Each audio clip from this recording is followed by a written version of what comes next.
All right. Let's invite the squad.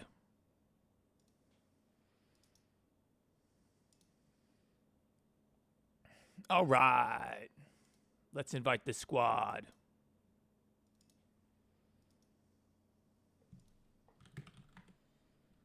All right. Let's invite the squad.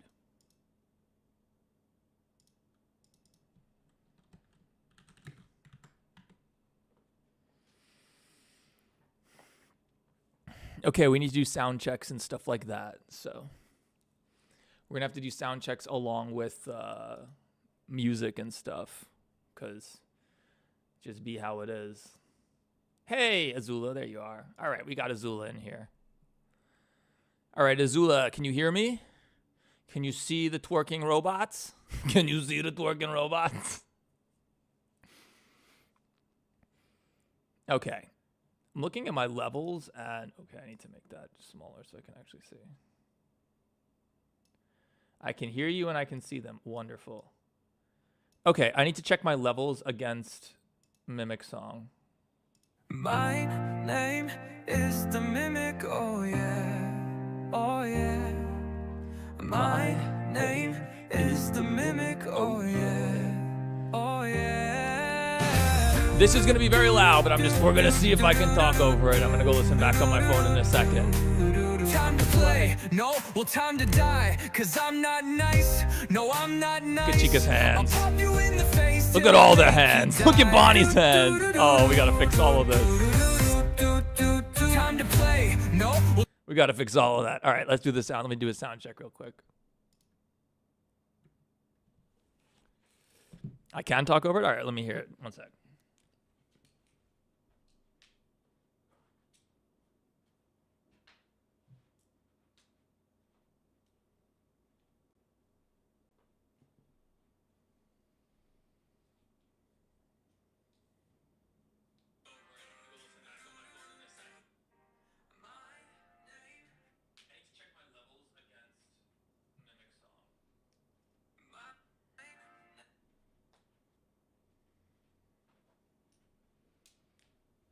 All right, Azula. I guess it's just us two. We'll make it work. The song's a little loud, but like that's okay. When we're playing it, I guess it's fine. Okay. Shoo-ba-da-boo-boo-boo. Let's go. I think we just go public, right? Everything looks good. Everything sounds good. Is my thing animating? It looks like it's animating. I know you're the best mod, Azula. Top mod. America's next top mod. Let's save. All right, I don't know if the computer's going to survive this stream, but we will see. I'm in desperate need of a new computer. Is jumping? Okay, good. All right, let's just freaking send it, I guess. Why can't I scroll? Hang on.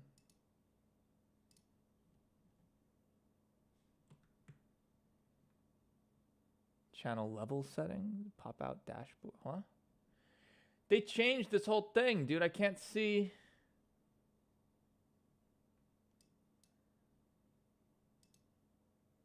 What? Stream settings. Okay, they changed everything. They screwed it up as usual. YouTube screwing everything up.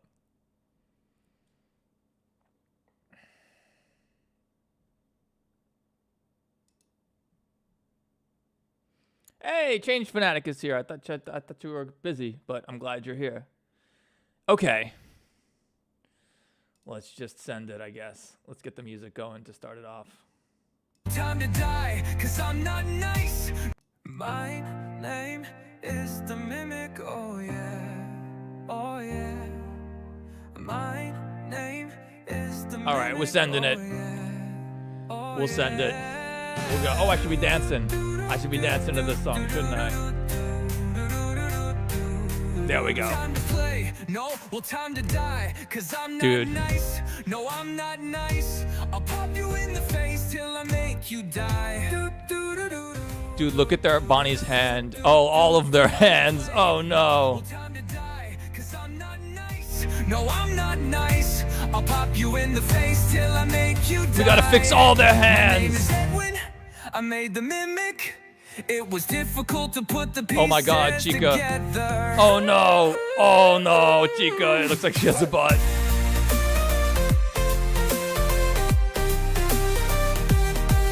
Oh no.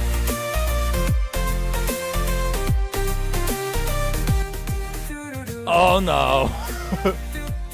We're gonna have to fix all of this, dude. Dude, look at what that look at his fingers. Oh, his stanky. What is he doing? Oh, and the hands clipping through the thighs, bro. Oh my God. So fun fact, guys. First off, my name is Edwin. I made the mimic. It was difficult to put the pieces together. all right, the first problem is everything. However, and we can't play this too long because they might take I don't think it'll take the stream down, but I'm sure you're all familiar with Benji Scarlet, right? I got the license to Benji Scarlet's new FNAF song, and it's insane, guys. It's insane. It is quite literally entirely innuendo, and I got the freaking license. So this is for what's going to be the greatest FNAF music video of all time. The whole song is innuendo. I swear to God. The main refrain is "Marionette will come inside you." Five Nights at Freddy's 2. Five Nights at Freddy's 2. Five Nights at Freddy's 2. Marionette will come inside you. I'm Toy Freddy and I got fat fingers. It's crazy. Honestly, I was looking into Benji Scarlet recently. Some of his songs are nuts. Like the FNAF Gat song where they're like pulling stuff out of each other's butts. It's crazy, dude. Especially because like half of his songs are literally YouTube Kids marked "This is for made for kids." And then the other half are just like insane things. Insane things. So we have this license somehow. It's one of the worst songs ever. Oh my God, a super chat. What? Somebody gave me a super chat? All right, we can stop dancing. Somebody gave me a super chat? No way. Oh my God, what are these people doing here? Yo, shout outs. What have you just joined into? What you've actually just joined into is Secret of Mimic behind the scenes. As well as some other things. I don't know. It's going to be one of those crazy streams. Is this it? No, that's FNAF GPT. Hang on. Secret of Mimic behind the scenes. Okay. All right. I have a confession to make. Russian Secret of Mimic is not actually a game. This may come as a shock to some of you, but it is an animation. It's an animation. And just like I did for FNAF GPT, I've been capturing some of the behind the scenes stuff to show you what's really going on in the animation. And there's some pretty silly stuff. So this is the opening scene. Oh, we have to be able to hear, don't we? Who are you? What are you doing here? My name is Victor. I am here to learn Secret of Mimic. I see. So the camera's pre-animated, so you'll see, even though I'm like normally when like people go off, when like stuff goes off oh my gosh, Glowfy, thank you so much for another super chat. That's super generous. I can't believe we're getting super chats. We never get super chats. Nobody super chats us. This is sick. Make this into a game. B-Plays, I will explain to you by watching this, you will understand why it's so much harder. It's not the same thing, okay? So the camera's all animated here. So even like if you watch a horoscope video where they boundary break and they go out of bounds, like you won't see like anything representing the camera because there is no camera. The camera is the player. That's not the case. In these, the camera is just another actor, just like Helpy or anyone else. And the big advantage of that is that I know where the camera is pointing all the time. So I need Jackie to explode into this scene, right? This is how it starts. She's not here, but I know that I can't see her through this doorway. I don't know if you can see my cursor, but I can't see her through the doorway there. In fact, hang on. Can I turn on my cursor? That'll probably make it better. Well, I won't get in your way, but just know that if the Mimic shows up, I'm gonna kick her ass. Hello, I am Secret of fucking Mimic, bitch. It's the fucking Mimic!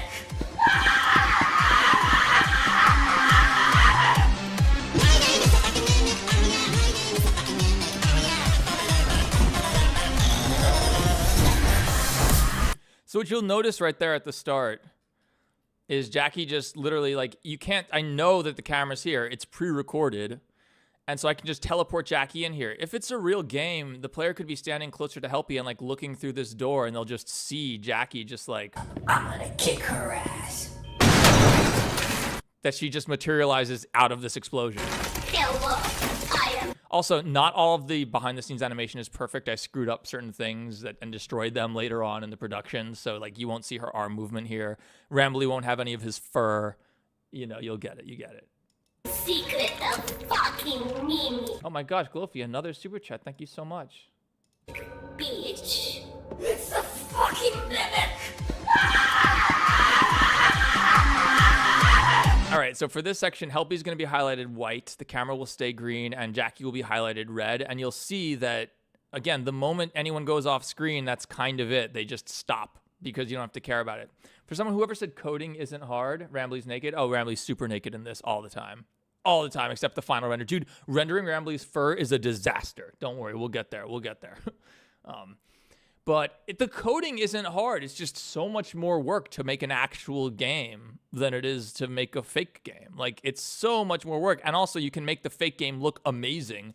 Whereas doing a lot of this stuff, I can sit here rendering each frame for 3 seconds. Whereas a real game needs to render that frame in 16 milliseconds or less, ideally.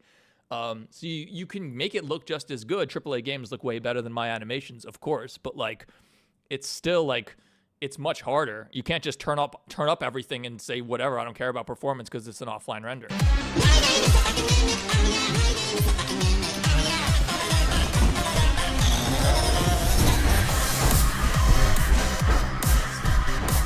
So you'll see right here, Jackie just stops right here because I never look back at her. And actually, one of the secrets is that I animate the camera before I animate anything else. I animate the camera and I'm just like running around the scene. And I animate it. When I say I animate it, I actually have a add-on for Blender that lets me move with WASD and like the mouse, just like you would a first-person video game. And it has collisions and stuff, so you'll collide against walls and things like that. So I just kind of run around pretending to be scared of stuff. And then after the fact, I animate things into place. Like Jackie's standing there, boom, she's there, right? I run away, I don't look back at her, she just stays here. One trick though is that she has a 3D speaker. She's a 3D speaker that is not attached to her, that is actually, I should have visualized it, but is actually following the camera. So audio, it sounds like she's chasing you and right behind you and singing, but she's not, she's over here.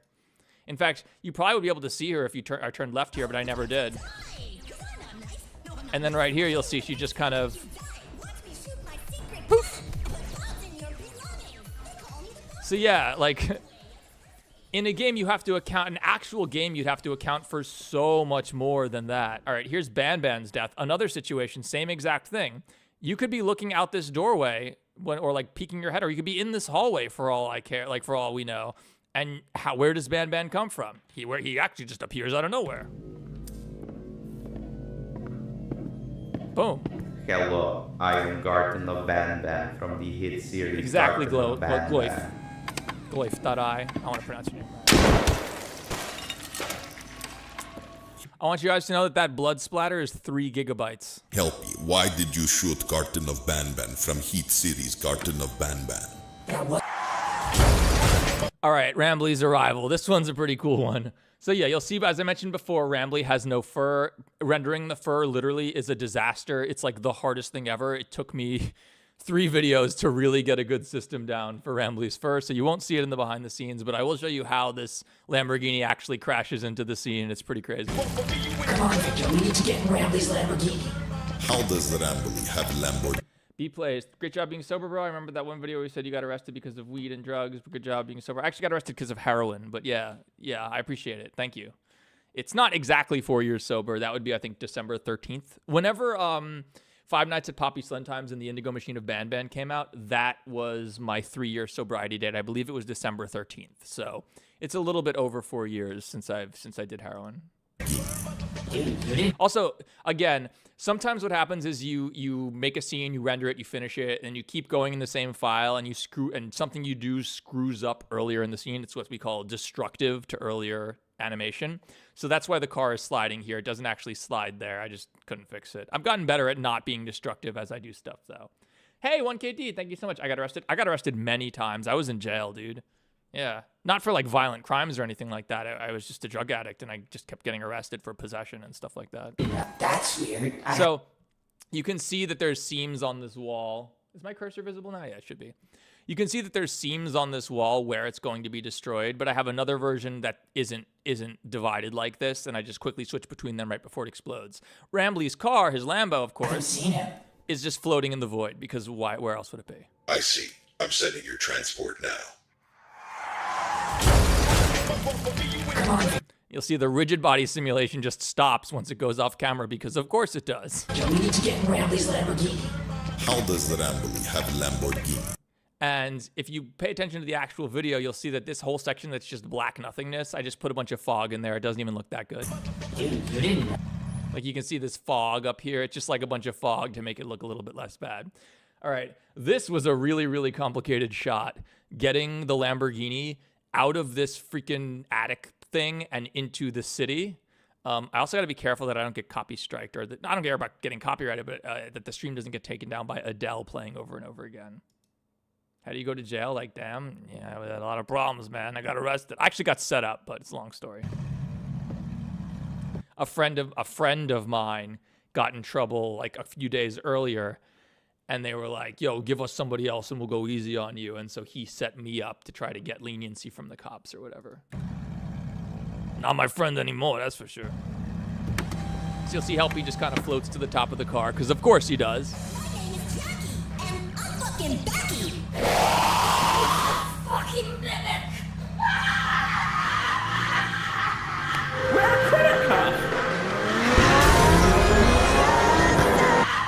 All right, so here's the external view. So this is outside of that whole attic that the whole video has taken place in so far. And the city is extremely, extremely demanding. So it was, do I make the models? No, I'm not a modeler. Absolutely not a modeler. I'm really barely an animator. I'm a director, you know.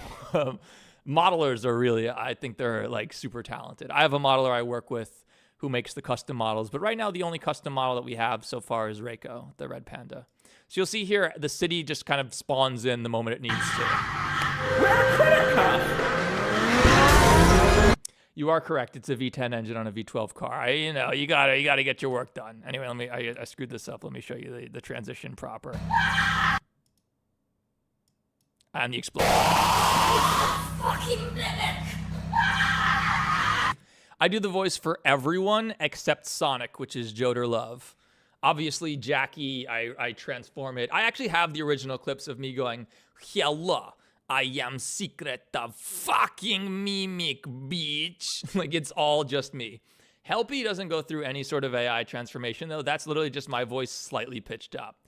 Just know that if the mimic shows up, I'm gonna kick her ass. It's just me, you know, and with some flangers and stuff. Victor. Funny fact, Victor is just me doing a bad Russian accent and then sending it through 11 Labs. And Springtrap is the exact same voice as Victor. It is spring trapping time. It's literally just me, which is fun because I can actually turn all the voices into each other. So I could make like Victor's voice or Springtrap's voice into Reiko's voice, who's obviously also my voice, just run through 11 Labs. I do Victor's voice. Helpy. What's a good Victor line? Hello, I am here to learn secret of mimic. My name is Victor. I am here to learn secret of mimic. And then it's just like through the generic 11 Labs voice.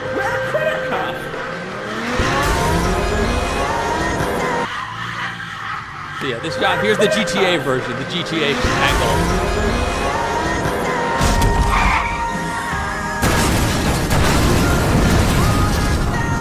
This explosion was so ridiculous. It did not need to be this big. It doesn't even look that good, but watch how big this explosion actually is.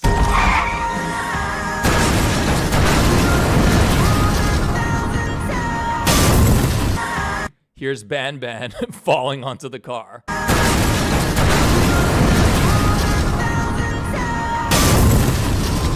No, I didn't realize that his eyeball was still parented to his butt or whatever. I didn't see that, and you actually can see it for like 1 or 2 frames. You can see it for like 1 or 2 frames in the actual video. Let me see if I can get it.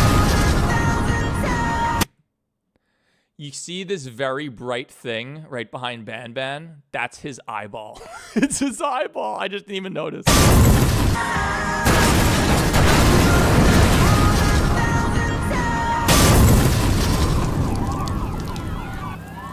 All right, the next part we have to talk about the NPCs. So there's an add-on you can get in Blender called Procedural Crowds, where you and I'll show you more in detail. You just draw a line and then it generates people running down it. They're pretty low poly. They all run like they all have to take a shit. Like, look at them. They all look like they're running to take a shit. It's so funny.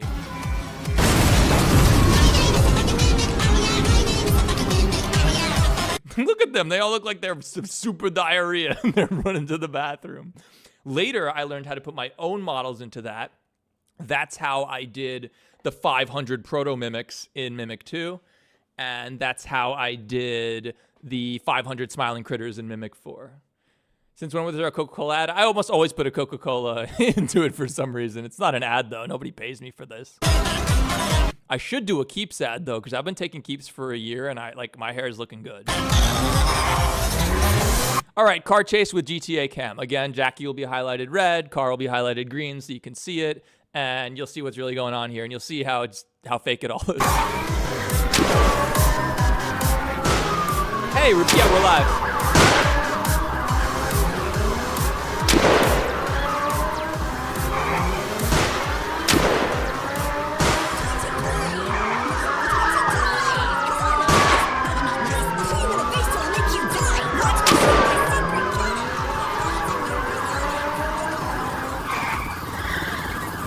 And you see at this point, I'm looking at the school bus and the kids that are all going to blow up. So all the cop cars, which were very, very expensive not to render, but they were expensive to sync.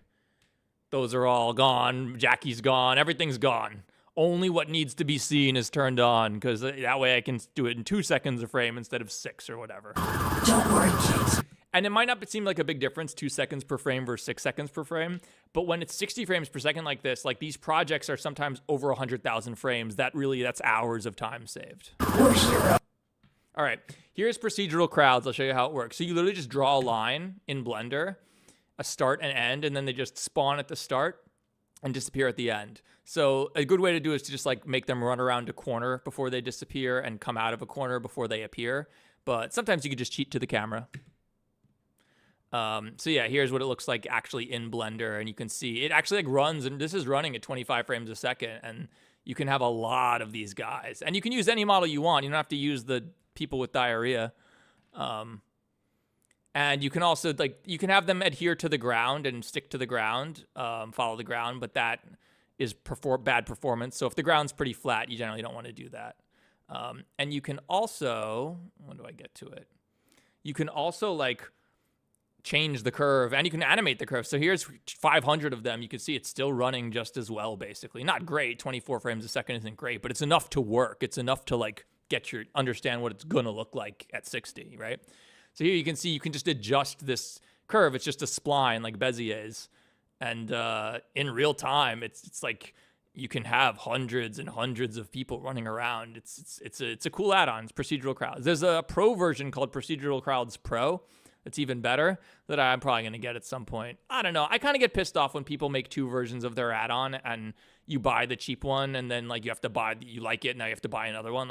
Just make one version and charge $50 for it instead of 30 for the cheap one and 70 for the other one. So, but yeah, this works pretty well. All right, scene 2. This is the alleyway. It's one of the smallest areas ever I've ever worked in. It's nothing. You're about to see the big zoom in. And again, all these behind-the-scene renders are going to be much lower quality than the others. Better than what I get in Blender. I mean, I've been using Blender for many years now. 3 years, over 3 years. This fire over here, oh God, we're going to get to fire later. But the big thing about the volumetric fire that I use is that it doesn't work in reflections. It will not reflect in anything. So there actually is fire reflected in this puddle. That's fake. There's an invisible video of fire playing to make that reflection. The other thing is that the volumetric fire in Eevee, which is like the video game style renderer in Blender that I use for these, they don't cast light. So you have to place lights on top of the fire and then like add a noise modifier or write a Python expression to make them sort of flicker and make it the right color, because the volumetric will not cast light. If you're in Cycles, the path tracing engine, which is gorgeous, in Cycles, it will actually cast light and reflect, but it also takes infinitely longer. Should I go check if if you don't want to watch me, sure. Did I forget to take the pills, Father? No, dude, I'm feeling good actually right now. I've been dealing with what I believe are a form of migraines for about a year. Hey, Super Meme Guardian, thank you so much. Oh my God, we're getting super chats. Look at this. I've been suffering from what I believe are vestibular migraines for the last year, and I've only just sort of figured out what they are. I had a really bad ear infection, and even after it cleared up, I've just like been dizzy and sensitive to light and sensitive to movement in my peripheral vision and stuff. And I do have a family history of migraines, and they tend to start around my age, like in your early mid-30s, right? And so, but I didn't have a headache. And I've seen my mother have migraines, and she always has a terrible headache. I didn't, so I never thought it was a migraine. But apparently, there's these things called vestibular migraines that have all the migraine symptoms, but not necessarily a headache. And I've been sort of struggling with it on and off for the last year, and it's been pretty depressing and hard, but I'm feeling good right now, and I'm feeling like I sort of understand what's happening, and I kind of know what treatment I need. I need like a form of physical therapy and stuff, so I am glad for that, and I'm glad that I didn't relapse because of it. So here's the whole alley. I make games? No, I don't make games. Here's the whole alley. Help me, it is Victor. You can see it's literally just this little thing. Are you okay? And then some buildings in the background. I've been through worse. I'll be okay. Wait, where's Rambly? Here's Rambly's arrival. Also, these flies, these came with the scene that I found on Blender Kit. They look pretty good. Rambly, you're okay. Let's grab some of those See how Rambly just disappears the moment I turn away? beef noodles from the Chinese place, then head back to HQ. There's Rambly. Let me tell you about animating Rambly for a second, guys, because it's a disaster. First off, the creator of this model, Snatchtwig, is incredibly talented. Rambly's model is probably the highest quality model I work with, period. It's excellent. It's really good. You can get it on Sketchfab. It's not proprietary. It's made by Snatchtwig. They've actually modeled all of the Indigo Park characters, and I have them all, of course. You won't get the fur. That I had to do myself, and it's really, really, really difficult to deal with.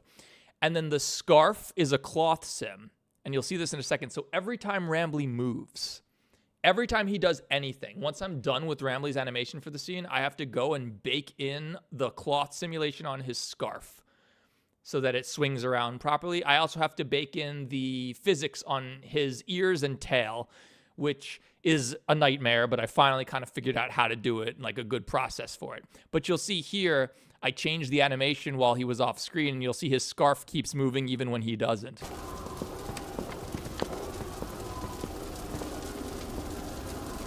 This is all off cam. So watch Rambly's scarf. So originally he was just walking in place here, but I ended up getting rid of that for some reason, I don't know. But this cloth simulation is baked. Once you bake the cloth, if you change anything, you have to resimulate all of the cloth. So you'll just see here, it's as if he's still walking. Help me, I think you should see this. If Rambly's dismembered in the dumpster, then who's...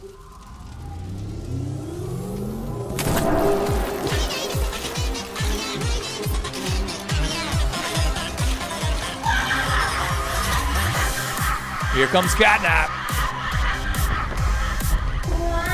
Jackie's animation here is hilarious. Look what she does. It's crazy.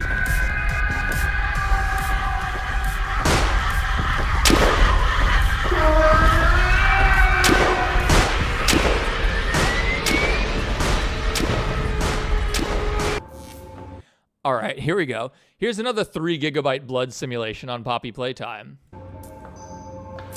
Hi. How long did it take this to create? This took 3 weeks, maybe a month or so. This one didn't take that long. The one that took the longest was number 3. That's definitely is the best one. Wow. I am Poppy fucking Playtime, bitch. What's up? I love how they just appear and just stand there while she gets killed. It's so silly. Hi, wow. I am Poppy fucking Playtime, bitch. What's up?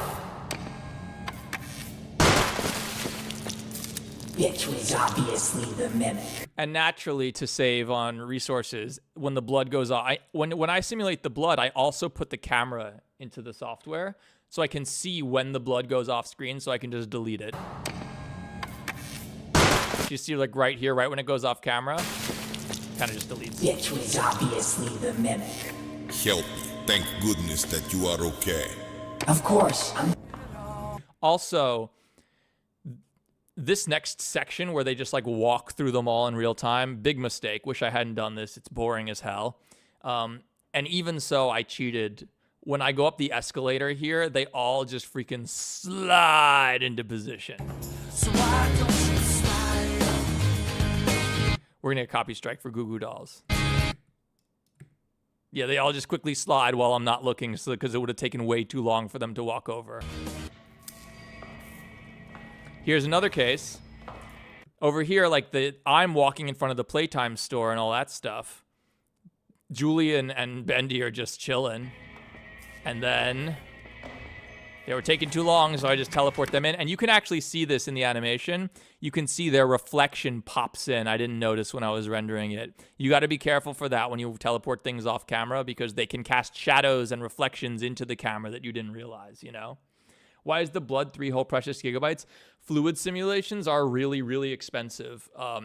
They're not like most animation. Like, most of these are Helpy. Helpy's easy because he's hard surface. He doesn't deform. But like Bendy and Rambly, they deform. They can bend around and bend their elbows and their knees and stuff like that. That's easy. The number of vertices in the model never changes. It's always the same.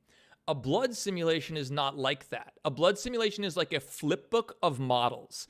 Every frame is its own model, and it has to be that way because blood splits. It then recombines and stuff. There might be a 1,000 vertices at the start, and then once it splatters all over the place, now there's 50,000 vertices. It's just a different type of animation. It's very hard to motion blur, and it's very expensive. So at 60 frames per second, if you want a 3-second blood simulation, a 3-second fluid simulation, you're looking at 180 different 3D models that kind of get loaded each frame like a flip book, and it's very expensive, especially if you want it to be high resolution and good. Mason, what did you play this on? This is not a game, it's an animation. I made it in Blender. It's kind of like, this is Blender. Let me see if I can go into rendered view. At Freddy's 2, 5 Nights at Freddy's 2, Mario Net. So I just literally it's an animation. It's like this. So we're going to go into Blender after this, don't worry. Oh, sorry for that horrible noise. All right, this is one of the most popular scenes. I got to be honest too about this video. I thought this video was hilarious when I made it, but I wasn't sure. And when I released it, it did not do very well at first. And then people started stealing it, clipping things, cropping my face out and posting it on TikTok and Instagram and stuff. And it went viral there. Like somebody got like 20 million views with like just the clips of this on TikTok, which it's not okay. Like I reserve the right to take those down whenever I want. But in the case of this video, it saved this video. And it went from like one of my worst performing videos ever in the first couple days to like now it has almost 3 million views. So people stealing this content and posting it to Instagram and TikTok and stuff, it did help this video a lot and sort of made the series take off. I was pretty depressed at the start when it wasn't really taking off. This is one of the most popular scenes. Something really funny happens here. So Dog Day, again, ripped straight from the Poppy Playtime game. His animation is literally his animation from Poppy Playtime. I just made a couple little overrides and adjustments for when he was talking. Who's the easiest character to animate or move in these? Bendy. Oh, well, Julian. Julian's the easiest. Definitely Julian. Definitely Julian. He just rolls. He just rolls straight. Except now. Yo, Helpy, Julian, what's up? Hey, Dog Day, listen, I have some really bad news. Catnap died. Yeah, Julian's the easiest. That sucks. It is important that everyone moves straight, though. They need to move in their forward vector. Otherwise, they're literally like sliding around. They're walking forward, but moving sideways, and it looks really weird. So you have to be diligent to make sure they're always moving in their forward vector, even when they're just doing their walk cycle loop. So you see Julian here is actually like sliding diagonally in a way that's impossible just because I needed to get him into position. Yeah, it was Benji's fault. God damn it, Bendy. Fake Julian. Julian, I must ask you, while I know you are extremely powerful, how can you be in two places at once? It's the fucking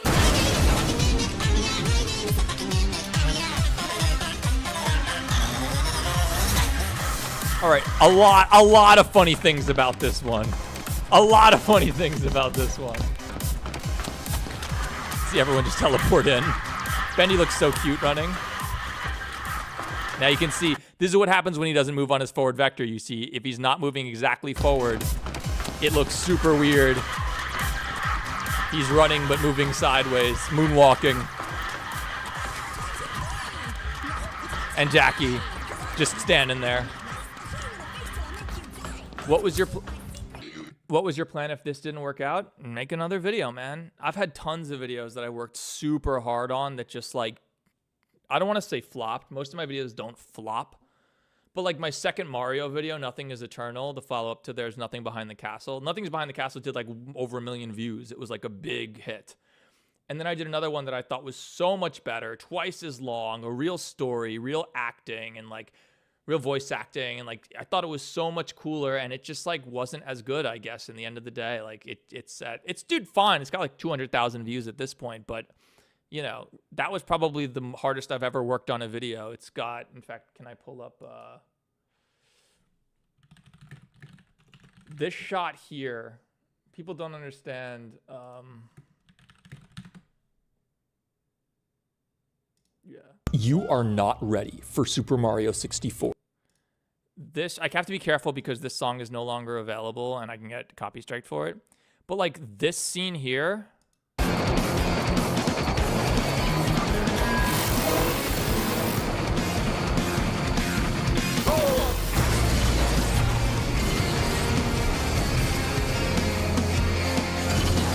this took fucking days, dude. This took days.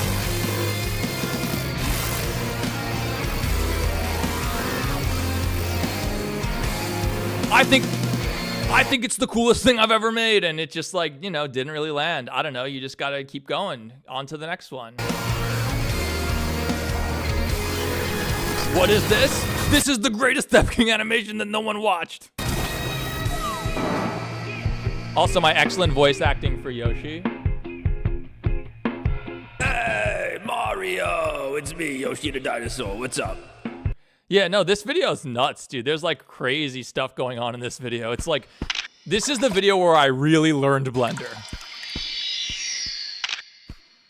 I love all the camera noise, the Mario. I do crazy stuff in this video.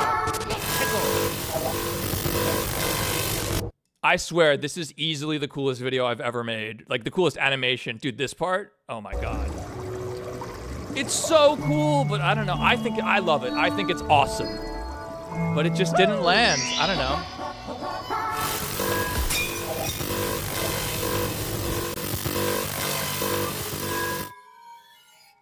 This, by the way, is not a parody. This is a real horror video, an existential horror video. This scene's so sick. I love this.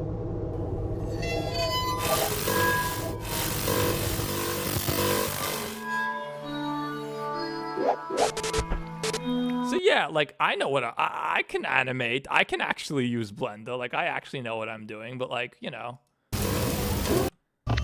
It's like, it's easily my favorite thing I've ever made. And just like, yeah, I don't know.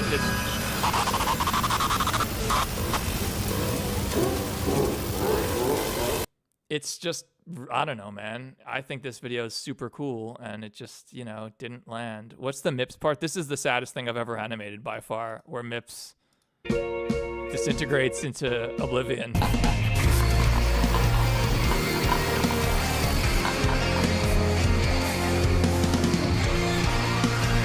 So So yeah, sometimes you work super hard on something and you think it's freaking awesome and it just doesn't land and it's really depressing, but like you just got to pick yourself up and keep going and hope that the next one's a hit. It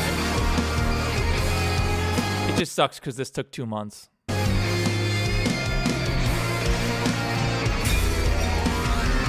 Also, this was when I was at the height of my migraine problem. It was like as bad as it ever got. So yeah, and then the ending of this is crazy, dude. If you want to watch a sick video, but yeah, 200,000 views, that's plenty. I'm super into it. Like 200,000 is great. That's fine. But like, you know, that's after a year. You know, it's like relative to these other videos that sometimes take me 2-3 weeks instead of 2 months and, you know, are just brain rot and they do better. And that's the reality of the game, man. All right, so here's how this works. We have 2 Julians. I'm going to show you in detail. Places at once. It's the fucking Julian just clips through here because he's off camera. Who cares? Also, I make the camera bounce with the music because it's great. So to do this, again, I just sort of fractured Julian into a bunch of pieces and then ran rigid body simulations and particle simulations and explode modifiers to just sort of blow him up. Here's what it looks like in Blender before all the nice effects and stuff, before all the fire. Kind of boom. By the way, it doesn't run this well in actual Blender. This is sped up. It actually runs like this. Yeah. So also, these kind of just slide forever. I don't know. They just faded out. It was fine. It was fine. Also, fun fact, the platform actually had to get bigger during the explosion because it wasn't big enough for Jackie to fit on it. Where is it? If you look carefully, it's the original platform is too small, so when it explodes, it gets bigger so that you can actually stand on it and fit. So that was another little cheat that I had to do. How long did Secret of Mimic take? All of them? They took different amounts of time, generally about 3 weeks. The latest one, yeah, 3 weeks. All right, so here's something hilarious. Dog Days animation, again, like I said, is from Poppy Playtime. It's literally his animation right before the chase starts. And I made a couple tweaks that he would like move his head along with his speech. They're really easy to animate because he doesn't move his mouth when he talks, which is very deliberate on Poppy Playtime's part. They Smiling Critters and Dog Day and Catnap not having to move their mouths, it saves them a lot of time. But because I used the original animation, he's actually disabled. I turned him off now that we're far away. At this point, we're doing the fake Feastables ad. But if he was turned on, his animation would finish and he would actually crawl off the wall just like he does in Pop. It's literally, it's chapter 3. It's chapter 3. Look what he does. It's a little jank because he's not at the right height to do this, but it's literally just, he finishes his animation while no one's here and gets on the ground kind of and starts crawling away. I didn't even notice this until I did the behind the scenes. All right, the Feastables ad. Of course, I've seen the FNAF 2 movie. It was awful. I am glad I made a lot of money, though. Real talk, these movies suck, but ever since the first movie came out, and people don't understand, I heard Daco talking about this on his charity stream a month or two ago. He was like, the FNAF 1 movie did super well, I think. It's like, Daco, it did unfathomably well. He undersold how well it did. The FNAF 1 movie had a budget of $20 million and worldwide made $300 million. That's insane. You hear about Disney movies that make crazy money, but like Disney movie like Zootopia 2 probably cost like $400 million to make. So even if it makes, $700 million, that's like, similar profit to the FNAF movie. And that's why they're making more FNAF movies, because those investors, and Scott is one of them, are like, yeah, dude, we spend $20 million and make $300 million a year later when the movie's done. That's an incredible return. And even though I didn't like the movies, let's be real, guys, ever since that movie came out, all the FNAF games have been really good. So I think Scott's reinvesting his money, his profits from that movie, to somewhat at least into the games. Because the last 3 FNAF games we've gotten, which is, we have Help Wanted 2, which was great. We had Into the Pit, which was awesome. And then Secret of the Mimic, which is, I think, the best FNAF game ever. So, like, the last few FNAF games have been really good. It's part of the reason, like, you don't see me making drama videos much anymore, because the games are getting better. Like, respect, they're getting pretty good. So even though I don't like I think the movies are bad, I'm glad that they're really successful, because I think that's part of the reason that the games are getting better, because Scott has more money to throw at these games. You don't have a security breach situation where they run out of money and have to like pull it all together. We're on cocoa farms. What fucking Here you see asshole. everyone teleport So in. not only should you Everyone teleport in during the Feastables try the ad. new cup because it tastes phenomenal, but also to help me send a message to the Also, Bendy, if you look closely, he has this. I love making shaders. Shaders are probably the best thing I'm best at in 3D. He's got a cool shader that scrolls his normal map, so it's like he's gooey. Like you can see the goo animating on his body. industry. Stop being such dicks. I think that looks cool. All right, this is the best part. Mom, maybe.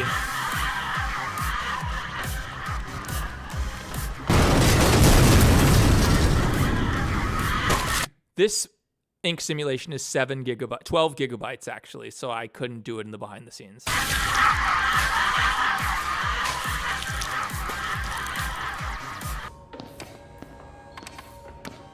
Oh, Pomni. Watch Helpy.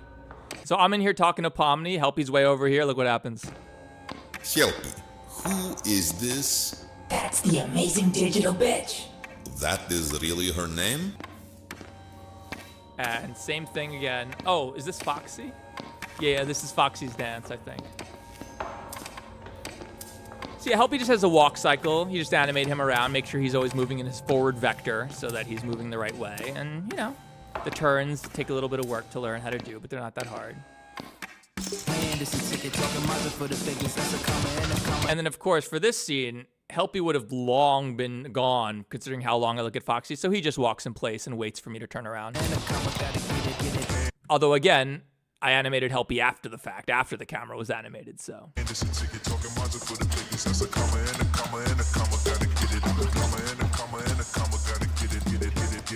By the way, this is some random song I found on Epidemic Sound, which I pay $20 a month for. I originally did it because Baddington used it, and so I needed to be whitelisted on their platform to react to Baddington's videos. But I now use it for a lot of my sound effects and music.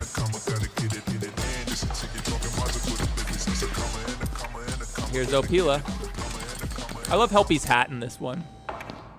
Well, Helpy, you've done it. You've defeated the Mimic. It's all in animation beat VR. Sorry to disappoint. Indeed I did. Corey helped a little. Corey, Julian, thank you for protecting Helpy. I mean, I did most of the work, but they were like... I want everyone to consider, how did Freddy get behind that desk? There's no way to get behind that desk. He had to hop over it. It literally takes up the entire office. Emotional support. I'm sure you were very brave. Helpy, Victor. You see they just run hang away. Back for a second. There's something I must discuss with the both of you. What is it, Uncle Freddy? While you were successful in your mission, unfortunately, I cannot allow either of you to leave this place. Why not? Because I also voice Freddy, obviously. I'm secret of fucking me, bitch. It's a fucking mimic. So you might wonder, how does Jackie get over the desk? Well, I look away from her, so she teleports. It slides.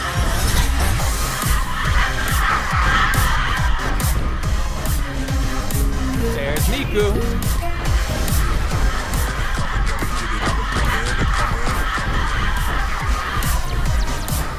Time to play! No, time to die!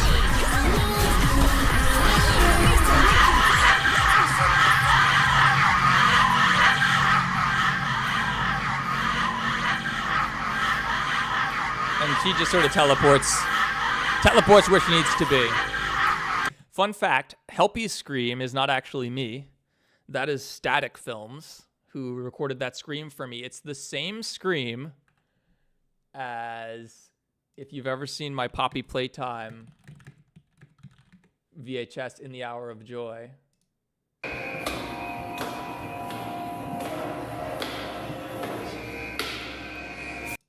Helpy's scream. It's gonna end up. Helpy's scream is the same as this scream. Also, this character model looks just like my brother. Hey, behind you.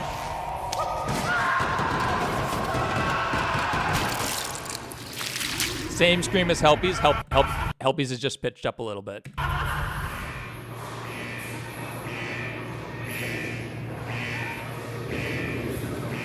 Are you okay? Yeah, unfortunately, and I got no beef with Static, just FYI, I don't. I'm a huge fan of Static's. I think his FNAF VHSs are like among the best created. I think he's so talented. But one day he posted a video that was like, there shall be no more FNAF VHS. I'm not making FNAF VHS anymore. You know, blah, blah, blah. I want to do other things. And I was like, I saw that. I was like, cool, dude. Like, yeah, you don't have to make FNAF VHS. I'm sure whatever this guy makes is going to be incredible because he's super talented. And then I noticed that his FNAF VHS Tunnel Vision, one of the best, hit 5 million views, which is big views. And I went to message him on Discord because, you know, we're friends. He's done voices for me and stuff. I went to message him on Discord to be like, hey, congratulations on 5 million views on Tunnel Vision. You deserve it. It's incredible. And he hadn't blocked me, but he had removed me as a friend. Yeah. No idea. No, didn't say anything to me. Talked to my other friends. They're like, yeah, we haven't really heard much from him either.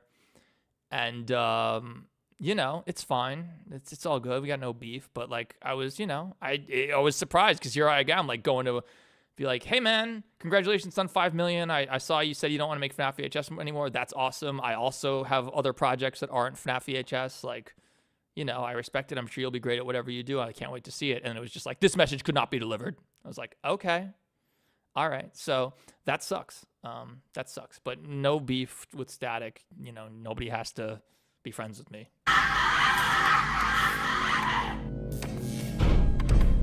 All right. And then, yeah, the famous ending. She has a penis. All right, Mimic 2, let's go.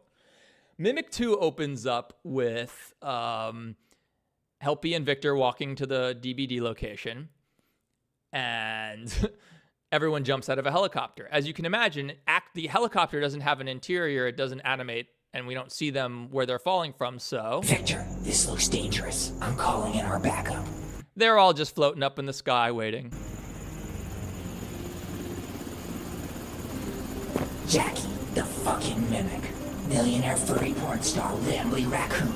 And of course, our secret weapon, Bendy.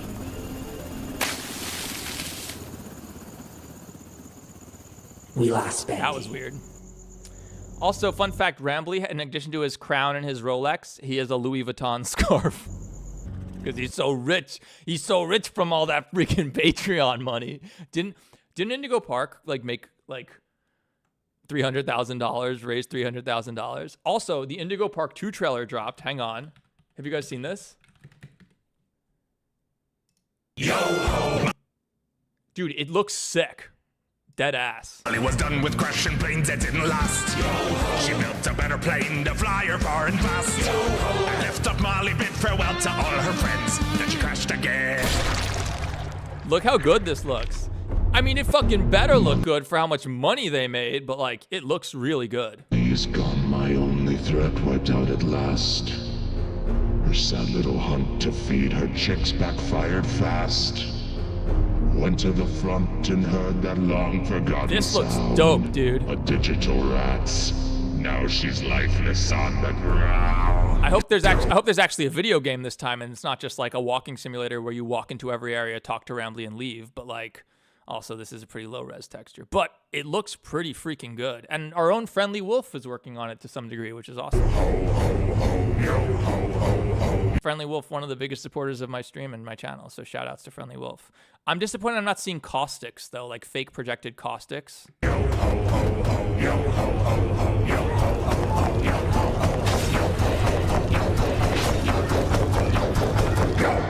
Good morning, sleepyhead.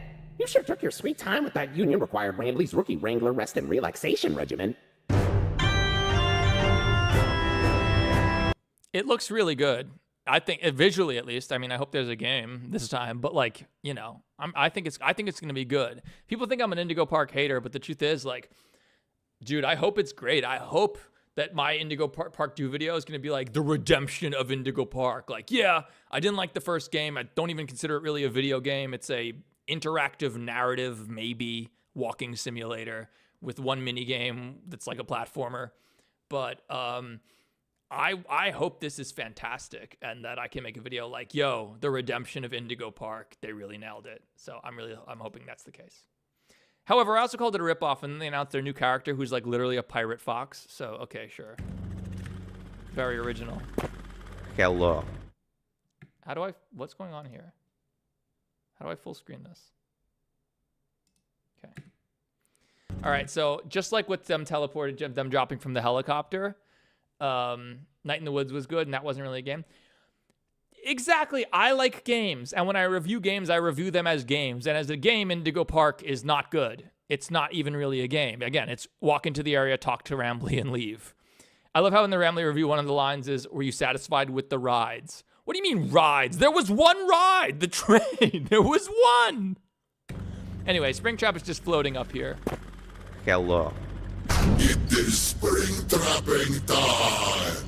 Will Helpy come back? We'll need to see. I have some crazy ideas for Mimic 5, but I'm actually not working on it right now. I'm working on some other stuff, which I will show you briefly at some soon. No. He's spring trapping all over the place. We need to get out of here. Spring trapping all over the place. We need to get out of here.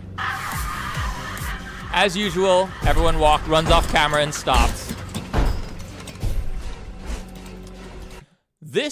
One of the great things is that this Dead by Daylight map is excellent because it's a multiplayer map.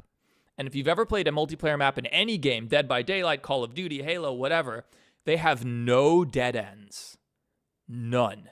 Every room, even the bathroom and stuff where you wouldn't expect a dead end, there's a hole in the wall you can get out of. And that made it a lot easier to sort of route this whole animation. I never had any circumstances where I was at a dead end and just had to like turn around. And that made this a lot easier.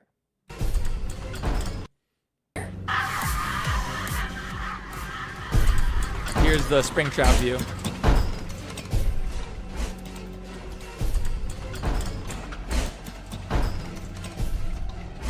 Femme Fatalist, you should watch the Russian Secret of Mimic series, Russian FNAF series. There's 4 of them now. There's like over an hour. There's like over an hour and a half of Russian FNAF content. I should do like a full movie version. Maybe I'll do a full movie version mixed with this sort of behind the scenes stuff. I don't know.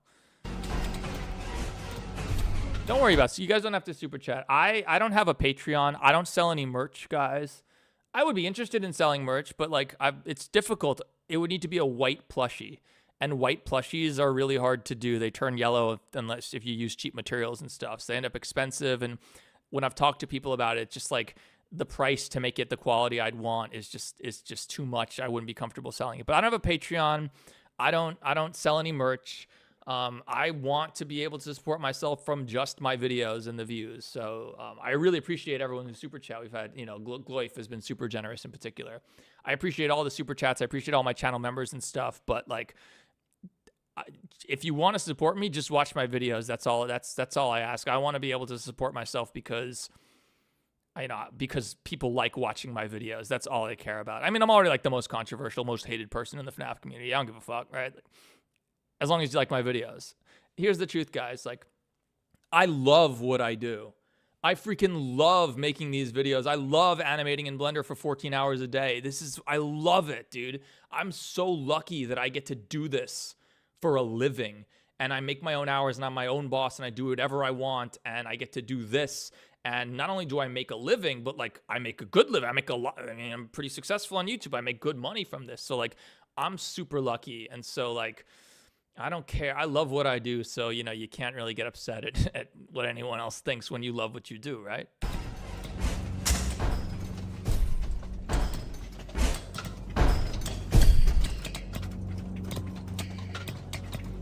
No, I am the most hated person in the FNAF community. Without a doubt. People hate me more than than the guys who have been commit literal crimes. One of the guys who hates me and made 6 drama videos about me, whose name shall not be mentioned, are good friends with Jonachrome, the Flumpties developer, who admitted to grumming a child. Literally, okay? The Lester Tellez, the creator of Grizzlies, was just arrested for essaying to autistic women. It's crazy, guys.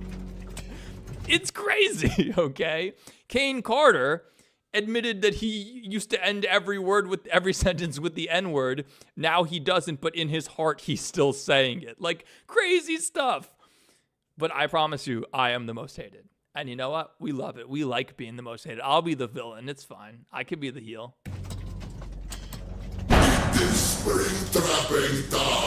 You'll notice right above the camera here, a little plane appears that shoots out the debris from Jackie's cannon. No, I'm not nice. I'll shoot you in the face till I make you die. Watch me shoot my secret cannon. Put bombs in your... Sugar Gaming, go on Twitter. Go on my Twitter. To be fair, I do troll. I antagonize them. I deliberately try to get them angry. And calling myself the leader of the FNAF community is the funniest bait ever. People actually think that's serious. I literally just say it because I know it pisses them off so much. Only the bomb the way I just... Also, nice little smoke sim coming out the cannon. And I don't like to play by the rules. So in my factory you will be doomed. So naturally, once I'm outside, those guys disappear. There's nothing actually happens here. And this is another thing, like in a game, what if you didn't walk away here? What if you just kept looking? Well, what happens? You have to account for so many more variables if you're actually making a real game versus a scripted, predefined animation. Nice little destruction simulation. Okay, this was the scene that most people, if like a lot of people were pretty sure this was an animation at this point, this threw people for a loop because I use an actual program that lets me, again, run around my scene with WASD and my mouse like a real first-person game, and it has real collision. So when I try to jump up through this hole, this isn't, it looks like I'm struggling to get up because I am. It's real.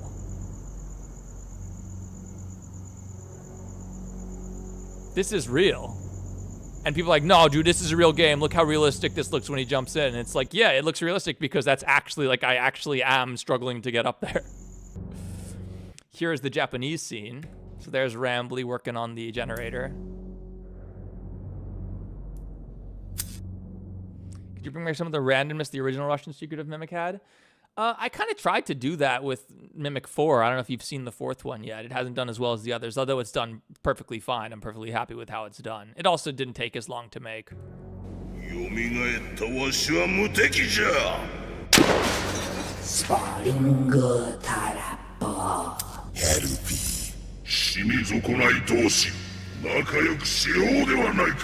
Those are Heihachi's voice lines from Tekken 8. He also swings right through that clean evac.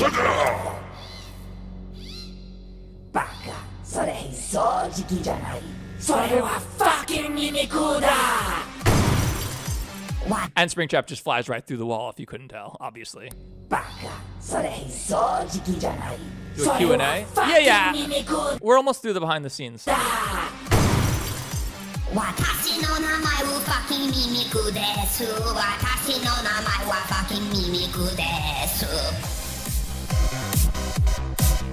The tail came out really good here.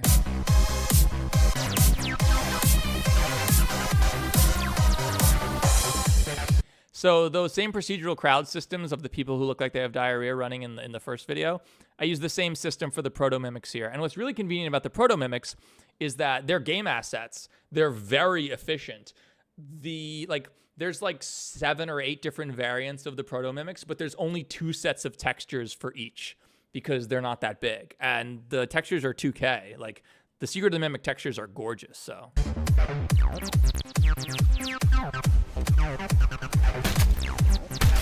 Easy swing B just appears when they need to.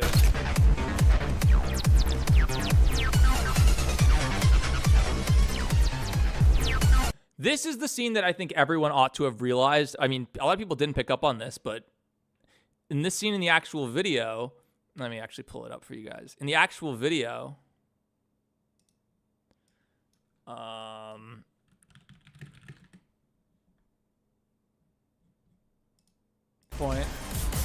So this is this scene in the actual video.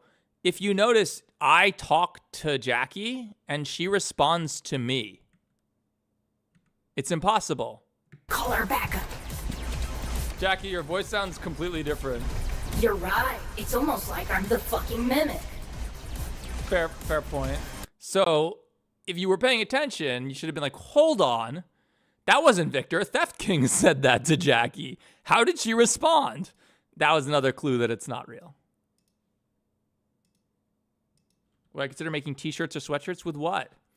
You guys got to understand, like, I don't have the license to make FNAF stuff. You know what I mean? Like, I'm not Dawko. I can't sell FNAF merch. I'm not Fusion Z Gamer. I don't have these relationships with Scott. You know, like, those guys like Dawko, Fusion Z Gamer, 8-Bit Ryan, these guys all got Secret of the Mimic early, dude. They got the game early. They didn't send me that shit early, you know? And the moment and it's like, you know, I am a big, pretty popular, infamous. I have a lot of subs. I get a lot of views. I'm a big FNAF YouTuber. Like, they, you know, they don't send that shit to me. You think I got to see the FNAF movie early? You think I was invited to the premiere? Fuck no, dude. So, like, I can't sell FNAF shirts. It sucks because I would make the best FNAF shirts and I would sell so many of them. But, like, I can't do that, man. Like, I don't have that luxury like a lot of these other creators do. I gotta, like I said before, I gotta live and die by the quality of my videos. And it's tough. It's tough, you know? It's like, what merch would anyone buy? Would you buy a merch with Little Theft King on it? I doubt it. Vivigias 6010. Oh my gosh, thank you so much for your super chat. Just wanted to throw money at you since you always put a lot of love and passion in your project. Oh, thank you so much. You guys are being super generous with these. I never get super chats, guys. I really appreciate it. Not never, but like not lately. How come you don't make a black t-shirt that says a couple words saying, "Oh yeah, I'm the fucking mimic"? Would you really buy that? I do have an original character now, and we'll get to okay. I do have an original character. Yeah, okay. Should I show you? So Reiko, who shows up in Mimic 3 and Mimic 4, the red panda, the bear, that is my original character. They're mine. I could make a plushie for them. Yo, Dawko, you want to make a Reiko plushie for Hex? Hit me up. Let's do it, dude. No doubt. I bet we'll make a lot of money. In fact, do I have this? I'm currently sort of stagnant on it, but I'm working on an actual horror, not a VHS, but a first-person horror video. And starring Reiko. Jordan, I'm at your front door. Can you let me in? That way, I can help you get back to sleep.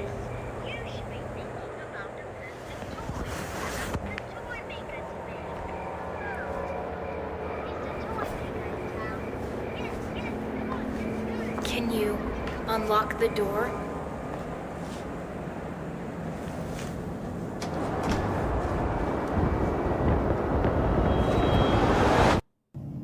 So yeah, the idea behind that is that it's a, let me pull it up again real quick.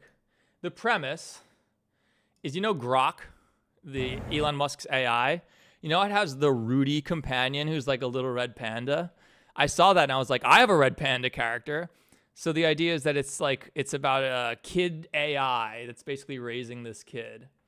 And Reiko sounds like a mix of Tails and Gregory. Sounds about right. It's the same voice as Tails, that's for sure. And so the kid can't sleep one night and he turns to his dad. His parents are not so great. And so he turns to this AI app for comfort. But the AI app seems like, you know, seems innocent enough. Like, let's go downstairs, get something to eat and all this stuff. I have a couple scenes done. But then slowly it becomes more obvious that this app, Reiko, is trying to get the kid to let something into his house. And I asked Baddington if the kid could be watching Are You Happy? And Baddington was like, yeah, of course. Jordan, I'm at your front door. So this is Cycles. This is not Eevee. Do I have any other clips of this? This is about, I'm only expecting it to be like 10 minutes, but, oh God, I can't find it. But this is also just super, super hard because, you have to render two scenes. You have to render the scene that shows up on the iPad, and you have to render the scene. Do I not have any other exports of this project yet? Really? What was this? We about to find out.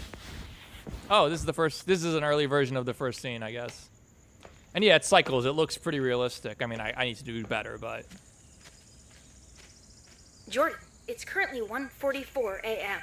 Little pandas like you shouldn't be awake so late. And yeah, that's just my voice, again, run through the AI.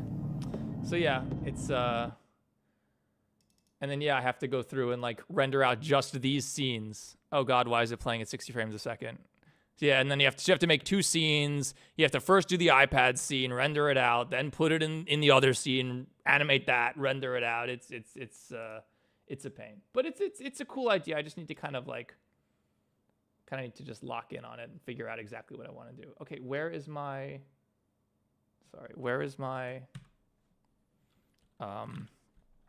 behind the scenes? Here we go.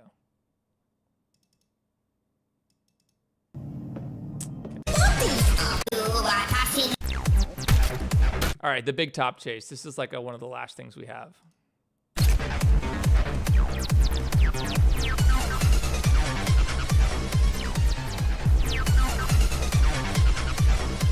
So you can see this proto-mimic's just floating off the ground. He's behind, and then I just play his jump scare animation. And what's cool is that, again, I just ripped all these models. I know how to rip the models and asset textures and animations from Unreal games.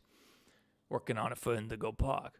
And the characters that can jump scare you have a special bone in their armature, a jump scare socket that you attach the camera to. So I was able to make the camera pretty good. I do the same thing later on with Jackie. I should live stream more often. I'd like to. This is my New Year's resolution, is to try to. I'm just not sure if anyone's really... And I love this stuff. I love animation. I could talk about animation for hours and the way all this stuff works, but I'm not sure people are interested. If you guys are, I'll do it more.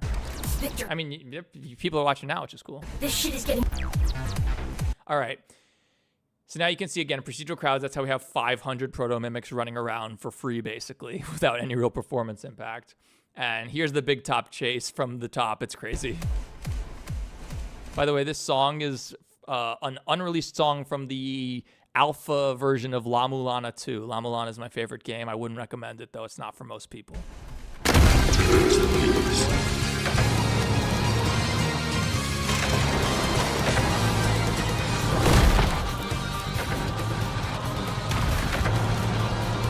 Oh, Willow, thank you so much. I appreciate that. What's my second least animation? You mean my least popular? I'll show you guys my least popular animation, which I think is hilarious after the, I think it's so funny, but people weren't expecting a parody from me at the time. Maybe it would do better now.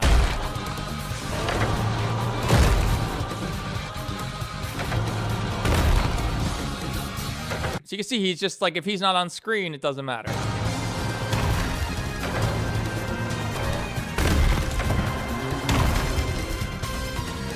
And in the final render, there's smoke and dust that he kicks up when he jumps down. That took forever, but not in the behind the scenes.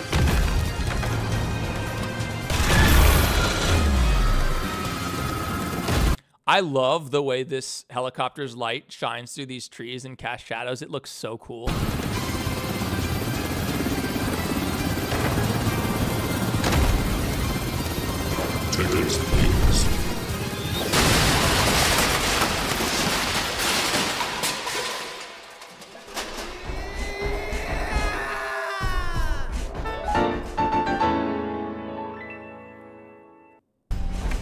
Then, this scene came out so good. Jackie as the moon. This was tricky. There's a whole rigid body simulation. You gotta have it. If you want to do destruction, you have to animate everything. You have to animate the explosions. You have to animate the sparks. You have to animate the lights swinging. You have to really make it feel like there's forces in this world. Can I make another analog horror video soon? I just showed you. I'm working on Reiko.ai, but I'm stuck halfway through, and now I have some other ideas that over the holidays when I was at my parents' and couldn't work for a couple of days, I came up with an idea it's nothing like what I've done before. It'd be just a dark film that'd be an allegory for, my heroin addiction and all that stuff. And I think it's really cool, but it's so ambitious and it's scary to invest a lot of time into something like that when it's so different from everything I've made, and I'm not sure if my audience would like it. It's I do, on one hand, want to make whatever I want, and I generally can, but I do need to pay my rent and stuff. Thankfully, the FNAF 2 movie coming out has given all of us FNAF creators a huge boost. My views are up 270% or something since the movie came out, so I'm did very well this month.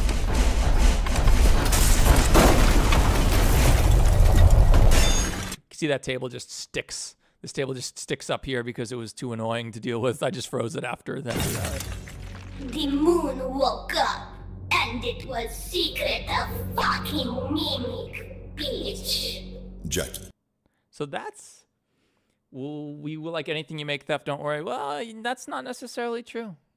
You say that, but like I've definitely screwed up a couple times. If I go to... here's the video I worked super, super hard on that just like really didn't land. Where is it?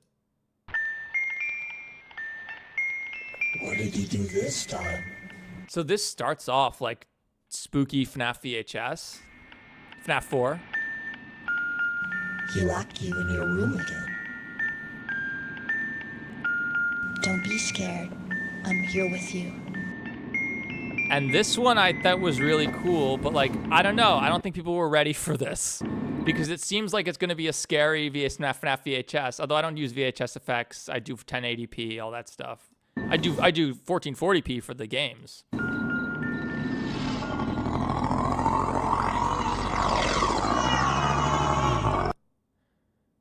Due to my strong. This is the exact same message that comes up at the beginning of Michael Jackson's Thriller. Evan Afton was you. So this one, I think it came out really cool. There's some like really cool scenes here. Where's the first really creepy scene? I'm coming for your booty, Evan. Ha, idiot. It really looks like a real FNAF VHS and then devolves into chaos and jokes. Mike, have you seen your brother? He left early and went home. Ah, well, when you see him, let him know. I had an occult club in Dark Souls, Azula. I'm gonna be all late. I'll meet you with the goose supplies to talk about our newest. This scene's actually pretty creepy.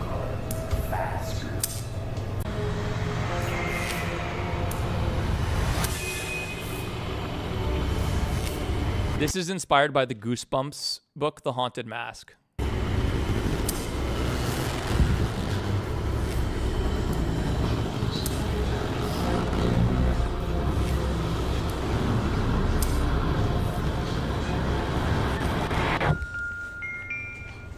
Tomorrow is another day.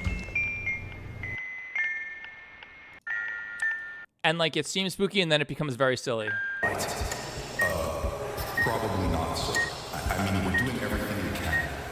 Your robot bit his fucking head out. I can't believe this is happening. Mike, this is all your fault anyway. Shut up, Dad. Why did you even make that robot's jaw powerful enough to bite his fucking head off? I don't know. I just thought it would be cool. It's like in the hospital bed and it turns into the FNAF 4 bedroom. I thought it did some cool stuff here.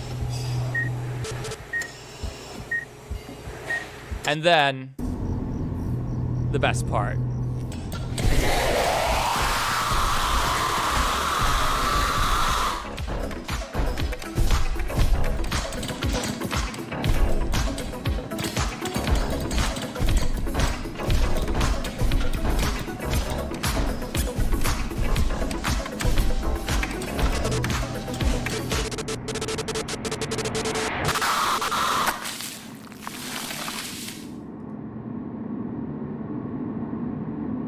Tomorrow is another day. So yeah, this was like the beginning of me kind of figuring out. I changed the name to try to capitalize on the Russian stuff. This was the beginning of me trying to figure out. The Theft King channel is all about adorable puppies and kittens. If you don't subscribe to Theft King, you hate adorable puppies and kittens. You don't hate adorable puppies and kittens, do you? Also, if you don't super chat right now, you hate adorable puppies. I'm kidding. I should make With Evan's condition growing worse, his father began to get... By the way, it's just Gregory's model, but I changed the shirt to black. ...desperate, while his brother became frustrated. This is my best voice acting ever. Doctor, I want to try using some of my fast group on Evan. Mr. Adams. What is this? It's the greatest FNAF VHS ever that fucking no one watched. 1 year ago, 95,000 views. That's a lot of views, but like, you know, Secret of fucking Mimic Bitch has almost 3 million. Dad, would you shut up about your fast group for 1 second? But Mike, I really think it might help. Dad, I can assure you that nothing good ever has or ever will come from your fucking fast. Well, you're living proof of that, aren't you? What? One of the best lines ever. Nothing good will ever, Dad, nothing good will ever come from your Fazgoo. Well, you're living proof of that. It's Fazgoo. Hey, oh my gosh, a super chat. Is that Australian dollars? Kurlos Siskat 4936. Thank you so much for your super chat.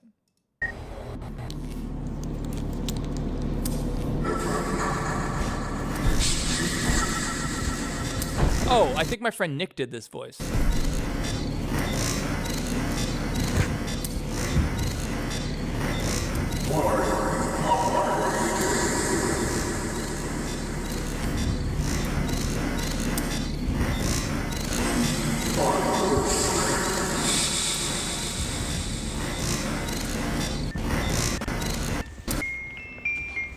Tomorrow is another day. When is the I shit on your rug? Oh, Helpy has a cameo in this, by the way. Dad, do you really think Evan's trapped in a nightmare world being pursued by monstrous versions of your robots? Of course not, Michael. That's just a theory.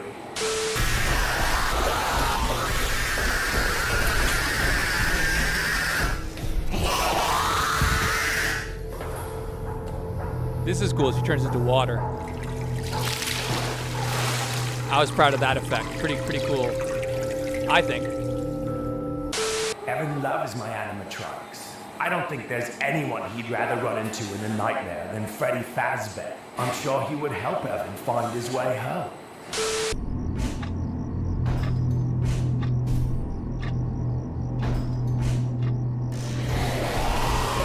Bad audio. I could have done way better with the audio here.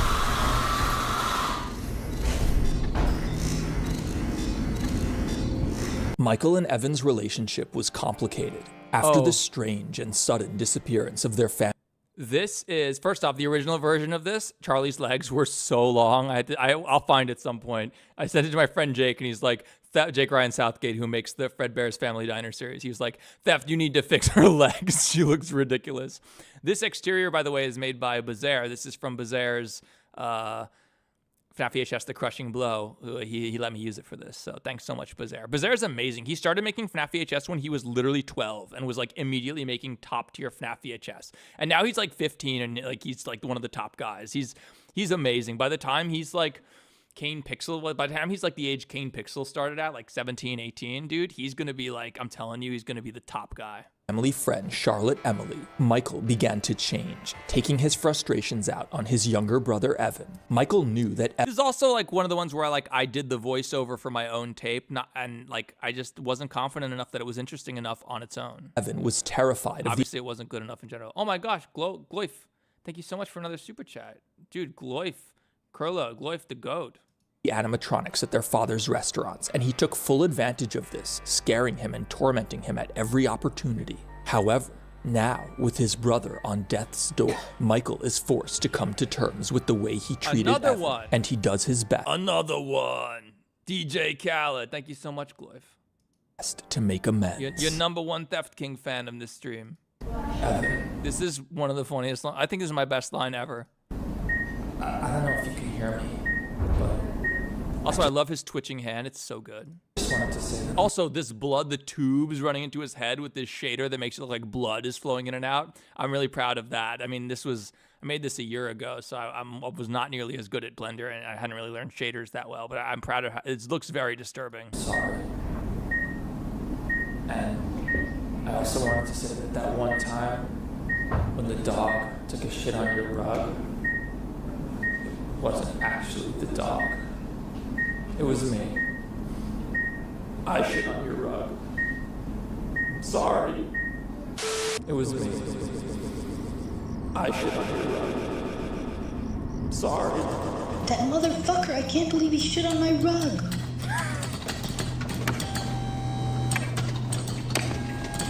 William, on the other hand, had a different motherfucker, I can't believe he shit on my rug idea about how to help Evan.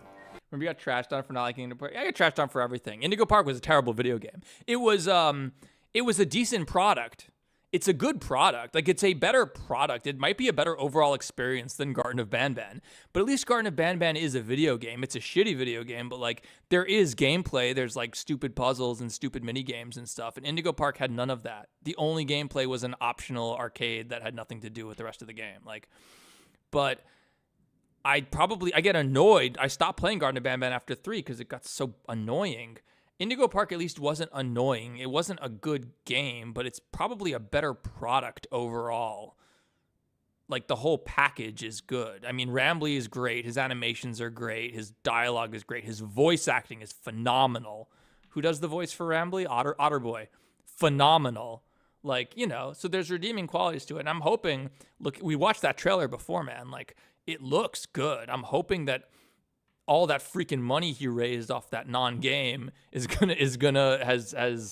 being put to good use to make the next one better. And it looks good. I'm optimistic. I think it's going to be great. I'm really hoping that I get to make the Redemption of Indigo Park video when that game drops.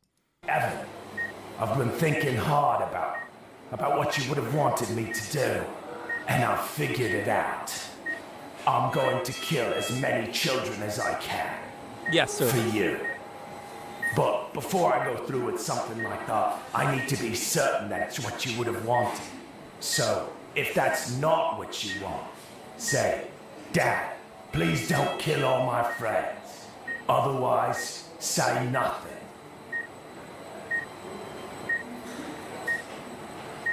Understood. I know what I must do. If that's not what you want, say, Dad, please don't kill all my friends. Subscribe to Theft King on the clock, by the way. Otherwise, say nothing. Dude, your dad's kind of a dick. Enjoy your stay on Boardwalk PFF. That'll be $600. I love the idea that he's just in his nightmare playing Monopoly with Thefty King, Helpy, and Psychic Friend Fredbear. Who Helpy calls PFF. PFF. That'll be $600. Michael was unaware of his father's dark plans, and when William woke him up in the middle of the night and led him to the family's this ending is so nuts. Car, the teenager thought nothing of it. His father had always been a good man, and whatever he had planned must surely be for the best. Little did Michael know, he was about to see a very different side of his father. Dad, why are we driving in the middle of the night? What are we doing? You'll understand soon, Michael. It's for your brother. It's important. All right, Michael. Pop the trunk.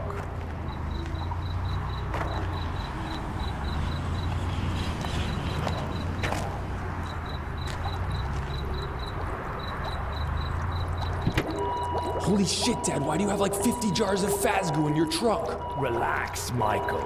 It's for Evan. Don't worry. We're just gonna give him a little bit.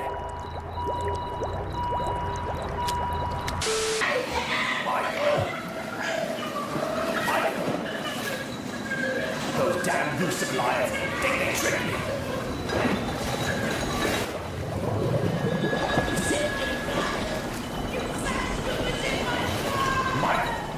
Michael! I'm sorry. They're drowning in the Fazgoo. Is this the ending? I think this is the ending. He looks so silly. Is the smiling critter you actually called Thefty King? Yeah. I could bust out Thefty King right now. Hang on. Hey, I'm Thefty King, leader of the Smiling Critters. Ridiculously realistic pinch tuber. Okay, speaking of pinch tubers. No shade. We're not throwing shade. We're not starting beef at all. But over the holiday, I wasn't working and I was watching, and because I make FNAF videos, a lot of FNAF videos come up. And a FNAF video from a creator named Dexter White came up. Now, a lot of my audience are fans of. We share a lot of the same viewers, and Dexter White's videos do super well, so they must be good. I haven't really watched them, but because I just don't watch FNAF videos. This is my job, and when on my free time, I'm not trying to watch more FNAF. But videos must be really good. So no shade, they must be an excellent creator. But this video came up, and I was looking at their PNG, their PNG tuber. Where is it? Hang on. Who did I send this to?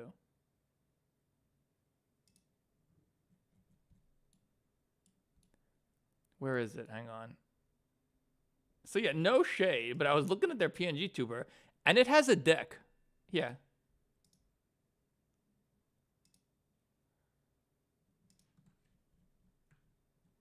What the fuck? Why does it have a dick? Okay, dude. This isn't like some like fringe video. Dexter White's a big creator. There must be really good videos because they do really well. No shade whatsoever. I respect the hustle. But why does it have a dick? What the fuck? I saw that. I was like, hold on. What? What is this? Why does he have a dick? This is crazy, dude. Anyway.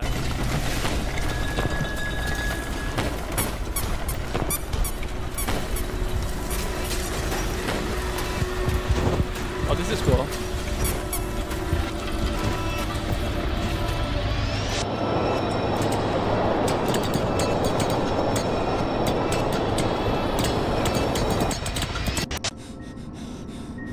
I get, oh, let me see. I'm shedding a single tear, so cinematic surreal. What's the fan game? Fazgoo sounds like real. I'm guessing it's meant to add a shitpost vibe to it. But they're like good, they're not shitposts. They're real videos. These are like real good videos. And again, like people in my Discord will be like, yeah, I'm getting ready to watch Dexter's stream. They're fans of Dexter's. Like, no hate, respect to Dexter. But why does he have a fucking dick? That's weird, dude. That's weird, man. That's fucking weird. I don't know, dude. People think I go too far, dude. That is weird. I'm sorry. That's weird. That's weird. Evan? How do you even notice that? How do you not notice it, dude? How do you not notice it? He's got a dick. What is that? Like, dead ass. We're pretty strict in our Discord about stuff like this.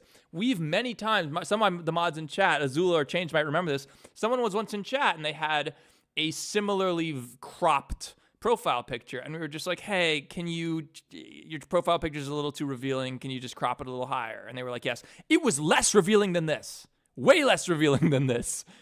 If someone had this in our Discord, like if someone came in my Discord with this as their profile picture, we'd be like, you have to change that. You have to change that. Dead ass. We would. Again, no disrespect. We have no beef. Respect to Dexter. Respect the hustle. Must make great videos. People really like him. It's all good. But that's fucking weird, dude. I'm sorry. That's not appropriate. I might have lied to you. Tomorrow might not be another day. And this is where it gets serious again. Dude, I love that blood. Those blood tubes are so cool.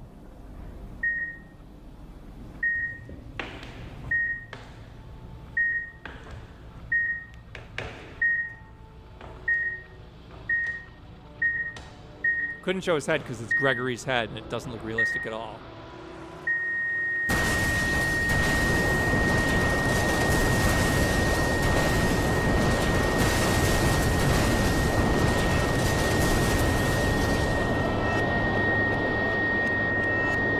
My computer breaking?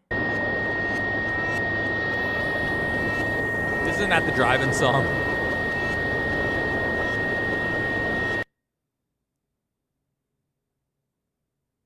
Is that it? I think that's it. No. The death of Evan Afton. See, this is 15 minutes long. I spent a long time working on this and just like, I thought it was cool. I thought it was really good, but like you can just see here, you know, less than 100K views in a year. That's decent views. Don't get me wrong. Plenty of people would kill for those views, but like relative to I can't afford to spend 4 or 5 weeks working on an animation that's going to make $300. Like obviously it's not sustainable, right? So, you know, that freaking happens all the time.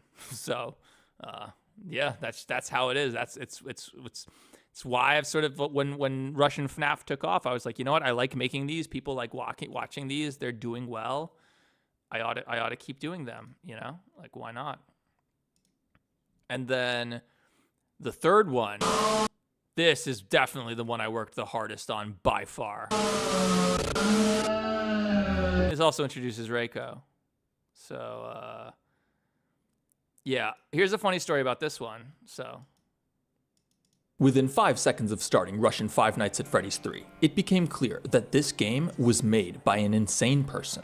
That was a lot of fun. Okay, Make sure Reiko. to join us Here's Reiko. next time for another terrific Do you want to die? 'Cause I'ma take your soul, baby, on the reaper. Two very important things about this scene that I really want to highlight, okay? And we're going to talk about AI for a second. So, first off, where was my, we're going to get copy striked. There's Pomni's dance.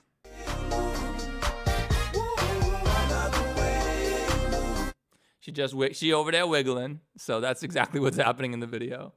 Oh, here's another thing. When you want to render fur, it's a disaster. Here's what it looks like the first time you render it. Watch how it's like flickering and spotty and it's disastrous. See how like it's like flickery? Then you hit it with the temporal denoise and neat video and it just cleans it all up. It's amazing. So you can see like flickery, cleaned up. So that's a trick you can use. You don't want to rely on it because it doesn't always work, but you can get away with a lot less samples and make the renders a lot faster, and then it'll make it a little, soften the image up and make it a little blurry, but like it's pretty decent, you know, like compared to this where it's like static TV static and you just boom, one button that just gets rid of all the noise. That's pretty sick. Here was an early scene from Mimic 3. It's just a test scene I never did of Helpy running away from lava. I should have used this because this actually looks pretty cool as I play it back. Like a running from lava scene might be fun. Which one is this? Oh, hang on. We'll get to this later. Hang on. What I'm trying to find. Oh, you know what? It was, I swear I downloaded this. Hang on. Maybe not. Originally, when I had Nomak make this model for me, I was like, yo, Nomak, he was like, do you want me to paint the texture for you? I was like, nah, I'll paint the texture. It's fine. And the texture I painted was so bad.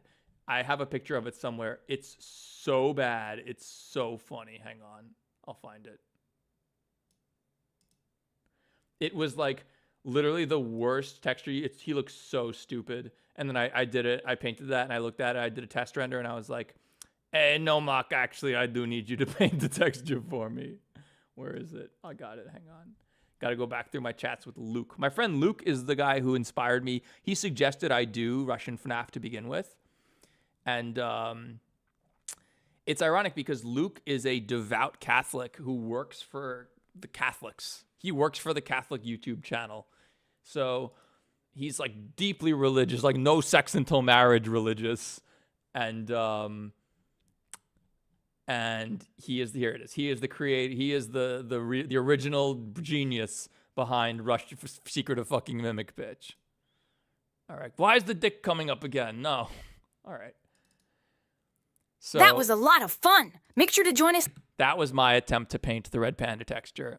And I rendered this out and I was like, hey, Nomak, can you paint me the texture? Next time for another terrific adventure. Because he kind of looks very stupid. And then Nomak came in and within 5 seconds, an insane person. That was a lot of fun. Make sure to Nomak came in and painted a good texture for me. So sometimes you gotta know. You gotta know when you're not good enough to do something and to let the experts do it. Join us next time for another terrific Q&A scene. Yeah, just ask me questions now. We're just chilling. Okay, this blood splatter. Oh my god. It looks awful.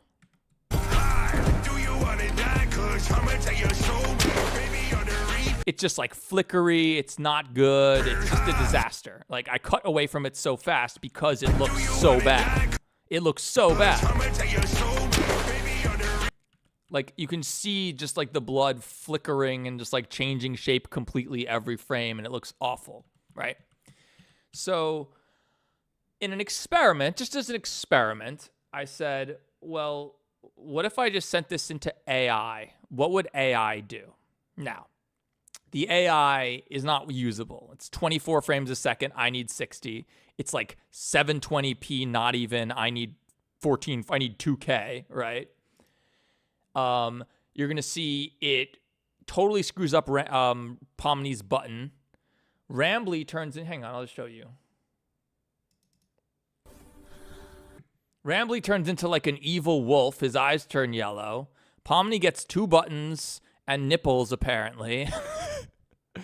Helpy gets a second set of crocodile eyelids. It doesn't recognize that these are his eyelids. They think they're like brows, and so he gets like another pair of eyelids that blink underneath.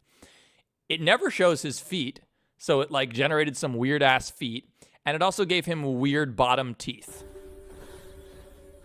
Hang on, it's getting glitchy, but it's very weird.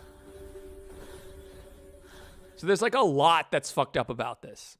The blood, however, is good. The blood is way better than what I have, right? You see he has those weird bottom teeth and stuff. Where does he blink? Where's the blink? Yeah, he does this weird-ass blink where he blinks below his eye. It's just super weird. So, like, it's not there yet, but, like, you got to think, like, I spent 4 days trying to get the blood sim to look good. It never did, and I just gave up and cut away from it. And then, like, you send it into AI, and it just makes it, everything else is messed up, but the blood was perfect. And, like, here's the reality, guys. Like, AI is taking over. All the stuff I mentioned about Pomni's weird nipples and her 2 buttons and Rambly becoming an evil wolf and Helpy's everything. Would you really notice that? Like, you might, but, like, will most people really notice that? No. So, like, as an animator, I'm very confident that AI is going to replace me soon, and we need to adapt. We need to be ready, you know? But also, it added that sound. That was Grok AI. How much time is 1:30? I don't know what you mean.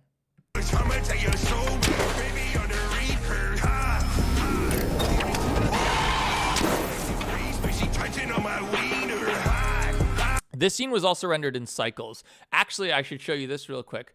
Most of the videos are all Eevee, but a handful of them have shots in cycles. Let's get point. This final shot of Rambly at the end of Mimic 2, where he looks like ridiculously good, where Jackie dies. Hey, Etro, what's up? We were just talking about you. Remember, guys, I was just saying that Secret of Mimic was created by a literal choir boy who works for the Catholic YouTube channel? That is Etra Games, one of my closest friends, and also a huge FNAF YouTuber, a former FNAF YouTuber, I could say. You might not know Etra Games by name. Oh, I just typed Tra Games. You might not know Etra Games by name, but you've probably seen some of his banger videos. Why You, Matt, Pat, Markiplier All Die Day 2, 4.4 million views. Why FNAF 1 and 6 are the same. And these are from 8 years ago, right? Like, Luke doesn't make FNAF videos anymore. He does occasionally, but Luke has some legendary Five Nights at Freddy's videos, so don't get it twisted. He's the GOAT. But he doesn't do it anymore. But he is one of my closest friends, and I run all my thumbnails and titles by him and stuff like that. And he's the man. And he's the one who originally suggested Russian Secret of Mimic, where make a Russian FNAF and play the stupid song by Extra Tuna and stuff. It was his idea. So we have literal choir boy, Catholic choir boy, to thank for Secret of fucking Mimic, bitch. Jackie, speak to me. You're gonna be okay, right? We'll call my Uncle Freddy. He can repair you. I love this scene. Also, you can see Rambly flickering like crazy. I just didn't care. Should have rendered him longer. Crying. Robots cannot cry. I will never go to VidCon. I know. Honestly, like, real talk, I don't like walk around afraid, but there are some people who really have a bizarre, like, unhealthy obsession with me and hate me. And just like after what happened with Charlie Kirk, like I would not want to be at any sort of public FNAF again. Also, most of those people who go to those things are much younger than me. I'm 33. I'm 34. So like I hope I don't look 34, but I'm 34. So I just don't, I'm not trying to hang out. I'm not interested in hanging out with a bunch of kids. You know what I mean? And like, I don't know. I'm worried something might happen. So I would not go to any sort of convention like that. It just, I don't want to be famous. I don't want to be like a personality. I have to appear in these videos because I have to be playing them. It's part of the shtick. But like, I just want to make videos that people enjoy. Jackie? Robot deactivated. It's just animations. My name is the fucking We're gonna get to this song in a mimic, second. yeah, my Also, there's obviously nothing there. I just blurred it. Victor is Kazuya Mishima from Tekken 8 in this video. name is the fucking mimic, oh yeah. This shot of Rambly. Get ready for the shot of Rambly. It's godlike. Time to play. No, well, time to die. I have a good angle and decent lighting. That's why I look young. 'Cause I'm not nice. I'm actually hideous. No, I'm not nice. This shot of Rambly. I'll shoot. Okay, everything in all of these is Eevee, which is Blender's rasterization engine. And in fact, when I was showing you guys my new magnum opus I'm working on, don't crash my stream. Five Nights at Freddy's 2. Five Nights at Freddy's 2. This is also Eevee. I'm going to do something crazy and try to turn this into Cycles to show you what Cycles is. Eevee is rasterized. It's like a video game. That's why I can run this at like pretty good performance and stuff like that. This is the same way the video game does graphics, video game tricks. Blender's other render engine, Cycles, is different. It doesn't look that different here, but what's actually happening is you see it's like shooting out rays from the camera and bouncing them around until they resolve. And like, this is how you get really, really good lighting. This scene's not really set up for it, but this is how you get really, really good lighting. Glass, volumetrics, hair, fur, all of that looks a million times better in Cycles, but it takes a lot longer. And as you see, it's harder to work with. If I turn the denoiser on, it's a little bit clearer, but you can see it looks like AI almost because it's trying to resolve the image like from like this super, it's trying to take this like noisy thing and turn it into, you know, something clear. So as it's doing more samples, it sort of figures it out. This is Cycles. Cycles take so long that you can't render a 60 frame, I can't render a 60 frame per second animation in Cycles. However, fur and hair are extremely hard to do in Eevee, and they look amazing in Cycles. So this one shot of Rambly, Shoot you in the face till I make you die. not this is Eevee. Watch me. This is Cycles, and you can kind of see the reflection. Shoot my secret cannon. You see his Louis Vuitton scarf. So yeah, this is just a random Cycles render. Watch me shoot my secret cannon. I put bombs in your belongings. Random ass cycle render in the middle of the video. And I did the same thing in the latest one in Mimic 4. The shot of when Helpy dies at the end, the shot of Reiko is Cycles. I don't know exactly what's going on in reality. A lot of things don't really make any sense. I love how this came out. I do know one thing. By the way, this is 100 times slow motion. I won't stand by and watch my friend be destroyed again. Rambly, Jackie, Bendy, Victor, you guys will be okay without me. Reiko. This is a Cycles render of Reiko because it's so close. I just need...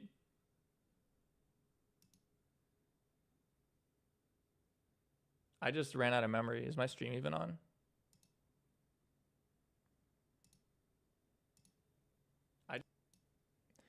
Opera ran out of memory. Give me a second, guys. This is why streaming Blender is hard. This is why streaming Blender is hard. Opera ran out of memory. Give me a second. Okay. Stream is on. Okay. Yeah, this is... I need to get a second. I need to build a second... I need a new computer in general. I'll keep my 4090, of course, but I need a new computer so I can stream from that computer and blend on the other one. But yeah, this random shot of Reiko, this is Cycles, because it's just such a close-up, I needed it to look good. And Reiko is my original character, yes. I could theoretically make a plushie of him, I guess. Don't really make any be destroyed again. Rambly. I love how this turned out. This ending is awesome. Victor, you guys will be okay without me. Reiko will protect you. I guess I just wish I could have spent a little more time with you all.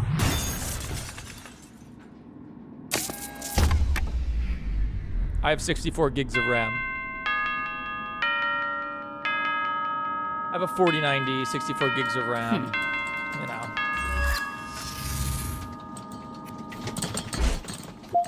I have a sick computer, obviously.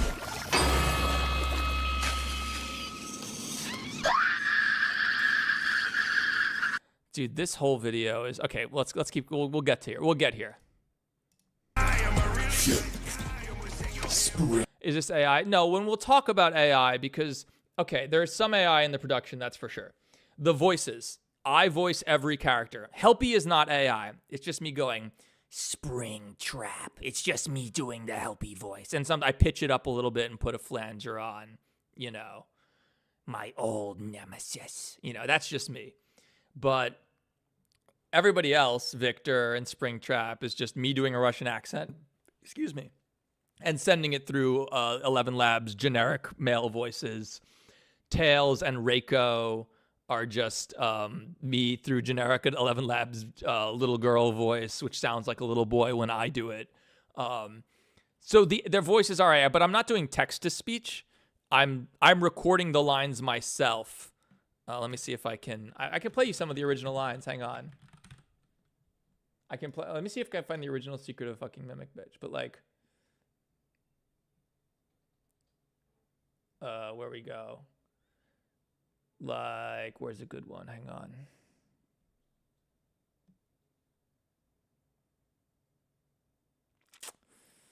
Do I have a good song for this? No. Well, we'll get there. We'll get there. Don't worry.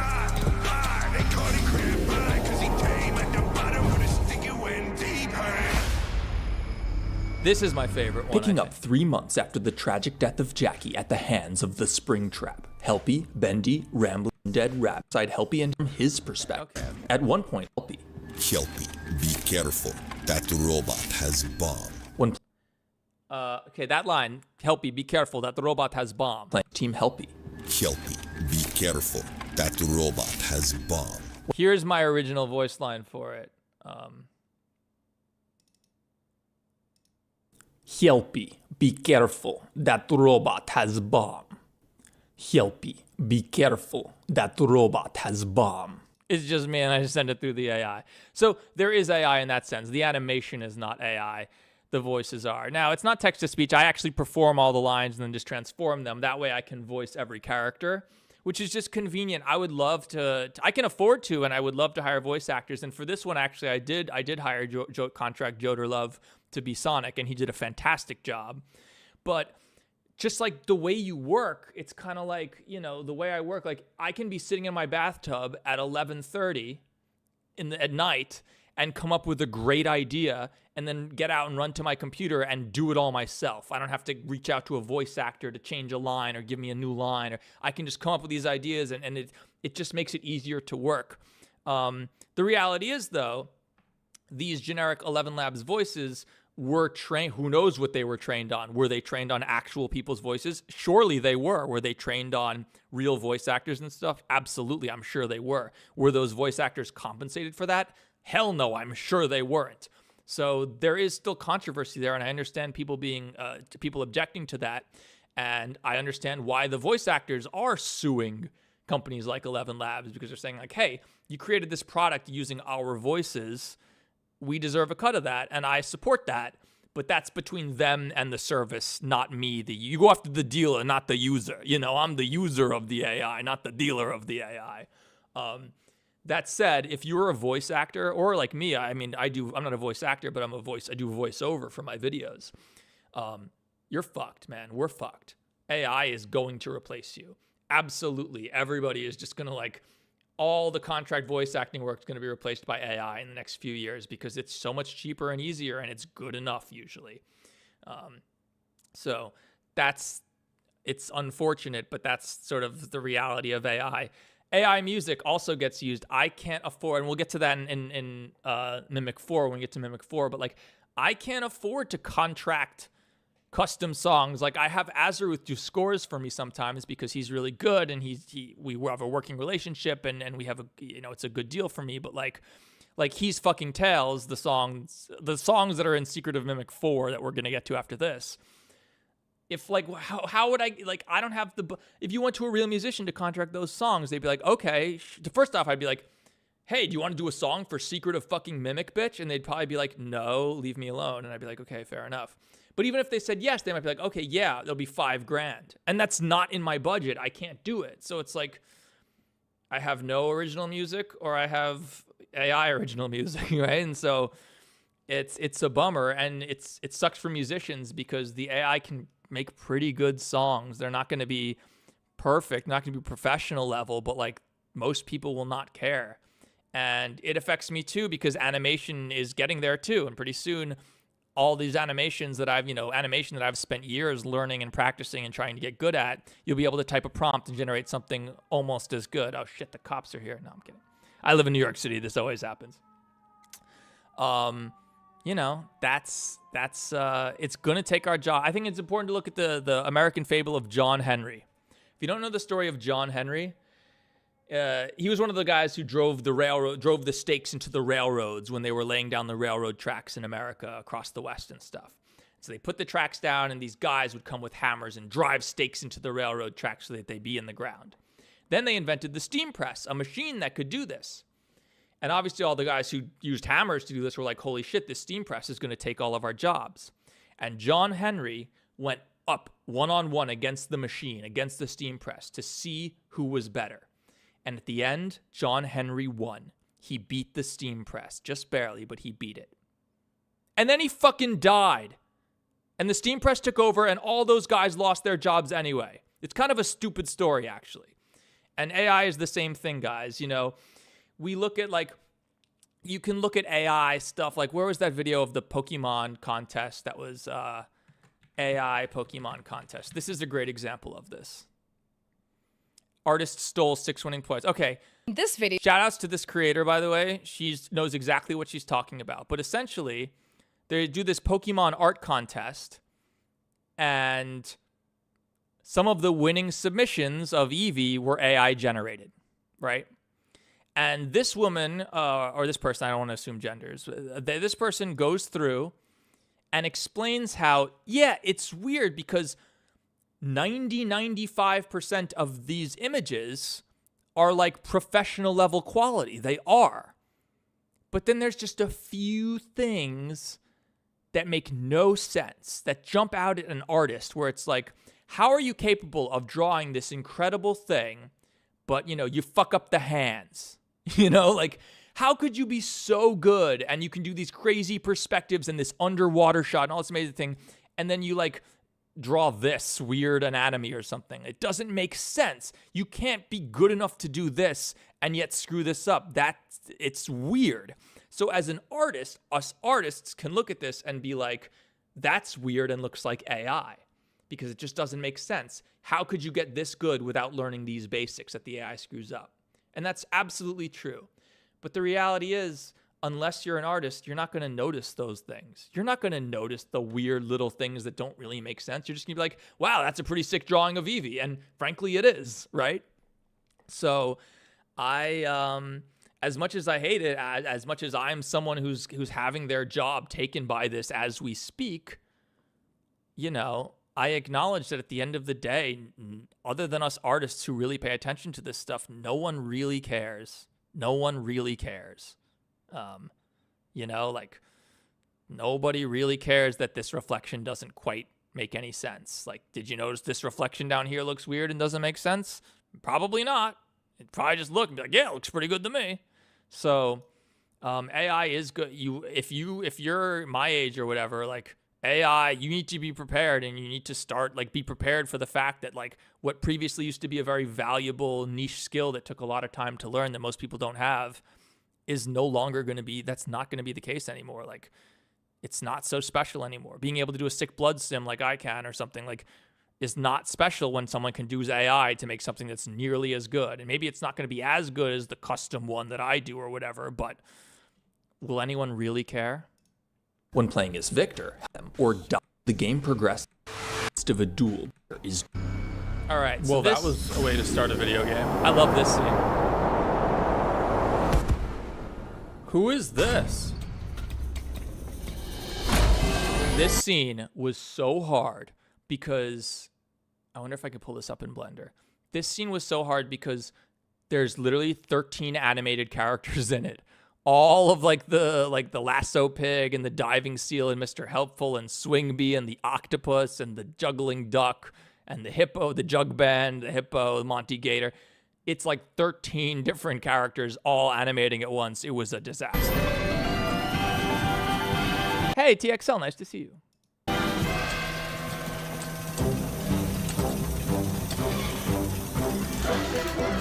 Also, early shots of Reiko, he has no teeth or tongue. You'll see he has no, he's like a Muppet. He looks like a Muppet. So after I did these scenes, after I did this scene, I went back to Nomak and I was like, hey, we need to give him teeth and a tongue. And then he did. And I actually re-rendered most of this scene with his teeth and tongue, but not this shot because you could barely tell.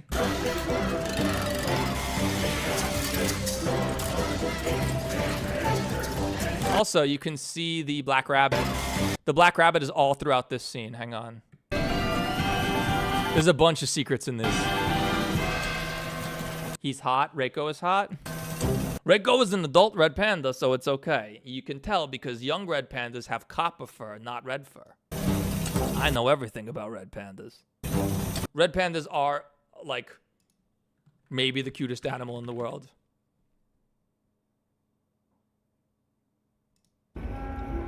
They're maybe the cutest animal in the world. I don't know. They are so freaking cute. This is a bad one. Where's the one with the belly?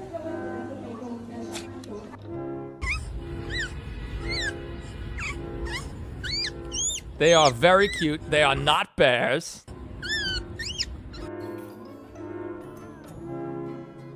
They're more closely related to raccoons. And when they get to defend themselves, they stand up on both their legs and raise their hands above their heads like they're so cute, dude. They are the cutest things. That was a shitty one though. Hang on. There's a better one. There's the one with the belly. Hang on.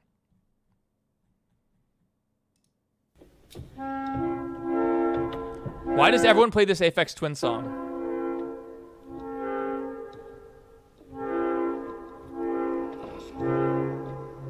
Oh, look at him holding his hands up. Oh, look, this one pushes the other one down. Get out of here. Yeah, they're like the cutest animals ever. They're up there. Raccoons are also very cute. Not gonna lie, raccoons are really cute too.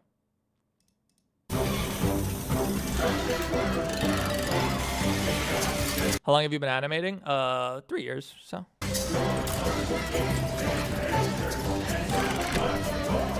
So you can see right here, here's the first cameo. Okay, there you can see Black Rabbit is hiding behind Lasso Pig. And he's also right there in the corner. This is pretty obvious, but it goes by so fast, you might not even see him. Look how fast that goes by.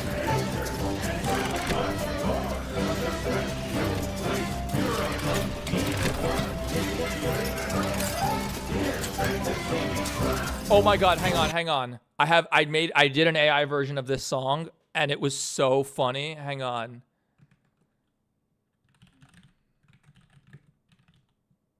What is the first line of the song? Hang on.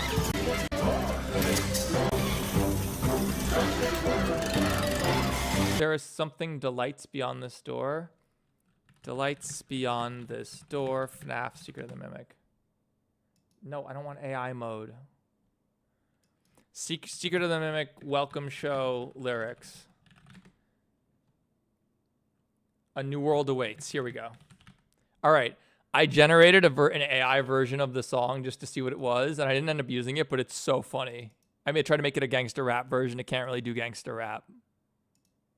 A new world awaits beyond this door. Costumes, games, and adventures, and so much more. Such a special place. You're a lucky one. Take a good look. Be a fantasy needs fun. Woohoo! Should I have used this?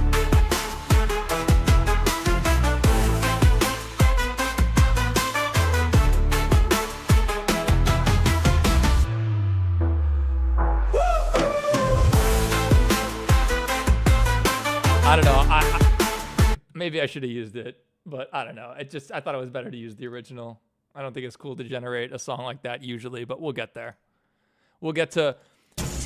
You guys don't even understand. I have 100 versions of Jackie's Box, but I also have versions of the Rambly review that are amazing. We'll get there. I already have the song that Rambly Raccoon is going to die to in his glorious sacrifice. It's so funny.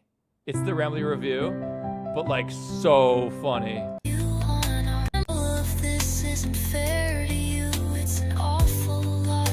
It's so funny. But here comes Rambly Review Part 2 to sell you on our task. I'm here to view and assess each valuable guest as I learn. And lots of happy feedback ensures you're gonna return about us.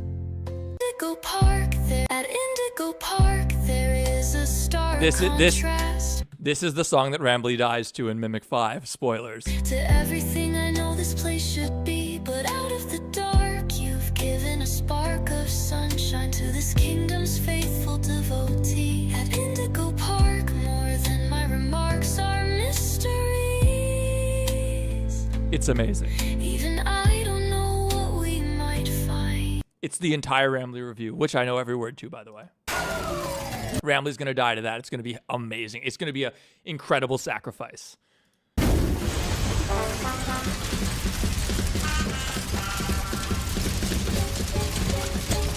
He's floating here, by the way. You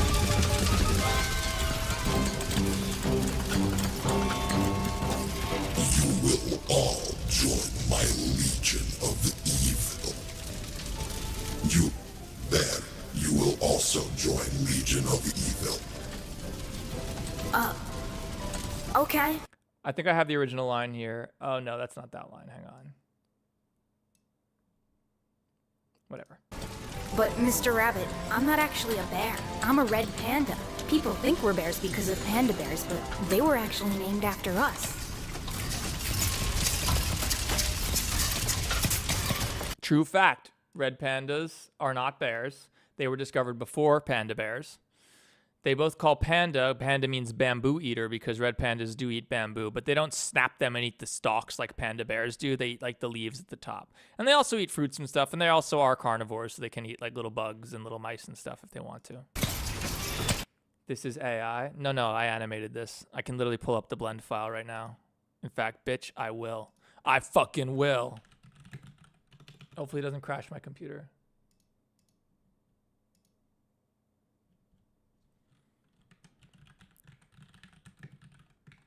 Welcome show dot blend. Is this it? No, I think it's MCM exterior combined. Here's another cool thing. I hope I can show this to you guys. I hope this doesn't break everything. This file is crazy, so I don't even know. This might crash my computer. So if it does, sorry. Thanks for watching. This file is 2.8 gigs. Yeah. They were actually named after us. Yeah, I freaking animated this entire thing. Get the fuck out of here. It's not AI. Also, fun fact, this is crazy. The entire welcome show, this blew my mind. Is this one? Fits perfectly into the map. It fits perfectly. So here's the MCM exterior right here. See this building right here? This is where you walk in to go to the welcome show. Oops, I hit the wrong button, sorry. This is where you walk in to go to the welcome show. And you go through this what we call an airlock in video games, which is a place where the door behind you closes before the door in front of you opens so that they can unload all this stuff from the outside and load the stuff from the inside. But you go right here. See this building right here? There's this is the actual welcome show. It is spatially coherent, which is unheard of in a game like this. It's very cool that they did this. Because, again, you walk into here, you walk into this airlock, this door closes behind you before this one opens. So you would have no idea if the room you're walking into actually makes sense based on the exterior. But it does. And I think that's so freaking cool that it actually fits into the map. I think it's awesome. So shout outs to Steel Wolf for doing that. This took a minute to extract all this stuff. But yeah, you can see I animated all of this. If you look at Reiko's, also he looks very silly without fur, obviously. This is his animation stack over here. So here's his mouth, here's him talking, looking around, his arm being fixed, his eyes, here's his idle animation. They were actually named after us. And then each of these animations, like his mouth, these take forever. I have to manually keyframe every single movement on here. Let me see if I can show it well. Yeah, so you can see right here, this is his mouth moving up and down. They were actually named after us. So, yeah, if you're saying this is AI, I mean, there's, like I said, voices. I transform my voice with AI so I can sound like a little kid. I use some AI music here and there and stuff like that. But the actual thing is just me sitting here for hours and hours and hours manually animating stuff. So, you know, don't tell me it's AI. Panda bears, but they were actually named after us.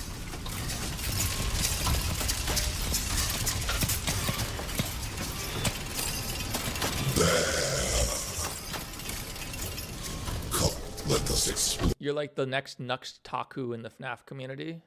Didn't Nux Taku become like a right-wing grifter though?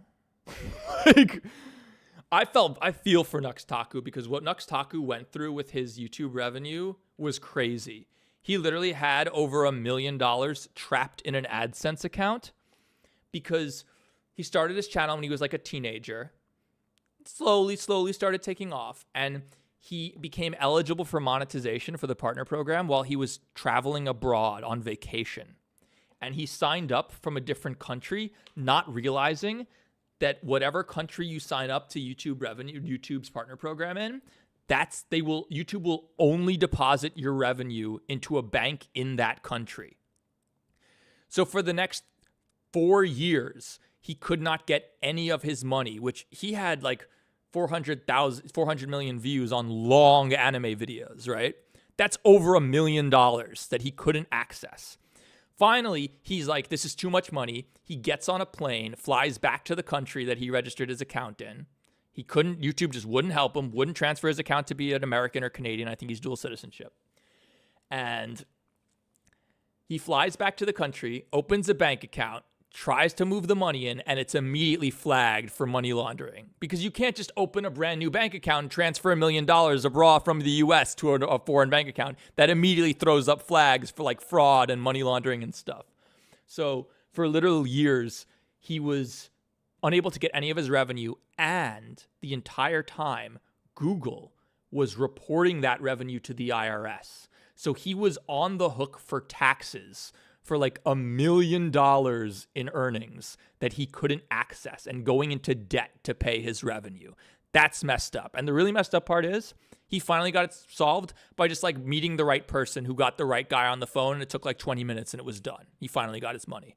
So that sucks, and I feel for Nux Taku. But isn't he like a right-wing grifter now? Like, I think his channel kind of fell off as it happens, and then he like reinvented himself as like a right-wing grifter. That's what I heard. I don't really follow him anymore. Why are people calling this AI when it obviously isn't? Everyone calls everything AI now. I wouldn't say it obviously isn't. I mean, most people can't make something like this. They don't know that I'm actually a pretty decent animator and director. I'm not a good animator, not a good director, but I'm good at Blender. I'm pretty good at Blender. I'm good at software engineering, right? But then you think about it, like if you actually wanted to make a 43-minute long movie like this in all AI, it would never work. Shouldn't we help that Not never, not yet. octopus? Not headed on Twitter. No. I troll Twitter. I deliberately antagonize them. I'm baiting them. Don't worry about it. Has no need for They're dumbasses. Like I literally made a post the other day. I posted on I should find it. I posted on there's a 3D modeler in our community named Torres, really, really talented person. And they make some pretty dark posts sometimes. And they made a post about how like someone put them on like a FNAF animator tier list or whatever. And he was like, please, and they were like, please don't do that. I don't think I'm good enough or whatever. And I replied to them saying like, you know, dude, or Torres, I don't want to assume any genders. Torres, as long as you love what you do, nothing else matters. You cannot care what anyone else thinks. And then a bunch of people replied to that talking shit about me as if like, did you read what I said? As long as you love what you do, nothing anyone says matters. I don't give a shit what you guys say. I love what I do. I love that I get to do this for a living. I'm so lucky. Fight. This shot is really slick. People won't realize how slick it is, I guess. I don't know. But it's, did you rip the game to export the maps? Yes, exactly. I used F-Model and pulled them out and figured out how to map all the textures correctly and the base colors, the roughness map, the ambient occlusion. I used this new trick, not new trick, but this trick for doing ambient occlusion right. Anyway, this shot is super cool because it's one continuous shot that starts inside and then zooms all the way to the exterior. I don't know if people really notice, but it's quite a difficult thing to do, and I'm really proud of it. Springtrap and Victor are literally the same voice, same AI, same. It's me doing the same accent. Bear, the Legion has no need for those who are on fire. It's the same voice as Victor's exactly, but then I just run it through some more like effects to make it more Springtrappy. Wait, me being like you have successfully baited me, though I was neutral about the whole thing. I mean, I bait everybody. I literally put leader of the FNAF community in my Twitter bio, and people love to point out, this guy thinks he's the leader of the FNAF community. What an idiot. I've never even heard of him. And it's like, dipshit. I don't think I'm I literally just say that because I know it drives them crazy. So there's that's it. Actually a story this time? So yeah, this shot's super cool. This is also Azeruth's score. Azeruth, who does the music for Jake Ryan Southgate's Fredbear series, he did the music here. And this shot, just the way it's all one shot. Instead of just I'm secretive mimic, bitch. There's 12 characters in here, and then we're in here. And now we're outside. Volumetrics, that's fog.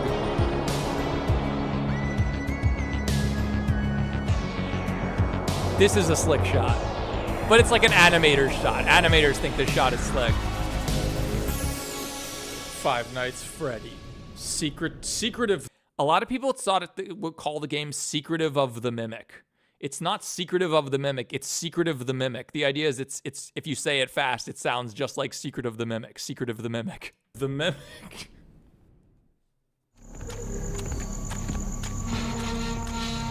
Not the person who posted every Skylander on my post. Helpy.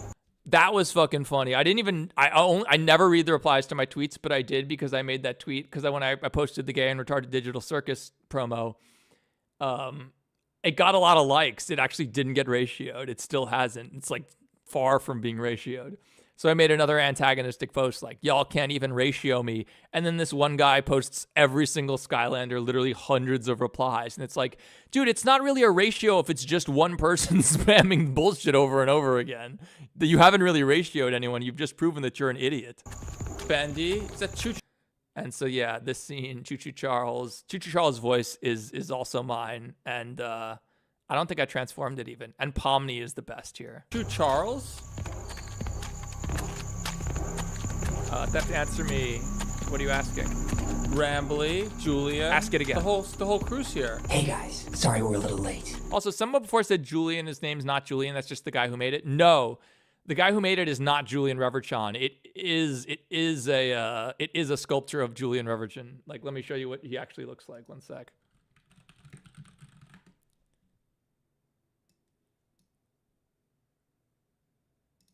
Most of the images are going to be Kane pixels, but it is actually, the guy who made it is not named Julian. It's a sculpture of Julian Reverchon. Yeah. Help me. What is this place? Welcome to Murray's Costume Manor, home and workplace of Edwin Murray. Cool, dude. What are you asking? I'm sorry. I'll answer you if you have to ask it again. There's a lot going on. Victor and the creator of the fucking Mimic. My Uncle Freddy has reliable intel that Springtrap I have Helpy turn away here so I don't have to do all of his lip syncing. Has reformed the Legion and that they're operating out of this facility. Furthermore, just a few days ago, Jackie's Springtrap sounds like Victor because it's the same voice. It's me. endoskeleton was stolen. Who voices Rambly? Okay. I use generic AI models, but I draw the line at cloning. I draw the line at cloning a real person's voice. Anyone could just take all of Otterboy's lines from Indigo Park and feed them into an AI and probably generate an AI. I'm sure you could do that really easily. That I think crosses a line. I don't think that's cool. So Rambly is voiced, honestly, by random-ass voice clips. You'll see when we get to it. He doesn't have many lines. He's either voiced by literal clips of Otterboy from the game, which is fine. That's literally him. Or they're just like random clips from other video games, but I don't think that's cool. I draw the line at making an AI voice of someone, especially a community member like that, like someone who's not like a famous voice actor, you know, like that I don't think is cool. So that's why Rambly doesn't talk a lot. Look, it'd be super fun to have Rambly in his perfect voice swearing and saying some stuff, but I don't think that's ethical. I don't think that's cool. So I do draw a line there. Same reason I won't, and I have in the years ago before this stuff really blew up. I not Rambly, but like I'd make AI Markiplier and stuff like that and use it for trolls, and AI Dawko and use it for trolls and videos. But it was really bad back then. It was very obviously broken and didn't really sound like them. It was clearly a computer. But now it's gotten too good. So I do draw a line at that. I don't think that's cool. You shouldn't clone an actor, especially a community voice actor like Otterboy. I don't think that's cool. From our cryo storage facility. You don't think. Our mission is to take down the Springtrap and his new Legion of Evil. I made a GGY fan game out of a fake game. Nothing more. Listen, babe, you need to sit this one out. It's too dangerous. I'll never make a fan game, though. Honestly, at this point, anyone who announces that they're making a FNAF fan game should be put on like some FBI list. At this point, dude, between Jonachrome and Fiznom and Lesta, Kane Carter, who's the Dormatabis guy, Nietzsche, like between all these guys. At this point, if you announce that you're making a FNAF fan game, I wouldn't be surprised if the FBI just immediately puts you on a list. Like, watch this guy. He's making a FNAF fan game. He's probably evil. No. And also, like, I don't have time to. I have my own ideas, man. If I was going to make a game, I'd make my own game, dude. Like, I don't want to make a fan game that can make me no money, that I can't turn into my own franchise, that I can't do everything I want with. But, of course, doing your own thing is harder. I mean, you don't have a built-in audience like I do with my parody series, so it's tricky. Charles, take care of Pomni for me. No problem, help me, I keep your bitch safe. Thanks, Charles. I'll radio you when we're ready for evac. And yeah, I think I showed it before, but here is Pomni's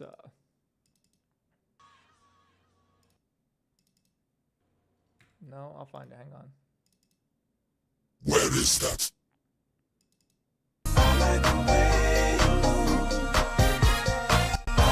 I can't play the music because we'll get. I don't care about the stream getting claimed, whatever, but I don't want to get the stream taken down, which could happen if you play the music for too long. So yeah, Pomni, her arms and stuff, I literally just put sine waves on them all. They're just sine waves, and she just sort of wiggles around. So this is what's happening with Pomni. Yeah, that's Pomni. This model is crazy.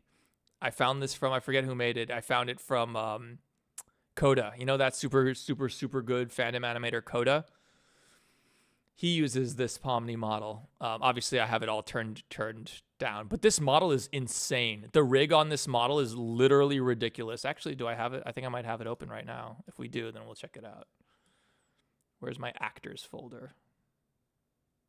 Actors.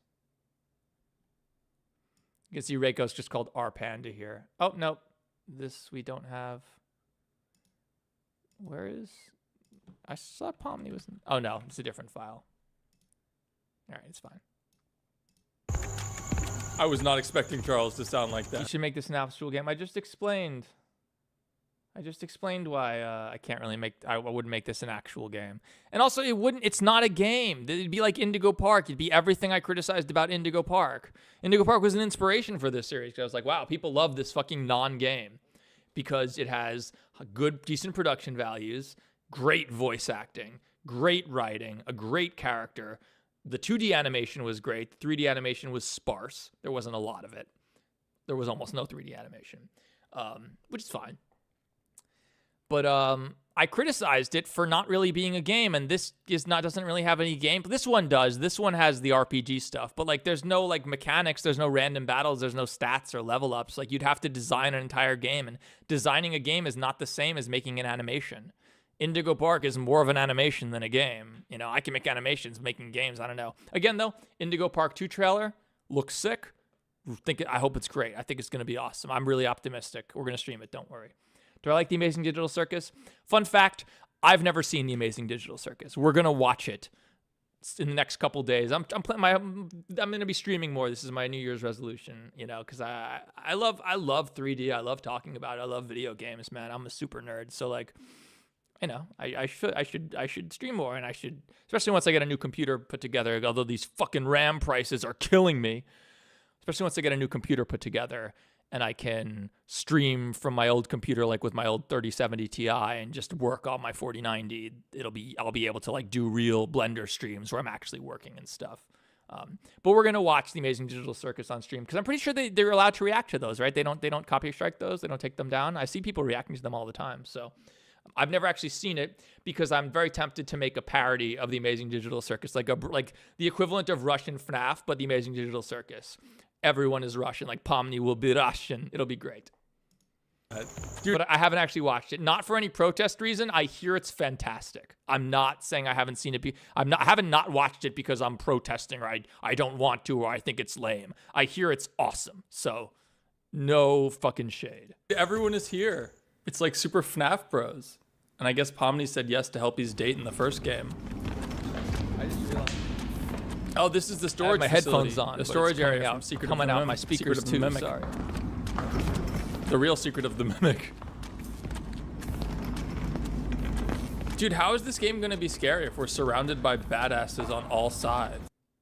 And people say that Twitter users are dumb, but they're more unique and talented than Theft King combined. They ain't making anything. I'm over here making fucking movies, bro. What are they doing? They're just talking. Yo, Azula, take care of them. Take care of the cool dude. Got Helpy, Bendy, Rambly, Julian. Azula, take care of them. 2-week them. I don't think we can 2-week them, but take care of them. Enjoy never being in my chat again. Wait, is this all of Secret of the Mimic? Are you the Mimic? I don't think that's a Mimic. Here's the thing I screwed up. Not screwed up, but I Mimic? could not for the life. I searched through all the files. I know Secret of the Mimic better than anyone in the world, probably, because I've hacked the entire game to make this. I could not for the life of me find the texture that goes on this light above the doors. So I just kind of like threw something on there. You didn't I don't notice. think that's a Mimic. Workshop. Yeah, you didn't notice. It's fine. Didn't Bendy Bendy's animation is broken here. I fixed it die later. in the last game? Well, no. He died for us, but like as a FNAF universe fan game and publish it. The FNAF fanverse is over, guys. It didn't work. I'm making a video about this, I'm pretty sure about. Like, it didn't work, guys. It's been 7 years or something. People make fun of Pirate Software for working on Heartbound for 7 years and never actually doing anything. Fucking Kane Carter is the definite. He is Pirate Software. He's like, yeah, Kane Carter's making Pop Goes for the Pop Goes Evergreen for the fanverse. And it never came out. Instead, Kane made fucking shitty Undertale. He made Pop Goes Arcade, which was not what people wanted, dude. And then he released My Pop Goes, which he didn't even make. My friend Suslord made it and sold it to Kane for $500. True story. Kane just released it on iOS, on mobile. All right. Kane doesn't really make games. He talks about making games, and he charges people to be in his Discord to see like early stuff from this game. And it's like, how can you be charging people to see stuff from this game when like no one gives a shit? Like you don't have enough content to charge for that. Like, you should only be doing that when you already have more content than you can publicly exhibit. And he's got nothing to show. It's been 7 years, dude. Viznom was making FNAF Plus. He quit. Took down the VHS, which was the only thing that FNAF Plus really was at the end of the day. There was no game. The game never came out. All it was the VHS, and he took it down, right?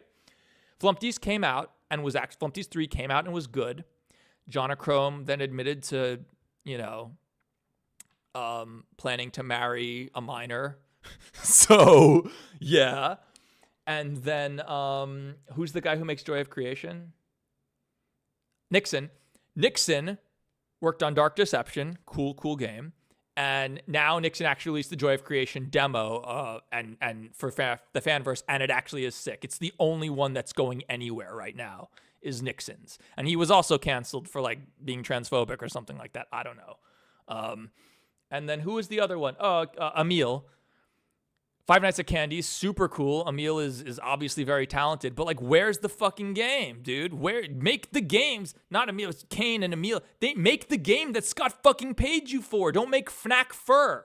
This is not what people want. All right, I'm ranting. Like, you didn't have to. I'm having a crash out. But like, if you disagree, you can tell me in chat why if you disagree. But like, Scott was like, hey, he's like, yeah, I'm gonna license these games, and these guys are gonna make these games, and then none of them made those games. They either quit, or they like went and they made other shit that no one asked for, that no one really wanted. You know, it sounds to me like they lost interest in their original idea, and it's like, why are you making Pop Goes Arcade and My Pop Goes when we're still 7 years later or whatever? We're still waiting for the actual game, Pop Goes. Why make FNAF Fur when people love Five Nights at Candy's and would kill for Five Nights at Candy's 4 or whatever the next one is, you know? Like, make the game that Scott freaking paid you for, dude. All right. Like, I watched Corey Kenshin's Nixon's, shout-outs to Nixon at least, because Joy of Creation demo was awesome. Played through and he called. And for Jonachrome's creepiness, Flumpty's 3 was good. Bendy at the beginning. But the fanverse is done, dude. No one else is ever getting into that. And for a good reason, because you can't vet these developers. And it's why, like, you have Kane with the N-word stuff and Fiznom being just a huge asshole, and, you know, Nixon with the transphobia, and, you know, Emil having murdered all those people. That's a joke, by the way. Emil's like the only one who didn't do anything bad, other than not make his freaking game. And also, Emil was the programmer for Pop Goes Arcade. So Emil's the one working on Kane's games for real, you know. Anyway, we look at the FNAF games, like the spin-off games like FNAF Kart or Five Laps at Freddy's, that Roblox game that never went anywhere, Into the Pit, which was awesome. Scott is not doing the fanverse anymore. He's giving these licenses, he's giving the license to like reputable studios with a proven history of getting shit done. Because you can't vet these people. You know, you can't vet these people. You don't know who these people are. Like, imagine he let Grizzlies into the fanverse. Now Lester Tells gets arrested for assaulting 2 women. And it's like, holy shit. Like, it's just too risky, man. And also, like, you don't know these people. You don't know if they can really get it done. And as we've seen, most of them couldn't. So he's not doing it. There's no more Fazbear fanverse. It's not happening. Beginning, and Bendy was with them for the entire game. So I don't think we'll ever get Five Nights at Candy's and Pop Goes Evergreen. I hope we do, but I don't think we will.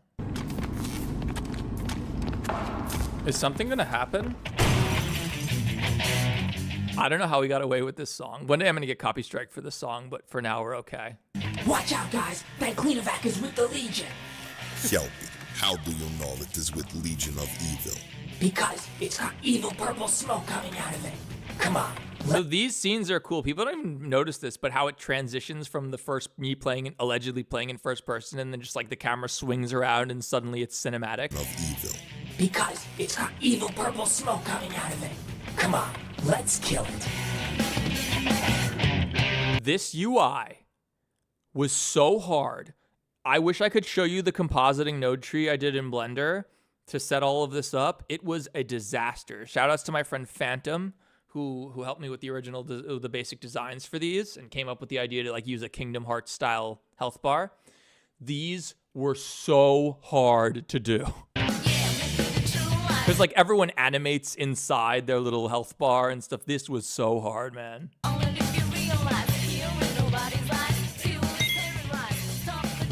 What?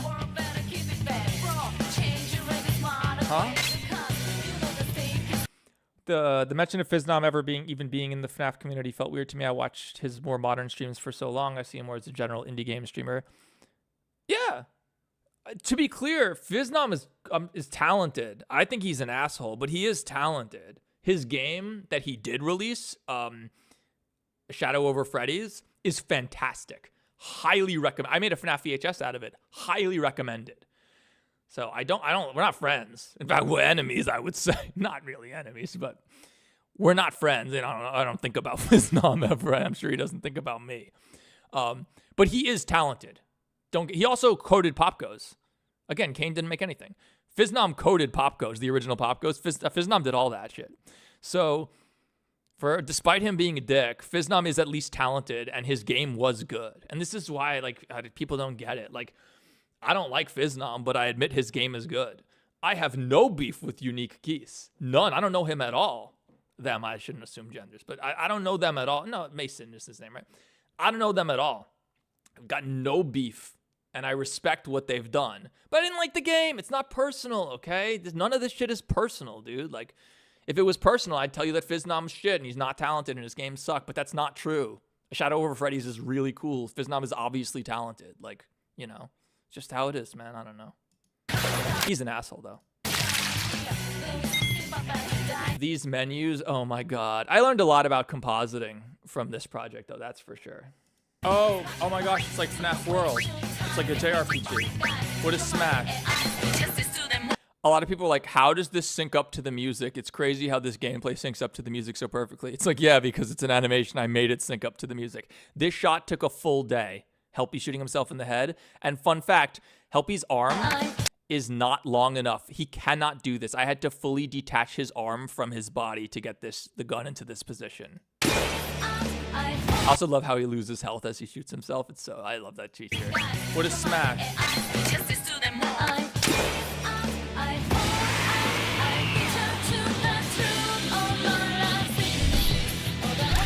I love this shot.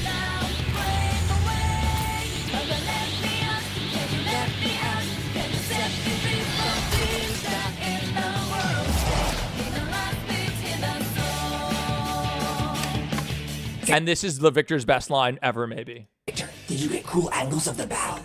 Of course I got cool angles. I was flying around like fucking Lakitu from Mario 64. Good. Can I explain the brutal death of Evan Afton?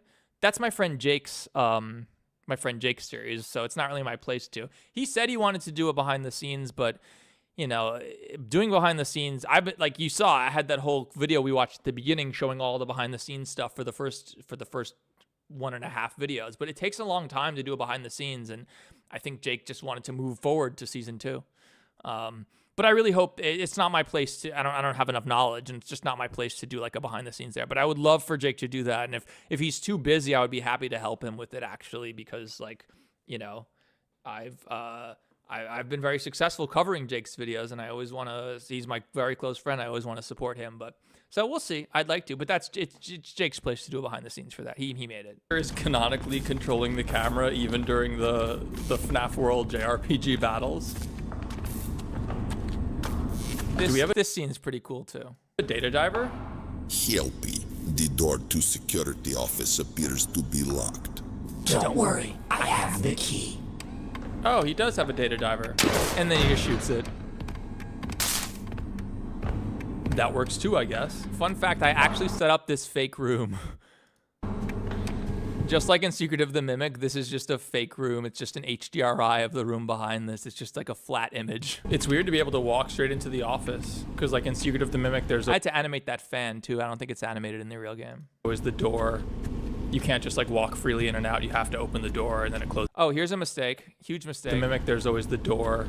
This inventory thing, just like clipping out the top of this, it's not supposed to happen. I just screwed it up. It's supposed to like disappear and like fold back in, but it just... You can't just like walk freely in and out. You have to open the door and then it closes. Extracting models from games and bringing them to Blender is not easy, guys. Here's a shot within a shot, which means I had to render this scene out first, put it on the TV in this scene, and then render this scene out. So it's like a double render. Fortunately, though, I was able to reuse this scene in the next scene. So you have come. The spring trap. So it's true. You really have reformed the Legion here at the MCM. Yes, and I have gift for you, bitch. It's Jackie. Springtrap, you butt-face, give her back. I love how Helpy calls him a butt-face when the series is so full of like crazy swearing and strong language. Like in Mimic 2, when Helpy kills Springtrap, he literally said, what does he say? He's got like, when he says something crazy, it's like one of the most rewatched parts. It's probably the most rewatched part of the video. Where is it? Right here. When Helpy reveals that he's Scott Cawthon, he shoots Springtrap. Like, this is normally what it's like.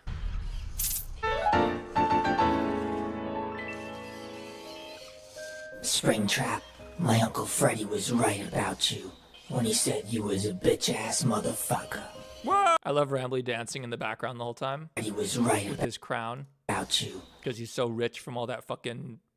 It wasn't Patreon, right? It was GoFundMe or something. From all that GoFundMe money. When he said you was a bitch-ass... Also, I don't see enough comments by people noticing that Helpy's hat changes all the time. Motherfucker. Whoa! How much child labor went into animation? I'm 34 and I manually animated the whole thing myself, you know, so 0. Let's go. 0. See, I just love that he calls. I thought it was funny that he called Springtrap a butt face when the series is known for like extreme language. Springtrap, you butt face, give her back. If you want. Why do people say Helpy turned black? Because he said you was a bitch ass motherfucker. I'm like, that's not. Come on, guys. Come get her in Big Top showroom. Also, it is you who has but for face. Come on, let's go. Helpy resorts to violence in all situations. How old are they? They don't have ages. Okay, let me rephrase. Rambly is canonically over 100 years old. That's in Indigo Park. That's confirmed in Indigo Park that Rambly is over 100 years old. So all y'all posting your Rambly E621 stuff, guess what? That's a geriatric raccoon. That's an old-ass raccoon you're drawing naughties of. See him. Which, to be fair, generally works out for him, I guess. This is the bad part. I hate this part. Are we about to walk all the way to Big Top Showroom? So I realized, like, how do we get out of this scene? Am I gonna actually like walk? Like, I don't like. I could get the rest of the map, but actually, like, walking the rest of the map to Big Top Showroom would be like ridiculous. Like, so this section was supposed to be. Thank you so much for your $1 super chat.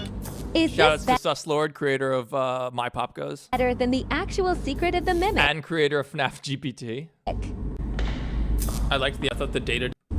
What is this? Yeah, this was just like me. I spoke to Azeroth. I wanted to do something way cooler for this scene where like the sounds were like going to affect the geometry and do a bunch of cool stuff like that. But like, I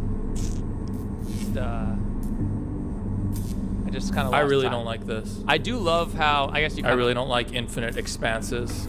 This is also a phobia of mine. The infinite, like the void at the edge of video game levels. It's a phobia of mine. I have an irrational fear of it.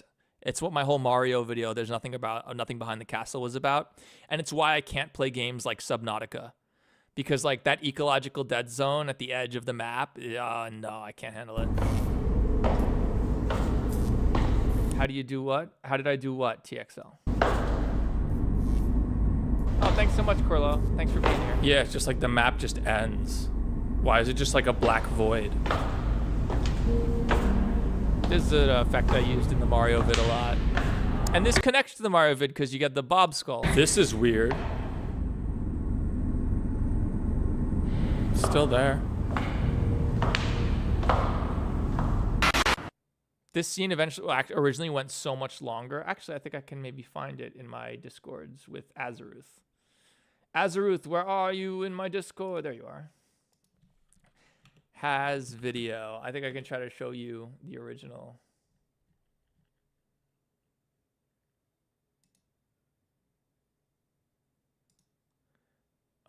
Open link. Okay. So there's no sound here, but the original did not cut off nearly as quickly. Oh, there is. So this is unfinished. And it originally went a lot longer, and I forgot to subdivide the skull, so it looks a little janky.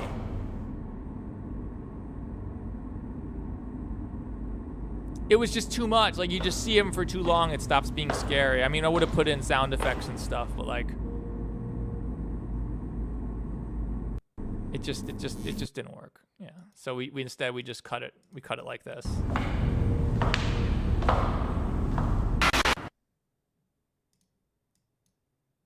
You know, sometimes you have ideas, and then it's just it doesn't work out the way you didn't turn out. In the words of 9 Inch Nails, it didn't turn out the way you wanted it to. You butt face. So this is the exact same scene that we saw with Helpy in here. I thought this was cool. Like, you know, Springtrap, you buttface, give him back. Like, The Springtrap. It's Jackie. Springtrap, you buttface, give her back. If you want her. and so this next scene is literally the other side of that conversation from Reiko and Springtrap's perspective. Reiko is not named at this point, though. Okay, come on, get to it. Like, come on, video. We win? Springtrap, you buttface, give her back. If you want her, come get her in Big Top's showroom. Also, it is you who has booked. Also, I loved putting him on the camera, the TV here. That was cool. I like how he actually has a camera set up. Like it's plausible how he was filming it, and Reiko was doing it. For this. And cut. Well, Mr. Rabbit, I think your ransom message came out really good. Who are those guys? They are enemies of Legion.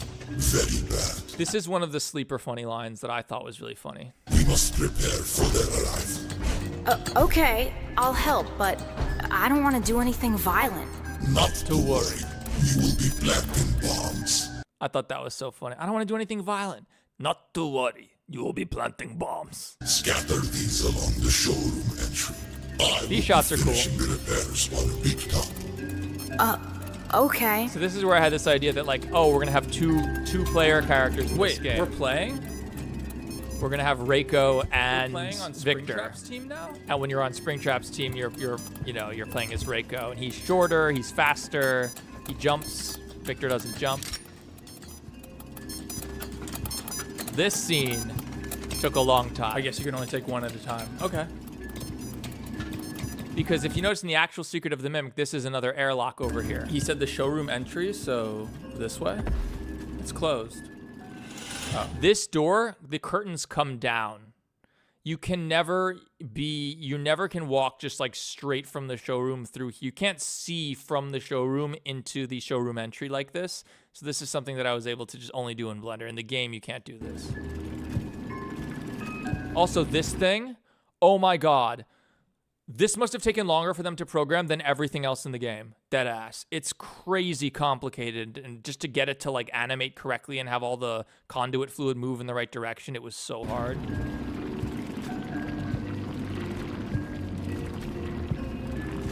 Do we plant it in the ice cream? I do love all the animated lights. Is that cool. a good spot? Oh, maybe we put in the ticket. These aren't in the original game. I did those myself. Because in this is where you get the ticket and see. Yeah. It's not one massive FNAF blend file. FNAF GPT is one massive blend file because it's all a single continuous shot. This game has cuts, it has deaths, it has loading screens. So I divide up blend files. But the thing is, it's inconvenient to divide up the blend files sometimes because afterwards, it's meant to be a game, so I do spatial audio. Like I place speakers in the scene so that the sound comes from that direction. So if you turn and it's your right, it only comes out the right speaker, just like a video game, right? And if you split it up into multiple files, when you finish your whole sequence and you want to go back and do the audio, it's very annoying when you have to dig through multiple files to find, okay, well, this part stops here, this part starts there. So you'd rather keep things in one file when it makes sense. How do I plant the... But I'm very good at optimizing Blender and like knowing what to turn off and what to keep on and stuff. Bomb has been planted. This is a Counter-Strike reference. I don't think many people got that. So this is another cute thing. Reiko at first is like really nervous about the bomb has been planted, and then listen to all of his other ones. Bomb has been planted. Then Big Top shows up. Again, ripped him right out the game and just, used his default animations and played with him. I love Springtrap inside trying to fix Big Top. Hey, Eugene, nice to see you again. You like the SM64 video? Thank you, A-King. You should consider watching the sequel that no one watched. Not no one, but it's awesome. There he is. Oh my God, Springtrap is inside him fixing Big Top, I guess. This whole showroom, being able to use actual game environments is so much nicer. Just like with Dead by Daylight, they just look so much better. And Steel Wool's environmental artists are godlike, dude. How much to live stream for 7 days in a row? I don't do this for the money, man. I make enough money from my videos. I'm very comfortable. And I also, in 3 years ago, like invested all my 3.5 years ago, I invested like all my YouTube money into Nvidia. And so that's up, 850%. So I'm chilling. I don't do this for the money. I'm trying to stream. I'm planning to stream more though. That's my New Year's resolution because I do like it. And it's streaming just games. But streaming animation stuff, I love anime. I'm a super nerd for animation. So like, I could talk about this stuff for hours. Here's the mistake. There's a spotlight right here on this curtain. That was to light up Springtrap at the beginning of this scene, and I never turned it off. So you just got this random ass hot spot, this light that's coming from nothing. In general, you do have to use fake lights a lot, but you want to place them in positions that make sense. And ideally, you place lights where there are actually lights in the scene so that it's physically accurate. But if you screw up, you end up with this random ass hot spot, this random light that doesn't correspond to anything. How much do I make? Plenty. Oh, because he got blown up in the last game by the helicopter. That makes sense. Plenty. Continuity. Especially this month with the FNAF movie when my views went up like 270%. Dude, FNAF GPT continues to get like 10,000, 20,000 views a day. It's crazy. All right, you work on that, Springtrap. Animating this was a disaster. It's already power. We don't have to do the puzzle, thank God. Hey, Mr. Helpful. Excuse me. And yeah, I added these guys and the blood to this. At one point, this file got corrupted and this room just got crazy, but I was able to load a backup. Dude, what happened here? What are all these dead people doing here? What's my favorite line to say? Can we plant the bomb? Because I have a lot of favorite lines. This hanging corpse. Actually, Mimic 4 has the best lines. When we get to Mimic 4, that's the best. Maybe jump up here. No, I don't. You can't. That's it. Well, I don't do it for the money. You're welcome to Super Chat. I do appreciate I could use it. But yeah, if I could stream the production of these, which is what I'm hoping to do this year, that would be great because then I could like get engagement and views and drive traffic to my channel and get super chats sometimes, and I guess run ads. I don't run ads during my live stream, as you can tell. But, I could, in the month that it takes to make the video, I could be like engaging with my audience more and getting more viewers and making more money as I'm making them. And so I have to do that because right now I spend a month just like in solitude working 14-hour days to animate all of this. And then you drop the video and hopefully it's a success. Thankfully, these have been really successful so far, but maybe we can plant it on Mr. Helpful. Can we jump up here? So yeah, like all this jumping, this is real. Like I am actually just controlling the camera in the blend file as if it's a first-person shooter, and it does collision, it does gravity, it does everything. We just Bomb has been planted. My first fake game, Five Nights at Poppy Slentimes and the Indigo Machine of Ban Ban, I didn't have that. And FNAF GPT, I didn't have collisions. You'll notice in those games, I never really get too close to walls because I would just clip right through them. It's in his mouth. No worries, Azula. You don't have to super chat. Why are we so short? You're the super mod. If anything, I should be paying you. Oh, it's because we're playing as a little bear. That makes sense. I was going to say, we're even shorter than Indigo Park. That's something about Indigo Park. Finding Frankie too. I said we're shorter than Indigo Park. Indigo Park's scaling was abysmal. It looks much better in the sequel. But in the first game, it's like the player character is shorter than a trash can. They're shorter than like the first door on a refrigerator. They're so short. It's not spatially coherent. The scaling is totally off. Whereas in the Indigo Park 2 trailer, that looks pretty good. Finding Frankie also had bizarre scaling. Where like there'd be like a barrel in one room that would be like chest high, and then the next room it would be taller than you because they clearly just scaled the entire area up at once, which you're not supposed to do. And in that game, you were as tall as a trash can. Did you lock the Z-axis so you could record the mouse movement? Let me see if I can just show you how this works. What's my frame rate? So this won't work that well, but I'll give you sort of an example of how it works in here. This might crash everything, so sorry if it does.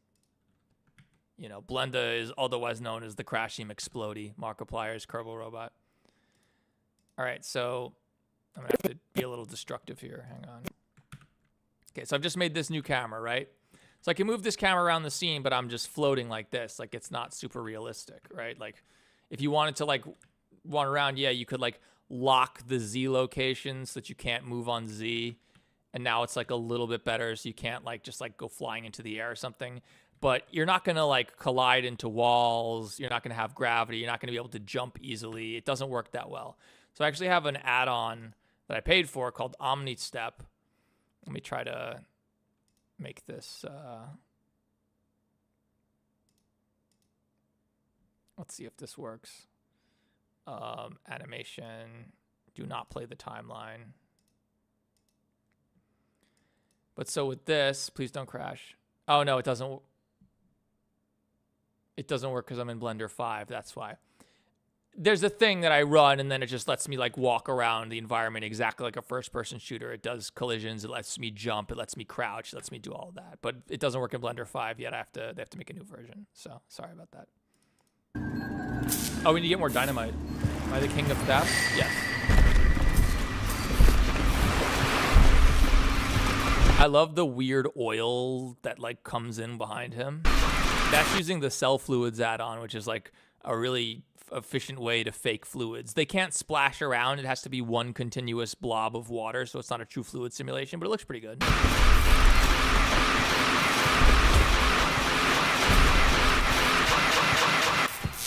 Yeah, TXL, that's what I did. I would just sort of record stuff with Z-axis locks, just like with locks and stuff, and, like, you know, just trying to fake it, but, like, even then, like, you also would have to play time. You have to do the thing where you play the timeline. They were actually named after us. And then move around like this. They were actually... And you see it doesn't keyframe every frame, and it doesn't keyframe consistently.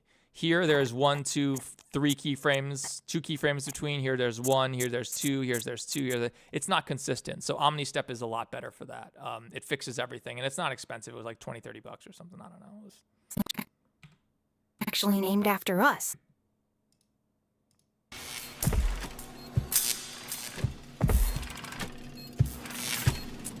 So, yeah, it's a gameplay section. I don't think it's super entertaining. Not a lot happens here, but, like, it does sell the idea that this is a real game more when you have stuff like this. Running 2 Springtrap for protection. Springtrap! Oh, God, you have to jump up the stairs like it's Minecraft because we're so little. Fun fact, that was true.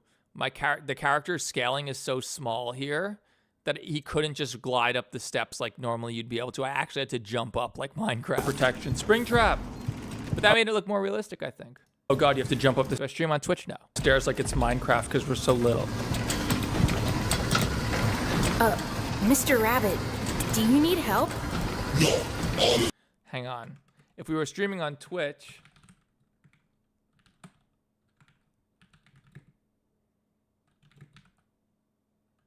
If we were streaming on Twitch, we would have to show... Where is it? I have the funniest thing. You know what? We'll show that in episode 8. According to plan, plant more bombs, Barry. All right, if you say so.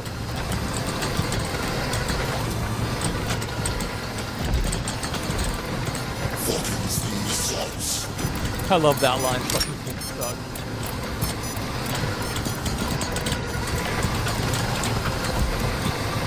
Unhand me, you brute.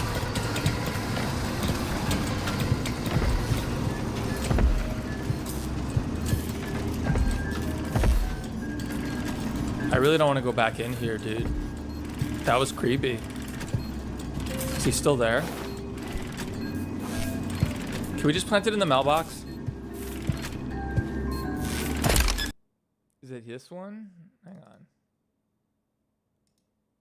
Uncle Freddy, this is Agent Helpy requesting immediate evac. Oh, this is from the first Mimic. Helpy, have you learned the secret of the Mimic yet? No, I haven't. No eyebrows because he's actually the Mimic. I see. I've dispatched Agent Banban to your location. It's very important that you two rendezvous. He has information that is essential to your mission. Yeah, and then, Thing I must discuss with the both of you. Because... I am secret of fucking Mimic, bitch.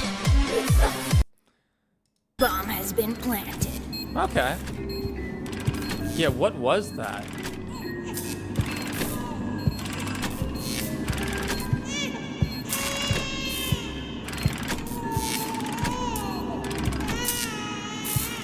Is that a baby?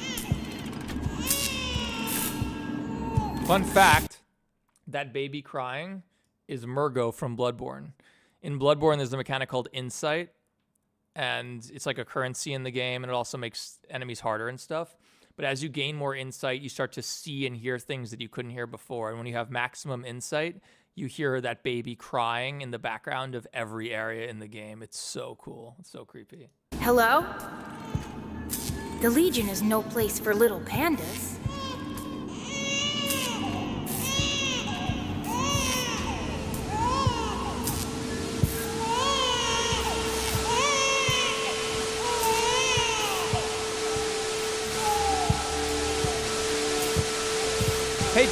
Hey CH1 Sharoom. So this is a cool shader. This is a shader that uses the depth buffer. So essentially the way it works is if something is more than a certain distance from the camera, it becomes TV static. And if it's not, it doesn't. You know. Makes a weird effect. But you see it also affects like the objects and the not just the floor and the wall. It affects like the ladder and these boxes. Baddington helped me out with this scene a little bit. In that I just advice. I do everything myself, but I showed him the scene, the original version, and he was like, I was like, hey, my jump scare sucks. And he literally said that was supposed to be a jump scare. I was like, yeah, I know it sucks. And he gave me some advice. I don't know, Eugene.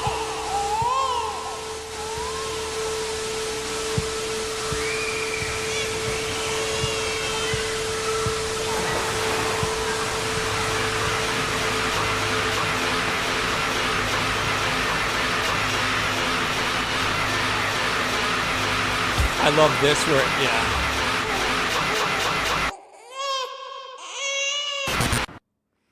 So those skulls that you're talking about in the Mario 64, the Discord link's in the stream description, by the way. The skulls from the Mario 64 video, Bob, as we call him,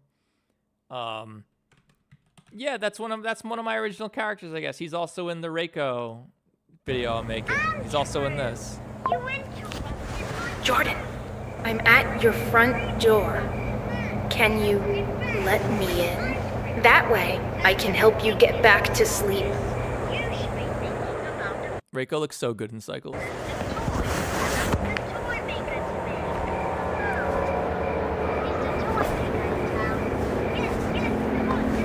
Can you? I love his tie blowing in the wind, and like you'll see everything. There's lots of wind. Wind is the theme of this. Unlock the door?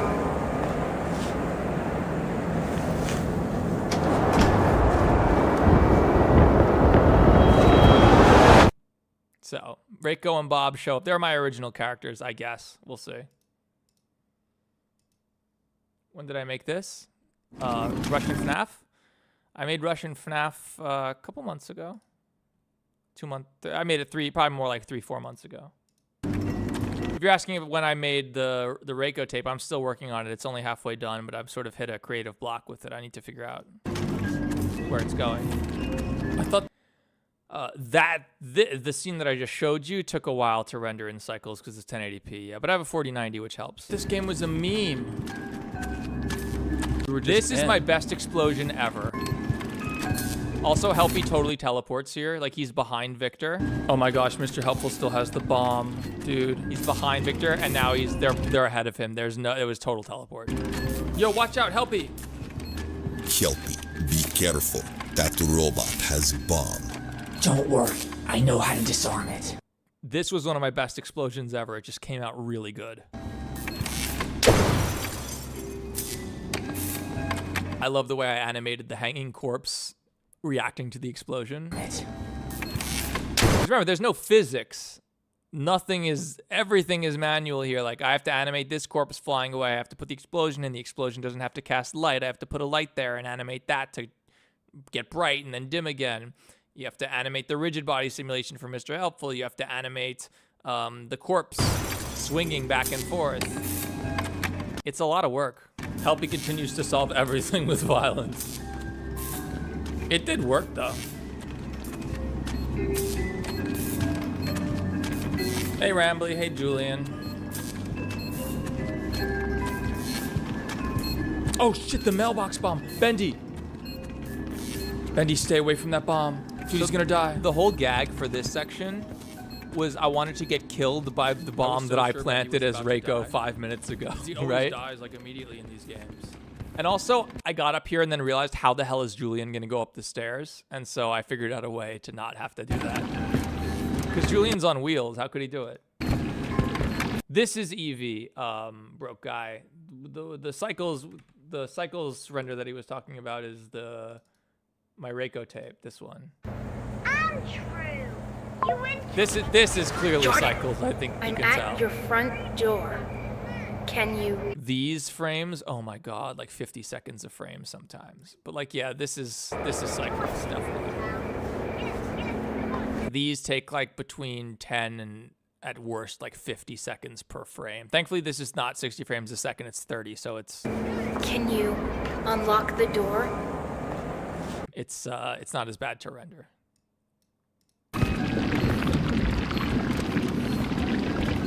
Wait, I already established this, Azula. That's not the name of his creator. His name is Julian. The creator was like an artist. Julian Reverchin lived long, long ago. You're mistaken. I'm gonna climb the stairs. Oh, thanks for joining, Cash. Why don't you make a horror TV show instead of Let's Plays? We talked about this before earlier in the stream. We watched some of my like VHS and my original horror stuff. They're just as hard to make, if not harder. And my audience isn't as interested in them. They don't do as well, which probably means I'm not as good as them. And there's also more competition there. Like, I'm not as good as Kane Pixels. I'm not as good as Spectre. You know what I mean? So like, you know, I enjoy making these. I'm pretty good at making them, and I'm kind of the only one who does this. Like, there's people who make fake games, the actual Russians who make the fake Poppy Playtime games and stuff, but like, they're not like this. He's on wheels. I don't run ads on my streams. It's telling me right now would be a good time to insert ads. Creators earn more money by inserting ads. The more viewers are watching, give it a try. I can do no. I'm not trying to run ads. If you guys if you want to support my content, watch my videos. I have a lot of original animations, many of which did not do that well, but check them out. And if you really want to help, you can super chat too, but no one ever has to.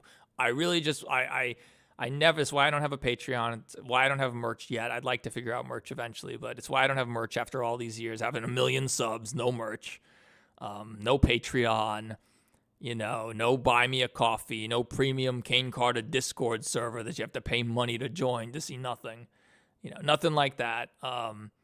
So just, yeah, I always just want to be able to support myself just because my videos are great, enough people watch them, and I make money from AdSense. But if you want to go the extra mile, you could super chat and like Gloif did, and that's super.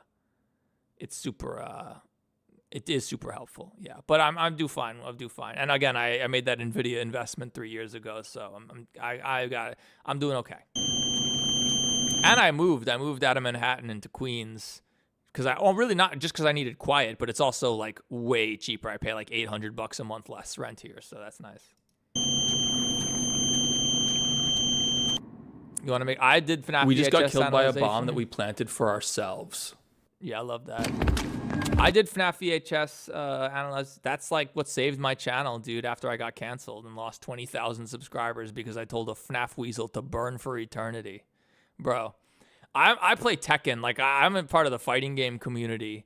I go to my local Tekken tournaments and stuff, right? And like, I don't know. I grew up, and I was also like a heroin addict. Like I grew up like, I was like running with criminals and lowlives. And even now, like I play fighting games. Like the shit talk you hear there, like the shit you hear there is so crazy.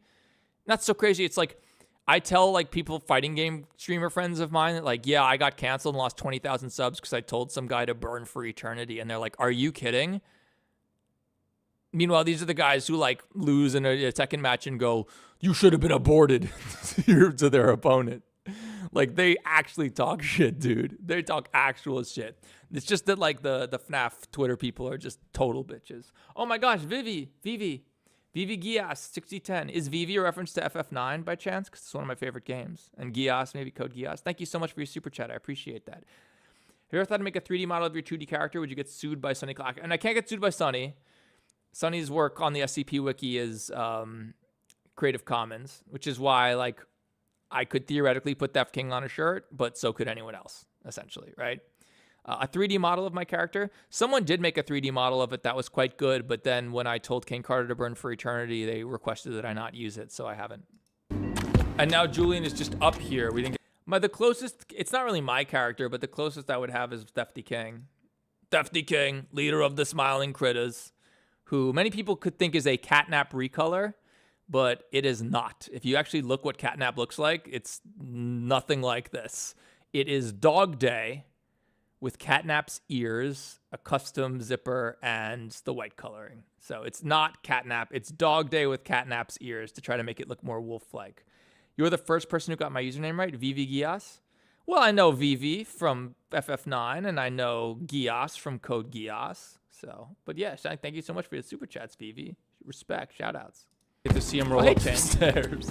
All right, men, here's the plan. We're gonna do a sick entrance to This is a reference, if you don't know, to Hellsing Ultimate Abroad. badass music, kick the Springtrap's ass, and save Jackie.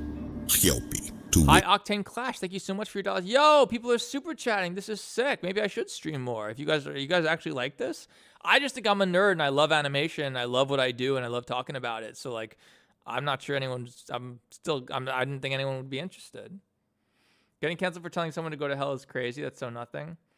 I lost 20,000 subscribers, which doesn't sound like a lot, but at the time I had less than 200 subs. I went from 189,000 to like 169,000. I actually lost more than that because I did gain some in that period too, to offset a little bit, but I lost way more. So yeah, it's so nothing. But honestly, when you get canceled like that, when you beat it like I did, dude, you're fucking invincible now. It's like, I don't give a shit, dude. No one can do anything to me. That said, percentage-wise, I lost like 11%, 12% of my subs. It was huge. And guess what? It happened 1 week after I quit my job to try doing YouTube full-time. And I was only like, less than a year off clean of heroin and stuff. It was just like, could have gone so wrong. The channel could have failed. I could have gone into a depression and relapsed and shit, you know. Had no job, had to go move back in with my mom and dad. Like, that could have happened, man. So I was just like, you know what? No. YouTube is a meritocracy. I'm going to win by making the best videos. I'm just going to make awesome videos, and then I'll win. And I'll, in a year, my channel will be bigger than it ever was. And here I am. I got fucking 1 million subs now. Ain't none. Yeah. So once you do that, it's why I love to troll FNAF Twitter, because they all already unsubscribed to me. So they can't, like, I don't give a shit, dude. That said, Pirate Software's cancellation was legendary. He just dropped below 2 million subscribers. He's lost literally like 500,000 subs over the last few months, and he's still losing like 1,000 subs a day. It's crazy what's happening to Pirate Software. Creepshow Art also had a legendary cancellation, but she wasn't as famous, and hers was the most deserved because she did horrible things. Which song will you Why do animators get paid so little on YouTube? They don't. I tell you this. Gooseworks is making fucking bank.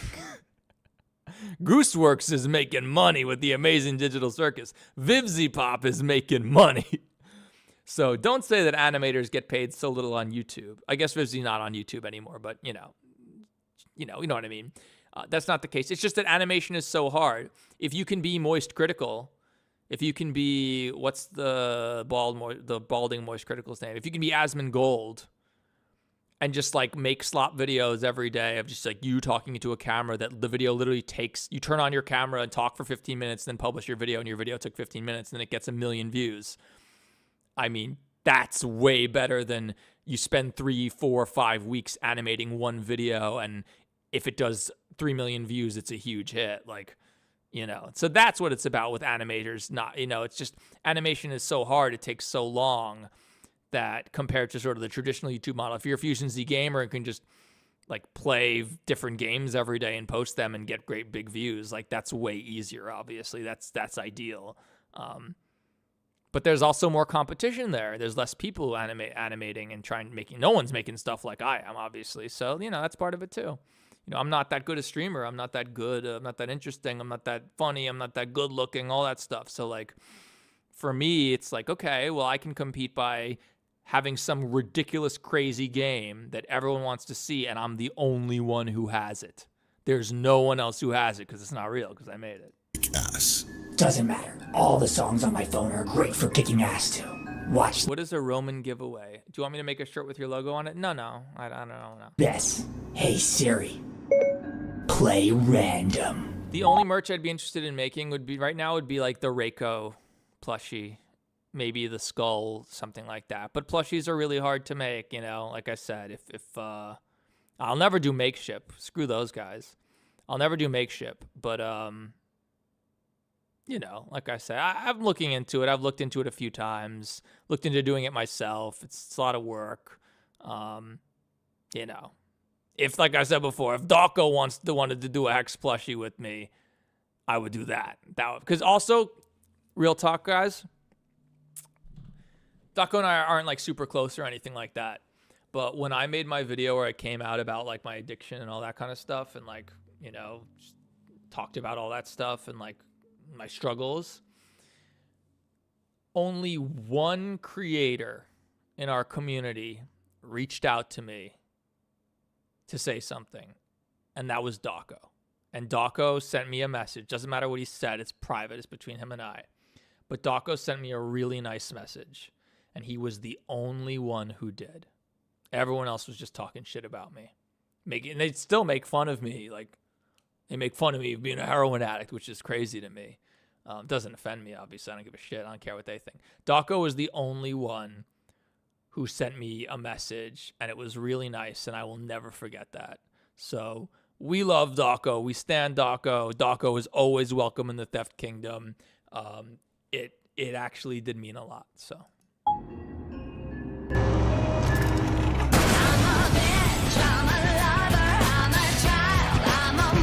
Hellsing Ultimate Abridged, if you've seen it, that TFS, Team 4-Star, like Hellsing Ultimate Abridged, Dare Dragon Ball Z Abridged, one of my biggest inspirations for this whole series, this whole parody series. Like, they're the OGs. Kaiser Neko, is that his name? Kaiser Neko and the other guy. Siri, stop the music. Ship, your entrance theme is fitting, for you are indeed. I love this scene. Now die. The scene is not great, but it's uplifted by this room being awesome, especially with the animated lights that I set, the gradients I set up for the animated lights, and Big Top. This whole area just looks cool. Oh my god. Oh, Helpy didn't recover any of his health he lost from the first battle. Let's just shoot. So logically, you'd think, why not use Smash again? It was amazing. That's why I had it take out cost more than half Helpy's health, so he doesn't have enough health to use Smash again. Battle. Let's just shoot. Also, very low resolution shadows on Helpy's hat. I could have fixed this. I didn't. You see these scrappy shadows? Let's just shoot. Could have fixed that. Also, Rambly never stops dancing. Bitch slap. Dude, this UI was so hard. He just one-shot Rambly, dude. Hey, Steven. Thanks for being here. All of Julian's attacks are stare. I love the joke that, like, I think I make it later that, like, maybe he's like Metapod. And he can only use Harden at first and it's useless, but he uses it enough and he evolves into... Does Metapod evolve into Beedrill or Butterfree? There's Metapod and Kakuna. One becomes Beedrill and one becomes Butterfree. I forget. I only played the first Pokemons when I was a kid. Is it good? How you went to jail and got framed, which is crazy. I made a video about it, but I'll tell you briefly. I mean, I was addicted to drugs, severely addicted to heroin. Around the time the opioid. Obviously, you don't just start doing that. I got addicted to prescription painkillers at first. Never, ever, ever mess with opioids. Seriously, guys, they will kill you. I've lost so many friends, and I still have dreams where oh my god, I had a dream the other night about a friend. Anyway, so there was a friend, I guess at the time. He was my friend, really just another junkie, an addict that I ran in circles with, who had gotten arrested. I didn't know he got arrested. And like 2 days later, he called me. I didn't know what had happened. And he was like, and he basically offered me this incredible deal. He was like, hey, if you can come bring me this, I will pay you 10 times what it's really worth. It's essentially what he offered. And I was an addict at the time, and I could really use it. And I was like, okay, yeah, come through to my place. He's like, no, you have to come to me. And I was like, okay. And I didn't really want to do that. That's not usually how it works. If you want the stuff, you go to them, you know. But I didn't think about it because I was an addict. I needed the money, and he was giving me an offer that seemed too good to be true, because it was. So I met him in a McDonald's parking lot to do this exchange. Got in his car. We like drove in a circle and briefly did the exchange. And then right as I was about to get out, 12 cops with their guns drawn just descended upon the car, pulled us out, bent me over the front of their cop car, you know, searched me, handcuffed me, threw me in the back of a cop car, took me to the police station. My friend, who actually had set me up, he was working with the cops. That's why he gave me this crazy offer, because he knew it was never going to happen anyway. Like he was using the cops' money, and that I was going to get arrested, and it wasn't his. And they did this whole song and dance at the police station of them pretending to like drag him out of there while he was cursing at them, make it look all bad. But I'm not an idiot, and I'm sitting there thinking like, dude, I know you set me up. I'm not an idiot. Like, how would 12 cops just descend upon us because I got parked in a parking lot and then got in your car and we drove 5 feet? Like, of course you set me up. And yeah, they set me up, and I got booked. I got arrested, charged, and then driven to jail. It sucked. It sucked. Oh, Bendy's a healer. Can we revive Rambly?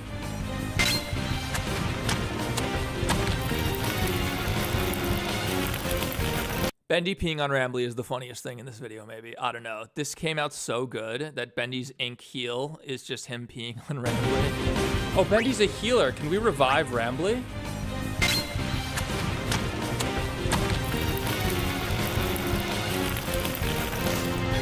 It worked, I guess. You can see Rambly's fur like morphing. It's because I was still learning to render the fur in Eevee, which is not, it's faster but not easy. And I had to hit it with heavy denoising, and it was too noisy to denoise. So you can see his fur warping here. We gotta use Sexy Dance, right? I mean, is that even a choice?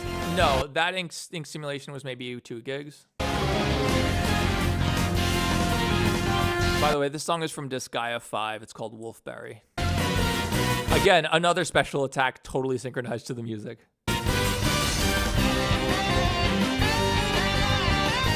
And again, 3 steps to all of his animation. You animate him, you have to do the cloth sim on his scarf, and then you have to do the physics simulation on his ears and tail. Because you could manually animate the ears and tail, but it would take forever, and I'm not good enough.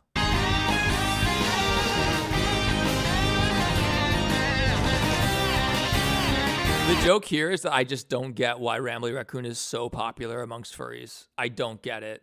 I mean, raccoons are cute, I get it, but like, they're obsessed with him. He has like as much naughty drawings as Catnap.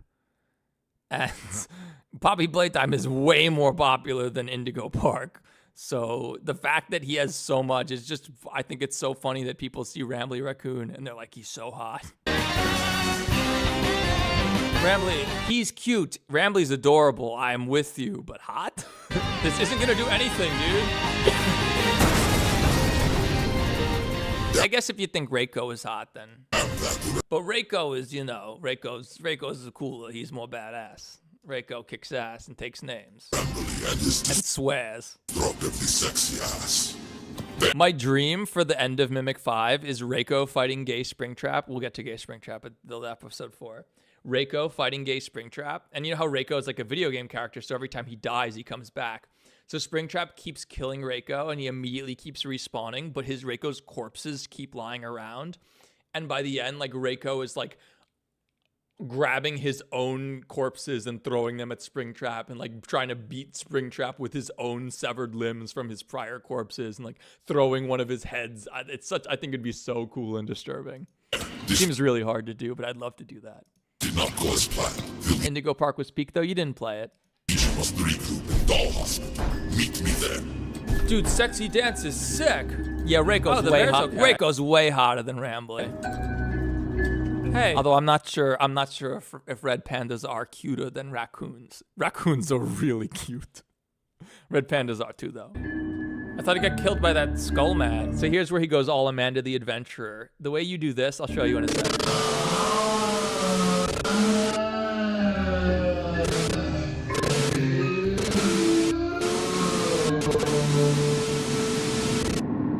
So the way this works, this is pretty cool, I think.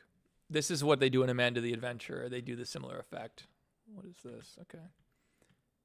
Where is Reiko? Why are we 100 feet away? Why did it send us out to the Netherverse? Ugh, I hate this program, dude. It's so bad.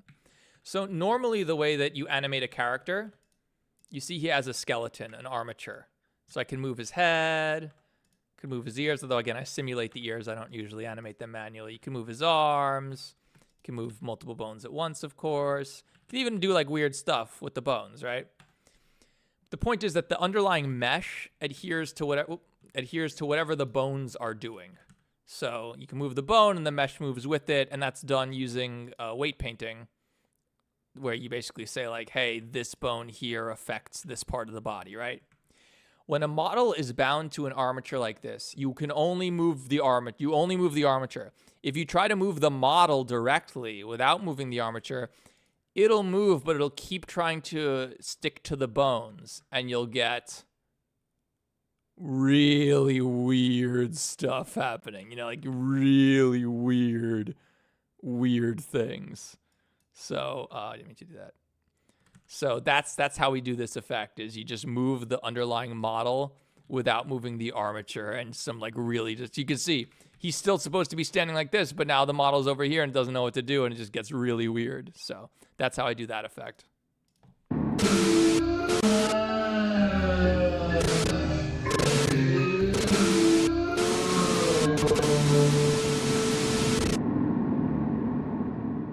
Maybe he's not okay. Did I release a new vid? I released the fourth one. Russian stole the new FNAF movie. It's shorter than, it's only 20 minutes, but we're going to watch it after this. Don't worry. Oh, I have an early version of this. They're in the doll hospital. Is that Nurse Dolly? There, you are here. Good. We must finish repairing Nurse Dolly. Her missing pieces are scattered around the hospital. Find them and bring them to me. Okay, but won't that raccoon just shake his butt at her and blow her up? Hey, High Octane Clash, thank you so much for your $2 super chat. I appreciate it. I work 8 hours, so you're here to mod. Oh, thank you, Azula. You can go home, though. You can go to sleep if you need to. We have SS Plays now. Hey, SS Plays, speaking of. Hope you had a great Christmas, too. Eating ramen noodles right now? Nice. I had Italian food for dinner. Big Top? No, Nurse Dolly is immune to Rambly's charms. Remember that. So, like Reiko points out, like, won't Rambly just use Sexy Dance again and kill her with Big Top? And he says, no, that won't work. And later on, you'll see that. Okay, but won't that raccoon just shake his butt at her and blow her up like he did to Big Top? No, Nurse Dolly is immune to Rambly's charms. Congrats on the 4 years of sobriety. I wouldn't call it sobriety. Yeah. 4 years, and I have not done any opioids, no heroin. All right, so we're gonna find her missing pieces. I've had a couple beers, might have smoked a little pot, but no hard drugs. This area's actually really big, but done with that. Open doors. Done with that. I expect we'll only have like a no interest. My life is so much better now. Dude, I wake up, I animate for 14 hours a day, I go to sleep. That's a perfect day for me, you know. And that's why I want to start streaming it, because I think that it'll be fun. But I love what I do, guys. I love what I do. That's why all the shit talk, all the haters, it doesn't affect me, because I'm so lucky, man. Like, a lot of my friends were not lucky and are dead, you know? So I consider myself extremely lucky. I get to do what I love for a living, a good living. I make good money. Most animators don't get to animate whatever they want and get paid enough to keep doing it. It's like, you know. I feel like that she's missing that many pieces. It's so weird just seeing Springtrap chilling there, and he's not the enemy. He's our friend. Reiko sounds almost 1-to-1 to Gregory. Yeah, people say that about Evan from Jake's series too. Everyone just thinks every kid sounds like Gregory. I don't know what the deal is. It's the same voice I use for Tails. But everyone says that about Evan from Jake's Fredbear series. Like, I get so many comments on my videos like, oh my god, I just realized that Evan's voice actor is the same as Gregory. It's like, no, it's not, guys. That's not allowed. when you sign a contract to do a voice role for anything, as long as the person who's giving you the contract is not an idiot, one of the stipulations is that you cannot reprise your role in unofficial media, obviously, right? Like, imagine if, like, I could just hire Otterboy to start swearing and saying horrible things as Rambly. Like, that could damage the Indigo Park brands. It's not okay. So it's why you'll never see an official FNAF voice actor in a fan game or in a fan work or something like that, because it's literally going to be against their contract, because Scott is smart and writes good contracts. It's kind of. That's okay, Hayactine. You don't have to say it. Stay hydrated. That's a name from the. That's a blast from the past. So what was the other one? Different. Ghostly Banes. Oh my God, the earliest traders. Fuck those guys. What dumbasses. So the panda can jump. Is there anything cool we can do with that? We had a lot of like early community members who just like, when I was getting canceled for telling that FNAF Weasel to burn for eternity, they just decided like, we're gonna fuck. There's this other YouTuber. Hang on. You know what? Not gonna call. There's another YouTuber who deleted my Discord. They literally went in and like, they deleted the Discord and like bragged about it, stole my videos and like bragged about it, doxed me, created groups to dox me, dude. And now they're like, I don't know. I guess they thought like Theft King is done. Everyone thought Theft King is done. And guess what? I fucking won, shitbag. Is this cool? Yeah, hydrated the Discord cool. Because another guy, that YouTuber, I don't even remember his name. They're so fucking irrelevant. Fuck, what was their name? I don't even know. Fucking loser. Okay, let's just go. The guy who doxed me and the guy who stole my video. You can't jump in Secret of the Mimic, so. Oh, there's her head. Easy game, bro. And there was another YouTuber. I'm hesitant to say the name because there's two YouTubers with a really similar name.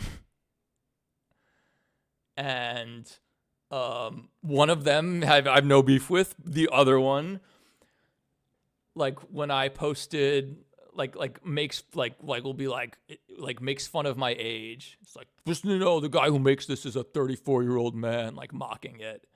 That guy's an asshole, and we're gonna come after them soon. Don't worry. We're gonna make it known what they said. I saved the tweet. I screenshot and saved the tweet. We're gonna make it known. Don't worry. But it's your first time on a live stream. Oh, thanks, Cash. Thanks for being here. What's your plan for the next Russian FNAF? Ooh, I don't know. I think it's the last one. It's got to be the finale. I have ideas, but like I don't know. They're not really brain rotty. Like, I don't know. Like, I feel like I'm building a real story here and I actually have a conclusion for it. And it's kind of heartbreaking and touching and tragic, actually. But I just don't know if that's the right idea. Someone in chat before was literally saying, like, can you make the next Secret of Mimic more memey and like the first and full of more ridiculous stuff? So I kind of tried to do that with the latest one, but. Yes, I saw the guy that posted every single Skylander. Only because I knew I was like, hold up. And like, it's like, okay, it's not really a ratio of one person just posts 200 times. That actually just makes you look like an insane person.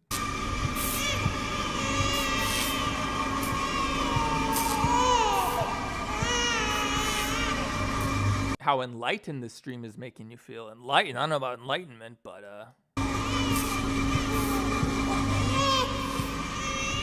listen, what I've been through, man, not talking about fucking cancellation or anything like that. What I've been through just in terms of like drug addiction and being in jail and all that stuff, and just like the agony of that, and the things I did. I stole, lied, and hurt the people I love who love me and who I love, and like all that.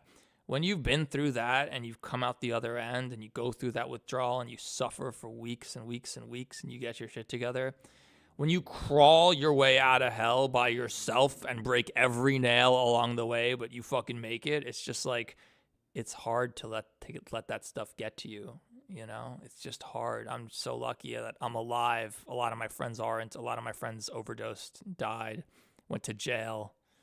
Some of them are still drug addicts, you know, and it's like, I'm so lucky, man. After what I've been through, it's, I don't know.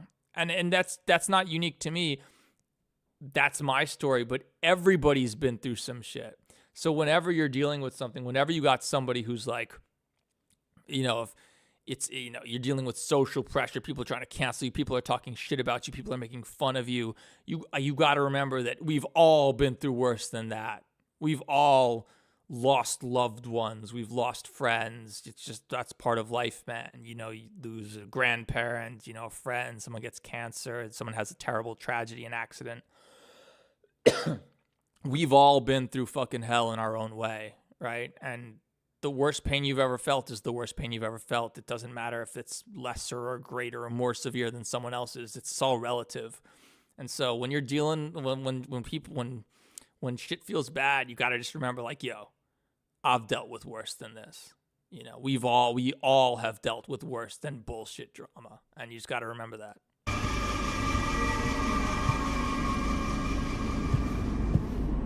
Oh, are the sections where we play as the little bear guy like the horror? How do you get Reiko to talk to you? We'll talk about that when we get to the next one. I'll tell you how I did it. Horror sections, is that the idea? Yo, Springtrap, I saw a ghost.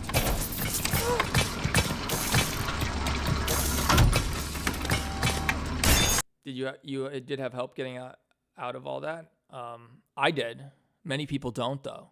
I was lucky. Lots of people don't. I was able to like go run home to my parents and be like, guys, I need help. And even after everything I did, even after the lying and stealing and everything I put them through, they gave me another chance, you know? So I was lucky. A lot of people don't have that, though. And it's even harder for them if you don't have anyone to support you and to help you through that. That said, no matter what your support system is, if you're kicking dope, when you're quitting drugs, you do that, you're on your own. You are alone. No one can help you get through that. It's just that's between you and you know? So no matter what the circumstances are, you got to crawl your way out of hell alone because you're the one who got yourself there. And, you know, nobody can like just make your withdrawal go away. And then even once you like get clean, you still have all the underlying issues that led you to become addicted to drugs in the first place. And you got to learn to deal with those too. It's hard. Dude, that's your idea of repairing her? Okay, that door just opened. Oh, thank you, Scooter. Actually, we have to go around to get there. I haven't even started the new secret. So wait, earlier we planted bombs as the panda, which we then had to avoid as Helpy. Azula's got a few hells to escape at the moment. You gotta do it. And you do it. People can help you, and having help helps. Having support from others helps. But at the end of the day, this stuff is usually internal. It's in your own. These are your own problems, and you gotta. At the end, you will have to fix. You'll be alone. You gotta fix them yourself alone. Are we gonna now? You can't rely on someone. My point is, you can't rely on someone else to like save you. You know, you got to do it yourself. Nurse Dolly, and then have to fight her as Helpy in the crew. This game is weird.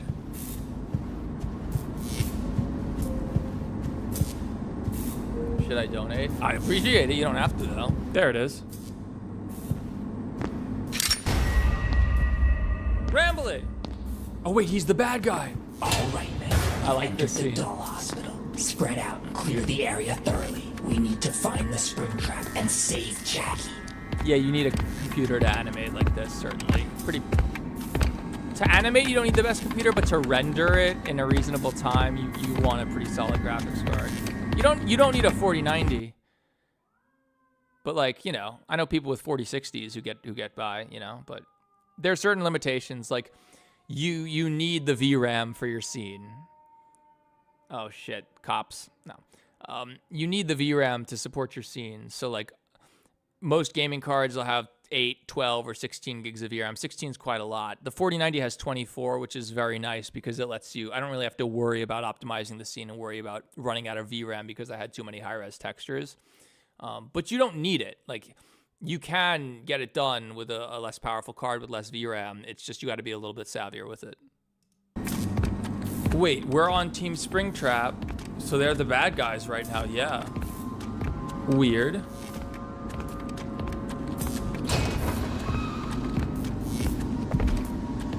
Wait, is this a stealth section? We have 3050. It renders 1 frame every 10 to 15 seconds, I assume, in cycles. I assume you're rendering a pretty low resolution. You're probably rendering at like 640 by 480. Yeah, 3050 is that's rough. But you have 8 gigs of VRAM, so it won't render quickly. But that's okay. Fire it up overnight and wait however long it takes. You just render it, right? You do have 8 gigs of VRAM in a 3050, I believe. So, you know, that's enough. It's not a ton. Again, I have 3 times as much. It's convenient. It just means you have to be more careful. You have to be like, you know what? This never gets very close to the camera, so I'm going to use a low-res 512 by 512 texture instead of a 2K texture that's really up close. Like, you have to think about that more. It does take more time. I know how to do that stuff, but having the 4090 and having all the VRAM makes it so that you don't have to worry about that, which means you can work faster. So that Turtle Dude, oh, thank you so much for the $2. I thought this channel was about cute puppies. It's all about puppies and kittens. It's true. It's to avoid like Rambly and Bendy and Helpy. This is so weird. We're playing the same game as both the good guys and the bad guys. Sorry you're going through something right now, Cash. That sucks. But you get through it. This is part of what it means to be alive, what it means to be human, is getting through shit. Or maybe you wade through the shit to get to the beach at the end of the Shawshank Redemption. Maybe the Skullman is the bad guy. I love this part. Yeah, dude, he's patrolling. You can do a lot with 3 gigs of RAM. Don't get it twisted. I'm not talking about RAM, we're talking about VRAM. This scene here, I think it looks pretty realistic. The one that I've shown you guys a couple times now. This takes up like 3 gigs of VRAM, this whole scene. It's not much. Jordan, I'm at your front door. This on the screen, this scene took a little more, I think. But this living room. Can you let me in? That way, I can help you get back to sleep. You can make something pretty realistic. This takes like 3-4 gigs of VRAM. Yeah, it's not much. So yeah, you can do it, but obviously the better equipment you have, the easier it is. That I'm not saying that like it doesn't help. It definitely helps. Then wait for him to pass. Freeze! Are you? Hey, Cash. Don't reveal. Nobody should be revealing their ages in chats, particularly if they're a minor, because we don't care, and the people who do care are the creeps. That Turtle Dude, Death King, thank you so much for your $2 super chat. Are you a furry? You seem to like them. Sure, I'm a furry. No, I'm not. I'm sorry. But all my mods are furries. Like tons of my viewers and my community are furries. We love the furries. Yes, I'm with the Legion. I mean, no. Shit.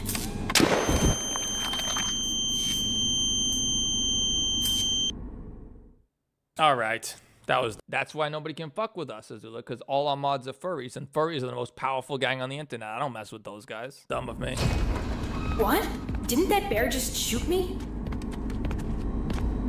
What? How do you shift the focus of the camera? Do you add an empty and have it focus on that, or animate it there a different way? Great question. I used to use an empty and animate the empty, but lately I just literally keyframe the depth of field. I just keyframe the focus distance. So I'd be like, all right, I want to be focused on this. Keyframe it. Camera moves a little bit. All right, I want to be focused on this. You can use this eyedropper to just say how far away you want to focus. So if you click here, it'll focus that's 6 meters away. If you click here, that's 10 meters away. It'll just do it for you. And you can just put keyframes on this like you can anything. So, but you can also do the empty trick too. The empty thing can be better. It's just kind of tedious and annoying. And yeah. How did he remember that? We just reloaded from a checkpoint. Can we go in this vent that they came out of? Power to avoid admitting being a furry. Uni, did I send you the full video of Reiko dancing in the diaper, or did I just send a screenshot? I forget. I need to pull that video up. Oh, you know what? This is why Julian isn't with them, because he couldn't fit in this vent. That actually makes sense.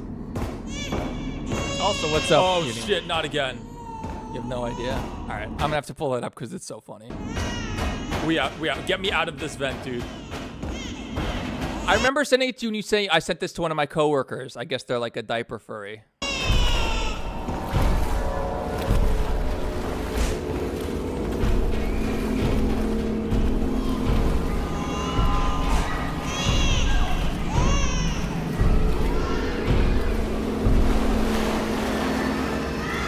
Yeah, you remember that. Did I send you just a screenshot or did I send you the whole video?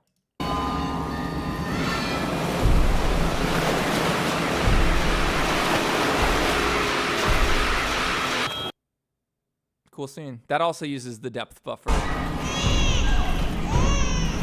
So this also just uses the depth buffer, and so it just, everything that's a certain distance from the camera becomes static, and everything that's not doesn't. Hey, Optimal Day. Late night theft streak.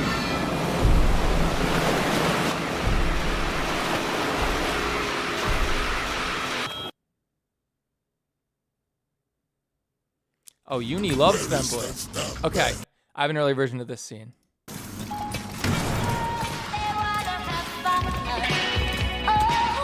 Also, Helpy's eyes were a bitch to render, and I kind of figured it out at the end. You gotta turn off shadows on the glass. Jerry, stop the music. While you may have defeated Victor. So I think I have an early version of that girls just want to have fun scene I can show you. Or not even early version, but just a Where is that damn bear?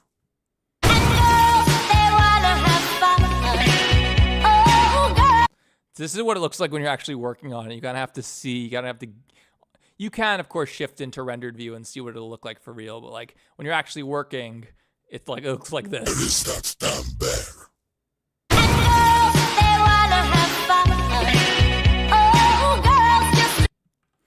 Uni, don't you own ilikefemboys.com? Do you still have that? We'll go to it. I'll go to it right now.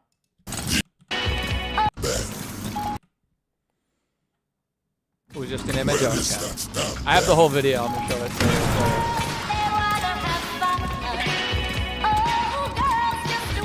Jerry, stop the music.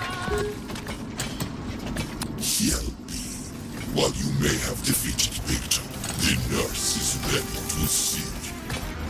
Fun fact. I originally used the standard Final Fantasy IX battle theme, but when I uploaded it, it was claimed by a cover. And I was like, really? I can dispute this. This is literally a Russian guy's cover of the song. And I used the original, not the cover. But then I learned from Family Jules, the gamer guitarist, that oftentimes it's actually claimed by the real claimant, but it just matches against the cover because the cover has more metadata associated with it in YouTube's music ID system, content ID system. So I switched it to this song instead, which is the battle theme from Final Fantasy IX. And then a week and a half after the video came out, it was claimed by some Japanese company who probably does have the license to it. I just disputed it. And they never responded, and then the claim was lifted, and I got all my money. Yeah, you don't recover health between battles. We have to use Pizza Wheel from FNAF World. We have to see what it does. I love how Pizza Wheel came out. Pizza, destroy my enemies. Pizza! Pizza, destroy my enemies. That was a good line. Sick. Get pizza, you bitch. Yeah, thank you, that turtle dude. Thank you so much for your super chats. I appreciate it. What is this +1 I see here? Members only lives? No. I want that. Oh no. Okay, he's alive.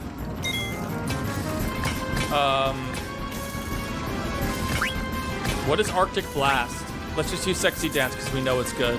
So if you recall, at the start of this whole segment, Reiko asks Springtrap, won't that raccoon just shake his butt at her and blow her up again? And Springtrap goes, no, Norstali is immune to Ramboli's charms. And indeed, we see that here.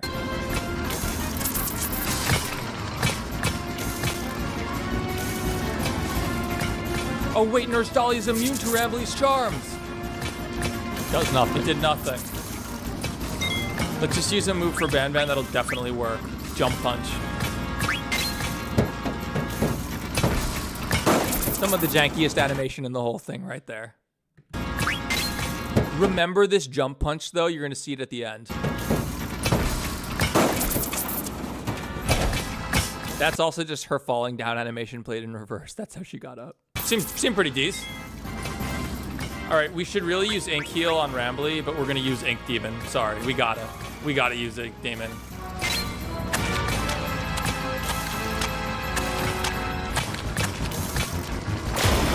I love how he becomes the Ink Demon and it takes up his turn and we never get to actually see him fight in demon form. Sick!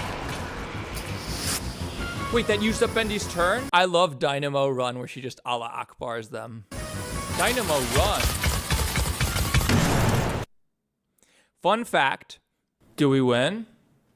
This next scene is the first scene I animated for this video. This was originally gonna be the opening. This is how it was gonna start.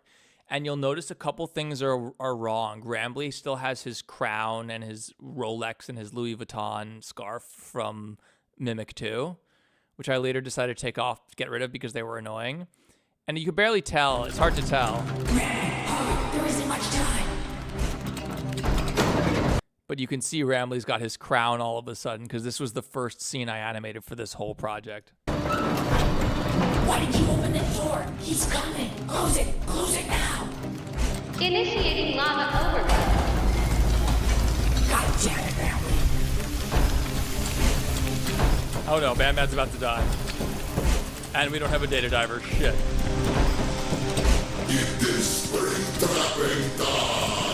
There was a punch sound effect that was supposed to be there that got lost. I don't know why.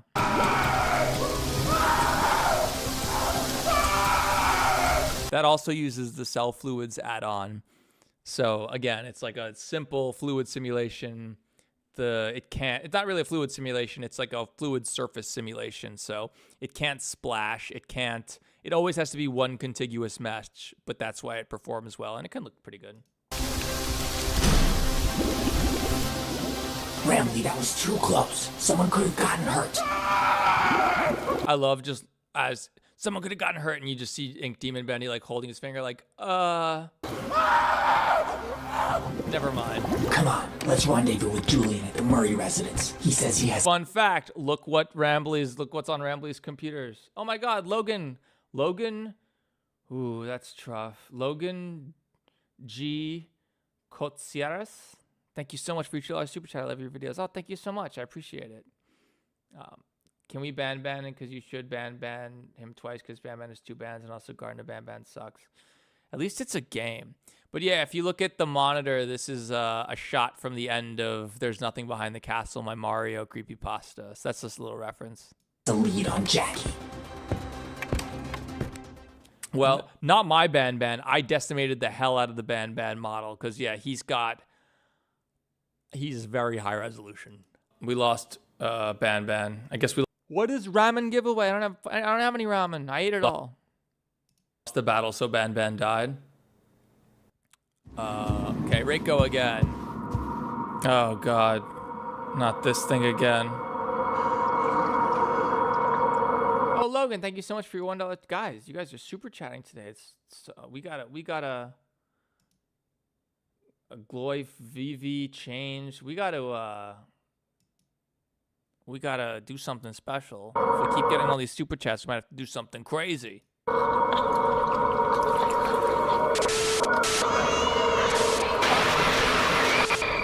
So the reason that I can do this, by the way, is because all the furry characters get rendered out on a separate layer. So I wonder if I think I can maybe show this.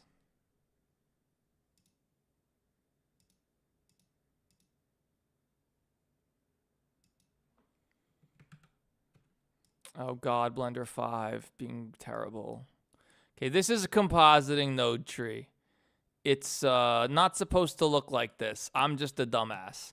If you want to see how to really composite, watch the Knights of Guinevere glitch compositing breakdown explanation thing. It's better. But hang on, let me see if I can get this to work. This is going to be really annoying. Hang on.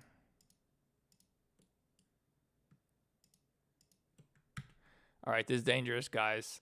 I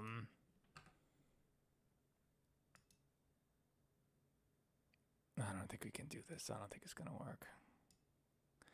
But yeah, the point is that when I render out the scenes, I render them out without the fur because the fur is special and needs special settings. And then afterwards, I render the fur and then sort of just composite it over the shot. And because that means I have just the fur alone and then a transparent background, so I'm able to just like put anything.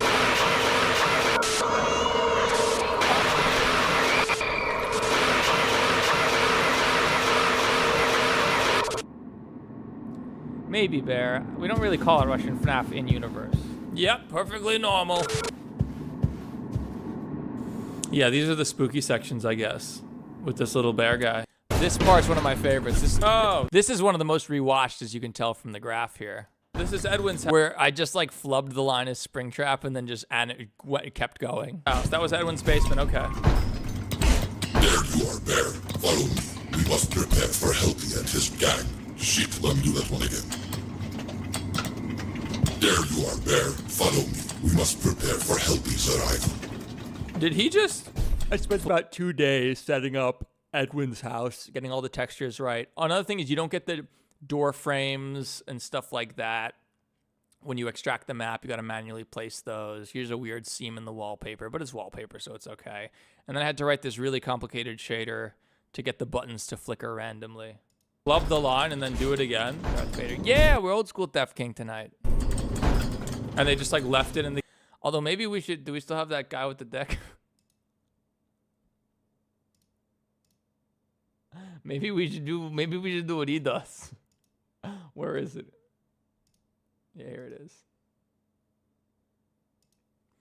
Maybe we should give our pins a deck like this guy. What the fuck? Just on YouTube. Yep, no problem. Here's my posture pinge, but with a deck. Like, okay. It's so crazy, dude. That's crazy that this is just in the video. Popular video. Like, boom. Yeah, maybe we'll somehow add that to my PNG. I'm sorry, I saw that, I was like, whoa, what? What? The game and animated and subtitled it? What?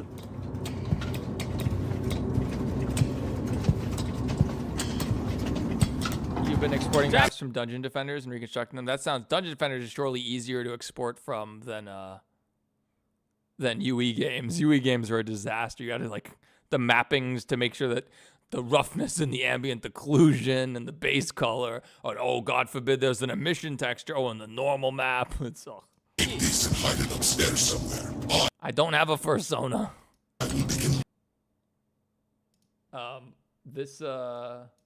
But if you must know, it is a lobster, obviously.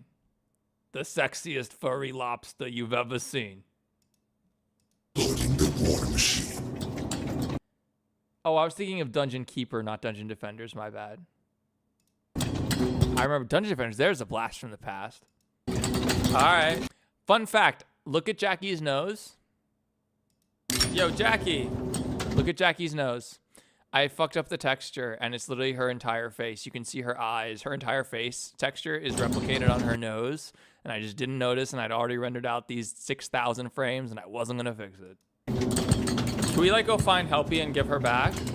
Consider going back and animating the good endings of the older videos? I like to move forward, you know? Can we rebel? I'm guessing we can. Get the money. All right, this is important for Mimic 4. Did you hear Megan Fox is playing Toy Chica in the FNAF 2 movie? I did hear that Megan Fox is going to voice Toy Chica in the FNAF 2 movie, and I'm not excited. Once again, I had to jump up the stairs because my Omni Step plugin, Reiko, is just too short to walk up the stairs. Have you heard Megan? I could have just put a diagonal plane over those and used that as the collision, so it was just a slope. That's what they do in actual games, but I was lazy. Megan Fox's voice acting recently? I have. She was Natara. Gooseworks spends $50K per episode and gets $1 billion back. Not $1 billion, but also Glitch Productions puts up a lot of that money. But yeah, like, yeah, if you're, you know, those videos get tons of views, that series makes bank. Bank, absolutely. Everybody wants to be the amazing digital bitch, of course, but like, you know, I'm not good enough. You know, I'm not good enough to have my own original series, I don't think. I mean, I'd like to. I have ideas, but I'm not confident that I'm good enough. I don't think anyone would really care if I wasn't using popular characters. In MK1, and she was awful, dude. We can't help what we are. Is Reiko a reference to Mortal Kombat's Reiko? Yes and no. I will essentially, because as a joke, because in Mimic 4, I use all of Megan Fox's Natara voice lines from MK1. Perfect timing for that question. I use all of Natara's lines as Toy Chica's because Megan Fox voices Toy Chica in the movie, and her lines are terrible. Reiko's original name was Ruko, R-U-K-O. Ruko, kind of like a Roku, like the thing you plug into your TV, but with the letters swapped around. Ruko was the original idea. But then as I started using the Megan Fox clips, I realized, like, wait a minute. There's a Mortal Kombat character named Reiko, and there's lines of Megan Fox addressing Reiko. So let's just name him Reiko instead. And it is sort of a Mortal Kombat reference. More like it just worked out that way. But yeah, it's just based on Mortal Kombat. That we feed on blood doesn't make us evil. Are you male or female? I'm a straight male. Awful. Like in a game. Oh no, the FNAF 2 movie was a terrible movie, but you know, full of like pretty decent, like really good voice actors. Actually, MK1 has good voice acting. At least the leads are attractive. At least the guy and the girl, Josh Hutcherson and whoever plays Vanessa, at least they're very good looking. That makes him more fun to watch. Megan Fox stands out as terrible, so I'm skeptical of her being in the FNAF 2 movie as Toy Chica. I'm very skeptical. Oh shit, the cops are coming. I hope she's good, but like the last time I heard her voice act. So these sections where I just kind of walk around doing nothing, they pad out the runtime a lot, but I tried to remove them in Mimic 4. I don't know if I should have though, because even though they pad the runtime and they're not super exciting and like mostly just walking around an environment, it does sort of make it feel more legit. It makes it feel like a more real Let's Play. It was abysmal. And the editor should put a clip in of her in MK1 so you can see how bad she is. All Earth Realmers will soon know of Eternus. My realm starves, and it's coming here to feed. Some of the worst voice acting I've ever heard. This is the worst. I hope she's good. By the way, this music is from Among the Sleep. If you ever played Among the Sleep, then you're badass. It's a horror game where you play as a baby. It's really cool. Oh, this is David's room, right? Let's go to David's room.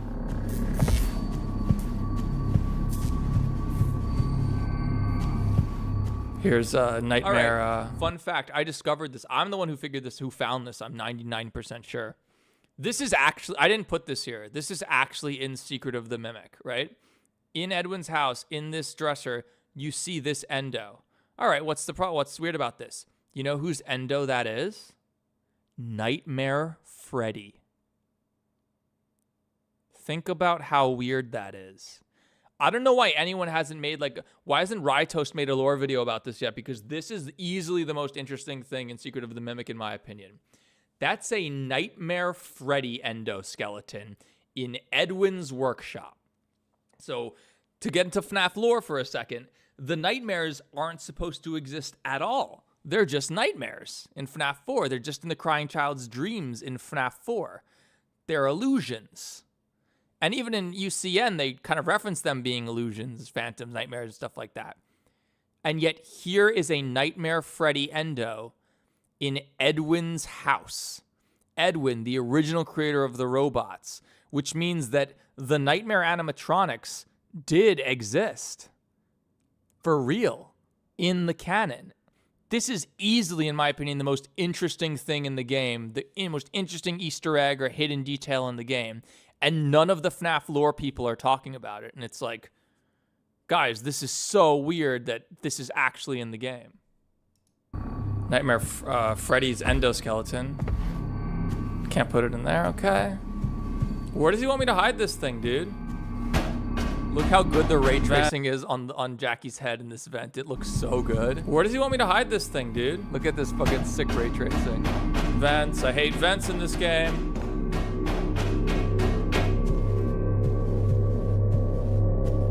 Maybe in here?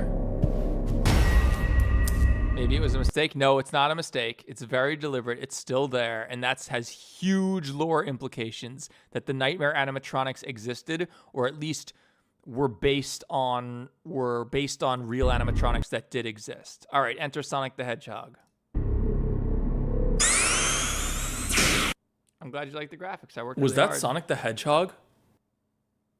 Honestly, the environments are literally I just took from Secret of the Mimic, and then I updated a few textures, but mostly just turning on ray tracing makes it godlike, because there's no ray tracing in Secret of the Mimic.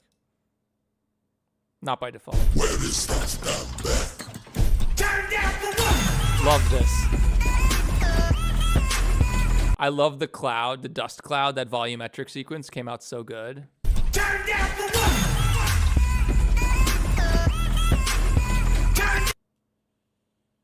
Damn it, that song is actually sick. Alright, everybody line up. Let's just do the battle.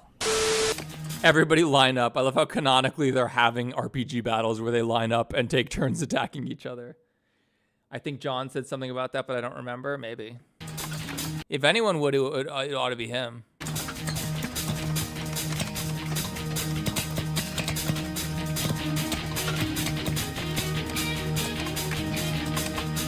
This is from Shin Megami Tensei 3, one of the best games ever. Use Baddington's FNAF models for the next Russian FNAF. In the last game, we can't use Smash again. Helpy doesn't have enough health. It takes too much health. VV Gias knows what's up. VV Gias played Shin Megami Tensei 3. Respect. We haven't tried Hot Cheese yet, but shooting hurt Springtrap in the last game, so let's just shoot him.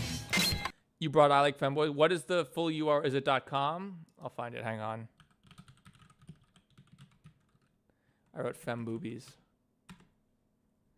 Guys, Uni's website is back up. Uni is throwaway account in chat. ILikeFemboys.com. Me too, man. You like kissing boys, don't you? Game? You have a game? I guess you don't have a game. You have a Discord and a donation. Oh, it's your GitHub. Got it. All right, guys. Uni brought ILikeFemboys.com back online. So if you like femboys, you can go to Uni's website, ILikeFemboys.com. All right. Oh, no. Morai. He just one-shot Bendy.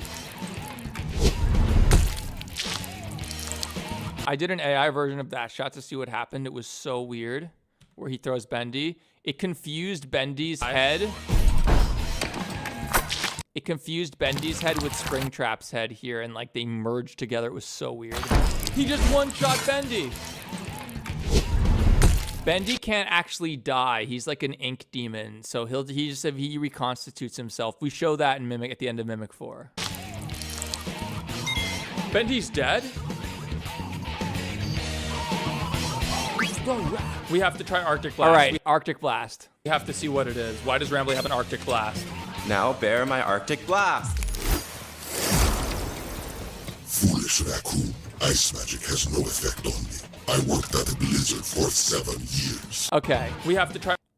Now bear my Arctic Blast. You guys probably won't know this. There was an old PlayStation RPG called Shining Force 3, I believe. And whenever you use the ice spell, that's literally the sound effect in the game. It's quiet. Now bear my Arctic Blast. Now bear my Arctic Blast. So yeah, that's where Now Bear My Arctic Blast comes from. It's actually in a video game. Arctic Blast. We have to see what it is. Why does Rambly have an Arctic Blast?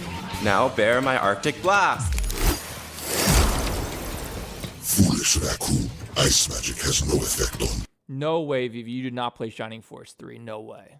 I worked Are you my age? Are you in your 30s? I don't even have to tell you your age. at the Blizzard for 7 years. Falcon kick. Or Rambly's just twerking the whole time. Rambly's down. All right, Vivi. Oh, respect. God, Julian. Which stair should we use? Oh, okay. This one. Maybe Julian is like Metapod, where at first all he can do is stare, but like eventually he'll like evolve into Butterfree. All this UI stuff was a disaster. It was so hard to comp.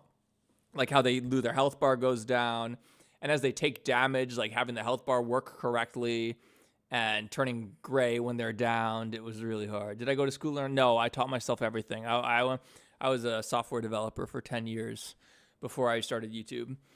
But I didn't do cool. I didn't make games or anything like that. I made like accounts payable software for like banks and shit here in New York. It was not cool programming, but it was lucrative, and like I learned a lot. And I worked with some really cool people. My last job I had a really cool manager and 2 really cool people that I worked with. One of whom is Russian, who I should hit up to get some proper Russian translations done. We know Pizza Wheel's good, but we have to try hot cheese. You got an ad, Glove? You got an ad? Really? Did you like refresh the stream? I mean, I have ads on my videos. That's how I make money. That's fine, but like I don't have automated ads on my stream. It should only play an ad maybe when you first click it or refresh or something, but you shouldn't just get an ad in the middle of the stream. We have to try it. Stare the most broken. Stare is like Metapod Harden. See what it does. Pokemon. Drown in my hot cheese. Fun fact, as annoying as it was to fill the room with cheese and to keep the cheese going, this also uses cell fluids. As annoying as it was to fill the room with cheese and keep the cheese like animating and going throughout the rest of the scene, it was convenient because when you don't have to worry about characters' feet being on the floor, it's easier. You can get away with a lot, so because it covers the whole floor. I mean, there's a little bit of transparency, but once it builds up, you can't see through it. Damn it, Selkie. Why did you use this move? It does nothing, and now there is cheese everywhere. That's weird. Well, we're dead. Oh no. Rambly's drowning in the hot cheese. I really wanted to have Rambly and Reiko wrestle in the hot cheese to appeal to my furry audience, but Machete to the face. Yeah, like those effects of like as he gets hit by the dagger and his health wears out and he shakes and he turns gray, like that took a long time. Machete to the face.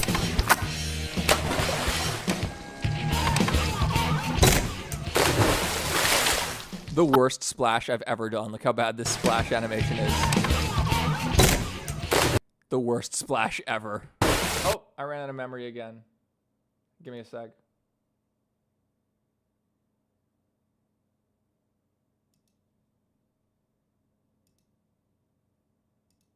I didn't run out of memory. Opera ran out of memory. All right, we're back. Is this cheese? Yeah, I wanted to have Reiko and Rambly wrestle in the hot cheese. There you are, bear. I think the furries would really like that. Hey, you're that bear that shot me. Uni, would you like to see Rambly and Reiko wrestle in the hot cheese? Wait, you remember that? Who are you? Julian Chavez, thank you so much. I'm so glad that you like the videos. I really appreciate that. What's your name? My name? My name is... My name is... My name is the fucking mimic, oh yeah. My name is the fucking mimic, oh yeah. Da da da da da da da da da da da da da da da da. Time to play, no, well, time to die. 'Cause I'm not nice, no, I'm not nice. All right, fun fact. Throughout this whole scene, Reiko. Let's think about this. Reiko, Rambly, and Helpy are all roughly the same height. Rambly is actually a little bit taller than Helpy. Little bit, barely. They're basically the same height. Hey, you're that bear that... Helpy is standing in the cheese. He's up to his nips in the cheese, but he's standing in the cheese, which means that Rambly and Reiko should also be able to stand in the cheese. However, I had them treading water because their treading water animation is so freaking cute. It shot me. Wait, you remember that? Who are you? What's your name? My name? The treading water is just so cute that even though it doesn't make sense that he should be able to stand just like Helpy can, same with Rambly, it's just so too cute to have them treading water My name in the hot cheese. My name is... My name is the fucking mimic, oh yeah. My name is the fucking mimic, oh yeah. Da da da da da da da da da da da da da da da. Time to play, no, well, time to die. 'Cause I'm not nice. Where's this song from? Say hi. Nice. I'll play the whole song later. Whoa, Viv, the yellow super chat. VVGIA6010, thank you so much for your $10 super chat. So I wanted to super chat this part because I love this version of I'm the Mimic song. Also, I've been a sub to you for a long time, so I wanted to say this. I am proud of you and take it step by step. Hey, thank you so much, Vivi. I really appreciate it. You've been super generous. You guys in general have been super generous tonight with the super chats. I really appreciate it. What software do you use to edit all your videos? I use Premiere Pro. If you don't like Adobe, I don't blame you. You can use DaVinci Resolve, and that's just as good. I use Premiere Pro because before I did animations, I did a lot of just like video essays, VHS reactions, and sometimes I work with external editors. And Premiere Pro is much better for collaboration than DaVinci. That's just a reality. But if you're working on your own, if you're making animations, if you're not collaborating with external editors and working on stuff like that, then just use DaVinci. It's free. You get it for free. It's just as good, man. So you really, Blender is free, DaVinci is free. Computers are not cheap, but like you don't need the best computer. Any sort of decent gaming graphics card with 8 gigs of VRAM will get it done. So don't let your lack of equipment or lack of money stop you. Like I didn't have any fucking money when I started, like, you know.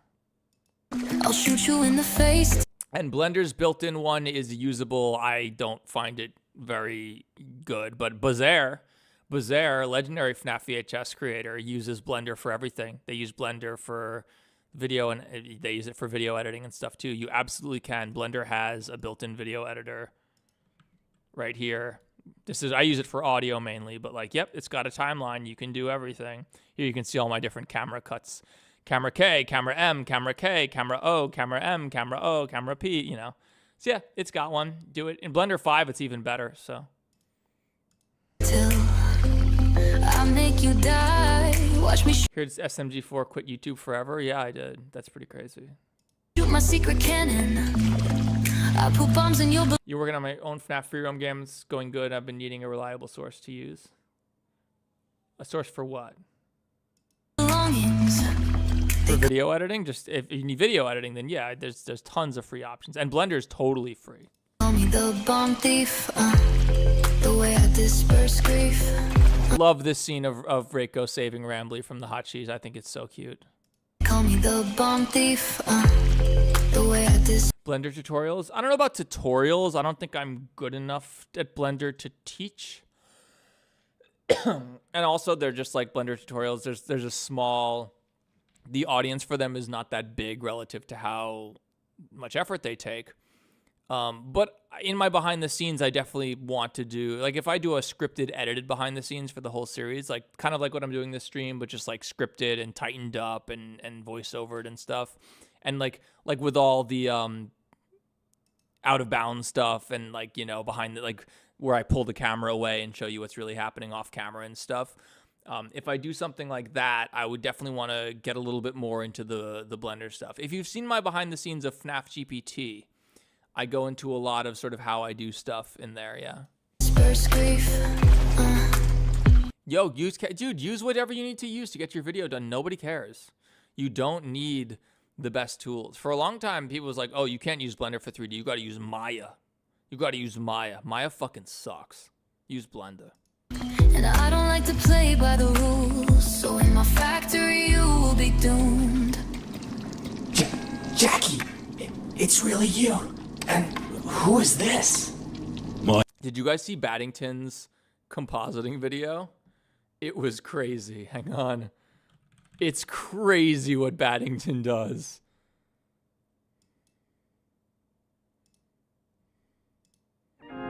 Look at this.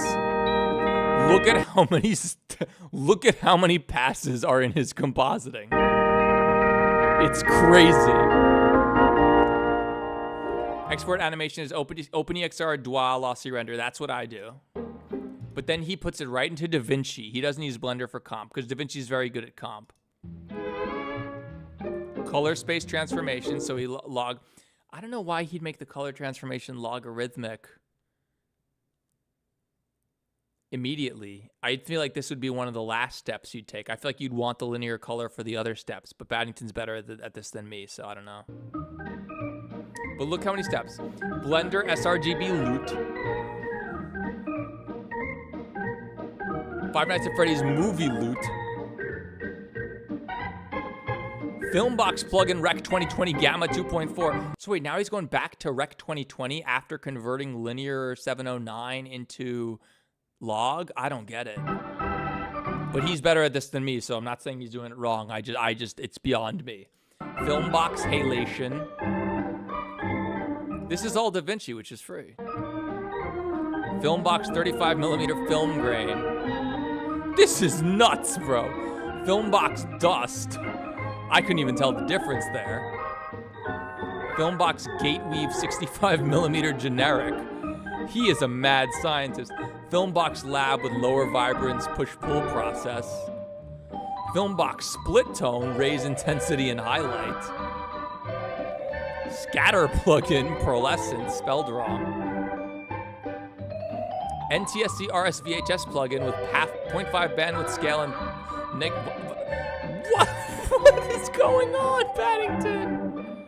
What is he doing? It looks great. I mean, he definitely gets it looking authentic. Considering, like, remember, we started with this.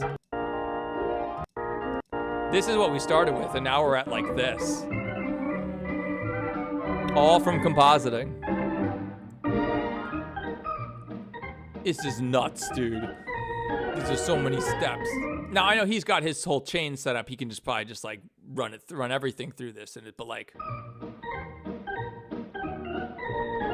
God. Then they render it again at fucking 640, 480 to make it like VHS quality.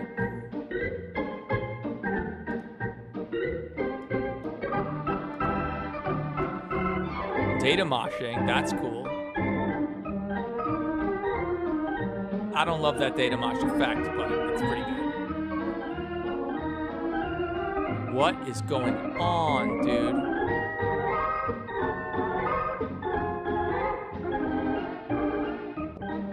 Dark segments. Now he makes another one. Dude, he's a genius. Film... What? You know what my compositing setup looks like? I showed you it. It actually looks like it's actually a disaster. But ignore all of this spaghetti over here. This is just me passing in different stuff. Here's my actual compositing setup. Exposure, glare, bloom, lens distortion. You're done. That's my entire setup. That's the whole thing. That's all I do. I don't do VHS though, so, mine, this is not even 1080p. This is 2K. This is 1440p. It's meant to look like a game. So, which I like, it's what sets me apart. Even my FNAF VHSs don't have a VHS filter, like. My name is Edwin. All right. Sonic, I got Joder Love to voice Sonic. If you don't know Joder Love, if you know The Interviewed,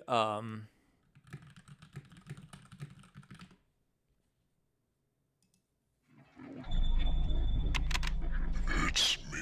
This isn't it. Hang on. It's one of the more recent ones. We gotta watch these. I gotta do another video on these. Okay, where's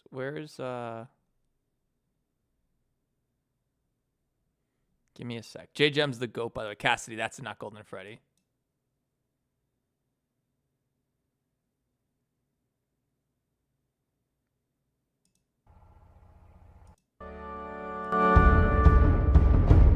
We trust you to trust us. I did it once, I can do it again. Actually, now that I think about it.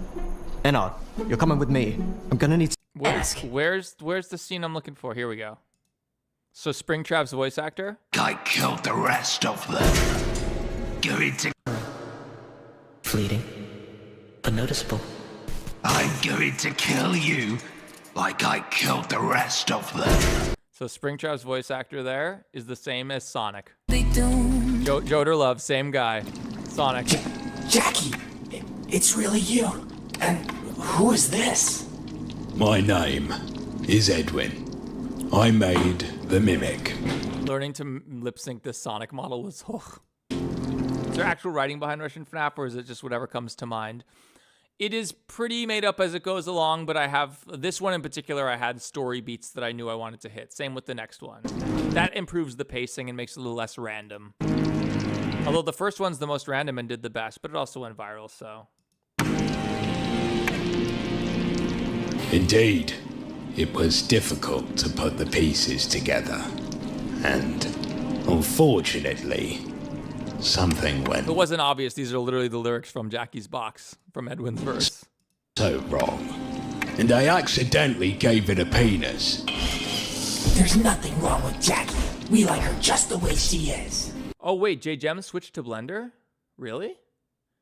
Awesome.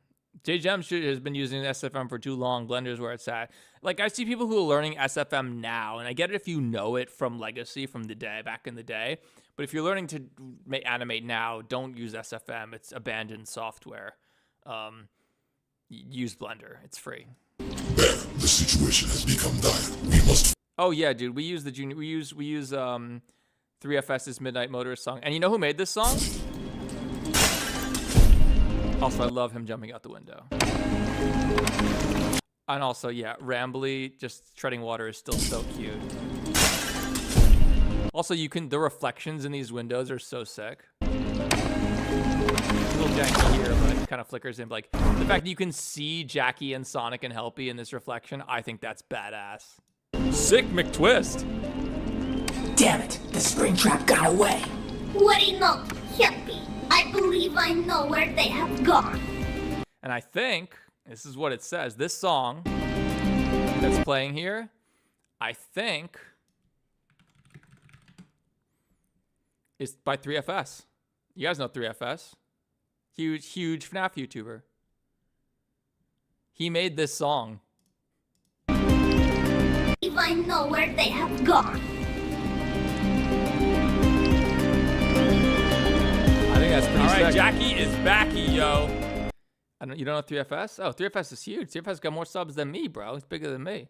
And yeah, 3FS, he made this song. It's sick.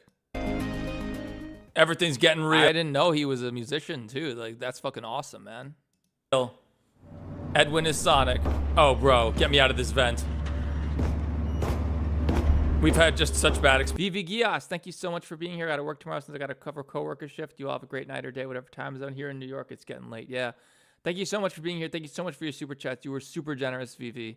You are always welcome in the Theft Kingdom. You are a guest of honor in the Theft Kingdom. Experiences with vents in this game. I didn't know he was a YouTuber. Oh, yeah, big YouTuber. Oh, this is the area from the end of Secret of the Mimic where you play like reverse FNAF. This was a cool section of Secret of the Mimic where it's FNAF but in reverse, where you have to avoid the cameras and get to the office. Where you have to like avoid trick the cameras and get to the office. Melancholy 3D, you really love the instead of like the opposite, which is what FNAF normally is. Ben, are you prepared for our final stand against Helpy and his gang? Mr. Rabbit, I'm not a bear. Please stop calling me that. Oh, you should have said something sooner. What is your name? I love that line. You should have said something sooner because it's literally the first thing he said at the very beginning. He's like, I'm not a bear. I'm actually not a bear. It's like literally the first thing he says. A bear. I'm a red panda. People think we're bears because of panda bears, but they were actually named after us. Also my first time animating Reiko, so not that good. We like her just the way she is. Also, I love Helpy's expressions. I got really good at animating him. Ben, the situation has become dire. We must flee. That's good. He doesn't need help with songs. I mean, I could use songs, man. But like, I don't know. It's again the kind of thing where stop. Sick McTwist. Damn it, the Springtrap got away. What do you know, Hippie? I can't believe I'm nowhere And yeah, this cheese is like free. You can do this. You don't need a powerful computer. It's not even hard to render. they have gone.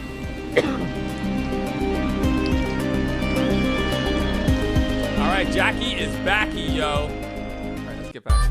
Still.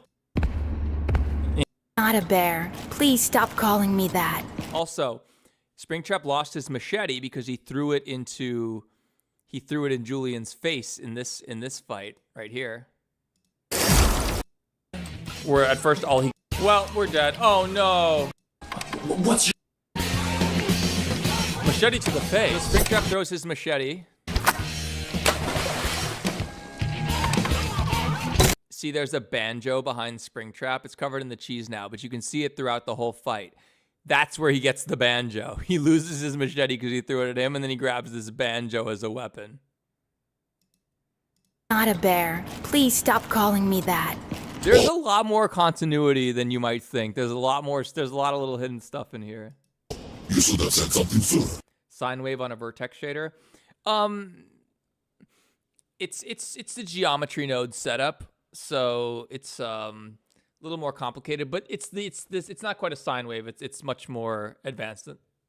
The noise is more realistic, and it actually does have collisions and stuff in there. But the point is that it's one continuous mesh that's just high resolution and getting displaced. It's not like a fluid simulation. It can't splash. It can't diverge like a real fluid simulation. But that's also what makes it performant. But yeah, that's the idea, is that it's one continuous subdivided mesh that just gets the vertices displaced, and that's why it performs well. You're right, Uni. What is your Perlin? No. I mean, I don't know exactly what noise they're using, but like it has collisions and stuff. So like it's somewhat whatever they're doing. They're using some Acerola bullshit to make it less fluidy. My name is. But like in Blender, if you pull out noise texture, it's Perlin by default. You have to use white noise texture to get non-Perlin noise because they know everyone always wants Perlin noise. All right, this song's sick. And Rambly looks really cute here. I won't front. My name is.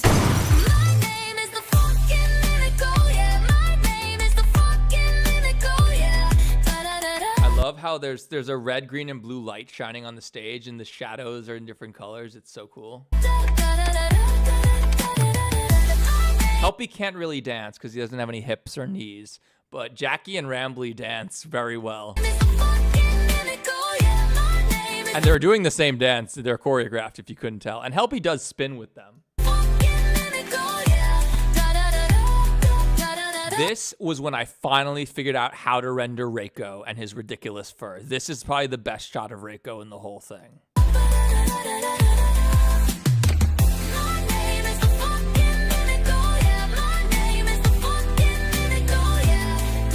This wasn't that bad. What's tough is that, just like how the fur is a separate pass, so first you do the base render. The base render has no smoke, no volumetrics, and no fur. So you got naked Rambly, and you got no smoke. Then you got to render the smoke in its own pass, the volumetrics in their own pass. This goes for all smoke, explosions, etc. And then you render out the fur in a separate pass because they all need different settings. You could try to render volumetrics get hard. Because if you, in addition to this volumetric sequence of this smoke, you also have ambient volumetrics in the scene. And the way that Eevee's rasterized volumetrics work, when you have two competing volumetric sequences going on at once, you all of a sudden need to do so many steps and so many volumetric samples to get all the clarity. It's easier to just render them out separately. And it's not perfect because it means that one volumetric will always be on top of another, but like you make it work. Also, here I had the volumetrics emissive white, so they're just white, but later I made them proper so that they actually reflect the lights correctly. You'll see in a sec. Prepare for war. Okay. Let me put on my battle tie. Yeah, this is where I finally learned how to render Reiko correctly, and I gave him his battle tie because we realized he needed an accessory. And also, cloth accessories are great because, like, they can blow in the wind and stuff, which you saw in this video I keep playing. You see that here. Untrue. Jordan, I'm at your front. I like how his tail and his ears and his tie are all blowing in the wind, as is the leaves and stuff. It looks good. Door. Can you let me in? That way, I can help you get back to sleep. Having some cloth on your character just goes so far, dude. Can you unlock the door? And you actually drive that with a wind force so that they actually synchronize.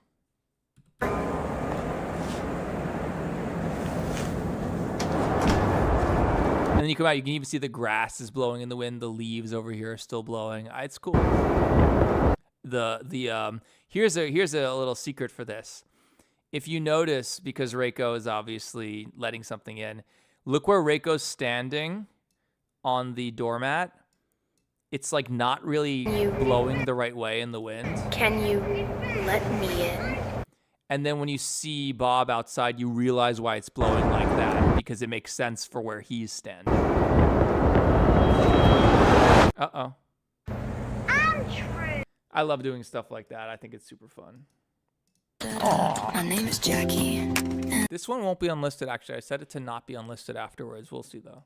I'm fucking Becky. Yeah. Does he have Gregory's voice? No. I already talked about this before.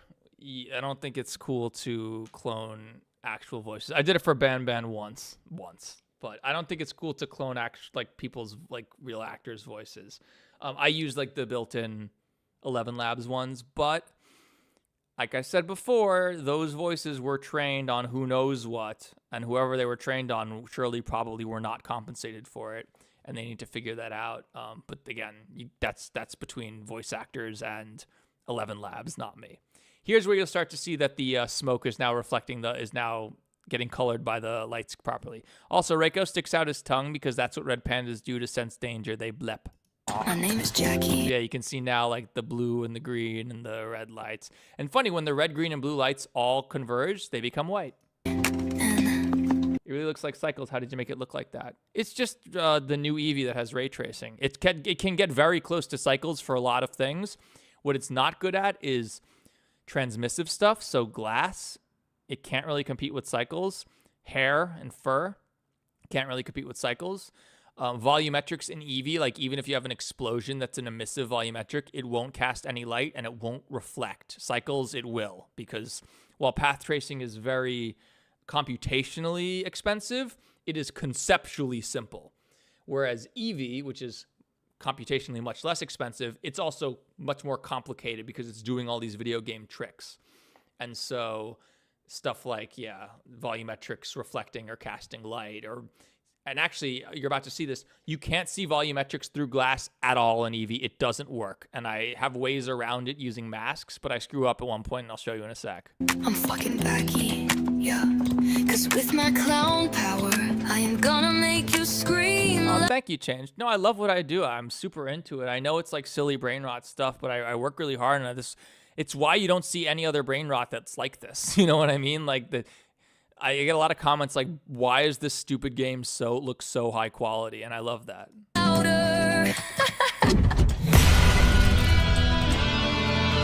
Let's freaking go, dude. I love Rambly still dancing. Here was a cool bait and switch where I make it look like you're about to fight Springtrap with Jackie, and then it baits you around. You're actually playing as Springtrap. I thought that was clever. About to kick Spring. This song is from Bravely Default, which is an inspiration. Okay. See these red volumetrics from the cameras?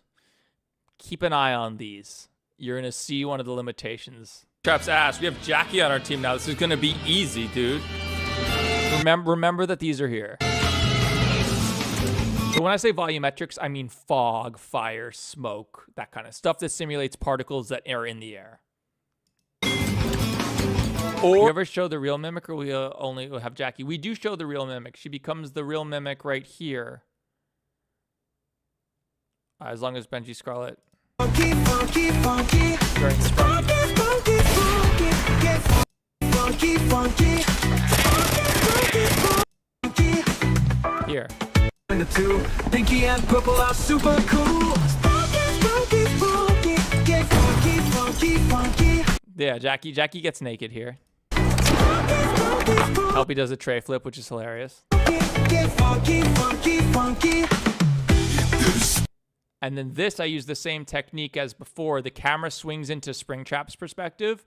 And then because this is straight from Secret of the Mimic, there's a bone on the skeleton that's designed just for the camera to be parented to during jump scares. And so that's what I did. Yeah, Jackie goes into mimic form. She goes into all of her forms throughout. Or we're playing as Springtrap and the bear. I did make a playlist for Secret of fucking Mimic, bitch. Hang on. Yeah, it's the first one on my thing. Russian Five Nights at Freddy's. You get all 4 of them. The whole thing. How long is it in total? Oh my god. It's like over an hour and a half. What? We're fighting Helpy? Even Tiger Rock? Oh yeah, we have to, she becomes Tiger Rock. 100% she becomes Tiger Rock. She becomes Tiger Rock here.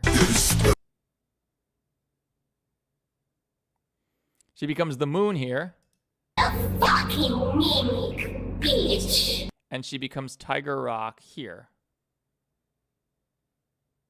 When she mimics the Cleanovac. Baka, それ掃除機じゃない。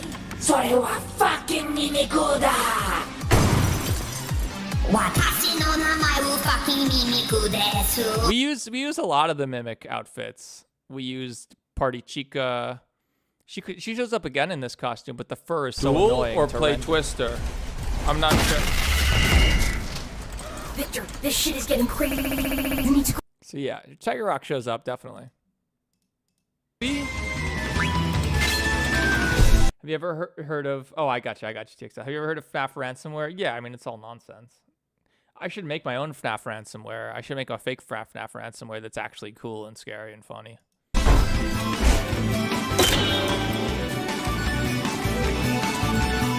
Did you just hit me with a banjo? In hindsight, perhaps this was not best choice of weapon.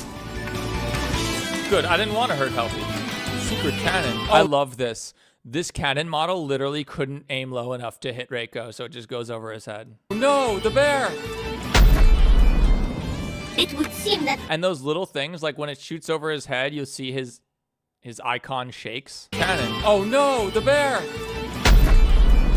Those little details are really, they're a lot of work. They take a lot of time. It would seem that Orange Rambly is too short for Secret Cannon. I love how she calls him Orange Rambly. I thought that was the funniest thing ever. I don't know. It would seem that Orange Rambly is too short for Secret Cannon. It couldn't aim low enough. All right, so these are all crazy moves from Megadoleon is from Shin Megami Tensei, Omni Slash is from FF7, Level 9 Death is from Final Fantasy. But then notice, not a lot of people picked up on this. Reiko uses a move called Meltdown, and listen to what he says. What are these moves, bro? What is Meltdown? Burn for eternity. I slip Burn for Eternity into basically all of my videos, even in FNAF GPT. Gabriel, what's up? Yo, Cassidy. I assume. I got. This torment must never end. Here it is again. This soul must burn for eternity in this place. I'll put the line Burn for Eternity into like all my videos now because that's what I told Kane Carter to do and got canceled and lost 20,000 subscribers. Burn for eternity. This looks so bad, but it's fine. Sick! Did we just wipe them? I also love Reiko's dance here. Oh, damn, the bear's got some moves too. Your party is Uni, you've never seen this, have you? down, and you have only 1 HP remaining. It is Springtrapping time. Hey, Mr. Bricks History, thanks for being here. When the bear backs away from Helpy, I bet that's when the volumetric's in the hall. No, you'll see. Hey Siri. It's about to happen. I'm using my I told you before that volumetrics don't work through glass. Remember. Great move. This looks so freaking cool when everything, the gravity stops. This is like a true Dragon Ball Z aura. And it plays the DBZ aura sound effect.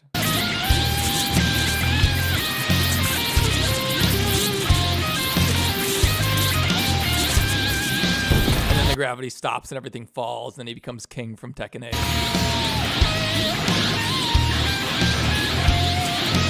And it's consistent. You see Rambly on the floor, you see Jackie there. Exactly TXL, watch.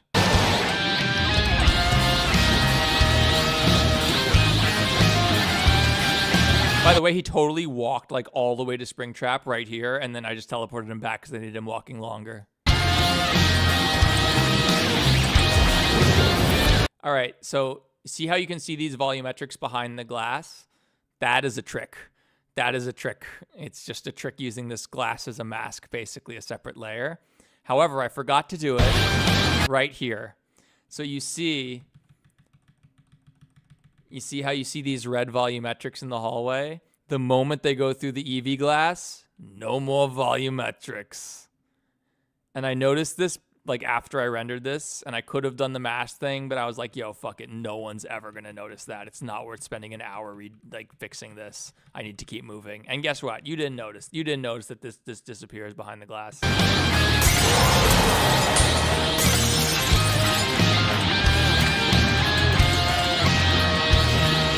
So Helpy breaks the fourth wall. Reiko sees me. Is this another thing that people probably won't pick up on? It's pretty subtle.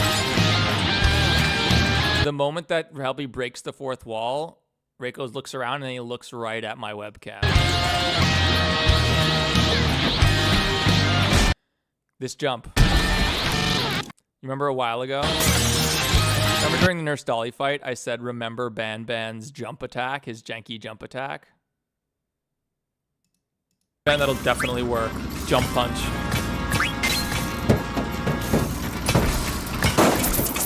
Same exact animation that Helpy uses right here.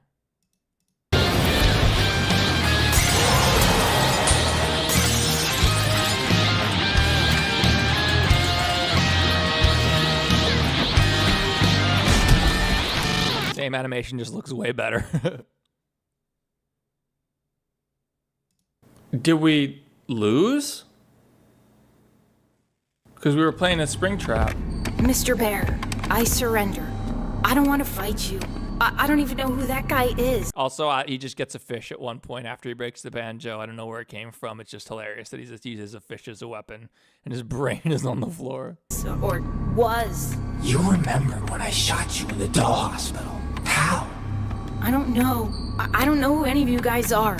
Bears, and rabbits, and robots, and that thing in white. Wait, you've seen it too? When? Where did you see it last? Helpy. I can see it right now. It's right over your shoulder. So it's implied that this is the twist, is that you think he's looking at something behind Helpy, but he's actually looking at me. I'm the guy in white, that thing in white in the corner.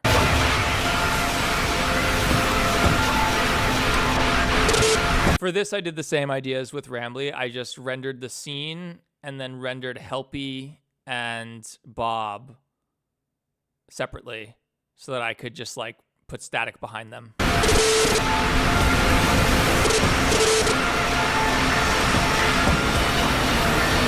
Helpy. Chill. That's Bob. He's cool. Oh, hi, Bob. Then who's the guy in white you were talking about? The guy in white, in the corner, with the glasses. Really wasn't sure if people were going to pick up on this. One mistake I made here is when I recomposited this scene so that Reiko's head could go over my webcam, I had a mess up where between linear color and logarithmic color, kind of the stuff we were looking at with Baddington's video before. So the color of my webcam changes a little bit. It's a mistake. The guy in white you were talking about. The guy in white. See how the colors shift right there? It's not a still image. I am animated. I'm just barely moving. In the corner, with the glasses. And then, yeah, Reiko's head clips over the webcam, which shouldn't be possible because it's supposed to be superimposed over the game. So that's like the weird what the fuck moment. What? Nobody in this game had glasses. Dude, I don't get it. Zajax. I think they're the one who made the Amazing Digital Circus model. I thought that was intentional. The clipping in front was intentional, but my color on the webcam wasn't supposed to change. That was just, I didn't hear this. That's Bob. He's cool. No, I know. Oh, no, it's because it's spatialized. Do you not have your right monitor working, Uni? It's spatialized, so when the camera switches to here, Reiko's to the right. Help me. Chill. That's Bob. So you can, because Reiko is to the rear right from this camera, you only really hear this in the right headphone. He's cool. Bob is in white this whole time. He's in black he's wearing black in my new VHS that I'm working on that I showed you before. He wears black in this just because it looked better, I thought. Oh, hi, Bob. Then who's the guy in white you were talking about? So latest one, which is doing fine, but has not done as well as the others yet. Five Nights at Freddy 2, the movie, the game, featuring Matt Pat from the Game Theorists. In case you're not aware, that's a reference to Shin Megami Tensei 3, actually, which in America on the box said featuring Dante from the Devil May Cry series, which is so funny. Five Nights at Freddy's 2, the movie, the game, featuring Matt Pat from the Game Theorists, is unlike anything you have seen before. I could read what a person's brain was thinking before they themselves realized it. I could go into the game's absurd premise, its hilarious violence, insane jump scares, or its foul language. What the? However, I think it's better to just show you, because this game goes from 0 to 100 instantly. Use that Dante meme. I'm glad you picked up on the Dante meme, Zealous. Cool. I'm not sure with the FNAF audience because, like, it's hard to know because on one hand, a lot of the FNAF audience are kids. FNAF is for kids. Don't let anyone tell you otherwise. There's literally a Scholastic book series is probably the most popular FNAF thing other than the movie, which is PG-13 and also for kids. FNAF is most assuredly for kids. Don't let anyone tell you it's not. It is. But at the same time, if you were 12 years old when FNAF 1 came out, which is perfectly normal age to play FNAF 1, you're 23 now. You know what I mean? Like, you're an adult. In my case, FNAF came out like when I was like a freshman in college or something.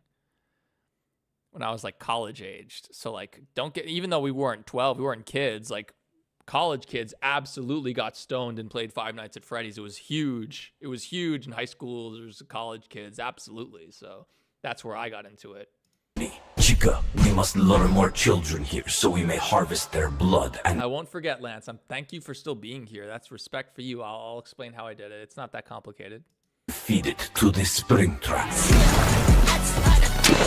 Shoutouts to Glorb for not copy striking their music. You traitors! Why would you join Springtrap's Legion Rambley always twerking. of Evil?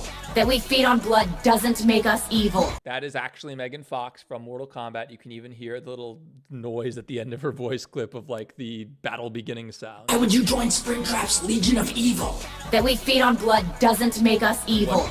Yes, it does. Of course drinking blood makes you evil. Hey, that's just a theory.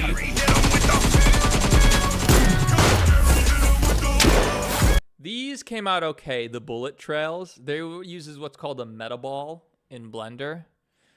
Let me see if I can show you how a meta ball works real quick.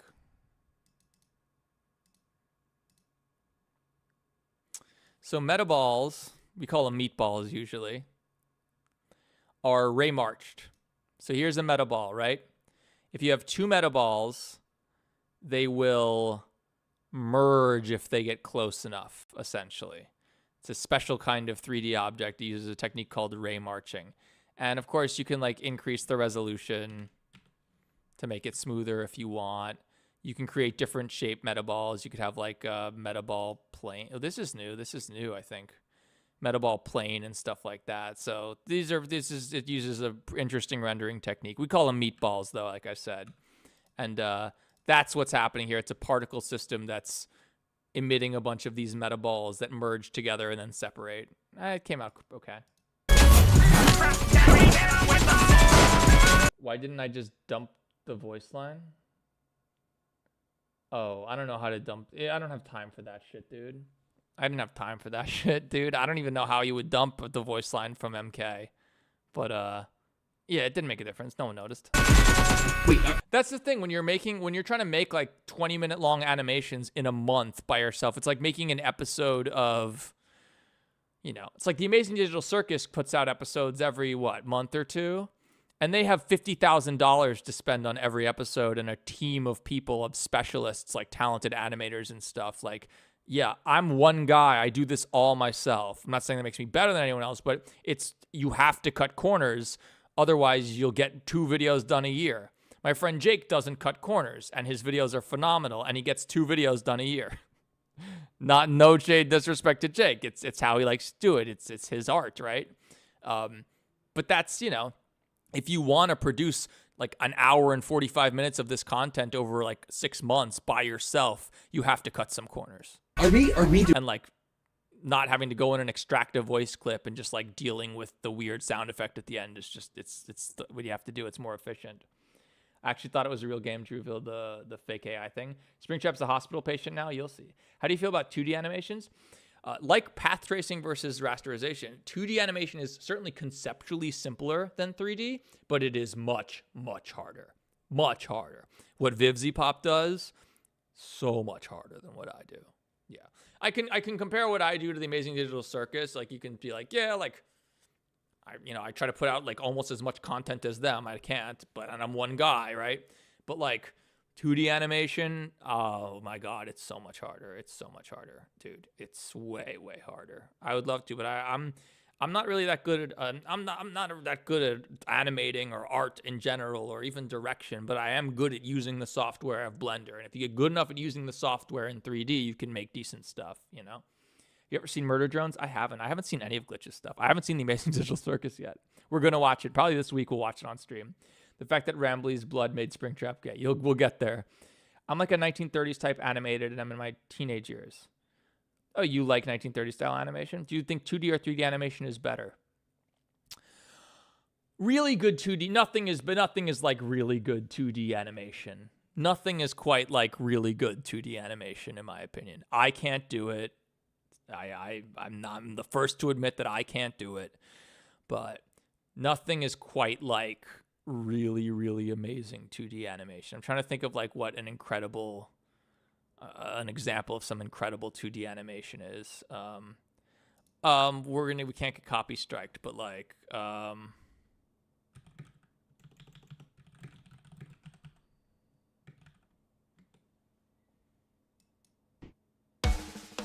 it's so sad that freaking One Punch Man season 3 came out so bad when this is like same author and just like one of the most incredible sequences I've ever seen in my life. It's so good, dude. Like this, like when you can do like, dude, if I could do this, where's the explosion that becomes the broccoli? Hang on. Yeah, right here is where it gets sick.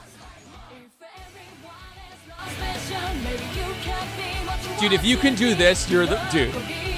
I would die to be able to be this good. Yeah, really good 2D animation is like nothing is like it, dude. It's the best. It's the best. I wish I could do it, but it's not in the cards right now. It's not. You cannot produce 20-minute videos in 3 weeks with like that. It's not happening. Wait a minute. When you were talking about not being able to make merch, can't you make merch of yourself because you're part of the series now? Of myself? You're gonna buy a merch of my ugly ass? Bro. No, I said I can't sell FNAF shirts. I can't sell, like Dawko can sell. And again, we love, you know what? In fact, we love Dawko so much, we're gonna go buy something from Dawko right now. Hang on. I said before, if you weren't here, I said before, when I got canceled and the aftermath, and when I came out and was honest and like open about like my drug addiction and stuff, which to this day many people still mock me for on the FNAF Twitter and in the FNAF community. Dawko was the only FNAF creator who messaged me and sent me like a really nice message in response to that. And so I'll never forget that. It really did mean a lot to me. So we'll never forget that. So we should buy something from. Got any apparel? What's your? Oh my God.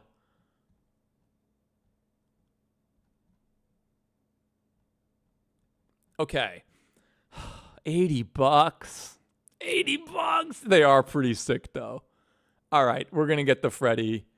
We're gonna get the Freddy hoodie because we stand Daco. Because again, like I said, he was the only one who reached out to me and sent me the nicest message. I'll never forget that, and it meant a lot to me. And it was a message I really needed. So we're gonna buy this sick Freddy hoodie. These are actually awesome. Daco, please make me a Helpy one. Please make me a Helpy one. You don't have to sell it. Doesn't need to be like my Helpy. Just make it a Helpy one. You should sell it. But like, if you can get me a Helpy one, I will be so... And if I'm the only one who can have it, it would be even better. But you don't have to do that. It'll be so sick. All right, we're going to buy this because we love Daco. But yeah, I can't do this. I can't sell this. You know, like I don't have the license. And could I get the license? I don't know. I'd have to reach out to Scott, and I doubt it, frankly. Like... I don't think it's a coincidence that I was one of the few large FNAF YouTubers who wasn't given Secret of the Mimic early. I don't think it was a coincidence that I didn't get to see the movie early or go to the premiere or anything like that. Not that I would have gone to the premiere because I think it might be dangerous for me to go. But like, I don't think it's a coincidence is all I'm saying. So like, I can't do that. It's never been in the cards to doing that. I don't really want to do that. But I'm not allowed to do this. What I could do, and this is okay. We're gonna go back to Benji Scarlet. Shout outs to 3FS for his 6th song, by the way. Benji Scarlet is nuts. I don't know how they get away with this, but I literally saw them Okay, this is crazy, by the way. Okay! This is insane. Chicas and chicos, I wanna see you shake your piats on the dance floor.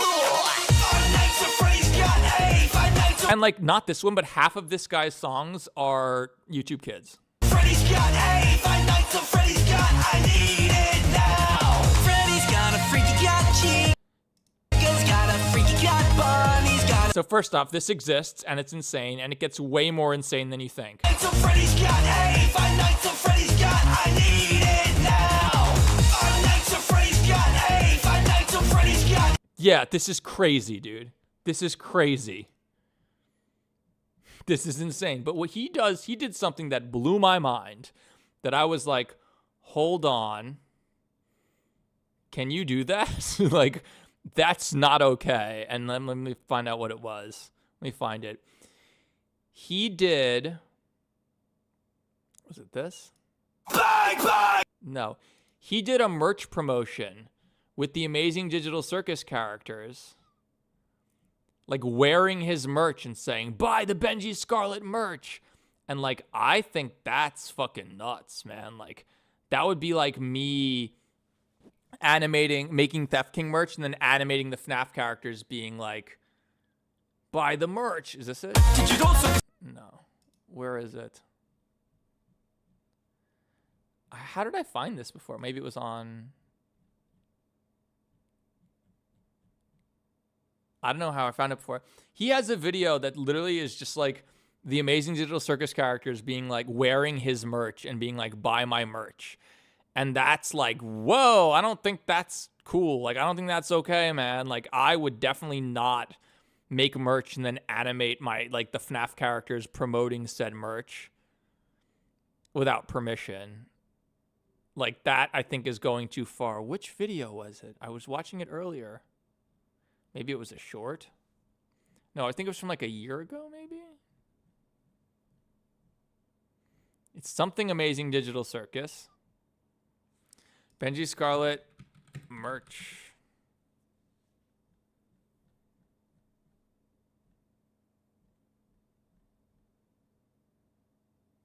Is this it? Yeah, this is it. Jax? This is nuts. This is nuts to me. Palmy? Yes, Jax? I don't think I can survive without Benji X Scarlet merch. Me neither. It just makes me look so fresh. I'm looking fresh. Like, that to me is like, whoa, dude. I'm surprised Glitch hasn't been like, don't fucking do this. I'm surprised Gooseworks hasn't been like, yo, whoa, that's crossing a line to have our characters advertising your shitty merch. So yeah, like I wouldn't do that. Really doing this? Apparently we are. You just killed that red guy. You mean Ban Ban? My history is, it's crazy. There's definitely a lot of furry stuff on there because of my research, let's just say. I found this hilarious video of a guy, my dad and I were watching this over Christmas, like cracking up, of this guy just like full-on fursuit doing a cooking show. It was bizarre, dude, it was bizarre. Yeah, bad. Anyway, why are you guys kidnapping children and harvesting their blood? Because young blood is the most nourishing. Don't you tell me how many calories! Did I say beef noodles? I did. Oh, you're talking the first one? Let's get some of those beef noodles. Everybody loves beef noodles. It's true. I got some beef noodles there. I might have them after this. I don't need to know the details. Tiny bitch! I'm not actually furry. If I was a furry, I wouldn't give a fuck, dude. I would tell you, I'd be like the furriest of furries, bro. You don't even know. I would, if that's what I was into, man, I would be proud. That's, you know, it's just, I don't know. It's fine. I don't have a problem. All my mods are furries. My friends are furries. It's all good. I just don't have enthusiasm. But I think I understand what furries like. And, you know, that, nothing wrong with that. Putting a stop to this now. Of course you realize. Wait, could you put the I Like Femboys game, ilikefemboys.com? You put it back up, Uni? Uni, you're spending your money on stupid things like ilikefemboys.com. This better not be a screamer or like something. Yeah.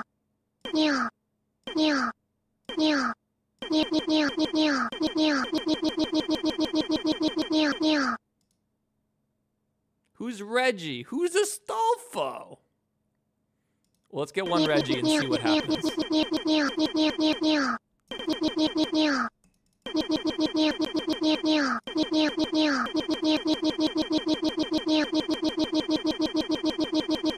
Wait. Oh no, Uni's too good of a coder for that.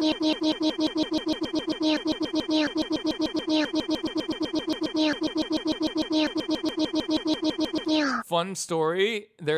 I play Celeste just for fun, and I've always been wanting a Theft King mod where like the character looks like Theft King. And there is obviously no Theft King mod, but there's a Boy Kisser mod, and it's basically just looks like Theft King.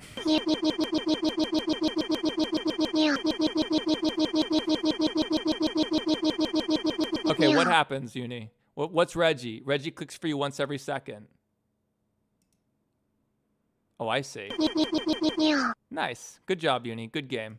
This means war. It's not a scratch game. He made it in Click Team. I spent so long animating the bull as this rocket's going. Bonnie shoots some bullets and they hit the floor. Okay, you see these? You'll see there's like, I just use my finger. See these like bullets coming through here? They hit the ground. Like one's about to hit over here. And then they create a depression in the ground and then kick up dust and particles and stuff. Spent like an hour doing that. Waste of time. You will never notice. Look. Means war.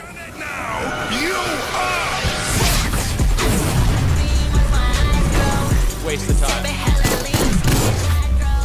This came out cool.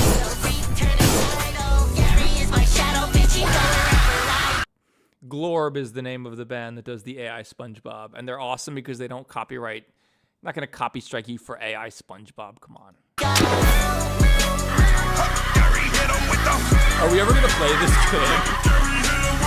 Fun fact. Helpy's damage is messed up here. It's way too big because I applied the scale on his body for some reason, and that messed up the procedural texture. I fixed it later. Are we ever going to play this game? I'm sorry, SS Plays. I ignored you. I'm back. Hey, what's going on? Theft King got nothing on me. Oh, hey, change. $280,000. Oh, you're very good at I Like Femboys. I see. I'm sorry. I didn't mean to ignore you, SS Plays. Thank you for being here. Can I make this an actual game? No. Why would I do that? You can't. I couldn't. It would take so much effort and time. And I can't sell it. I have to make a living, guys. Like, this is my job, is being a YouTuber. I'm very lucky. But I have to make money, and, like, you don't make money from fan games. I already said there's never going to be a fanverse. I already had my rant about... I already went mask off and went on my rant about how Scott commissioned, effectively, all these people to make fanverse games, and then none of them fucking made them. You know? Fiznom quit his game. Kane was supposed to be making Pop Goes, but instead he made shitty Undertale, and then he didn't even make my Pop Goes. He bought it from my friend Suslord, $500. Emil is making... Well, Emil made Pop Goes Arcade. He programmed it. And now he's making FNAF Fur, and it's just like, guys, make the fucking games that Scott paid you for. But yeah, so that's not happening. So, like, you can't, you know, why would I? It's just so much effort. Also, I'm not a game developer or game designer. I mean, I'm a programmer. I could make a game. But, like, there's more than being able to make a game. Unique Geese can make a game, but he made Indigo Park, which is, like, not really a game. Like I said, it's more of an interactive narrative, a walking simulator. And again, no shade. I just didn't like the game. I have no beef with Unique Geese. I think Indigo Park 2 looks really, really good. And I'm really optimistic. And I'm really hoping that I'm going to be able to make that Redemption of Indigo Park video when I play it. And I love it. Also, this Soda Machine's normal map is totally messed up. That's why it's got all this weird stuff on it. I fix it later. And this is, so this is one of the big differences between this one. This is a much smaller map. It's sort of like... And the whole thing takes place here. And this is from Help Wanted. It's not meant to be navigated. It's not like the Dead by Daylight map or the Secret of the Mimic maps where they're like actual game maps. So this one is much less gameplay. It's much more cinematic, you know? Do you think Scott or Steel Wool are better? You're saying, like, do I prefer the original FNAF games versus the new ones? I think Secret of the Mimic is the best FNAF game ever made. If that answers your question. I spend a lot of time on video quality and good shit, and it takes hours, so I feel you, Theft King. Yeah, I mean, exactly. And I cut all the corners. My stuff is trashed. My stuff is trashy and sloppy. But, like, that's what you have to do if you want to make 20-minute, 40-minute videos and 40-minute animations by yourself with no help and no resources. Like, I do everything. I animate every single lip flap, every single jaw moving up and down, every volumetric, every blood splatter. I do all the compositing, all the sound. You don't even think about it, but sound is the most important part of animation. There's a reason that all the early animations, like the first ever animations, were all choreographed to music. Like, sound is everything in an animation. It takes a ton of time. It's a ton of effort. And to do it all yourself, you know, I could do pretty high quality stuff all myself, but, like, it would take me those same 2-3 weeks to get, like, a 5-minute video done instead of a 20, 30, 40-minute video, so... You were moving. I did move. That was a year ago, though. Yeah, I moved to Queens. I love it here. It's super quiet.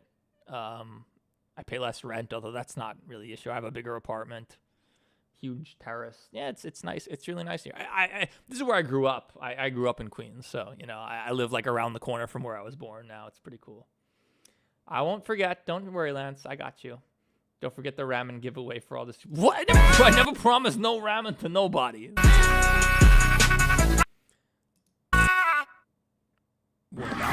Also, I'm wearing my Helpy shirt. You can't really tell, but you'll see at some points.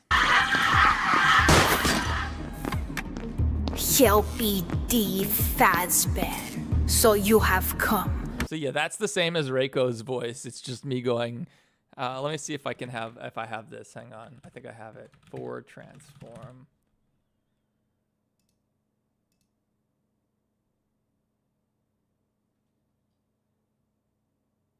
Tails. Here, hang on. That's TF. Is this it? Chica, be wary. The mimic could be. That's a different one. Hang on.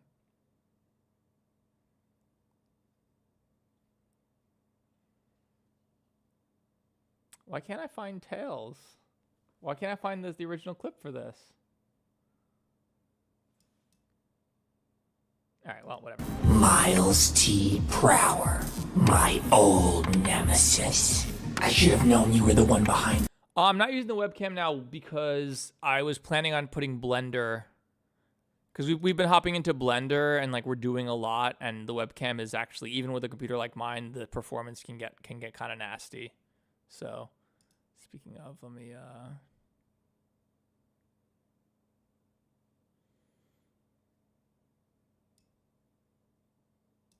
oh, you know what I do have? I have the new Indigo Park character, don't I? Also made by Snatched With. Scurvy the pirate.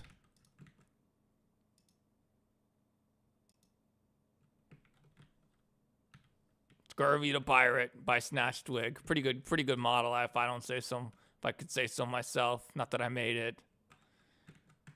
I'd probably want to make a couple changes, but not many. Just material. I don't go in and like I don't mess with the vertices. I don't go in here and mess with this stuff. But yeah, Snatched Twig's models are all sick. What are we looking for? But yeah, because oh god, we're in. Because I was planning on potentially animating, especially, you really don't want the webcam and the animations going at once. Like, you know, working on my new masterpiece. Five Nights at Freddy's 2. Five Nights at Freddy's 2. Five Nights at Freddy's 2.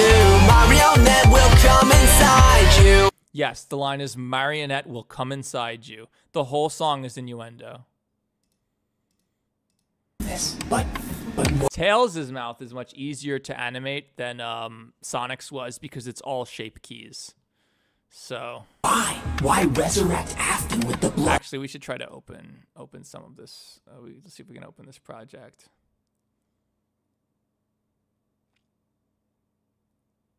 Oh god. All right, we're gonna try. Please don't crash my computer. Doing a lot of things at once right now. Oh my god. Dude, look at this blend file. Look how many actors. Toy Freddy, Toy Chica, Toy Bonnie Slow-Mo, Springtrap, Helpy, Rambly, Ban, Tails, Slow-Mo Tails, Clean-A-Vac, Jackie, Baldy, Nightmare Foxy, Smiling Critters, The Puppet, Ruko, which is Reiko, Mangle, Bendy, Opila. Dude, everyone's in here. But Tails, let me pull him up. Where's Miles? Okay. So he has a rig, obviously. Let me just get rid of all this crap. He has a rig, obviously, that works just like any other rig. Oops, that's not what I meant to do. He has a rig that works like any other rig. But for his facial animation, he has these shape keys. So if you see over here, and these were all in Japanese at first, so I had to like use ChatGPT to tell me like what Japanese characters correspond to vowels. So like to have Tails like open his mouth, you have to like animate this property. You don't use bones, you use these shape keys. Ma, ma, ma, ma, ma. And the same goes for his eyes or his like lip pucker, snarl. He can do some really silly things. I'm trying to find. Oh, the best thing he can do, though, puff cheek. Definitely the best thing he can do is puff his cheeks. Ain't nobody else can puff their cheeks like Tails. He's great at that. So, yeah, Tails was tedious to animate because of that, but at least you don't have to mess around with bones and shit. It's just shape keys, and you just say, like, okay, is it A, E, I, O, ooh? You know, here's ooh. Here's O, here's eh, here's eh, here's A, and you almost never bring these all the way to 1.0. You usually like keep them like, you know, tighter. And then his tongue is separate from all of that. It's, you know, Puff Cheek is the best feature on Tails. It's true. He's got open smile. If you want it to look really scary, you know. Frown. I usually keep him mostly frowning, like keep doing like a frown thing. The mouth corners. You want to like make his mouth get bigger. And the same thing goes for like his eyes. Oh, that. I never used that. I did. It's some at some point, I guess. His tongue. Which you want to open his mouth before you stick his tongue out. Otherwise, it's going to clip through his face. But, you know, this is animation, guys. This is what it comes down to. He's got his eyes like worrying, angry, her, and then all this random other Japanese stuff. I don't know what this does. Oh, that's pretty good. Ma ma ma ma ma ma ma ma. So yeah, that's how Tails works. Of children. Fuck you. That is why. Also, in the first shot of Tails, I didn't have subsurface scattering on. Subsurface scattering is an effect. Okay, you ever take a flashlight and put it against your hand? Did I make the Reiko model yourself? No. Reiko is made by Nomak. Nomak, he's the modeler I contract like 90% of the time. He's really good. I pay him generously, but I'm also really annoying. Like, I pay him pretty generously for the models he makes, but he knows, I do that because he knows that like 2 weeks later, I might come back to him and be like, we need to give teeth and a tongue to Reiko. And I'll be like, all right, I'll do it because I paid him a lot. I paid him a good amount to start. But, then eventually I get it going. He's great. Nomak is great. He's awesome. But yeah, so if you ever taken a flashlight and held it up to your hand, you know how you can, like, your hand glows red? Like the light lights up the blood in your hand and your hand glows red? That's subsurface scattering, or that's the effect that subsurface scattering emulates. The idea that the skin is semi-translucent and light actually does pass through it. I don't have it turned on here, but every other scene of Tails after this one, every other shot after that one. But why? Why resurrect Afton with the blood of children? Fuck you. That is why. He's fucking Tails! Starting here, he has subsurface scattering, and it looks a lot better. It's over if Nintendo sees this. Tails is owned by Sega, not Nintendo, so. I don't know the song Brothers in Arms. He's gonna shoot you! I love how every time Tails jumps in this whole thing, it plays the Sonic jump sound.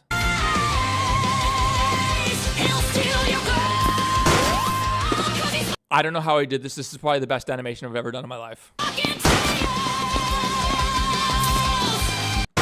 This flip into run, into turn back, it just right here. Hang on. This is the best animation I've ever done. Also, Helpy's hat, the fur, had to be rendered on a separate layer and composited over because everything in fur and Eevee is like that. But yeah, I don't know how I pulled this off. This is probably the best animation I've ever done.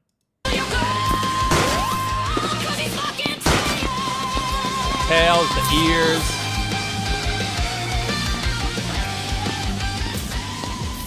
Who is fucking Tails? And why is it not me? Also, the first time I actually animate Jackie's eyes is here. And I fixed her nose, of course. And who is fucking Tails and why is it not me? A lot of people, that line went over a lot of people's heads. Oh, hey, Jackie. Let's just say Miles and I have some history. And you see I pull the FOV back because in video games, the FOV is way wider. It's like the equivalent of like an 18 millimeter lens.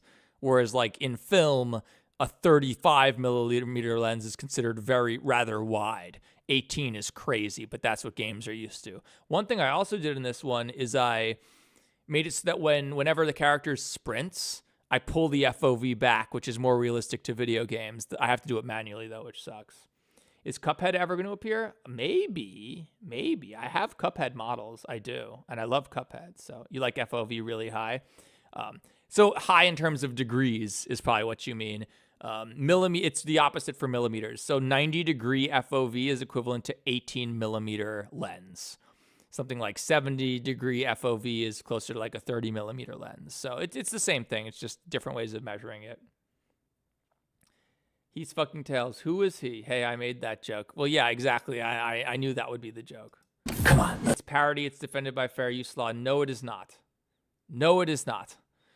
No, it is not. If Sega really wanted to sue me, they could absolutely demand that this be taken down. Absolutely. Just like Scott could demand that every FNAF game be taken down, even if it's a parody. Yeah, that's not really how... Parody is a defense. You can't just, parody is a defense. So, you get sued, just like fair use. You get sued, and then you have to turn around and, as your defense, you say, this is not copyright infringement because it's parody, and then a judge will decide or a jury on a case-by-case basis. It's not really that cut and dry. This Sega is just generally pretty cool with fan works. I mean, they've hired fan developers. The infamous Jelly Liam, that fucking asshole, is in the process of remaking Sonic Adventure 2. Jelly Liam is a liar and an asshole, but I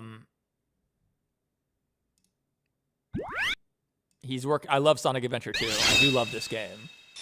He's remaking it in Unreal Engine, and it's like, you know, pretty impressive. This is the developer of Afton Built, if you don't remember.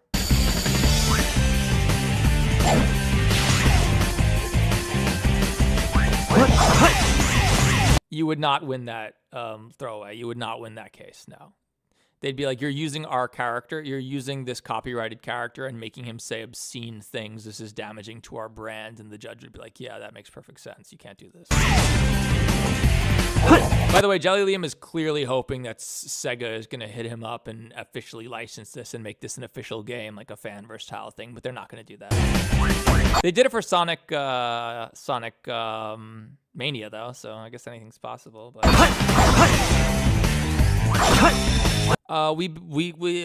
Azula took care of one person for me who was being a dick.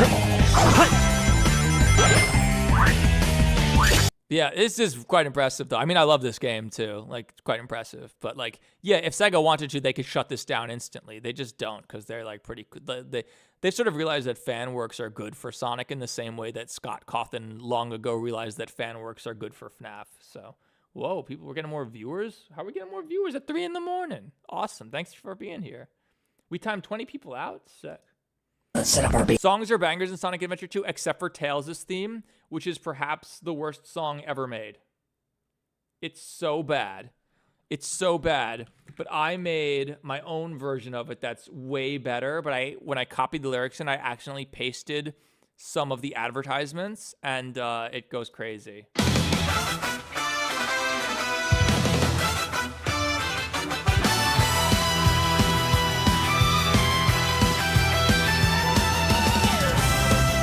This is what happens when you put in Tails, the lyrics to Tails' theme from Sonic Adventure 2, which is easily the worst song in that game, and then tell the AI anime battle theme.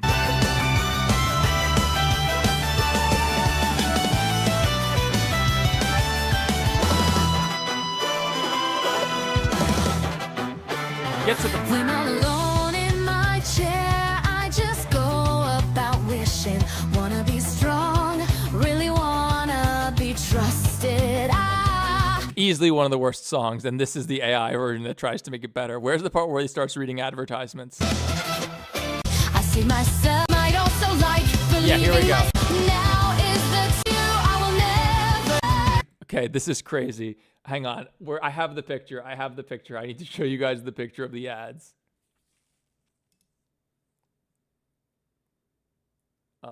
Where's the ads? Hang on. It's in my conversations with Etra.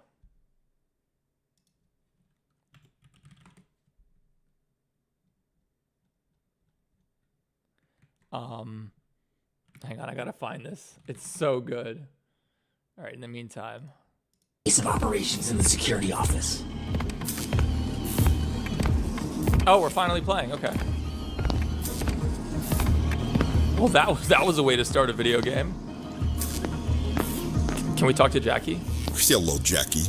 Hello, Victor. It is good to see you.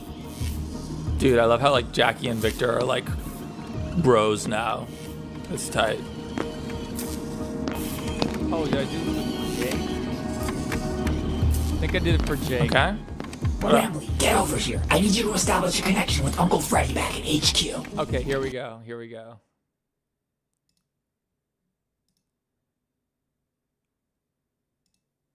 Okay, so this was the Genius page that I took Tails lyrics from, right? But I accidentally copied this part on the side in, and it created the funniest thing possible. If I just follow you, I will never see the light. Now is the time to find my way through this life. Trying so hard to be strong. See rock shows near New York. Get tickets as low as 10 guarded. You might also like believing myself. Carry and break. I'm known from Emmy, Marlon Saunders, and Dread Fox. It doesn't matter.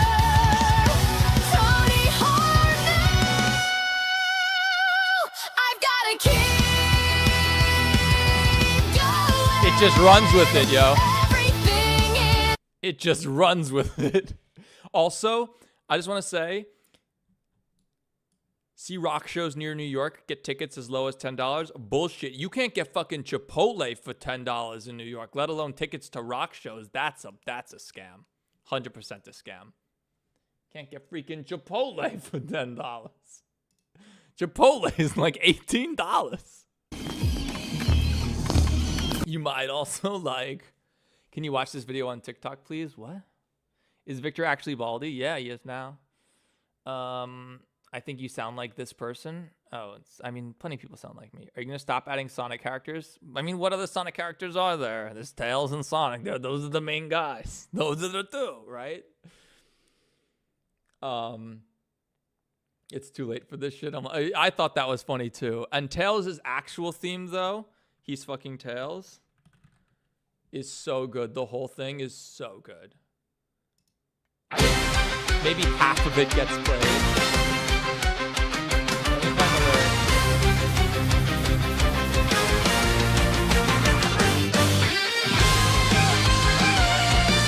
The prompt was, write a song about Tails from Sonic the Hedgehog, except he has a revolver and kills people and does sick Matrix flips and shit. That's literally what I wrote. And we got this incredible thing. Where can I pull the lyrics up?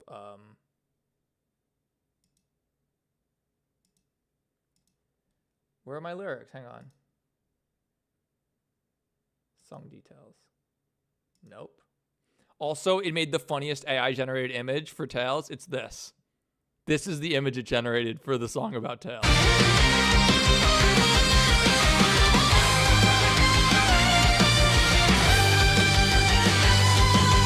Born from the cold under neon and smoke, two tails spin like turbines, the stormy awoke. Miles from mercy, question fire and lead. One hand on the throttle, the other plays red. The fox don't talk, he speaks and reads. Crazy. Coil of venom in motion, born of turmoil. Clock ticks once and your world's on pause.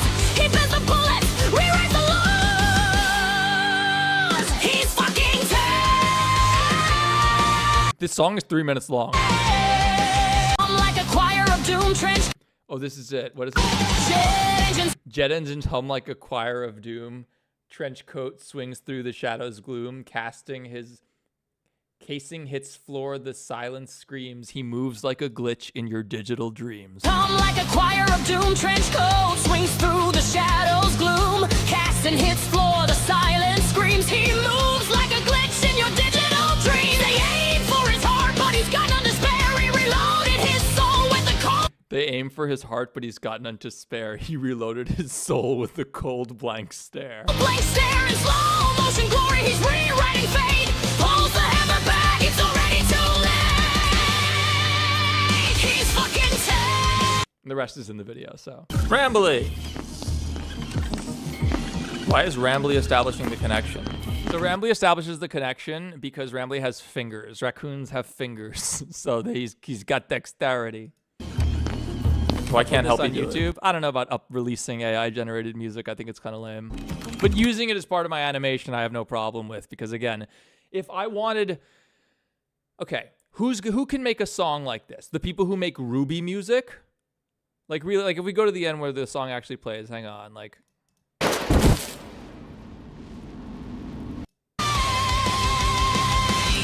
He spins, he dives, he kills with style. One smirk, one shot, then he's gone. Like, who do you go to make a song like this? You go to the people who make Ruby music, I guess, or you go to the guy who made Devil Trigger or something. And if I go to the guy who made, what's his name, Casey Edwards? If I went to Casey Edwards, I'd be like, hey, do you want to do an original song about Tails for Secret of fucking Mimic, bitch? He'd be like, no. I'm a serious musician. I wrote Devil Trigger. I have songs in 2XKO or whatever. Or he might be like, sure, but it's going to be $10,000, which is not unreasonable. That's a perfectly fair amount to pay. 10,000 is perfectly fair. It's not in my budget. So I can't get a song like this unless it's AI generated. I absolutely cannot afford to do, like, even I could find the person who could make a song like this. You're hearing one right now, though, dude.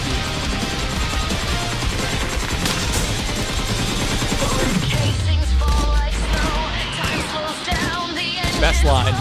Fights like.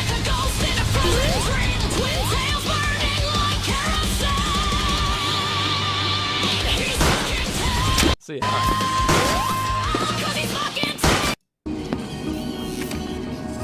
Okay, here we go. Okay, for this scene, I have to actually open up Premiere Pro, which I do not want to do, but we're gonna go for it. How's my VRAM? We're using no VRAM. Okay, we have to open up Premiere Pro for this. This sucks. Oh God. Oh God.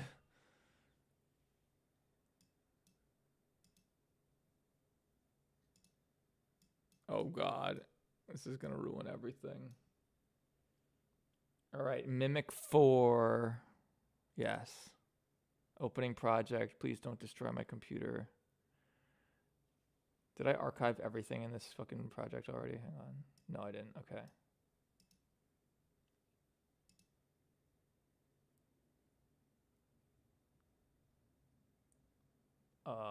I gotta find some. I gotta find it. Hang on.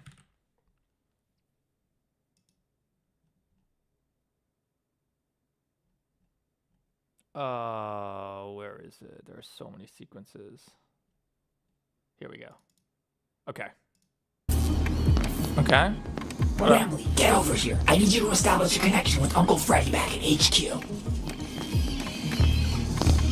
Rambly! How do you render all those critters? Procedural crowds. We'll get there. Why is Rambly establishing the connection? How much do you usually make from these? It depends. FNAF GPT, you know.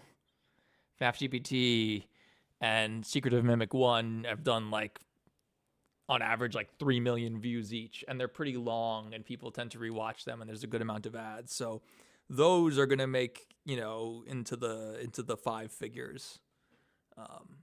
That's ideal. If a video can make in the 5 figures, that's good. That's big money, in my opinion. Action. So I can't help. If you guys know what this is referencing, I apologize. If you don't, you're probably better off. We do it. That's not a keyboard, it's a camera switcher.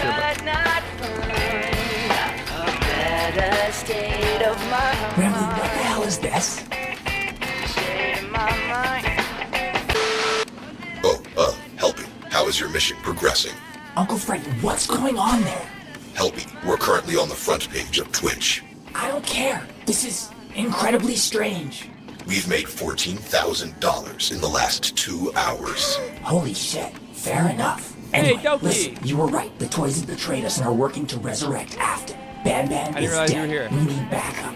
I'll deploy the reserves now, but unfortunately, it will take some time for them to arrive. How long? They should be there around 6 a.m. 6 a.m.? Are you telling me we need to survive 6 hours at Freddy's? Oh shit, we got banned. So fun fact, when Reiko is completely out of focus here, I didn't even bother rendering his fur because you wouldn't even be able to tell and it takes so long. However, I'm going to treat you all, I don't know how well this is going to play back, but I'm going to treat you all to the original clip. We're making it to the front page of Twitch with this one, boys. My heart beats for you. These bones are aching too bad. Or that I could not find a better state of my mind. State of my mind. Or that I could. Okay, don't get me claimed. So this diaper is the cheapest surface deform ever. It's basically you just take another object and say, yeah, try to just sort of deform yourself along with this underlying object. And like the tail hole looks terrible and like it's just going wild. Going wild. Or that I could not find. So yes, that is our front page of Twitch moment.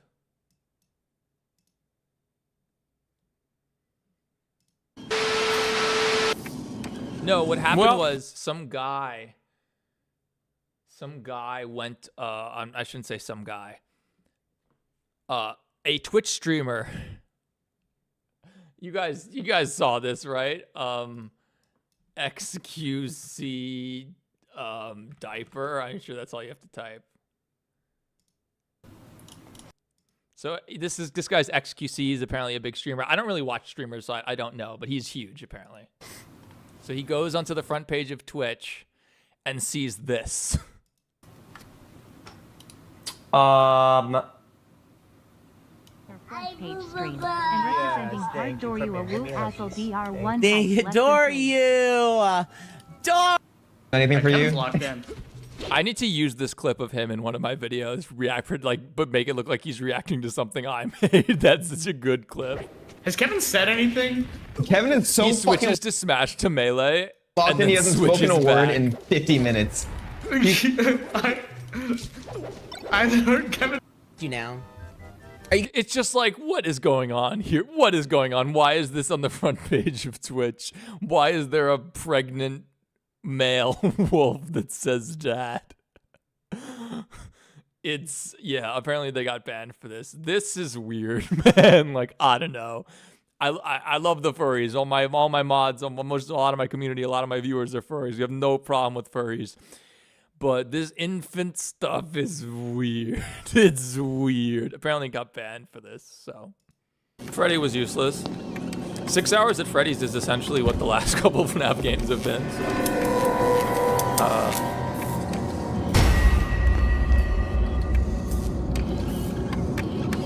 I'm not a furry, I just play one on the internet. Alright, this, Rambley's greatest line ever. This, I should make a short. Toy Freddy is coming, bitch! You know you best hide in that bitch! Toy Freddy is coming, bitch! Okay, stop yelling at me, Rambley. You, fellow bear, Puppy and his gang were just here. Where did they go? Hello, fellow bear. I don't know what you're talking about. Changed, you had never seen that? You never heard, you didn't hear about this for the diaper furry who ended up on the front page of Twitch somehow? It's like, look, it's, I don't want to say it's fine. I don't want to say it's fine. The diaper and the pacifier thing, it just like, it seems a little weird. That's a little weird. No one has seen that. Dude, XQC saw it. It was the front page of Twitch. He had 2,000 concurrent viewers. I have 135, bro. You know what? I should bust out my diaper. Maybe I'd have more viewers. It's just us Freddy Fazbears in here. It's not fine. I'm not afraid to say that that's map. I don't know what map behavior is, but I don't know. I just think that's a little close to portraying infants in a way that's not appropriate at all. I don't think, yeah. Ugh. Just say this, if I knew somebody who was into that in real life, I wouldn't let them near my children. Right? Like, would you? Well, if you see them, make sure to let the boss know. Will do. Would Helpy even need a Freddy mask? Yeah, I think so. I think he needs the Freddy mask. And Jackie, the irony is that Jackie can transform into literally anything in this series and she still puts on the mask. Also, I love how Rambley is twerking while he's wearing his mask. Toy Freddy is coming, bitch! Okay, stop yelling at me, Rambley. You, fellow bear, Puppy and his gang were just here. Where did they go? Hello, fellow bear. I don't know what you're talking about. It's just us Freddy Fazbears in here. I see. Well, if you see them, make sure to let the boss know. Will do.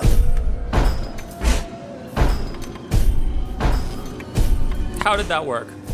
Helpy, what the hell just happened? Obviously, our disguises worked on Toy Freddy. How did that work? Because Toy Freddy is retarded. The others won't be fooled so easily, though. We need to. This is something I've learned recently: is that you're allowed to drop the at what Linus Tech Chips referred to as the hard R. That is not what the hard R is, by the way. You're allowed to say retarded, apparently. Like, okay. And so, where is it? If you've been on Twitter recently, you would have figured that out. Where is it?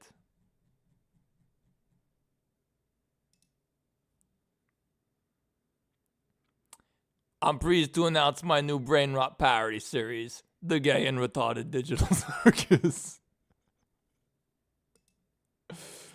So yeah, that had a response on Twitter, although it didn't get ratioed. Ironically, people kind of understood the joke. So Be proactive. oh, dude, Unhinged. This is my resolution for 2026. Right, it's 2026. We're going so mask off. We're gonna be so crazy this year, dude. We're gonna be like old Theft King, but older and wiser. We're gonna be like past Theft King, but with the knowledge. What's the guy who talks about knowledge who's now like gonna go to jail for fraud? That guru guy? Knowledge. We're gonna be the biggest troll in the world. We are gonna just piss everybody off who doesn't get it. Victor, you and Jackie should head to the prize corner and make sure the music box stays wound up. Ramley and I will stay here and try to reestablish comms with HQ. By the way, this scene was great because I didn't have to animate any of the lip flaps. I kept them in these masks for this scene. I didn't have to animate their mouths. It was so convenient. What about Bendy? Who? Oh, he's around somewhere, probably. More Bendy. Dude, why are they so mean to Bendy? He's like, I don't know what Radio Wave is. He was helpful in the last game. He was the healer. It was revealed why they don't really care about Bendy, and it's not because they're just assholes. You'll see why at the end. Cleanovac, by the way, I have a nice setup where I just scribble a curve along the floor and it just follows it. Is Jackie coming? I love this part. This part cracks me up.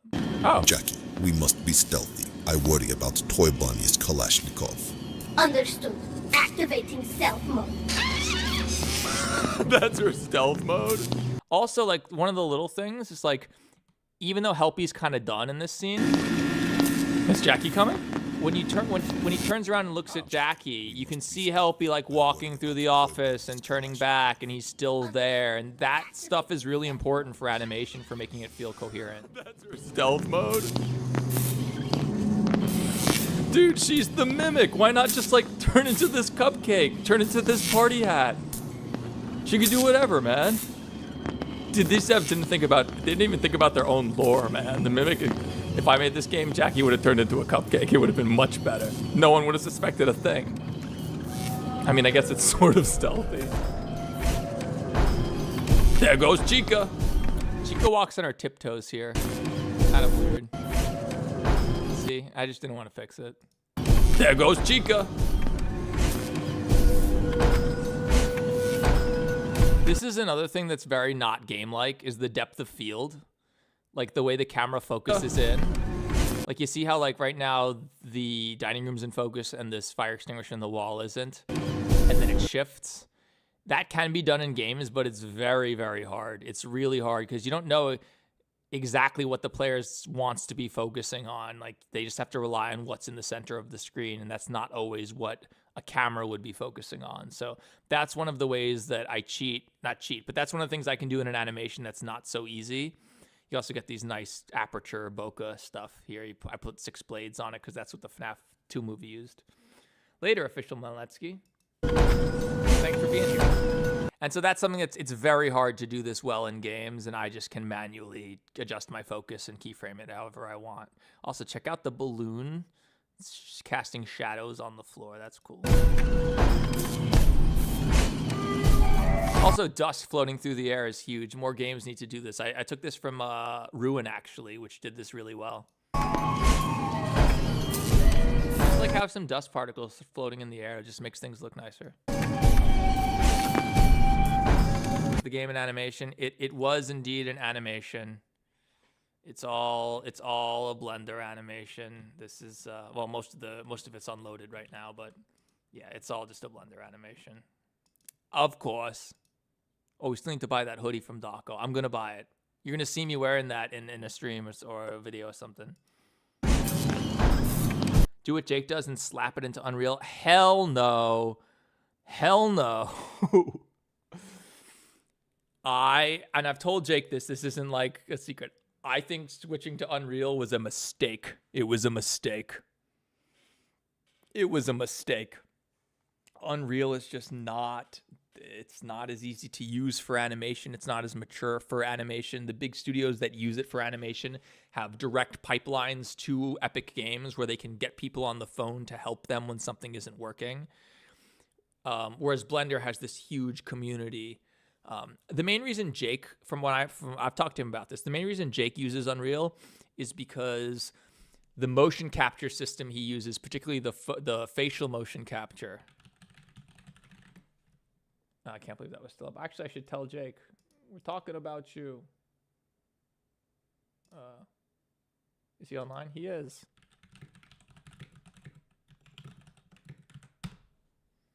All right, I'll message him. Maybe he'll be able to drop by. I don't know. He's in New Zealand. It's a different time. Why is Jake not showing up? Oh, because I spelled it wrong. So Jake, from my understanding, the motion capture, particularly his facial motion capture setup. Jake, you never added part 2 to your playlist. Add part 2 to the playlist. It's fine. Apparently it just works better in Unreal. Did you guys see Jake's teaser? It's amazing. He probably has like dude, 168 on this teaser. It's amazing. Yeah, dude, this is like I was saying before, like, you know, if you want to do stuff really, really high quality, you can, but you'll get 2 videos out a year. I have to cut all my corners and do sloppy stuff. That's how I can get out a lot of videos. Jake doesn't cut corners and makes amazing stuff and gets 2 videos out a year, but, you know, that's the cost. Freddy Fazbear's Pizza is the best pizza. And, like, you could get these visuals in Blender, too, but, like, Jake's pipeline is set up for UE, and it just makes it's what works for him, and, like, it looks amazing. This is amazing. Like, Fun. It's all part of the show here at Freddy Fazbear's Pizza Palace. What's in store when you visit the Fazbear Floor? A giant bulkhead, huge slides, over 200 arcade machines. This is easily the best thing Jake's made, in my opinion. The greatest pizza buffet you've ever If this is a taste of what Season 2 is going to look like, oh my God, guys. seen, and unforgettable birthday party packages you'll never forget. Come enjoy Hurricane's grand reopening ceremony for the 1984 winter season. Freddy Fazbear's Pizza Palace, where fantasy and fun come to life.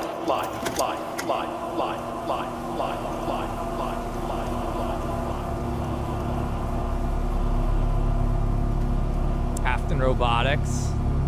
So they did change the name. It's all part of the show. But you can see even he struggles with the fur like I do in EV. It's when the fur casts shadows onto itself. It's the hardest. This looks pretty good though.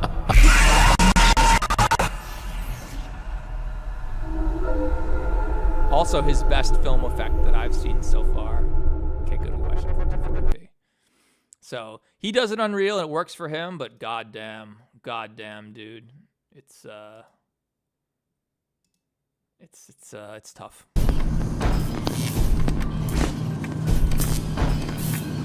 Everyone loves dude. Jake's the GOAT, dude. He's like one of my he's one of my inspirations, dude. Absolutely, he's like I have been trying with my videos to make them more like Jake's. Not literally, they're still like mine, but like I've been trying to like do it more like him because I'm so impressed with what he does, you know. But not like still doing my own thing. I'm still making, you know, brain rot comedy. That's what I like. But does it render faster in Unreal or something? Not particularly. No. Unreal has path tracing, but it is slower than Cycles and not as good as Cycles, which is Blender's path tracer. But Unreal is primarily a rasterization engine. Blender Eevee is their rasterization. That's what I use here. And it's gotten very good. But, you know, when you have a whole pipeline built around, when Jake started, Eevee didn't have ray tracing in Blender yet. And it made more sense to go to UE. And now his whole pipeline is built around it. So it's kind of just like, you know, like you're going to stick to that because that's how he gets it done. That's how he knows how to work. And Jake also does mocap. He has a mocap suit and stuff. And let me tell you, mocap is a nightmare. It's a bitch. It's so hard. It's so hard. You think like, oh yeah, it's mocap. You just act it out and you get your animation for free. It's like, no, dude. You act it out and then it's all messed up and you have to spend 3 hours cleaning it up. It's like, it's really hard. Dude, she's so... Okay, we're dead. What do you play other than FNAF? I play a lot of Tekken 8. I'm a big Tekken player. I hit Tekken God Supreme recently, which is the It was the second highest rank. It's in ways it's the second highest rank. I'm pretty good, but not like being like a top 5% or 3% Tekken player means you're trash compared to the top 1% players. Like one of my friends, Ulrek, is a Tekken streamer. He's actually like really sick at Tekken. He plays Kazuya, who's really hard.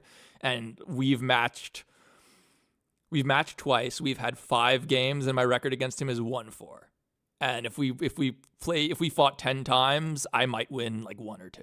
Like, it's really hard. Yeah, Tekken's fun though. Tekken's also fun because you jump in, you can play it for 15 minutes, play a couple matches, and then just go back to work. It's not like these long games you have to spend hours playing. I should make a mascot horror one day. I agree. Didn't Candyland use mocap too? I don't know. I assume it must have. But Candyland also is just like not really a thing. It's clearly an NFT scam, and the guy in Golden Lane made a lot of money off of it somehow because the value of crypto came back or whatever. I don't know. He made a lot of money off that thing already. I don't think it's ever actually going to come out. I think it was kind of crypto scammy. How much time does it take you to act for my video? Well, I don't do motion capture. Oh, you mean these reactions? As long as the video takes. It's the last thing I do. It's actually hard. Once you're done with everything, the whole thing is done, then I sit down and I film myself reacting to it, and then over the next day I edit the video and release it. But it's the last thing you do, so like you kind of have to have ideas for what you're gonna say. Like I knew that when Ramley did the Toy Freddy is coming, bitch. I knew I was gonna say stop yelling at me, Ramley, because I thought that was funny and cute. He is coming, bitch! Okay, stop yelling at me, Ramley. That was like planned ahead, but like you don't really know how it's gonna turn out. Usually I get it the first time though, because if you do it too many times, it's less authentic and starts to become more obvious that it's scripted. So. God, the entire carousel blocks her vision. If you make mascot horror, will it be funny? I don't think it's possible for me to make something like that without it being sort of funny and self-aware in certain ways. But if I was gonna make a game, it would need to be cool though, right? Like, I still want it to be cool. So, what is this? When's the 6th one comes? This is the 4th. It's like a giant cylinder. I got to start making videos once I move in March. Wait, did I tell you got to finally get an apartment? No, congratulations, Uni. You do. I've been seeing all these videos that you should have made. I've been seeing all these videos like dissecting the AI of FNAF World. I'm like, dude, Uni should have made that video. Exploring the code, how sister location actually works. And it's like Uni is the master. Uni knows throwaway. When I say Uni, I'm talking about throwaway account 7141. Uni knows all this stuff. Should have been It's Taken. No, you should have made It's Taken's videos. But yeah. Uni should be making all those videos. Uni should, because he knows everything about the internals of every Click Team FNAF game. Literally. Uni discovered the quintessential, he basically invented FNAF speedrunning. Until Uni came along, every FNAF speedrun was a tie because no one knew how to make it go faster because you just have to wait till 6 a.m. Uni is the guy who figured out how to make the game go faster and like made FNAF speedrunning a thing. So like Uni knows his shit, trust me. Dude, what's your favorite mascot horror? Yours is Indigo Park? No, it fucking isn't. Fire Kohan, I have a question. Do you have a gaming PC? Fire Kohan, do you have a gaming PC? So funny. Dude, I don't Indigo Park is not better than Poppy Playtime. I don't think this game's gonna be scary. Yeah, I see the music. Okay, Fire Kohan, you do not have a gaming PC. Indigo Park, which you just said is your favorite mascot horror game, is a Steam exclusive. If you don't have a gaming PC, you've never played Indigo Park, which means you just said your favorite mascot horror game is a game that you haven't played. Think about that, man. Box in the back, it's like glowing. It's like when I get comments like on FNAF GPT, like this is my favorite FNAF game. Yeah, after that, I don't think it's possible for this game to scare me anymore. So yeah, this is my exact point on Indigo Park. The people who love it didn't play it. They didn't play it. You didn't play it, bro. You didn't play the game. You liked the raccoon. I respect that. I also like the raccoon. He's adorable. Great voice acting. Great writing. But it's not your favorite game, dude. It's not your favorite mascot horror. Like, you didn't play it, bro. You didn't play it. You can't say that a game is your favorite when you didn't play it, when you watched a YouTube video of it. And this is sort of one of the reasons I started doing this, because I realized that people act like that. How do we do this? I saw the Indigo Park Chapter 2 trailer. It looks awesome. Actually, Friendly Wolf, one of our mods and like one of my biggest supporters, apparently helped out with the game to some degree, so that's awesome. How can I prove I played it? You already admitted you don't have a gaming PC. If you don't have a gaming PC, how could you have played it? It's not a well-optimized game. You need a decent PC to play that game. Do you even have a Steam account? Do you even have a Steam account, man? Like, I'm telling you, the people who like Indigo Park, a lot of them, they say they didn't play the game. They didn't play the game. Oh, hello, Toy Chica. Don't I scare you in the least? No, because that cupcake you are holding is not How many years have I been 3D animating? About 3. cupcake at all. I am Secret the fucking Mimic, bitch.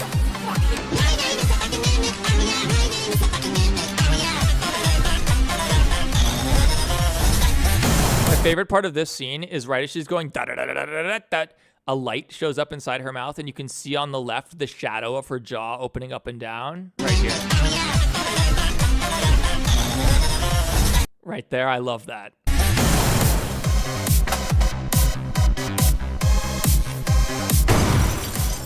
You can't pirate Indigo Park, it's free. I mean, you can, but if you do, you're an idiot. Beware, the Mimic could be anywhere or anything. Except for right now, because she's right over there. We can see her, but you know. All right, I'll play you guys the original voice before I turn that into Tails.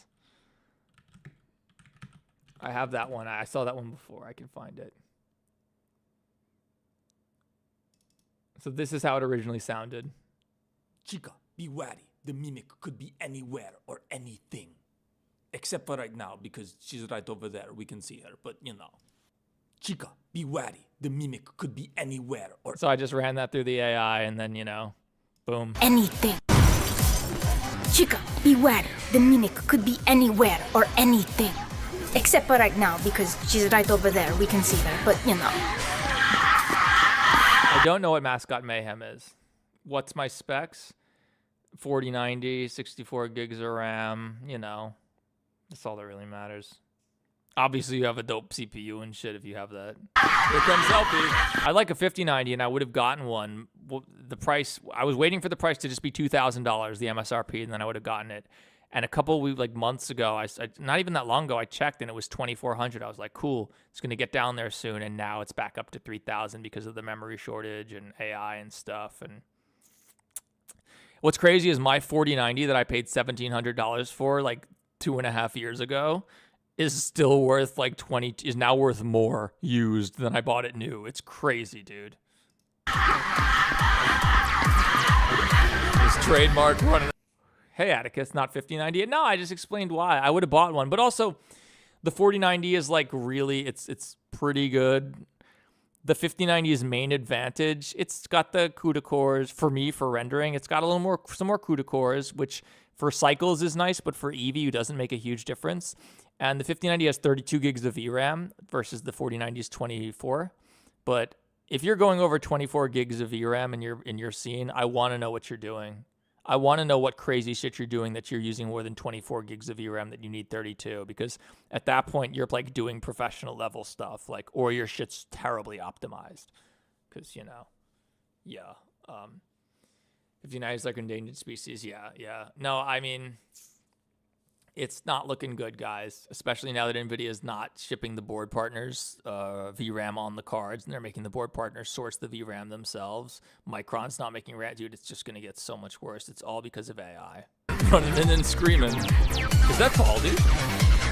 Holy crap, Miles. How did you recruit an army of 500 smiling critters? And how is game not crashing? Fuck you. That is how. So the 500 smiling critters, if you remember from the very beginning of the stream, when I was showing, oops, hang on, I gotta go to,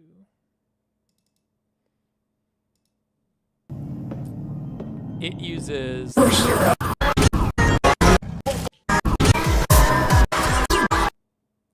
the same procedural crowd system that has all these people running that look like they're running to take a shit because they all have diarrhea. This guy's literally holding his ass. It uses the same system as this, but I learned how to not use the diarrhea people and instead just replace them with smiling critters. However, I forgot Hoppy Hopscotch. I just forgot them. There is no Hoppy Hopscotch. There's every other. There's Kickin' Chicken. There's Dog Day. There's Unicorn, whatever their name is. Catnap. The pig. The elephant. Bubba Bubba Font. There's everyone except I forgot Hoppy Hopscotch. So you will not see a single Hoppy Hopscotch running and screaming. I just forgot him. How old am I? 74 years old. No, I'm 34. Holy You can't tell I'm 34? Look. crap, Miles. How did you recruit an army of 500 smiling... As a Russian, I'm a big fan of your work. This is very authentic and true to my culture. Aw, thank you. Unicorn. That's what I call him, Uni. I call him Unicorn.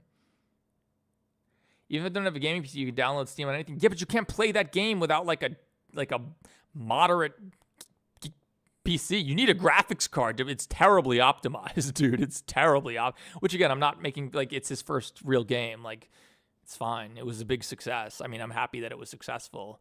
Now the second one looks, and I'm happy it was successful. I'm happy it raised all that money, and I'm happy that it looks like, at least based on the trailer for Chapter 2 that just came out today, it looks to me like that money was well spent. That game looks like substantially better than the original. Substantially. Critters. And how is game not I look 18. Oh, thank you. crashing? Fuck you. I do still get carded all the time, like buying beer or buying, I don't smoke cigarettes anymore, but buying e-cigarettes. Also, I love the way that the lights reflect in Tails' eyes. That's pretty cool. This how. So the way this works is with what's called GPU instancing, where it's drawing the caching each smiling critter once and then drawing it using the GPU to instance it in different spaces, in different places over and over, and that's how you can get like 500 smiling critters on screen at once. Also, here you can see the depth of field. You can see the six-sided aperture, the six-bladed aperture, which I took from the FNAF movie because I thought it looked pretty. Skill Set, what's up? Thank you so much for your super chat. Shout outs. Yo, we getting super chats tonight. This game I can barely run and is extremely laggy is clearly the most fun I've had playing a mascot horror. And the bloom, the Indigo Park insanity bloom. Jadeg. Are we playing again? How can we possibly defeat all of these critters? There are so many of them. There's only one thing to do when you're being this threatened was my stroke of genius, I think. by an army of evil plushies. You don't mean... Indeed. It's time to go full demon time. Oh, shit. The other thing about Indigo Park is that, like, even if you didn't play it and you just watched it, you probably didn't watch more than one creator play it because there's not really a reason to. There's no gameplay. Everyone's playthrough is basically the same. So unless you really like a creator and you're like, I really want to see... If you watch Dako's playthrough, why are you going to watch 8-Bit Ryan's unless you, like, love 8-Bit Ryan? Like, oh, I really want to see 8-Bit Ryan's reaction to this. Which is fine. Every creator has their fans. Even I have my dedicated viewers who'll watch pretty much everything I put out. But it doesn't inherently have that sort of interesting appeal. It's not like, you know, it's not really a game. It's a walking simulator. I would say it's an interactive narrative. I hope the second one's really a game. I think it looks like it might be, so that's awesome. But it's an interactive narrative, and it's cool. If you like an interactive narrative, a walking simulator, that's fine. I'm just not into that. I review games. I don't review I don't review visual novels. I don't review interactive narratives, right? It's just not my cup of tea. I thought Indigo Park, you know, had really high production values in a lot of areas, but it's like they forgot to put the game in, you know, like, I don't know. I think I could make a game like Indigo Park. I wouldn't be able to come up with as great a character and probably not as good dialogue, and I wouldn't have a great animation or something. But, like, I don't know how to make games, and I was like, as I'm playing this, I'm like, I could do this. I wouldn't, though, because so people say, well, why don't you? It's like, well, because I'm not interested in that. That's not what I'm into. But some people are into that, and that's cool. It's just not my cup of tea. It's time to go full demon time. It's time to go full demon time. Yeah, I'ma expose every line. Okay, this is Rambley's best moment in the whole thing. Rambley looks freaking adorable through this whole scene. Watch him, especially in this one shot. Full demon time. It's time to go full demon time. Yeah, I'ma expose every line. Not the only one committing crime. Worst shot in the whole worst shot in the whole thing is Helpy on fire here. It's the worst shot. I hate it. This is the worst shot in the whole video. Not the only one committing crime. Plus she's also, these things clip all over each other. These critters clip all over. Like literally. Catnap is literally eating Bobby Bear Hug's ass. Who cares? Plus she's rabbits the whole time long. I know I have it. Road raging shrooms I was mad. If you recognize this shot, did anyone recognize where this shot comes from? Road raging shrooms I was mad. I literally, when I made this, I literally just did this. I literally just pulled this up.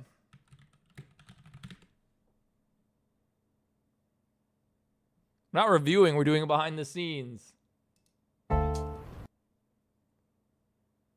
Okay, this shot right here. I literally just one-to-one copied it from Devil May Cry. Not one-to-one, but I tried to.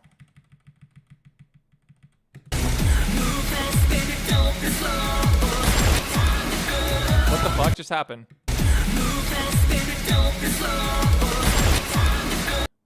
Oh my god, they got copy striked.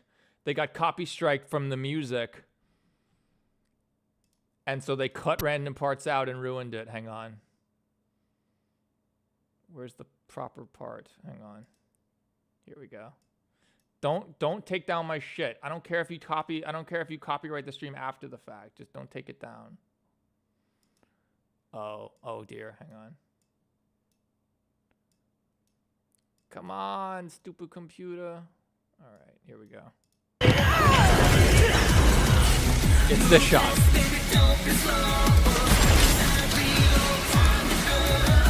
I literally just superimposed that shot over into Blender and tried my best to copy it.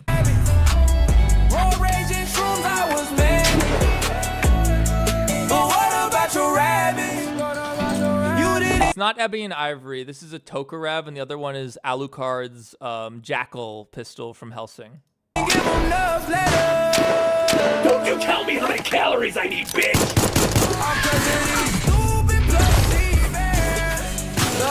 This blood splatter, 4 gigs, and thankfully a lot of the blood flies into this dark doorway where it just disappears. You can't see it though.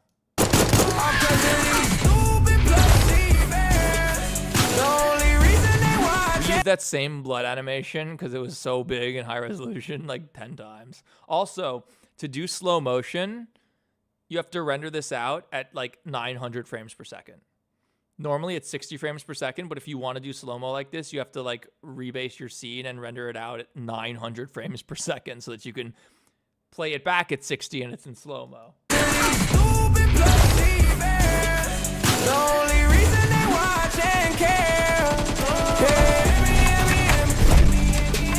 Also really proud of when Chica hits the axe. Okay, I love Helpy diving in to save Jackie. I think that came out really good. And watch when Chica's axe hits the floor. This took like 20 minutes to do.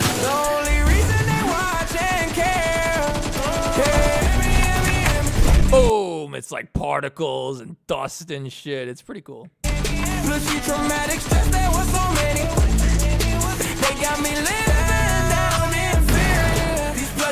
And now early on when I did these Tails shots of Tails and the million plushies, earlier on I didn't realize how to make them look like there's a ton. I actually ended up angling them up.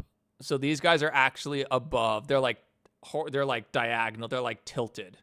Because if they're just flat, it doesn't look like there's as many. You can't see all 500 of them.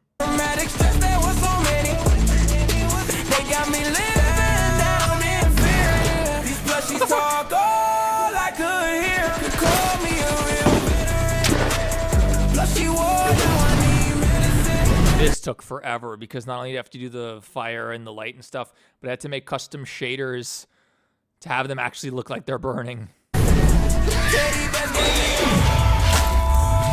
I love that scene.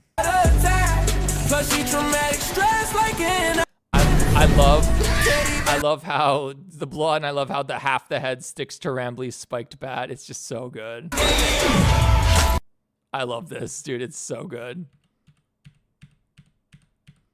It's just, this is one of my better gore moments in the series. And I love how Rambley looks when he does it. His eyes get tiny. My favorite clip of Rambley in this whole thing, though, it's like very subtle. That shot's great of Rambley. Rambley looks hilarious here. He looks very cute right there. That's a good shot. But watch Rambley in the background here. Dancing in slow motion. It's so funny. His ears flopping. All right. Durgan.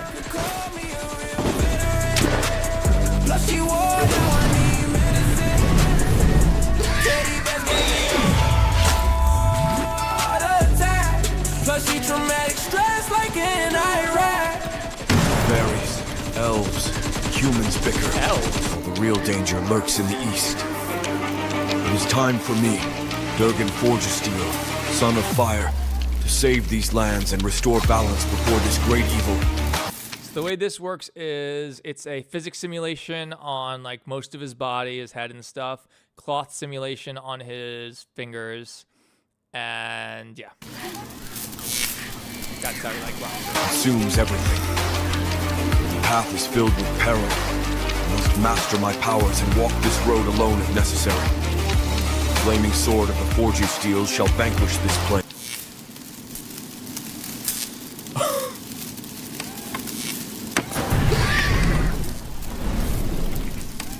What the fuck was that?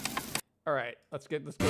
Son of fire, to save these lands. So without going into the full lore of Durgan Forgesteel, oh god, where did that go? It just disappeared. All right, Bearman Rufus. Save these lands. There was this guy on Twitter named Rufus who decided he was making an AI cinematic. This is Rufus. Hang on. Where's Rufus? Let me just show Rufus. Who the fuck is Rufus? That's fucking Rufus. Rufus, an AI consultant, AI researcher, mechanical engineer, website designer, entrepreneur, programming, member of AI Accelerator Institute. So that's Rufus, right? Rufus came up with his own AI cinematic universe. Who is this guy? Ignore the haters, Rufus. Best to mute him, great. He's showing off, but it looks like removes. You can see, though, and it did a really... It's insane. The stuff he makes is actually insane. There's it's some of the worst AI slop you've ever seen, and it's like... of heads going on. And so Durgan Forgesteel comes from this. And he's got like a fire. The Dwarven Lord lurks in the east. The fairies, elves, and humans bicker, while the real danger lurks in the east. It is time for me, Durgan Forgesteel, son of fire. I love all the cap cut effects. To save I also these love the AI where his beard never moves, but his head does. Lands and restore balance before also this the flames in the background that just don't animate. Great evil consumes everything. The path is filled with peril. I must master my power. Music being ridiculously loud. And walk this road alone if necessary. The flaming sword of the Forgesteel shall vanquish this plague. The epic tale continues. That's literally how it ends. Oh, where's Fluffy Bird of the Seven Seas, though? That's the best part. I am Princess Jane, your narrator. So, like, yeah, when people say, like, do you use, Death King videos are just AI, they're not really hand animated. It's like, no, guys, if you try to make AI animation, this is what it looks like. Hi, I am Princess Jane, your narrator.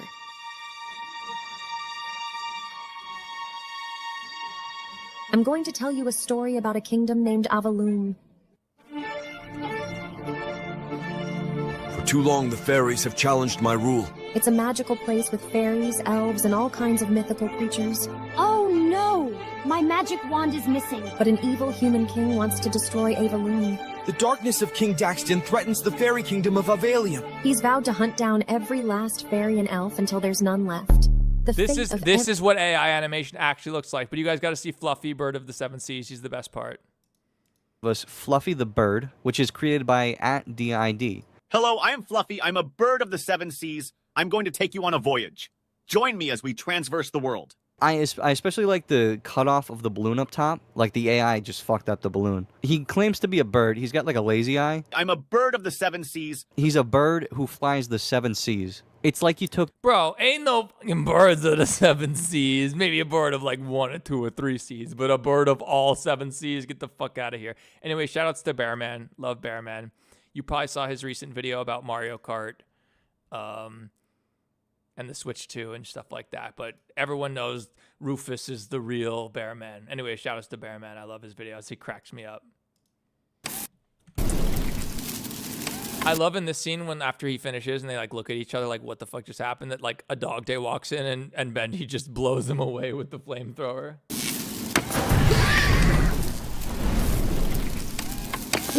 You know Bearman? Throwaway sick. What the fuck was that? That is not AI. That is actually MatPat saying, what the fuck was that? That ass. That's really him. Was that? What the fuck was that? There are a couple clips of MatPat swearing. There's another one where he goes, play the fucking game. And I wanted to use that too. I might use it in the next Was that one. MatPat swearing? All right, here we go. Reiko. Reiko has no self-shadows in this scene. I should have fixed that, but whatever. Little bear guy. Dude, I'm not a goddamn bear. Please stop calling me that. All right, someone kept asking, how did I talk to Reiko in these sections? And it's the same as FNAF GPT. I knew what I was going to say and just like pre-animated him. The original version of this has no me, and Reiko's just talking to no one, and I knew like what I would need to say, and I put on cues, like a teleprompter version of this video that had cues and timers for me to know when to say certain things.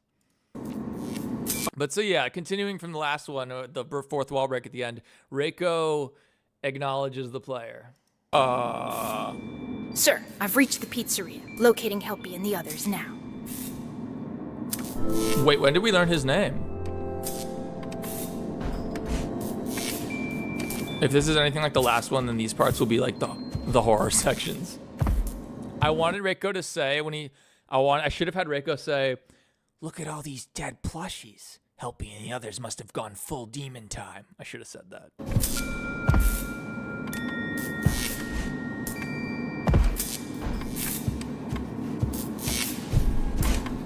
So the other convenient thing and how the easy way, the reason this was easy was because Reiko's not animated, it's first person. So if my timing didn't really sync up with Reiko's, I could just like move Reiko's audio clip to have it say it at a different timing so that it would fit my pace and just change it in post, basically. Shit, it's the mango. Bro, it's pronounced mangla. No, it isn't, dumbass. Dude, you've been hanging around Helpy too much and inheriting his dirty mouth. Just stop talking. You're gonna get me killed again like you did in the doll hospital. That's a reference to Mimic 3 when Helpy shoots Reiko and kills him and Reiko respawns and he's like, what the fuck? You know what? I have an idea. Go to the security office.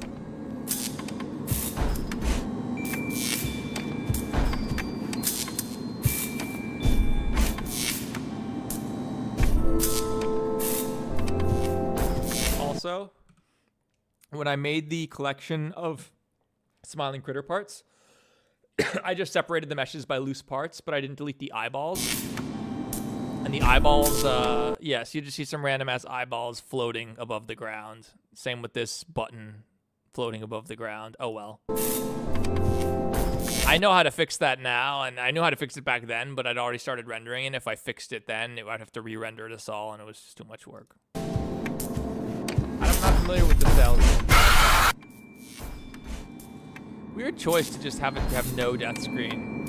I was originally thinking I would have like a weird surreal scene about Reiko dying and respawning and how it's like super surreal for him, but I just didn't get around to it. Okay. He's right there now.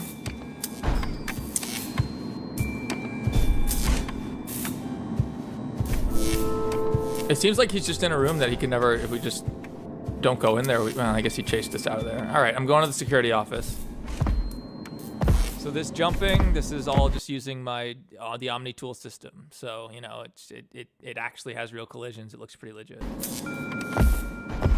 What am I supposed to do here?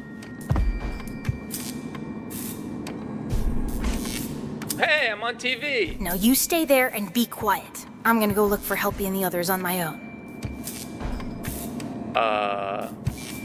Okay. Hold on, wait.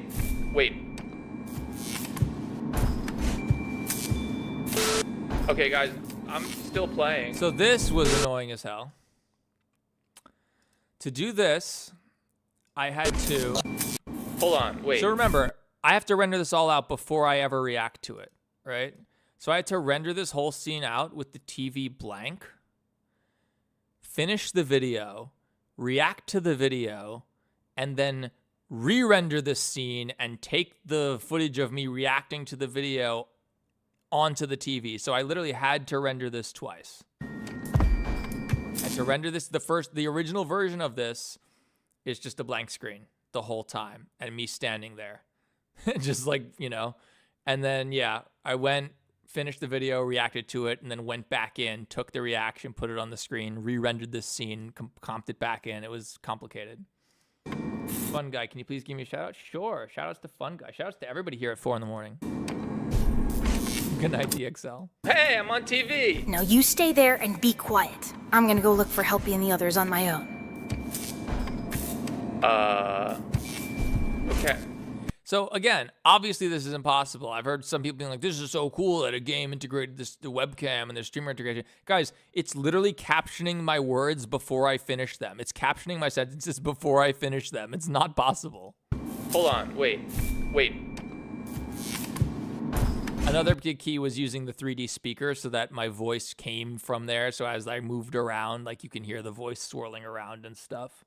I don't even know what radio wave is, Red Thrower. Okay, guys, I'm still playing. I am telling you, they were all here, and in the next moment they were gone. Where Freddy and Tails never show up here. It's just audio. It was like they had all become invisible. Like Duran song. It was exactly like Duran song. And we all become invisible.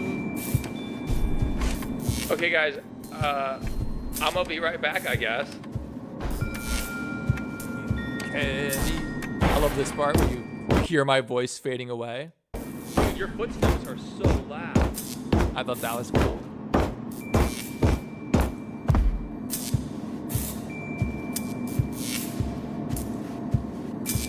Hello? You guys still hear me? And then this part, which is like maybe the best part in the whole video. Make more vids like just this. FYI, guys, I am still here. This is the fourth one, playing. Fun Guy. It's just I'm on the TV. You get it. This is the fourth one, and it's actually it's done fine. Where's it at? 275 in 2 weeks. Yeah, that's fine. I'm happy with how it's done, but like it's done the worst of any of them, except the first one, which did really bad at the start until it went viral from people stealing it and posting it on TikTok, and then it blew up. So cool.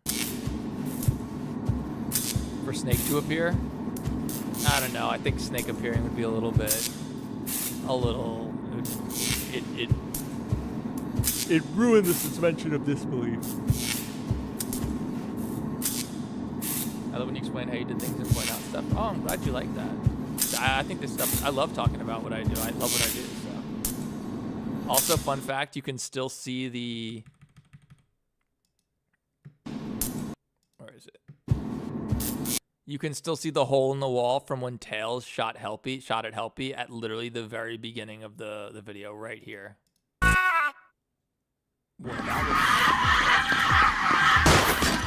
That's where that hole shows up in the wall, and it's still there for the rest of the video. I think that's cool. I like that continuity stuff. Oh, thank you, Fun Guy. I appreciate it. Rambley Raccoon. If we use your blood to resurrect the Springtrap, he may turn out gay, but that is a risk that I am willing to take. Miles, let us go. The Springtrap is evil. He kills children. Yeah, well, maybe those children deserved it. I also got the confidence here to just not have the face cam because I've always sort of felt like my animations just aren't good and entertaining enough to stand on their own without the face cam aspect. And at the end here, I was like, no, I'm going to have a crazy battle scene at the end, and I'm going to have the confidence to just not show myself because the point is the animation, not me.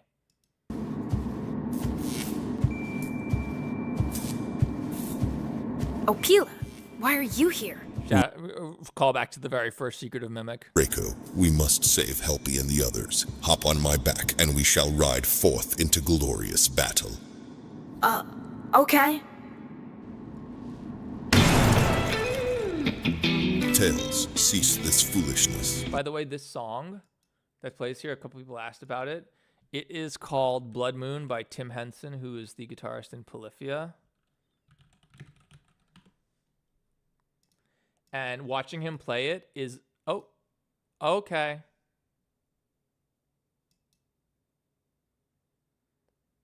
Opera just crashed. Is the stream still live? Okay, okay. Opera crashing, opening up 6 windows. Cool. Cool, bro. Time for me, Durgan Forgesteel. Stream is alive. Yeah, it seems like opera crashing doesn't seem to mess up the stream. Let me just get my windows resorted. So, the song that plays when, okay, we're way in the wrong spot. Hang on. And we shall ride forth into glorious battle. Okay. Tails, cease this foolishness. Reiko has claimed the flaming sword of the Forgesteel, and together we are unstoppable. Surrender now, and perhaps we shall leave. So that song is so crazy. You can watch him play it, and it's ridiculous. He made a tutorial on how to play it, and you need like a tutorial for the tutorial. It's so hard. I don't know how anyone can play a guitar like this. Like what? Like, it's crazy. This is one guitar.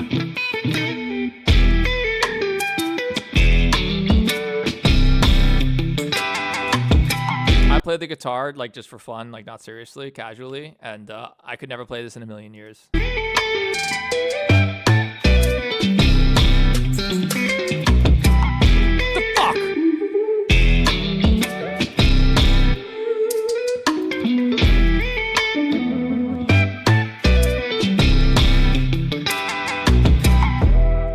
Fuck was that, dude? That's nuts.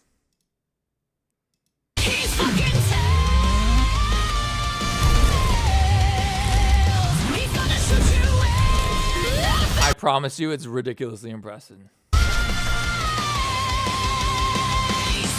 spins, he dives, he kills with style. One swerve, one shot, then he's gone wild. That's the best shot in the whole thing, maybe. Tails flip or this, the wall run here. It's just, dude. So proud of this shot right here. I think it came out great.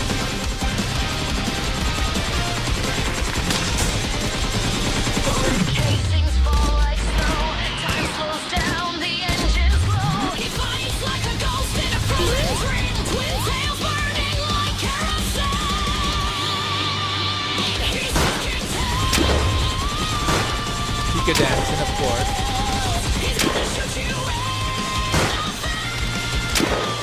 I love Bendy's facial expression at the end here.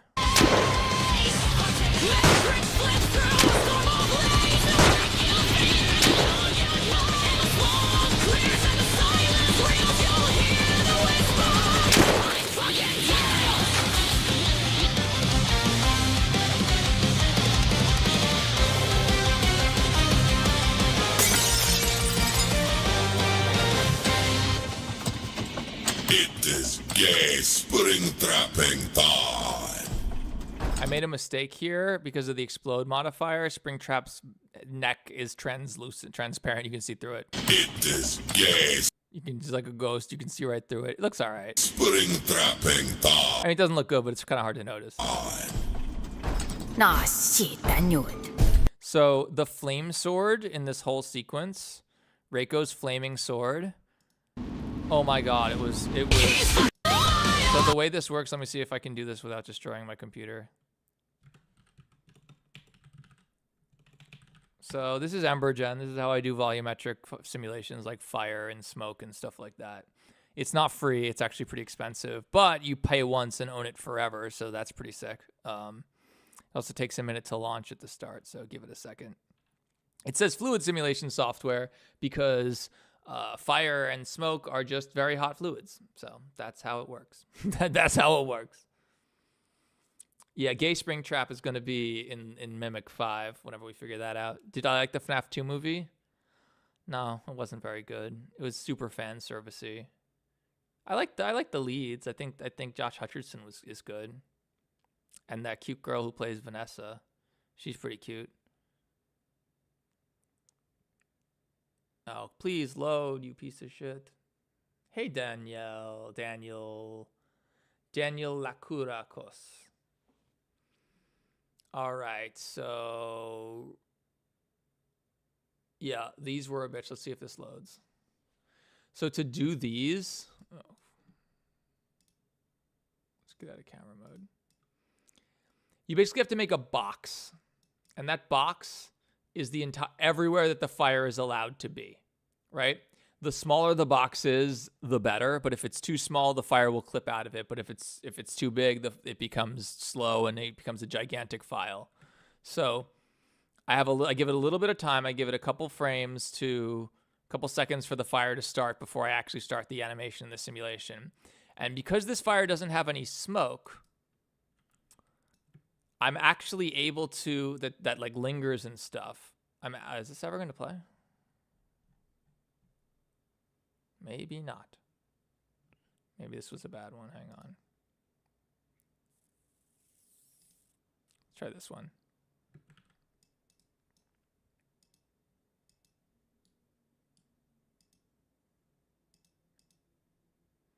It has to load these FBX files, which take forever. But basically, you make a box. That's where all your fire and smoke can be. If you have smoke, this is very difficult because the smoke lingers for a long time and rises up a lot. So you also import your camera into the scene, into EmberGen, so you can see when the smoke goes out of frame, so you can cull it out there. Here we go. So in this case, because there's no smoke coming from the sword, I'm actually able to keyframe and animate the entire domain. Do I use Instagram Reels or TikTok? Neither. So you can see here, this is sort of how it works, and I move the entire domain. Normally, you wouldn't be able to do this because lingering smoke would get cut off, but there's no smoke, so it works. And this is much better than making one giant domain. I also have to simulate it at very, very, very super slow motion, and even then, you see you get some of the stair-stepping aspect, and the slower you simulate it, the better that gets. Even if you simulate it at like 600 frames a second, then you can just export every 10th frame, and it'll be 60. But yeah, this is sort of how it's kind of janky how that works. As you see, I can actually import the same exact camera that I used in the actual shot. And now you can kind of get a sense of exactly what, where the fire goes off camera, where it doesn't, etc. And yeah, it's a bitch. It's a bitch. So that was the shot. What shot was that?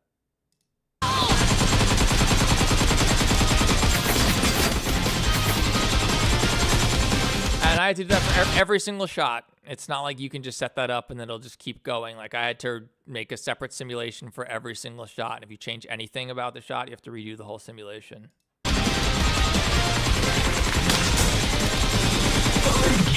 I also had to do the same thing for Tails power-up Dragon Ball Z Aura. Also, like Reiko, Tails has 2 tails that have to be simulated, 2 ears, and also these 3 hairs things that also get simulated so that they wiggle around without me having to manually animate it, because that would be awful. That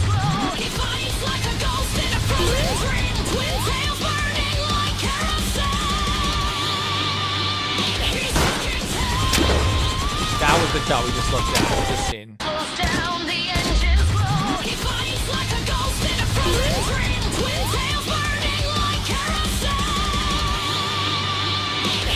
to put all of these on the floor, I just use like a geometry node scatter system. Blender 5.0 has its own scatter built in, though I made this in 4.5. I hadn't upgraded to 5.0 yet. But this geometry node setup that I use is a little more powerful. It can do a little bit more. It can like make these things collide with stuff. You know, it's just a little more powerful. It can do camera culling. It can do some neat stuff. Actually, I think I could show you guys the camera culling. I think I sent a video of it to Jake. Here we go.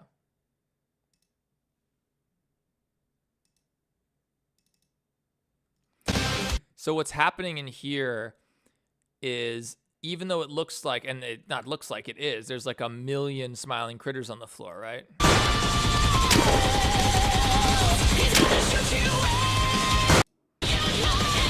You can see like a bajillion smiling critters, but it's actually culling them out based on the camera. So anything that's off camera just disappears, and you can see that here. So you can see here's the camera and where it's pointing. Anywhere that you can't see outside of its frustrum or whatever you call it, they just disappear. That's just good for performance. Bullet casings. I think it looks cool as hell though. And you can like see how it's the shape of the camera and how it all aligns. I give it a little bit of buffer just to make sure nothing pops out at the edges. Bullet casings.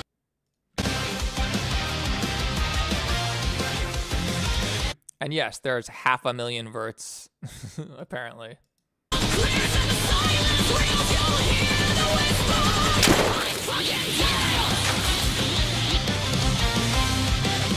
How do you do these complicated things easily? And nothing about this is easy. I've just been using the software for a long time, and I'm pretty good at Blender now.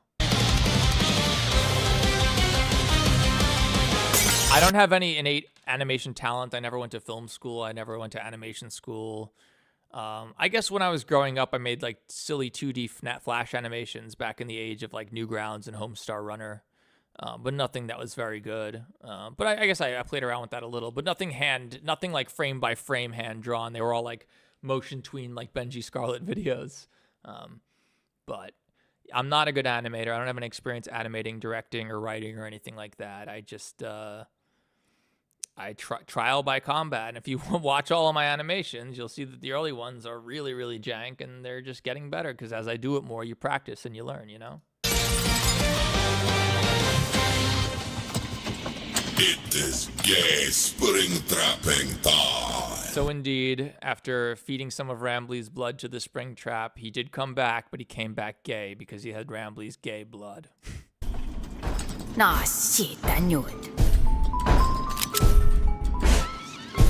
And then this scene just came out exactly how I imagined. If I think I said before, this is 3,600 frames per second to do this. 3,600 frames, because guys, bullets travel really fast. If you play this back in real time, this all happens in like a split second. I don't know exactly what's going on. Like, if you think about how quickly a bullet travels, the bullet will travel from here to the stage in literally like 3 frames at 60 frames per second, like 1/60th of a second, 2/60ths, like 1/30th of a second, super fast. So to actually slow this down so that it's at the slow-mo rate you wanted, yeah, I need it to be 3,600 frames per second. Reality, a lot of things don't really make any sense, but I do know one thing. I won't stand by and watch my friend be destroyed again. Ramley, Jackie, Bendy, Victor, you guys will be okay without me. I love how when it goes over Bendy, Jackie, Bendy, you can see the bullet, like the glowing bullet reflecting off Bendy's head. Victor, you guys will be okay without me. Rico will protect you. I guess I just wish I could have spent a little more time with you all.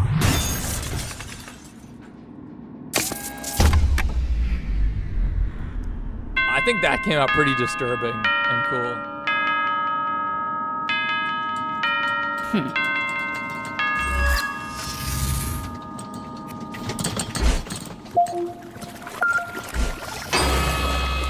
And then you see Bendy reforms himself. He's Bendy, he can't die. And that's why Helpy is like, well, Bendy's around somewhere. And why, like, oh, we lost Bendy. Why they don't really care about it. They don't really get upset when Benji dies because they know he'll just come back eventually. He'll be fine. To do this, I just did a fluid simulation and then reversed it. So I started him here, had the fluid emerge from his body and in the shape of his body and then fall, and then I just played it backwards in the render. It's actually kind of tricky. And then Jackie's scream at the end is baller. And it just ends.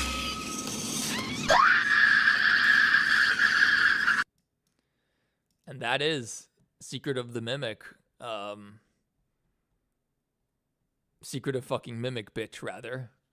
I do have an idea for the finale, which would be the last one. I'm pretty sure. I don't know. I've been doing these for like the last 8 months or so, so I'd like to do something new. I showed you guys before my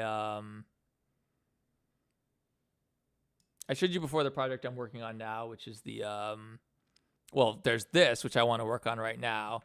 This is Benji Scarlet's song. And I need to do all the lip sync, the lip movements, which seems really tedious. But first off, I bought the license for the song. Benji put it online. It's $40. So I paid Benji $40 for the license so I can use it. So that's not a problem. And thankfully the words, like the same words over and over again. So it's not as much lip sync as you might think. The song is only 2 minutes long. And the parts that the marionettes sing, the puppet sings, though, it doesn't matter because they don't have a mouth. Mangle is going to be a bitch, that's for sure. But so I am tempted to do this one, a music video to this song because it's so crazy. It's all innuendo. It's like insanity. 5 Nights at Freddy's 2. 5 Nights at Freddy's 2. 5 Nights at Freddy's 2. Marionette will come inside you. I'm Toy Freddy and I got fat fingers, but I'm still gonna give you a wet willy. So I gotta do that. You a wet willy. Then I'm Toy Chica, eat my cupcake, eat my cupcake, eat my cupcake is certainly innuendo. Toy Chica, eat my cupcake, eat my cupcake, eat my cupcake. And then Toy Bonnie's line is, I'm Toy Bonnie, I have buck teeth, great, perfect for eating wood, if you know what I mean. I'm Toy Bonnie, I got buck teeth, perfect for eating. We're gonna have to fix these hands if they're ever visible. What if you know what I mean? And then the chorus is 5 Nights at Freddy's 2, 5 Nights at Freddy's 2, 5 Nights at Freddy's 2, Marionette will come inside you. What is happening to his hand? Oh my god, his thumb. We're gonna have to fix all of that. Nights at Freddy's. And Bonnie's hand also is gonna need some serious work. We have to re-rig his whole hand, actually. 5 Nights at Freddy's 2. 5 Nights at Freddy's 2. Marionette will come inside you. 5 Nights at Freddy's 2.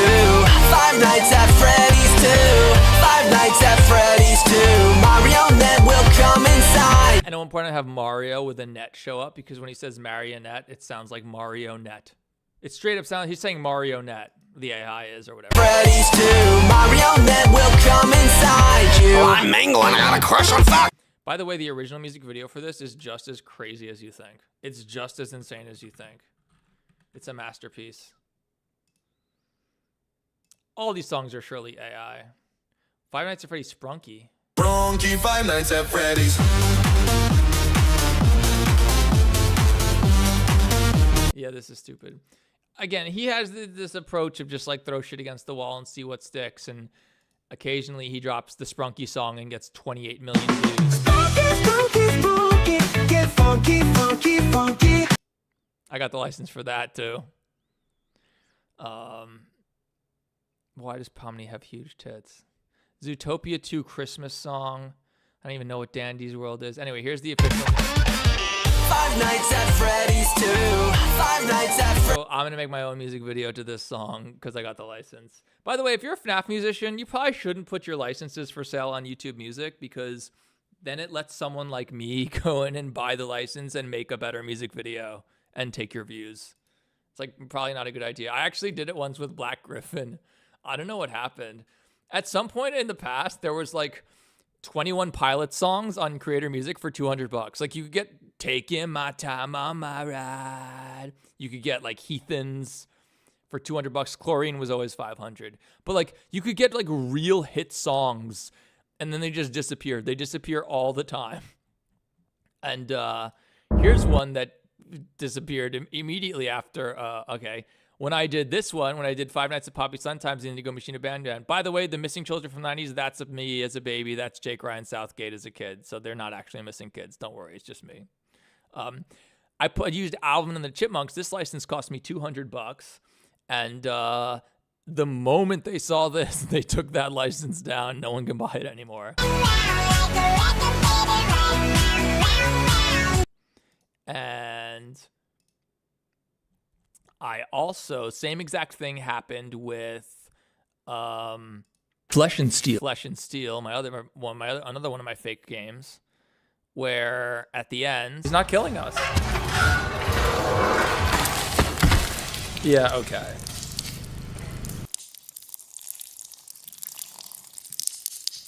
Somehow, I was trying to find a CG5 song or a Living Tombstone song. For a while, the Living Tombstone's FNAF 1 song was available, but it was $1,000. So fuck that.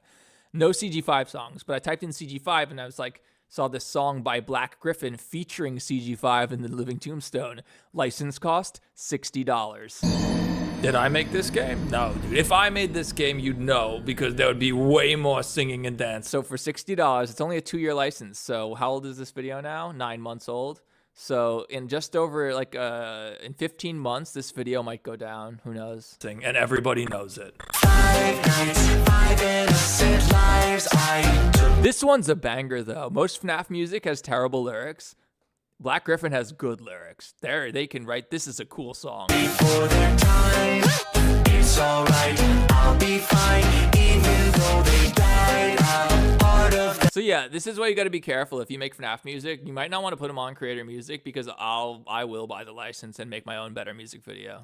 Survived, and it might be very inappropriate. Make them on like this one has Gregory twerking. It's alright.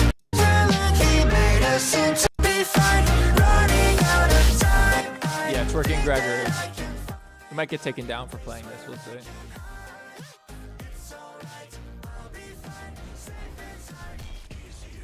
But my favorite, one of the best things I've ever animated. Well, Monty scene is great.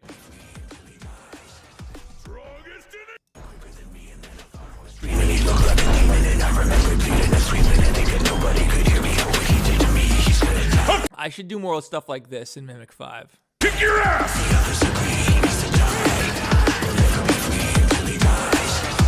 Send me a Steam code for radio if you can, but I'm not really a Let's Player, man. Like, I'm an animator. I like to do original content.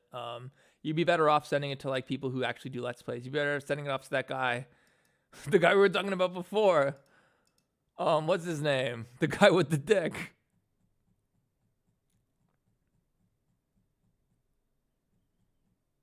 This guy. Yeah, send it to this guy, the guy with the dick. He actually plays like mascot horror and fan games and stuff. So send it to the dick guy. He'll actually like get views from it. I probably won't get views from it. I still can't believe he's just got a fucking dick on his PNG tuber. And it's just like, yep, here's me. It's like Postra, but he's got a dick. Okay, man. Crazy. Strongest in the universe! That's a line from Paul from Tekken 8. That is crazy, though, that he's just got a dick.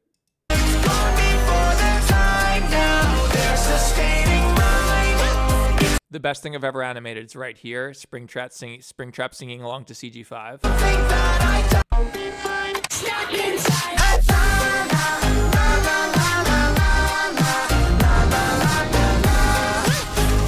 Please don't strike me.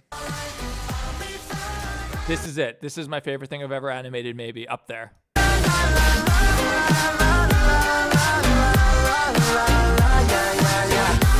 Just that one moment.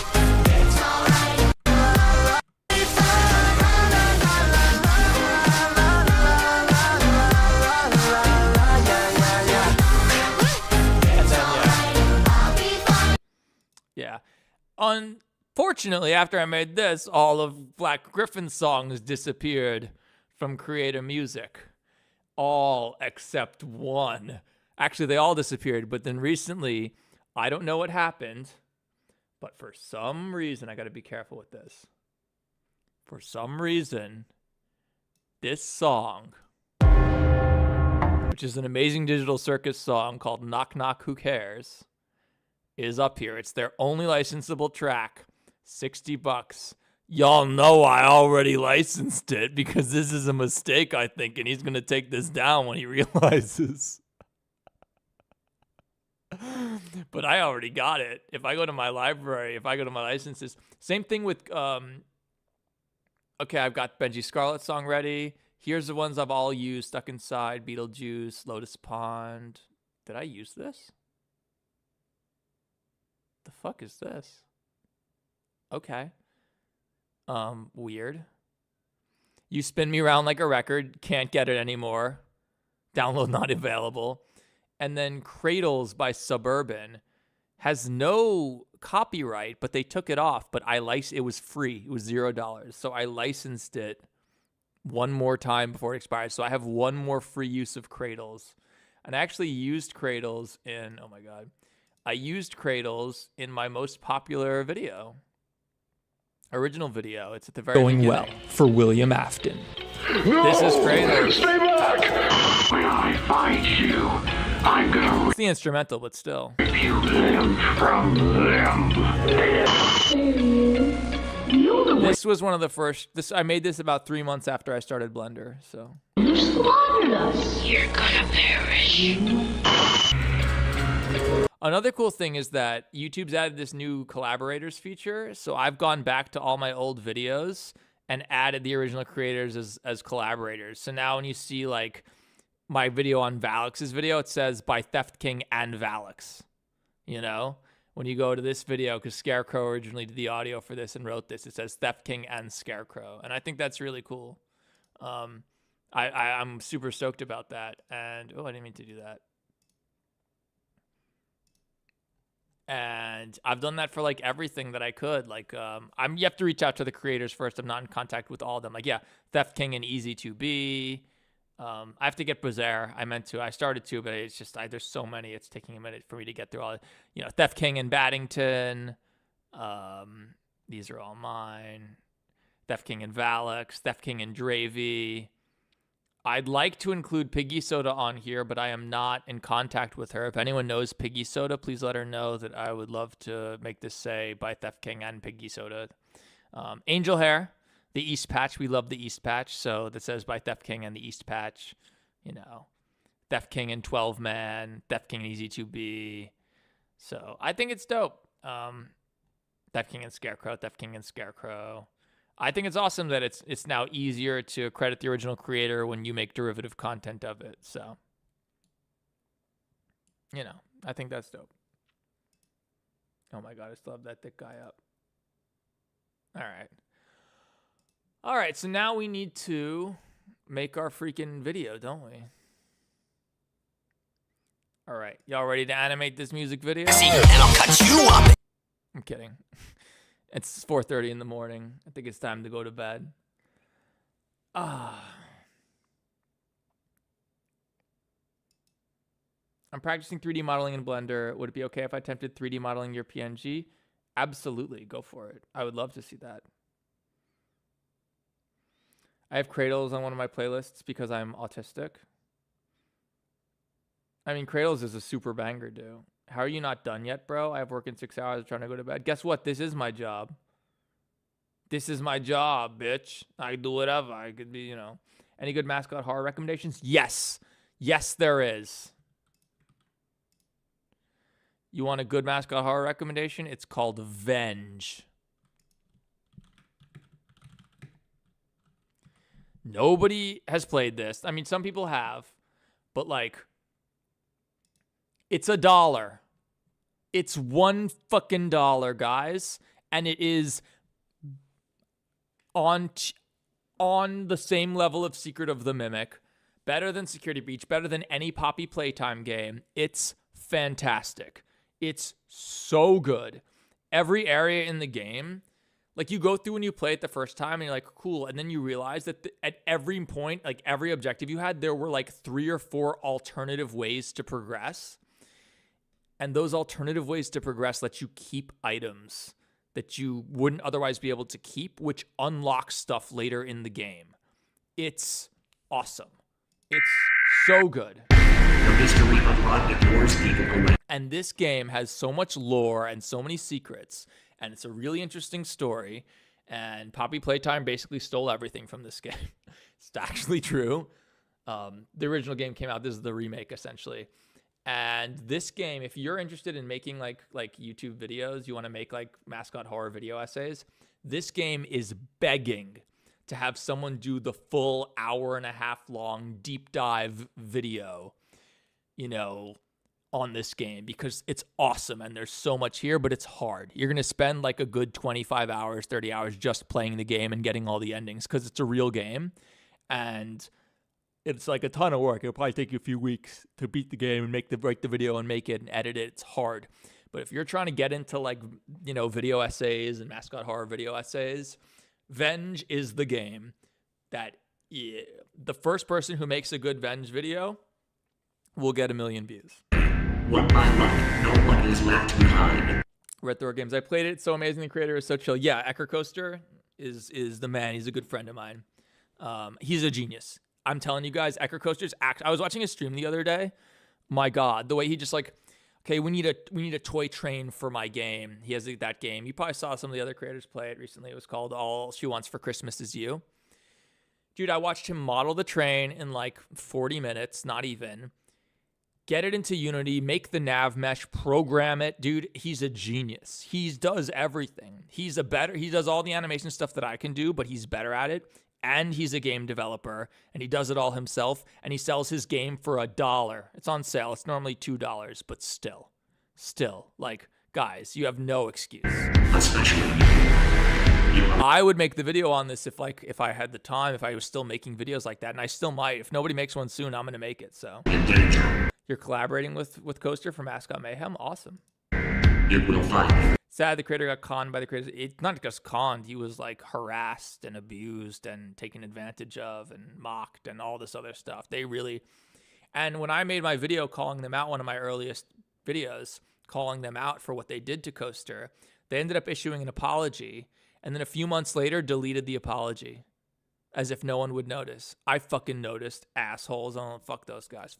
Fuck Poppy Playtime. Fuck Mob Games. Do not follow its voice. Shut all windows. Lock all doors. Shelter in place until authorities arrive. Do not leave your... Like I'm telling you, this game is incredible. And it's gorgeous, too. It will find. And he doesn't even use URP and Unity. He uses basic-ass standard rendering pipeline and writes all of his shaders in GLSL or HLSL, whichever one. And most importantly, stay away from the Force. You would actually probably get along with Coaster. He's really a genius. And I think he like you, Uni. I think he is also a gay furry. People who made Poppy Playtime made the content farm named Fazbear and Friends. They're not a content farm. Yes, Enchanted Mob and Examinations make Poppy Playtime, but like, here's the reality, guys. Fazbear and Friends, as much as I don't like those guys, just like I don't like Fiznom, and I'm happy to admit that he's talented and that his game Shadow Over Freddy's was really good, and his FNAF VHS is seminal. It's I don't know if seminal is the right word. His FNAF VHS, FNAF Plus, is like one of the OGs, like one of the groundbreaking original FNAF VHSs that took it to the next level. I don't like Fiznom. I think he's a dick, but he's talented. Pretty sure URP is a standard pipeline. I think you're thinking of No, there's 3. There's HDRP is the big one. Then there's the one you can't even use shader graph with what he's using. You can't even use shader graph. It's kind of the main example of content farm. No, it's not. No, it's not. Content farm. You don't know what a content farm is. A content farm, I'll tell you what it actually is. They're literally sweatshops. Content farms are literally sweatshops. See this channel? They fired one. Yeah, they fell off. They stopped posting, I guess. Oh no, they didn't. This is a content farm. This is like a Malaysian content farm, like AI voice or hired voice. Like they're like content farms are sweatshops often located in Eastern Europe where they pay people like slave labor wages to make shitty animations and stuff. That's a content farm. A content farm doesn't just mean making trashy, like low effort content. Furthermore, Fazbear and Friends isn't trashy and low effort. Again, like just like with Fiznum, I don't like Fiznum. I don't like Zamination and Enchanted Mob. I don't like the Poppy Playtime guys. But as an animator, their stuff is pretty quality, actually. Like, their animation's quite good. The jokes are often funny. The writing is good. The pacing is good. The music is good. It is a high-quality series. It's not a content farm. The way they repost the same shit over and over again is lame, but that's, guys, people misuse the word content farm. Content farms are, like, literally sweatshops using slave labor, and that's not what this is. It's, you know, it's cheesy. It's, you know, but it is quality stuff. Like, I wouldn't mind my kids watching this, honestly, is the truth. And I don't like these guys, but we have to be fair. And as an animator, I have to say, like, welcome to Freddy's. Please enjoy your stay. It's pretty quality, man. You're gonna choose? Red. Well, that was a waste of time. It's quality stuff, man. I don't know what to tell you guys. All Uni projects default to URP in the past few years. I doubt he's going back to the older one for the hell of it. What are the 3 rendering pipelines? There's standard rendering pipeline, ultimate rendering pipeline, and HDRP. Yeah, I'm telling you, he started making this game years ago, man. He doesn't use URP. He writes all of his, he doesn't use shader graph for his shaders. He writes them all himself. Like, there's, scriptable render pipeline, is that one too? I think scriptable render pipeline confuses people because SRP or whatever. But yeah, guys, like, this isn't a content farm. Like, that's not fair. It's the same reason people call me a content farm. And it's like, no, guys, I'm one guy who does everything myself. What kind of content farm is one guy who spends 6 weeks animating a single 30-minute video? That's not what a content farm does. Content farms are like shotguns. They're like Veggie Scarlet. They're just throwing shit against the wall to see what sticks. Standard rendering pipeline. What is LW? Lightweight rendering pipeline. Ultimate rendering pipeline. HDRP. Yeah, I think he's using SRP. Yeah, I got it. I don't know about scripted. I thought that was deprecated. Yeah, I don't know. I once said SRP meaning standard render pipeline, and in an Ace Rolla video, a comment in an Ace Rolla video, and he thought I meant scriptable render pipeline. So I'm always careful about that now. Volgan is a good example of yeah, of course, Volgan's great. Volgan is like, yeah, that's a real SCP YouTuber. That's a member of the community who's involved and stuff. Like, will I ever make my own horror story game? Maybe, if I have the right idea. I have an idea right now, but I don't know. I'm more of an animator. I mean, I am a programmer, but I'm not a game designer. I can code a game, but the design part is the hardest part. People don't understand that. Like, you think like, oh, everyone thinks like, oh, I have all these ideas for a game. I just wish I had the skills to make it. And it's like, it's actually not like that. I have the skills to make it, but like having the ideas and getting it right is the hard part. So, you know. Like if Indigo Park is anything like it looks like is anything like it looks like it's gonna be, like, that's not something I could have made, dude. Like, it's just, I love video games, but like it's not in my skill set right now. I'd have to really learn and practice a lot to do that, you know. But it's stupid when people say like, oh, how are you criticizing this game when you couldn't make a better one? It's like, what are you, a fucking idiot? What, is James Cameron the only person allowed to review movies? No, dude, you don't need to be a game developer to review a game. You don't need any qualifications to review a game. Just, you know, review the game, right? Like, Five Nights at Poppy Slentimes too. Five Nights at Poppy Slentimes kind of became, it's kind of the pilot for the whole series, right? So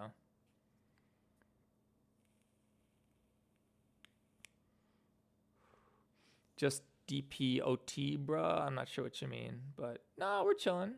We're doing the Q&A section. Doesn't GameTube just push out vids like SMG on auto? I don't know. I'm not familiar with GameTunes. 12 million subs. Whoa. When did they start? 5 years ago? Not bad. How are they releasing? This is an hour. They gotta be duplicating their content, right? What are the chances this is the same thing as this? Yep. Yeah. So this is a thing. Like, this is something that some animators will do. They'll like make a 3-minute animation, then make another 3-minute animation, and then release that one as the first two combined, and now it's 6 minutes. Make another 3-minute animation, now make a third video, which is all three of them combined. Just kind of keep building and building and building on top of them. Enchanted Mobs definitely used to do that. I don't think it works well. I think it's kind of scummy, but it's allowed. But like, I don't think it works well. You know, like I just don't think it's good for YouTube, because once the final version is out, who's going to go back and watch the original? It's one of the things that's cool about my content. One of the things I like about my content is that it's like, it's somewhat evergreen, like Pop goes. You know, it's like this AI FNAF game that can never be released, this still gets mad views. This still gets like 10, 20,000 views a day, right? So like, there's nothing else like this. People are still going back and watching this all the time. People still go back and watch this video on JGEM series all the time. People still go back and watch these videos like all the time because, you know, and especially these ones because no one else has them. Whereas if you're doing this Enchanted Mob thing of just like stacking your videos on top of each other and just releasing the new video, which is the last video plus the new scene, and the next one is the last video plus a new scene, no one ever cares about anything but your latest video, and your videos won't have like, you know, traction. So when the FNAF 2 movie came out, my views went up like 270% because a bunch of people, a bunch of kids and stuff got into FNAF for the first time or got back into FNAF. And then they started watching FNAF videos, and they're going to watch Death is Too Good for You. It's 8 million views. It's done super well. That's covering JGEM series. I'd also love to say Theft King and JGEMs, but I'm not in touch with JGEMs. So I think I did DM them, but on Twitter, but I don't think they responded. So whatever. This one, my original. Oh, is this Puppy and Kitten intermission? Have a good one, Dad. Wait, please, no. Hush. I just wanted to make sure he's gone for. This was the OG FNAF meme that I made. Wait, please, no, Michael, don't go, please. Don't leave me here, Michael. I'm sorry. Jesus Christ, Michael, I want the door. Michael, no! Ah! And then somehow I could play Here's to You and didn't get copy striked. I don't even know, dude. I don't even know how that happened. Poppy Sometimes was kind of peak and sort of better than Secret of Mimic. I think you should watch it again. I wouldn't say it's sort of better than Russian Secret of Mimic. I don't think it is. It's got funny moments, and the good thing I did was the whole idea of repairing Freddy and finding the pieces was good. I think my fake games are best when there's a clear goal throughout. And if anything, that may be, I think, the reason that this one has been weaker than the others. It's because there wasn't a clear goal throughout. It's just like, we have to stop them from resurrecting Afton. Five Nights at Poppy's Times and the Indigo Machine of Ban at least had like the idea of like, we have to get all of these pieces of Freddy and to his room to finish the game. Reassemble him. And I think that sort of gave it a good continuity. Game and get my $250 back. Hey, Cyberpunk. Freddy, here's your foot. How long have we been streaming? It's dangerous to go alone. Take this. Don't trust Rambler Raccoon. He a bitch-ass motherfucker. Remember, guys, don't trust Rambly Raccoon. He a bitch-ass motherfucker. Why does Foxy run? I don't know, man. Bro, you doing okay? I'm doing great, dude. I've never been better. That's not true. I've been dealing with these migraines for a year, but I think I'm finally getting them under control. But yeah, no, it's doing well. Doing well. Do you know TNP games or combo bomb games? I don't. Probably wants the cardio. Oh, I see. Gotcha. It's funny. Uni doesn't watch any of my videos, but he hangs out my streams. That's cool. I appreciate that. At least you hang out. I do. We do love to have you. Did I know God? That's a weird question. Yeah, I don't know. All right, guys. This was super fun. I'm planning on streaming more this year. It's my New Year's resolution. Like I said before, I want to stream the production of these videos. Like, I want to stream me working in Blender. I think that'd be fun. It won't be quite as active because I am working. I won't be able to I'll inevitably won't get it done as quickly because I'll have to pay attention to chat and stuff. And I won't be able to pay attention to chat as much as I would like to because I have to work. This is my job. But I plan to stream the production of the videos because I love what I do and it's fun. And it's also funny to watch me freak out whenever Blender crashes and curse the people who make it. God, this program's such a piece of shit. Please stream raid. I don't really, this isn't a gaming stream. We haven't played a single game all stream. You know? I don't know. When I play games lately, it's just like Five Nights at Freddy's is my job. I love FNAF, but like, you know, I would rather, when I play games, I want to play like Tekken. And I think Tekken's awesome, but like my audience isn't interested in watching Tekken unless I got like a Freddy Fazbear mod for it. Then they might be sort of interested, but not really. Is Poppy Slentime's canon to Secret of Mimic? No, not quite. I mean, there's references. Like you see here, Freddy says Rambly is a bitch-ass motherfucker, and then in Mimic 2, Helpy goes, my Uncle Freddy was right about you that when he said you was a bitch-ass motherfucker. So there is some tie-in. Shrek never shows up. By the way, guys, it's kind of ironic that the best jump scare I ever made in my life is Shrek.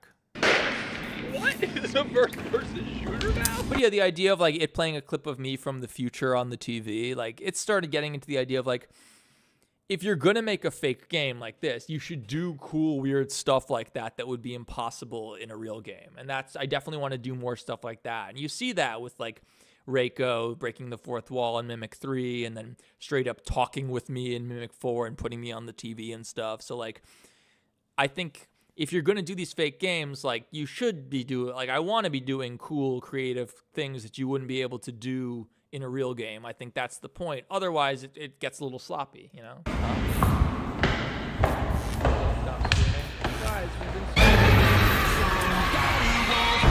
That's actually my best jump scare ever, maybe. And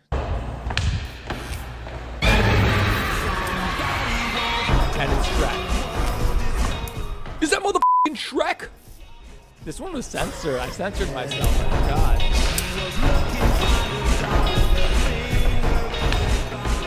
What up, Cyberpunk?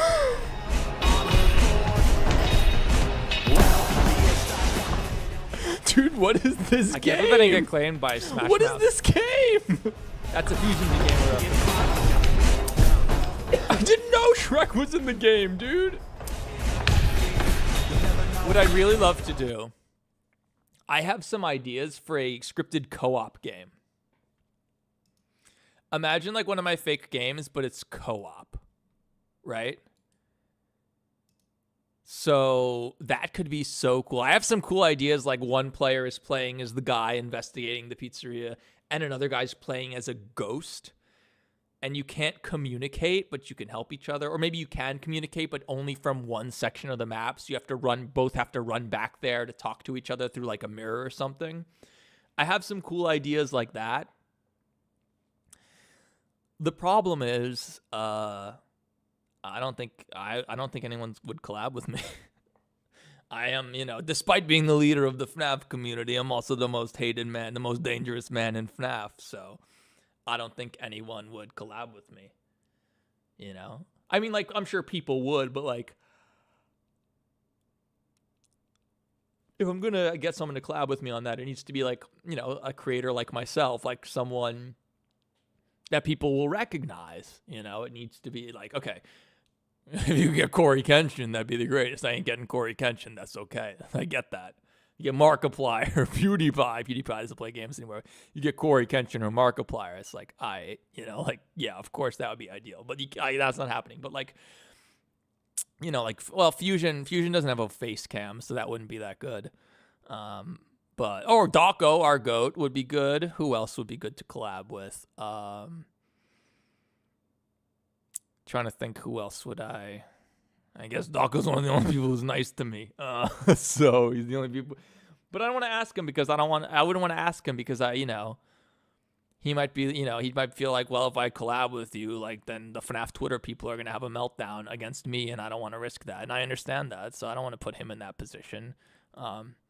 But, so, like, I don't want to put someone in a position where they feel they have to say no to me, especially because some people might be intimidated to say no because they think I might, like, get offended or something, because I do have a history of getting very upset. So, what can I say, guys? I have mental illness. We've talked about this for a long time, many times. Substance use disorder, being a heroin addict like I was, it's absolutely a mental disorder, like 100%. Like, what else is it? It's in the DSM. Like, the psychologists and psychiatrists all agree, like, yes, this is a mental illness, of course. You stick needles in your arms to get high, you're mentally ill, certainly. But I'm not complaining. Razbowski. I don't know Razbowski at all, but yeah, like someone like Razbowski's pretty popular. But yeah, someone who streams with a face cam, who's like, who people will recognize. That would be cool. That would be fun. Oh, we have to buy the Dawko thing. I said we were gonna buy something from Dawko. I'm gonna buy that hoodie. Hang on. I'm not going to buy it on stream. I'm not going to buy it on to stream because I don't want to, like, reveal my credit card or something. $79, Dawko, for you, I'll do it. It's not overpriced. It's expensive. This stuff is really expensive to make. I get that. Not too kid-friendly? No, kid-friendly. Yeah, I don't think yeah, that would be great, but I don't think so. I mean, Spiff is a bigger YouTuber than a much bigger YouTuber than me, So, like, also, Spiff and I were never close friends, but we were friendly. When I first started off, I asked him for advice on certain things when my channel was first taking off, and he gave me some really good advice, and I really appreciated that. And he used to drive, like, he's a speedrunner. He was a speedrunner before he was like a content creator, really. And he used to speedrun Alien Isolation. When I was streaming Alien Isolation, he came and chat and hung out, and it was, like, pretty cool. But, like, we never became close friends. And then at one point I messaged him asking him something, and on Discord, and he just never messaged me back. And it's like, all right, well, so I ain't gonna hit up Spiff after that. I mean, it's like you message somebody. If they don't hit you back, you're not gonna message them again, right? Like, that's how it is. So, hey, Irudi, credit card leak, Easter egg in a vid. Any word when you start season 2? Not going to be a season 2. There might be one more episode, and then I want to do something else. So I hope it's good. I want to do my Amazing Digital Circus parody, although first we have to watch the Amazing Digital Circus because I've never seen it. But yeah, I'm trying to think who would be like a good.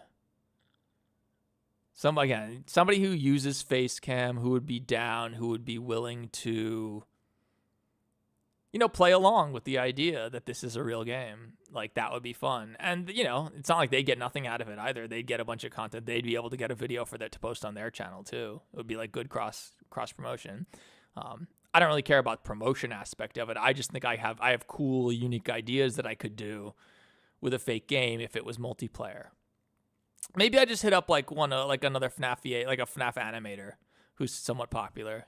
Like, Baddington's Let's Plays aren't super popular, but Baddington's animations are. Baddington would be a cool person to collab with there. Can you make an hour-long movie with all the LP episodes and stitch it together, making episodes? So I'm planning on doing that. You brought up Corey Kenshin. Would he be down? No. You guys, Corey Kenshin is doesn't need to do this. He's on another level, man. He's on the next level. I'm a pretty big YouTuber. I've got 1 million subscribers or whatever, but I'm not at Corey Kenshin's level. No way. Corey would be down. That would be amazing. It would be fantastic. Definitely. I would make the grade. I would work so hard if I could do that, but no, it's not, not going to happen. He's an actor now. Well, that's perfect. That's what I need is an actor because this is all fake. Corey's on another 9-month break. Ugh, of course.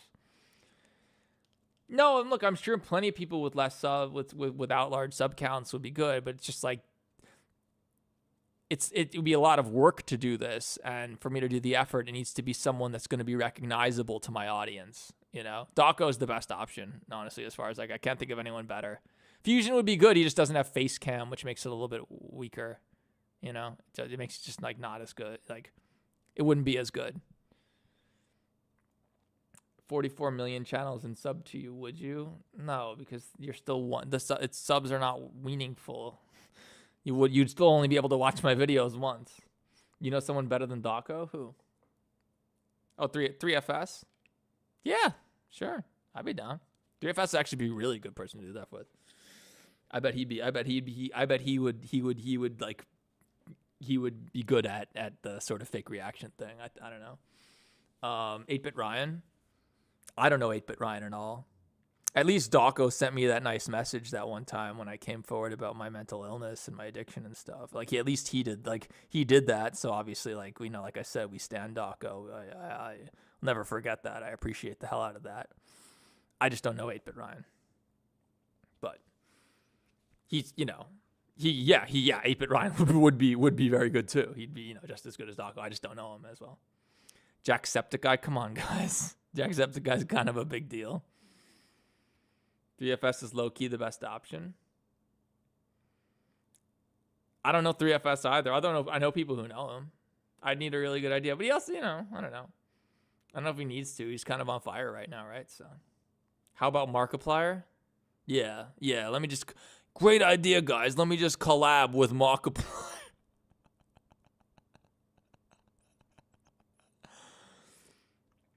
Bro, no, I don't think anyone's gonna want to collab with me. Maybe another FNAF VHS creator. Maybe somebody like Baddington. He's not as recognizable, but people do know him, especially people in my community. People will certainly know him by name. And he's also Baddington's an actor, and he's an animator, so he could even help with it. Yeah, Baddington would be cool. Not as good as someone like Dawko, but Baddington would be good. Did you get canceled for having opinions on Indigo Park? Not really. I didn't lose any subs from Indigo Park, so I don't consider it really a cancellation. I got canceled for telling a FNAF weasel to burn for eternity. True story. I know Baddington uses Facecam too. He's just not mainly a Let's Player. He does Let's Plays occasionally, just like me, but he's not really a Let's Player. He's an animator. Just reach out to people. I don't know. Who wants to reach out to people and then just get ghosted by all of them, which is what I assume will happen. So, whatever. Not that I fucking care, but just like, why waste my time? Get Mr. Beast.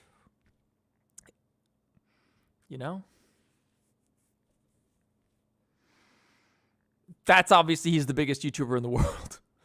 But he's kind of weird like that, where he will do shit like that. I see him like do interviews with tiny YouTubers.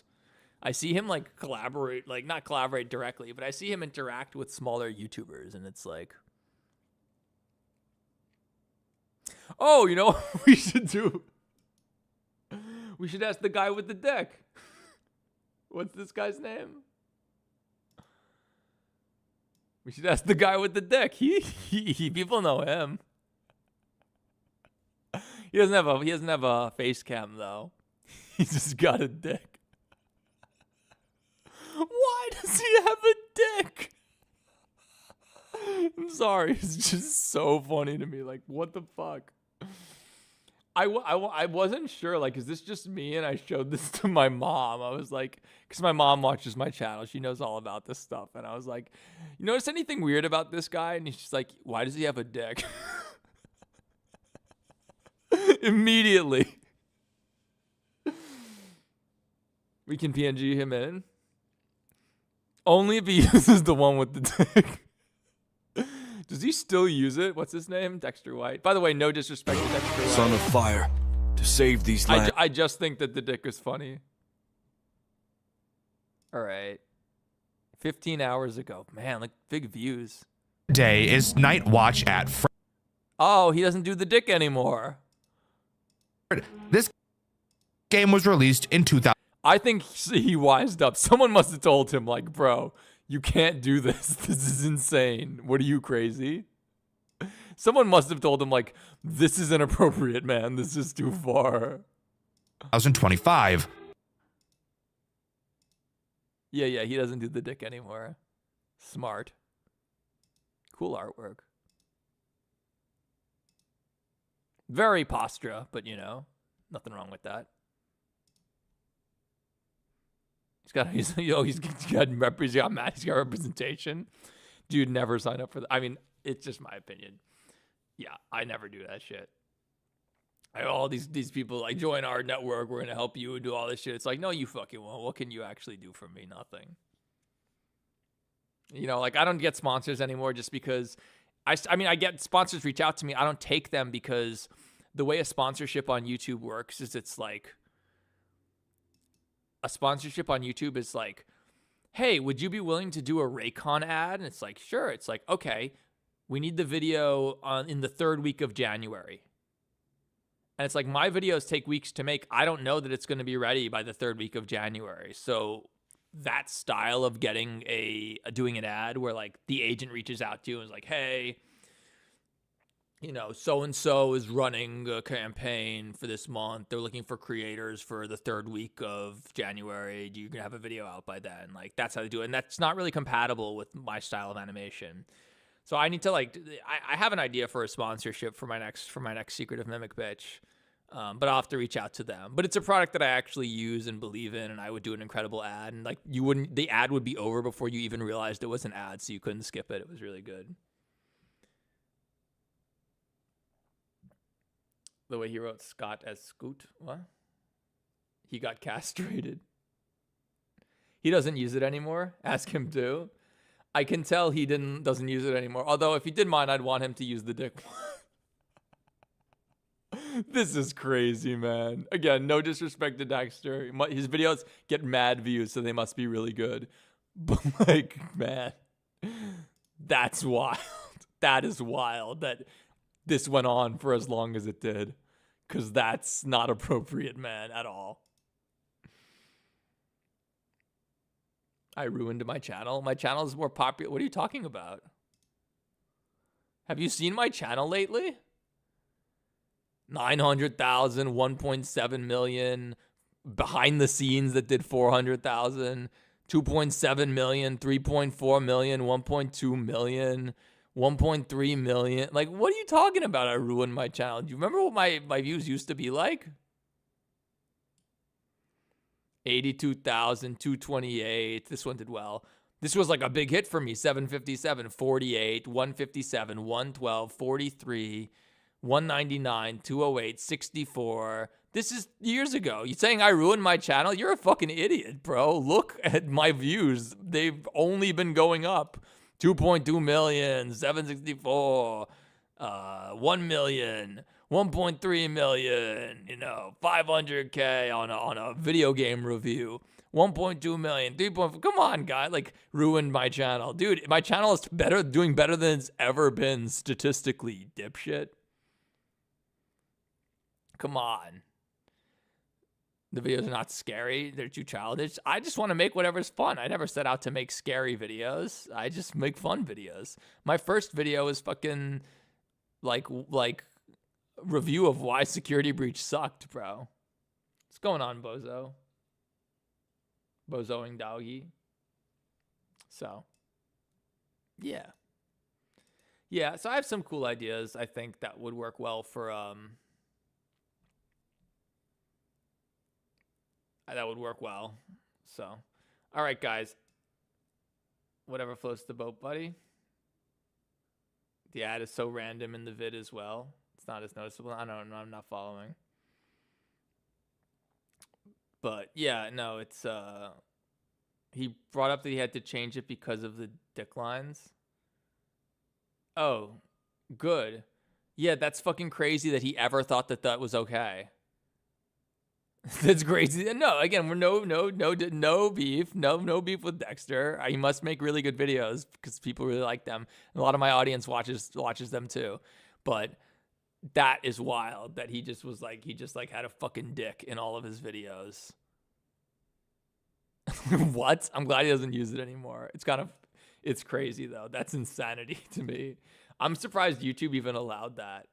Yo, we need to add some top dick to Theft King, the male equivalent to side boob. We have to figure out how would we even do that?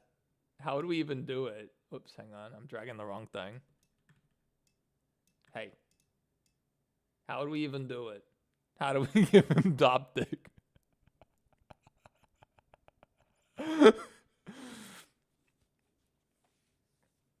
How do we give Theft King top dick?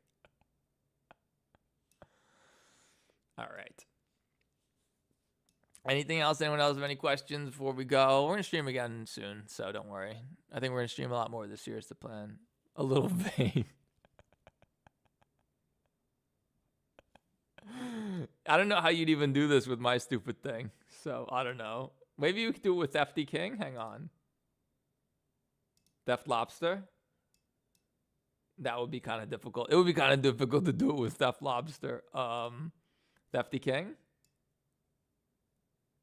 That would also be kind of difficult. Considering he's a plushie. His entire body is just sort of a circle. Yeah, I don't know how that would work. It probably exists. Actually, there's only a couple images of my character on not that website. It's on the furry one, of course. And they're all drawn by Kane Carter fans. And they're all like Kane Carter sodomizing me. Or, I'm sorry, Pop Ghost sodomizing Theft King. Or like Theft King and Pop Ghost making out. It's pretty fucked up. You should not do that. You shouldn't absolutely not draw explicit images of somebody without their permission. That's super not cool, just by the way. Make a really hot version of my character. I saw a tweet the other day from Vincent, whatever his name is, the guy who, I think the Dark Deception guy, he was talking about like, I'll make like a really disgusting, like scary drawing or whatever. And then people will be like, that's so hot. Dude, what the fuck is wrong with this program? Not program, but Twitter. We have Junior's Theft King. He wasn't supposed to be hot. In fact, you originally drew him with a six-pack, and I was like, you have to get rid of the six-pack. It's too sexy. And people still thought Junior's Theft King was sexy. So, I don't know. Y'all are weirdos. Y'all are some weird FNAF furries. I don't know.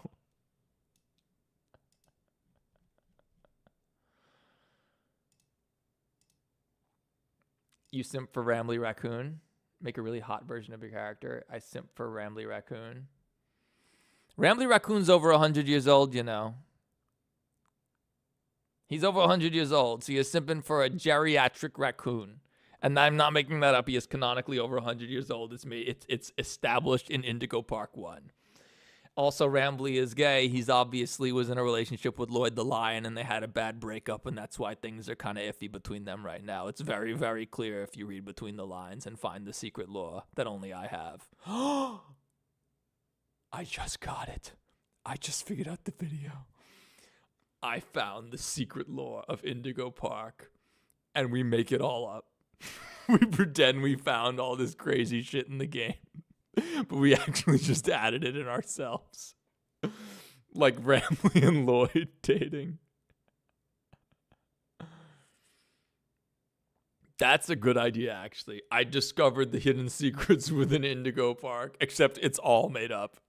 But it's done really well and really convincingly. Maybe we can mod the game. I know how to hack it. Mod the game, make it really convincing, and be like, no, guys. Indigo Park is actually about something really controversial. It's actually about the Israel-Palestine conflict. If this is the thing, I'm glad I was here for the conception. Maybe we do it. Maybe we do it. Wait, that's a great idea. I think it is a great idea. Be like, guys, I found something crazy in Indigo. I found the secrets of Indigo Park. And we just put insane stuff in, like, if during the theater section you do this strange thing, you'll find this note, which reads, and I'll just use my 3D compositing skills to make it look really realistic. Actually, fuck it. I can hack Indigo Park. I've already hacked it many times. I can just rip the maps out. I have the maps. I have some of the Indigo Park maps. Like, literally, there's one in one of my shorts. Where is that? Here's an Indigo Park map. Hey. This is the theater from Indigo Park. This is when I first learned to animate Rambly. Oh shit, shake that ass, my moving like you gypsy. Stop, all back up, now let me see your hips. Now drop it down, well, let me see your hips. God, it's so bad. Down to the floor. You got me. By the way, I was looking up Secret of Mimic Corey Kenshin and Secret of Mimic 8-Bit Ryan. Might get a cease and desist. No, I wouldn't. No, I wouldn't. And also, I wouldn't. I'd ignore it. I don't give a shit about a cease and desist. Motherfuckers got to sue me. You got to sue me to take me down. I never got a cease and desist from Poppy Playtime, and I did crazy shit to them. Oh, thank God. Your Majesty, Pop Goes and his posse are after us. How do we stop them? I don't even know what that is. You know, Pop Goes, Flumpty, Candy. What is that? They're the characters from the games officially licensed and published under the Fazbear Fanverse Initiative. Officially licensed and published under the Fazbear Fanverse Initiative. I don't know anything about that. No, I don't know unique use, that's all. But if it would be really fun. It would be really fun to do something like that. I don't know. I didn't like his game. I didn't like the first game. I mean, if you actually watched my video on the game, people watched it. It got a couple views. It got like a couple hundred, like 200,000 views or something. But nobody if you actually watched it, it's a super fair review. It's a terrible game. It's like not a terrible game. It's a non-game. There's no gameplay. Every area truly is walk in, talk to Rambly, and leave. There's almost no failure conditions until the very end of the game. The deepest gameplay is in an optional arcade minigame that is just a basic-ass platformer. But like I said in my review, like Rambly is fantastic. The game is charming. I enjoyed the game, but only because of Rambly. Because his animation and writing and voice acting is fantastic. Now, I said that in my video. But, you know, I'm Indigo Park enemy number one. Oh my God, guys, I stand corrected about something. In my Indigo Park review, I said that Isaac Indigo is the stupidest name ever. The worst name than Rex Broadside, which is one of the stupidest names in the history of names. And I said that no human being has ever been named Isaac Indigo in the history of humans, of names. I was wrong. I was wrong, guys. There is an Isaac Indigo. Oh shit, I closed it. Hang on. There is an Isaac Indigo. And it's amazing. This is Isaac Indigo. Pop punk adjacent indie rock with a bittersweet veneer. His name is Isaac. It's a stage name. It's not his real name. But that's close enough. It's close enough. So I stand corrected. There is someone named Isaac Indigo, and it is this man. And so his website says rock with 3 exclamation points. It's actually saying rock, paper, scissors, or rock, paper, robots. But if you don't scroll down, it looks like his page just says rock with 3 exclamation points, which is amazing. And the music, I actually like it. It kind of sounds like Guided by Voices if Billy Corgan was singing, but also it sounds like Undertale. Just wait for the Undertale part.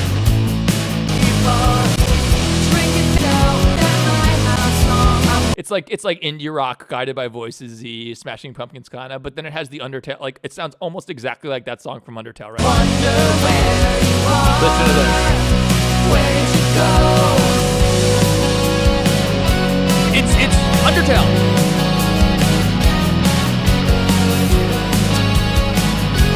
It's Undertale. We're definitely playing this song in my Indigo Park, my next Indigo Park video. We're definitely going to play a song from Isaac Indigo. I don't think they're copyrighted, so he's like pretty indie.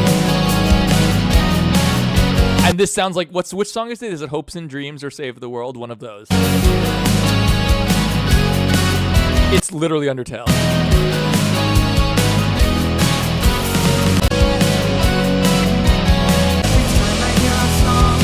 I also know every word to the song, by the way. Undertale. Save the World. It saved the world.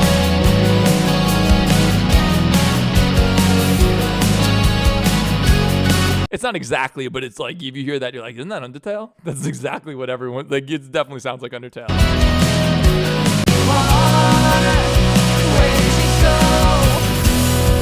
But, you know, indie rock. But yeah, anyway, Isaac Indigo is a real man. This is him. This is Isaac. I stand corrected. I was wrong. We're definitely going to bring this up in the Indigo Park 2 video. Definitely. Going to bring up that Isaac Indigo is real. And ideally, I will get a license to this song that sounds like Undertale. And yeah, it'd just be amazing to have a song by Isaac Indigo in my Indigo Park video. All right. Here's how we're going to play ourselves out here. How do I have in here? Oh, okay. I'll show you a couple things before we go. This is kind of funny.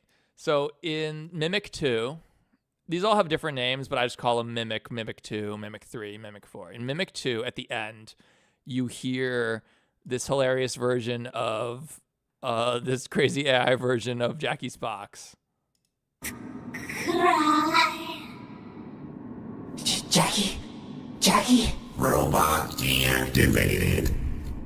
My name is the fucking mimic, oh yeah. My name is the fucking mimic, oh yeah. You'll notice I cut this song off right before David's verse. Time to play, no, well, time to die. 'Cause I'm not nice, no, I'm not nice. I'm gonna play you guys how this song ends, and it's amazing. It's the funniest thing. I couldn't use it in the video because it was too crazy. You die. Watch me shoot my secret cannon. I put bombs in your belongings. They call me the bomb thief. The way I disperse grief. And I don't like to play by the rules. So in my factory, you will be doomed, mimic. My name is Edwin. I made the mimic. So I cut it off right at the end. Run and hide, no time to fight. Also, all the AI voices have names that are abbreviated AI. All right. The reason I cut it off right there is because this is what actually happens. Wrong one. Hang on.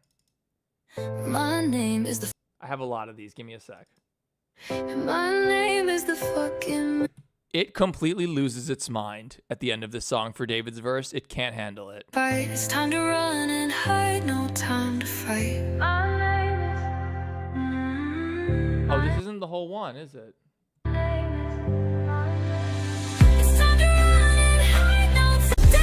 Oh yeah, here we go. No, this is it. Get ready. Get ready for this. This is crazy.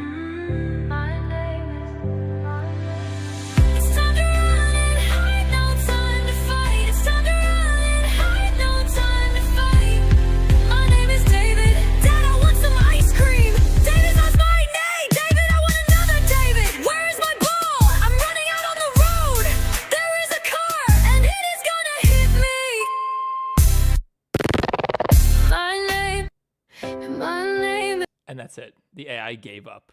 After David's verse, it couldn't handle it, and it just gives up. David, I want another David. Ice cream. My name is David. Dad, I want some ice cream. I'm not cutting it off. This is actually how it ends. David, that's my name. David, I want another David. Where is my ball? I'm running out on the road. There is a car, and it is gonna hit me. My name. It makes a fart sound and stops. That's literally how it ends. The AI just couldn't handle Jackie's box.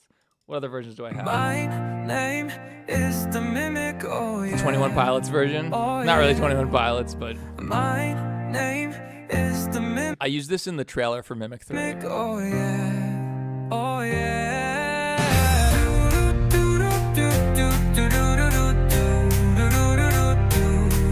This one's good. No, well, time to die, 'cause I'm not nice. No, I'm not nice. I'll pop you in the face till I make you die.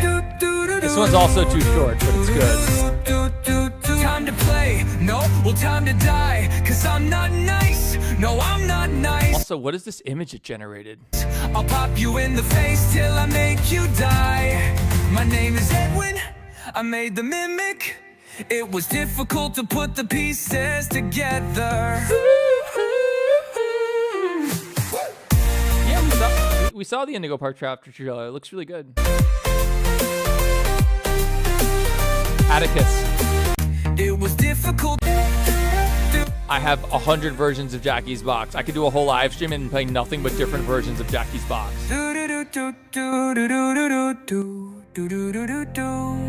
My name is Edwin, I made the mimic. Oh, here's where it says my nephew, which is not a word. It was difficult to AI gibberish. put the pieces together. My nephew, I'll pop you in the face till I make you die. Best part right here. My name is Edwin, I made the mimic. It was difficult to put the pieces together. Yeah, that's what other versions do we have? Which one is I think we did them all, right? My name. Oh, we have the full Jackie's Box, right? My name is the fucking mimic. This is in Mimic 3, but we didn't play the whole thing. Who will be doomed? My name is Edwin, I made the mimic. It was difficult to put the pieces together, but unfortunately something went so wrong, and now I can't do anything but sing this stupid song. My name is What Edwin. does this sound like? It's time to run and hide. No time to fight. It's time to run and hide. No time to fight. It's time to run. You should publish the fake games as real ones, but make them like $50,000. But if someone buys it, it's just a dumb image and a link. But what's the point of that? Well, I don't know if it's funny, but My name is David. Dad, I want some ice cream. David, that is my name. David, I want another. David. Where is my ball? I'm running out on the road. There is a car, and it is gonna hit me. My name is the fucking miracle. Yeah, my name is the fucking. This was in the video.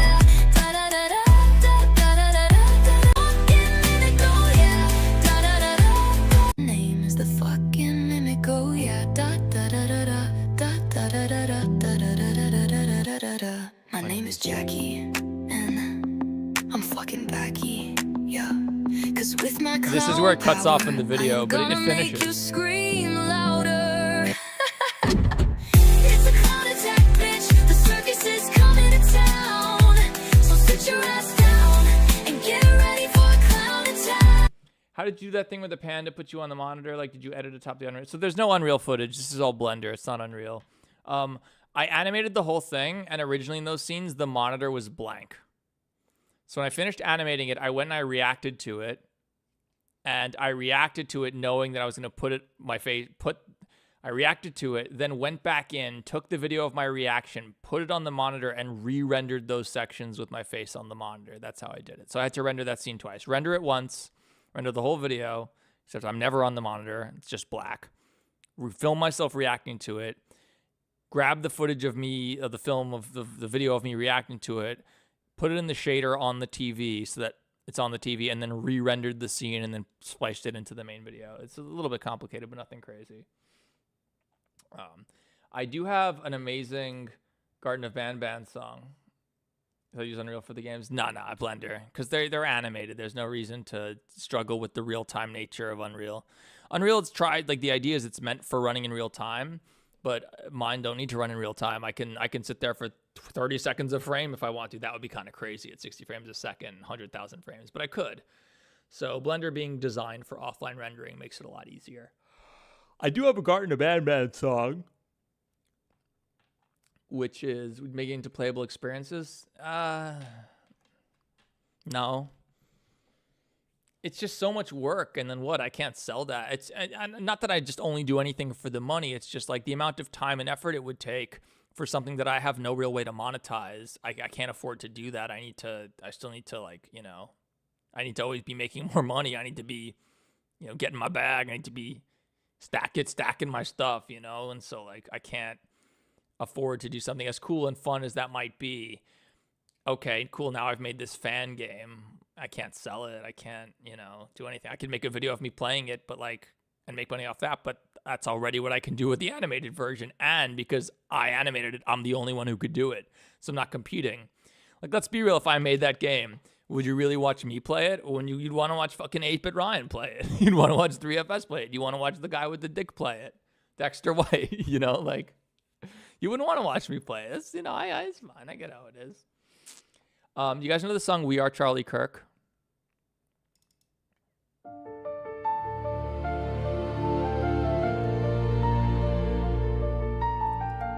Your computer has been attacking when you render it. God tier PC. It depends on what you consider God tier. I have a 4090, which is what really matters, and like a lot of RAM, 64 gigs. But the 4090 is kind of everything.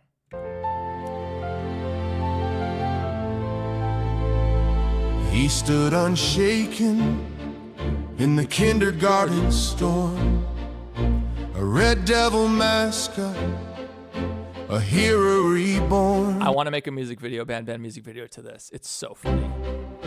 With Jumbo Josh roaring. What is this image? Oh, pillar birds cry. He battled the mutants for the Lord on high. We are gods unabandoned. We carry the flame. Correct. It's all one big animation. It's His name. We are gods unabandoned. His courage our own. I literally told the AI, make a song about Garden of Banban, but it's like We Are Charlie Kirk, and make the chorus the exact same as We Are Charlie Kirk, except make it about Garden of Banban, but add a bunch of random references to Jesus and stuff.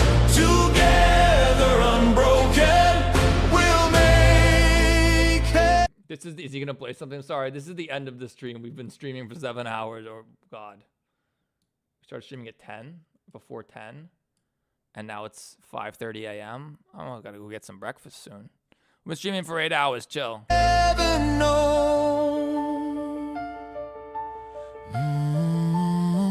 Bambolina garden. What kind of music do I listen to? You can't handle my. I listen to everything, is the truth. Like, my Spotify playlist has like pop music. It's got, you know, I love the new 21 Pilots album. 21 Pilots is like the most mainstream pop rock there is, right? But then I also listen to like a lot of like progressive rock, a lot of like post-hardcore. I love like At the Drive-In. I love the Mars Volta. I love Coheed and Cambria.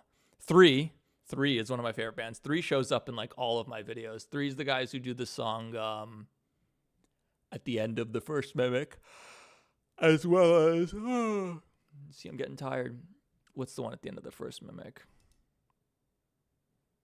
Five Nights Freddy, Secret of Mimic. After I Have Penis. This is 3. They're really good. Progressive rock. And you can get the license for this for $15, so sick. Shout outs to 3. What else? I listen to a lot of hip hop too. I listen to a lot of rap, you know, all the rap. Who else am I into these days? Trying to think. Yeah, I mean, I listen to a lot of music, but I listen to like the Blood Brothers. I like a lot of post-hardcore punk. I listen to everything. I listen to metal, new metal. I listen to straight up pop music. I have Adele on my playlist. As you get older, you find that you kind of just like, you listen to the stuff you thought was cool when you were a kid, and then you also listen to more mainstream stuff. I have Youngblood songs or whatever. I didn't know who Youngblood was until like a month ago or whatever, but I have some of his songs on my playlist, like Megadeth. Like, you know, I got everything on my playlist. Then I think this is the way to play ourselves out.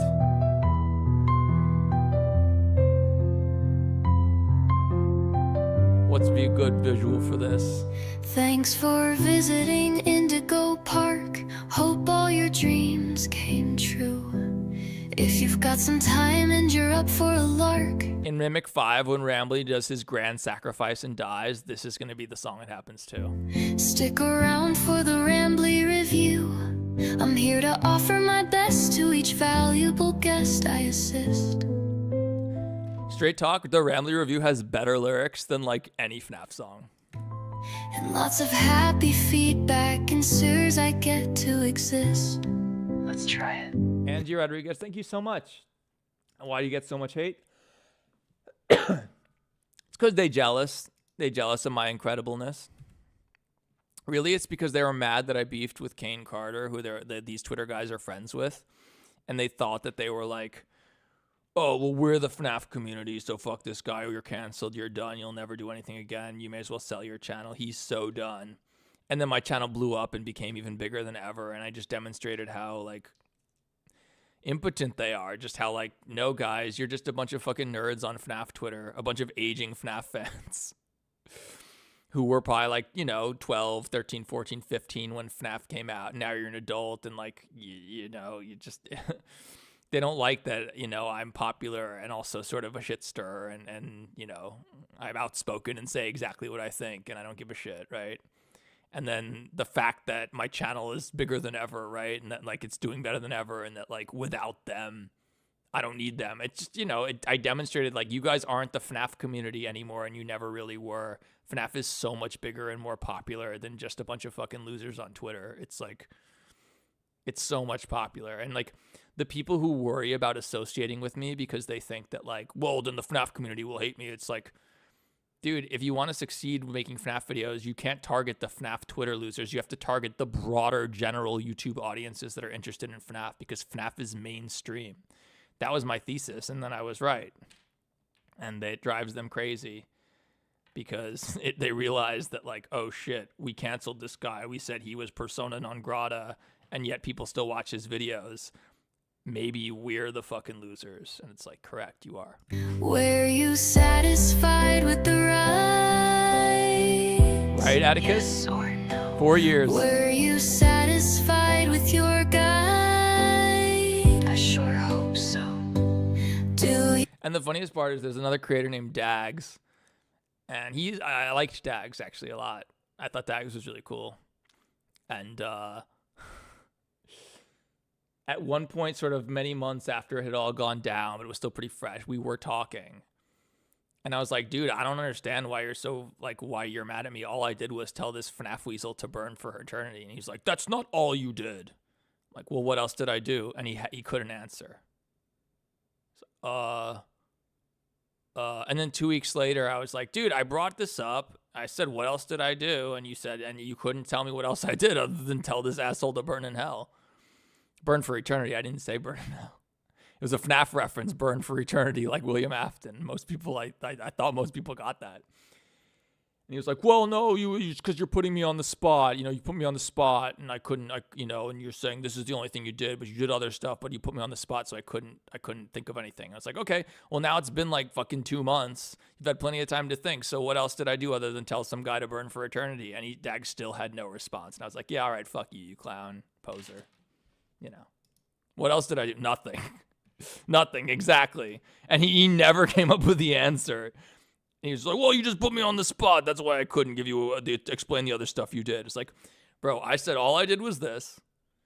Then you said, that's not all you did. I said, what else did I do? And then you couldn't name anything.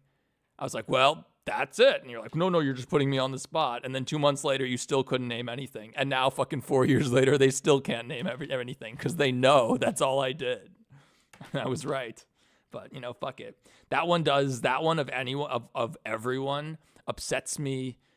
That's like the only one that I don't say upsets me, but that I'm sad about because I like Dags. I thought Dags was cool. And, I was really surprised. I was really surprised and taken aback.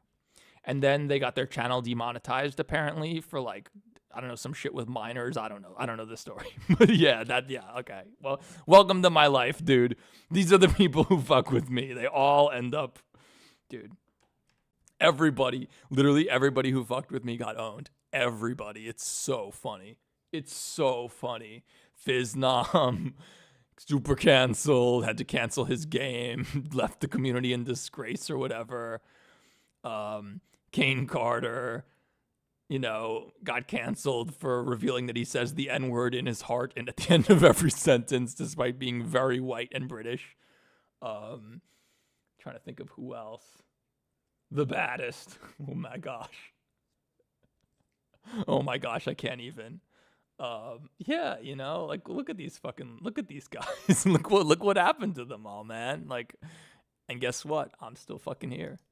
You plan to come back? Will I see you again? Did your experience convince you to tell a friend about us? Did I earn your trust? All right, guys. At Indigo Park, there is a stark contrast to everything I know this place should be. But out of the dark, you've given a spark of sunshine to this kingdom's faithful devotee. At Indigo Park, more than my remarks are mysteries. Even I don't know what we might find. But fight through the dark and I'll be your spark of sunshine to get you out of any bind. I know all of this isn't fair to you, it's an awful lot to ask. But here comes Rambly Review Part 2 to sell you on our task. I'm here to view and assess. Oh, hang on. We have another funny one. We have another really good one. My former editor, Queen Coda, was super nice to this person. Very generous with them, very patient with them, considered them a friend. Everyone in my Discord, everyone in my community could not stand my editor, Queen Coda.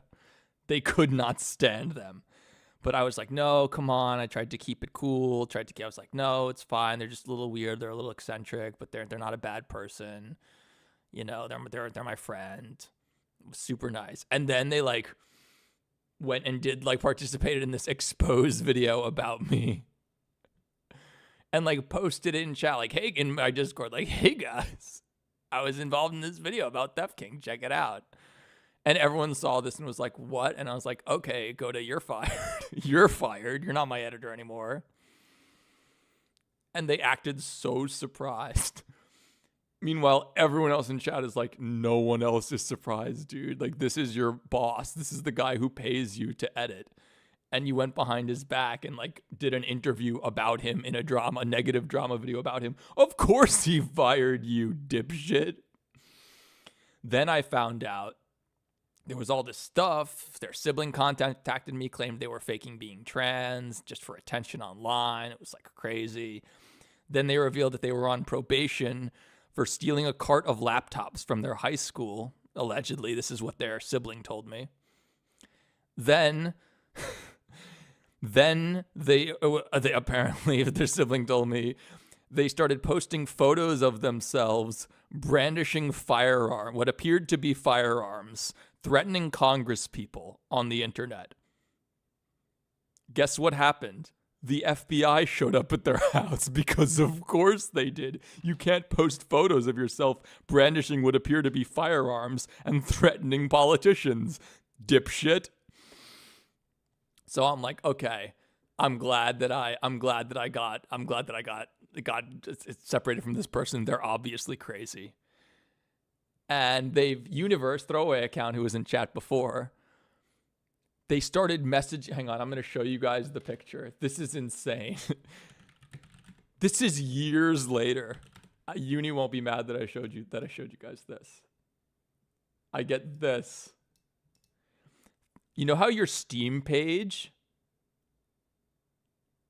you know how their Steam page, you know how like you have a Steam page with comments? Years later, this was like this year, Queen Coda, my former editor, goes to Uni's Steam page and comments, tell Theft King he can suck my nuts. And Uni's like, get off my Steam page. I'm like, yeah, they commented on my Steam profile. How mentally deranged. So this person is crazy. And then after all this happened, guess what happened? After all this went down, Rytoast hired them.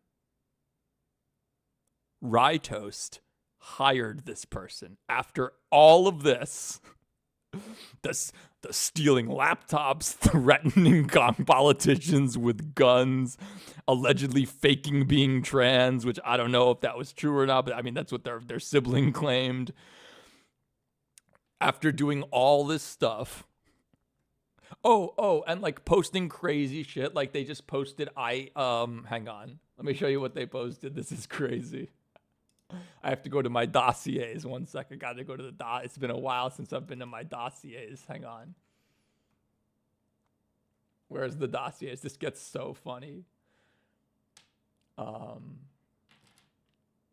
can't even find it. Where is it?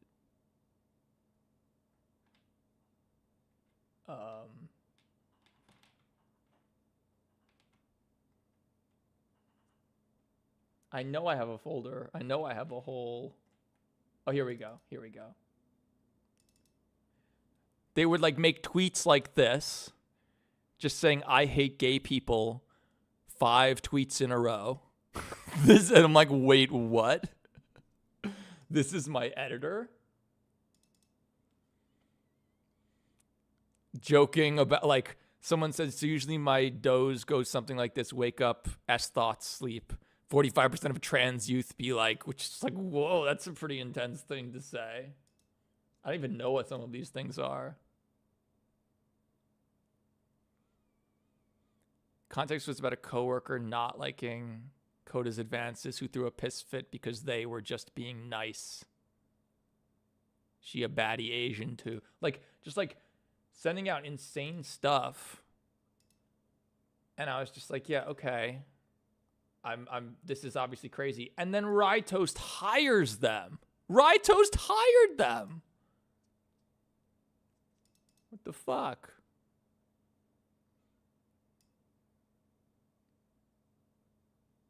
Saying, I didn't think this is complicated. Queen Coda was attracted to an MTF transgendered person and claimed it doesn't count because they have a vagina. Like, just saying insane stuff. And then Rytoast hired them. Fucking dumbass. All right. I think Rye forgot to do a background check. No, I'm pretty sure their background check was, well, Theft King sucks. And this person hates Theft King, so they probably got fucked over by Theft King somehow, so I'm going to be nice and do them a favor or whatever and let them be the editor for Rytoast, my second channel or whatever. And it's like, actually, no, I was super generous to this person and they were crazy. Crazy lore drop. Yeah, dude, Rytoast hired this person after all of this. I should make a video about this. Thank you so much for the super chat, Demental. Oh my God, $5. Shout outs. So yeah, you can imagine my thoughts like, oh my God, Rytoast too, by the way, we were never like close friends, but we were on speaking terms, certainly.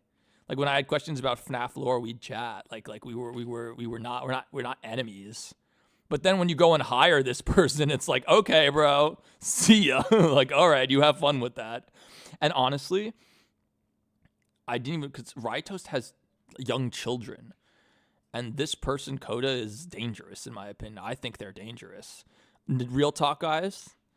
When Charlie Kirk was assassinated, and I read about the inscriptions on the bullets that said, like, nice bulge, ooh, woo, and all this furry stuff, I dead ass was like, oh my God, did Coda do this? Because they allegedly have a history. They have a history of brandishing firearms, what appear to be firearms in photos and threatening politicians. I was like, oh my God, was it Coda? It wasn't, thank God. But this is literally the person that this is the kind of person we're talking about. I legitimately believed that. And then it's like, all right, Rytoast, you're going to hire this person after everything. I probably should have, I just never talked to Rytoast again after that, but I probably should have reached out to them and been like, let me tell you what I know about this person because you have young children and a young family and I think this person's actually dangerous. So I apologize, Rytoast. I should have said something and I didn't just because I was like, it's not my problem. And like, you know, you could have found this stuff on your own if you did any amount of vetting on this person and you didn't. So whatever. But in hindsight, I should have been the bigger person and been like, hey, you have a young family, you have young children. This person is, I worry that this person's actually dangerous. So, you know, I should have done that and I regret that. So sorry. All right. That's the end of the Lord drop. Thanks for watching. Just as I learn, and lots of happy feedback ensures you're gonna return.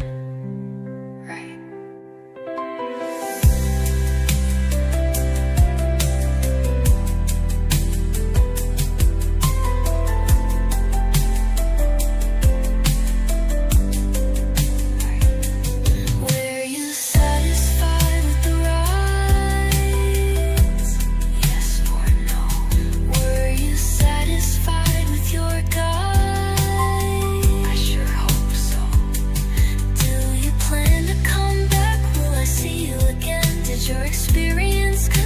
asked you to tell a friend about us. Did I earn your trust?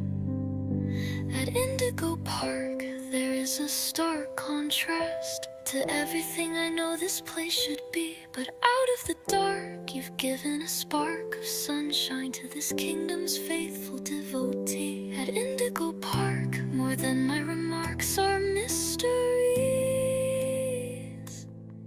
Even I don't know what we might find, but fight through the dark, and I'll be your spark of sunshine to get you out of any bind. Thank you so much to all the super chatters today. I really appreciate it. You guys are really generous. Thank you so much to the mods. Changed, been here forever. Changed, Doki, Azula, everybody, Uni, everybody who was in chat, SS Plays, the whole squad. Thank you guys so much. I appreciate you all. Merry Christmas, Happy New Year, Happy Holidays. I'll see you soon. How do I end my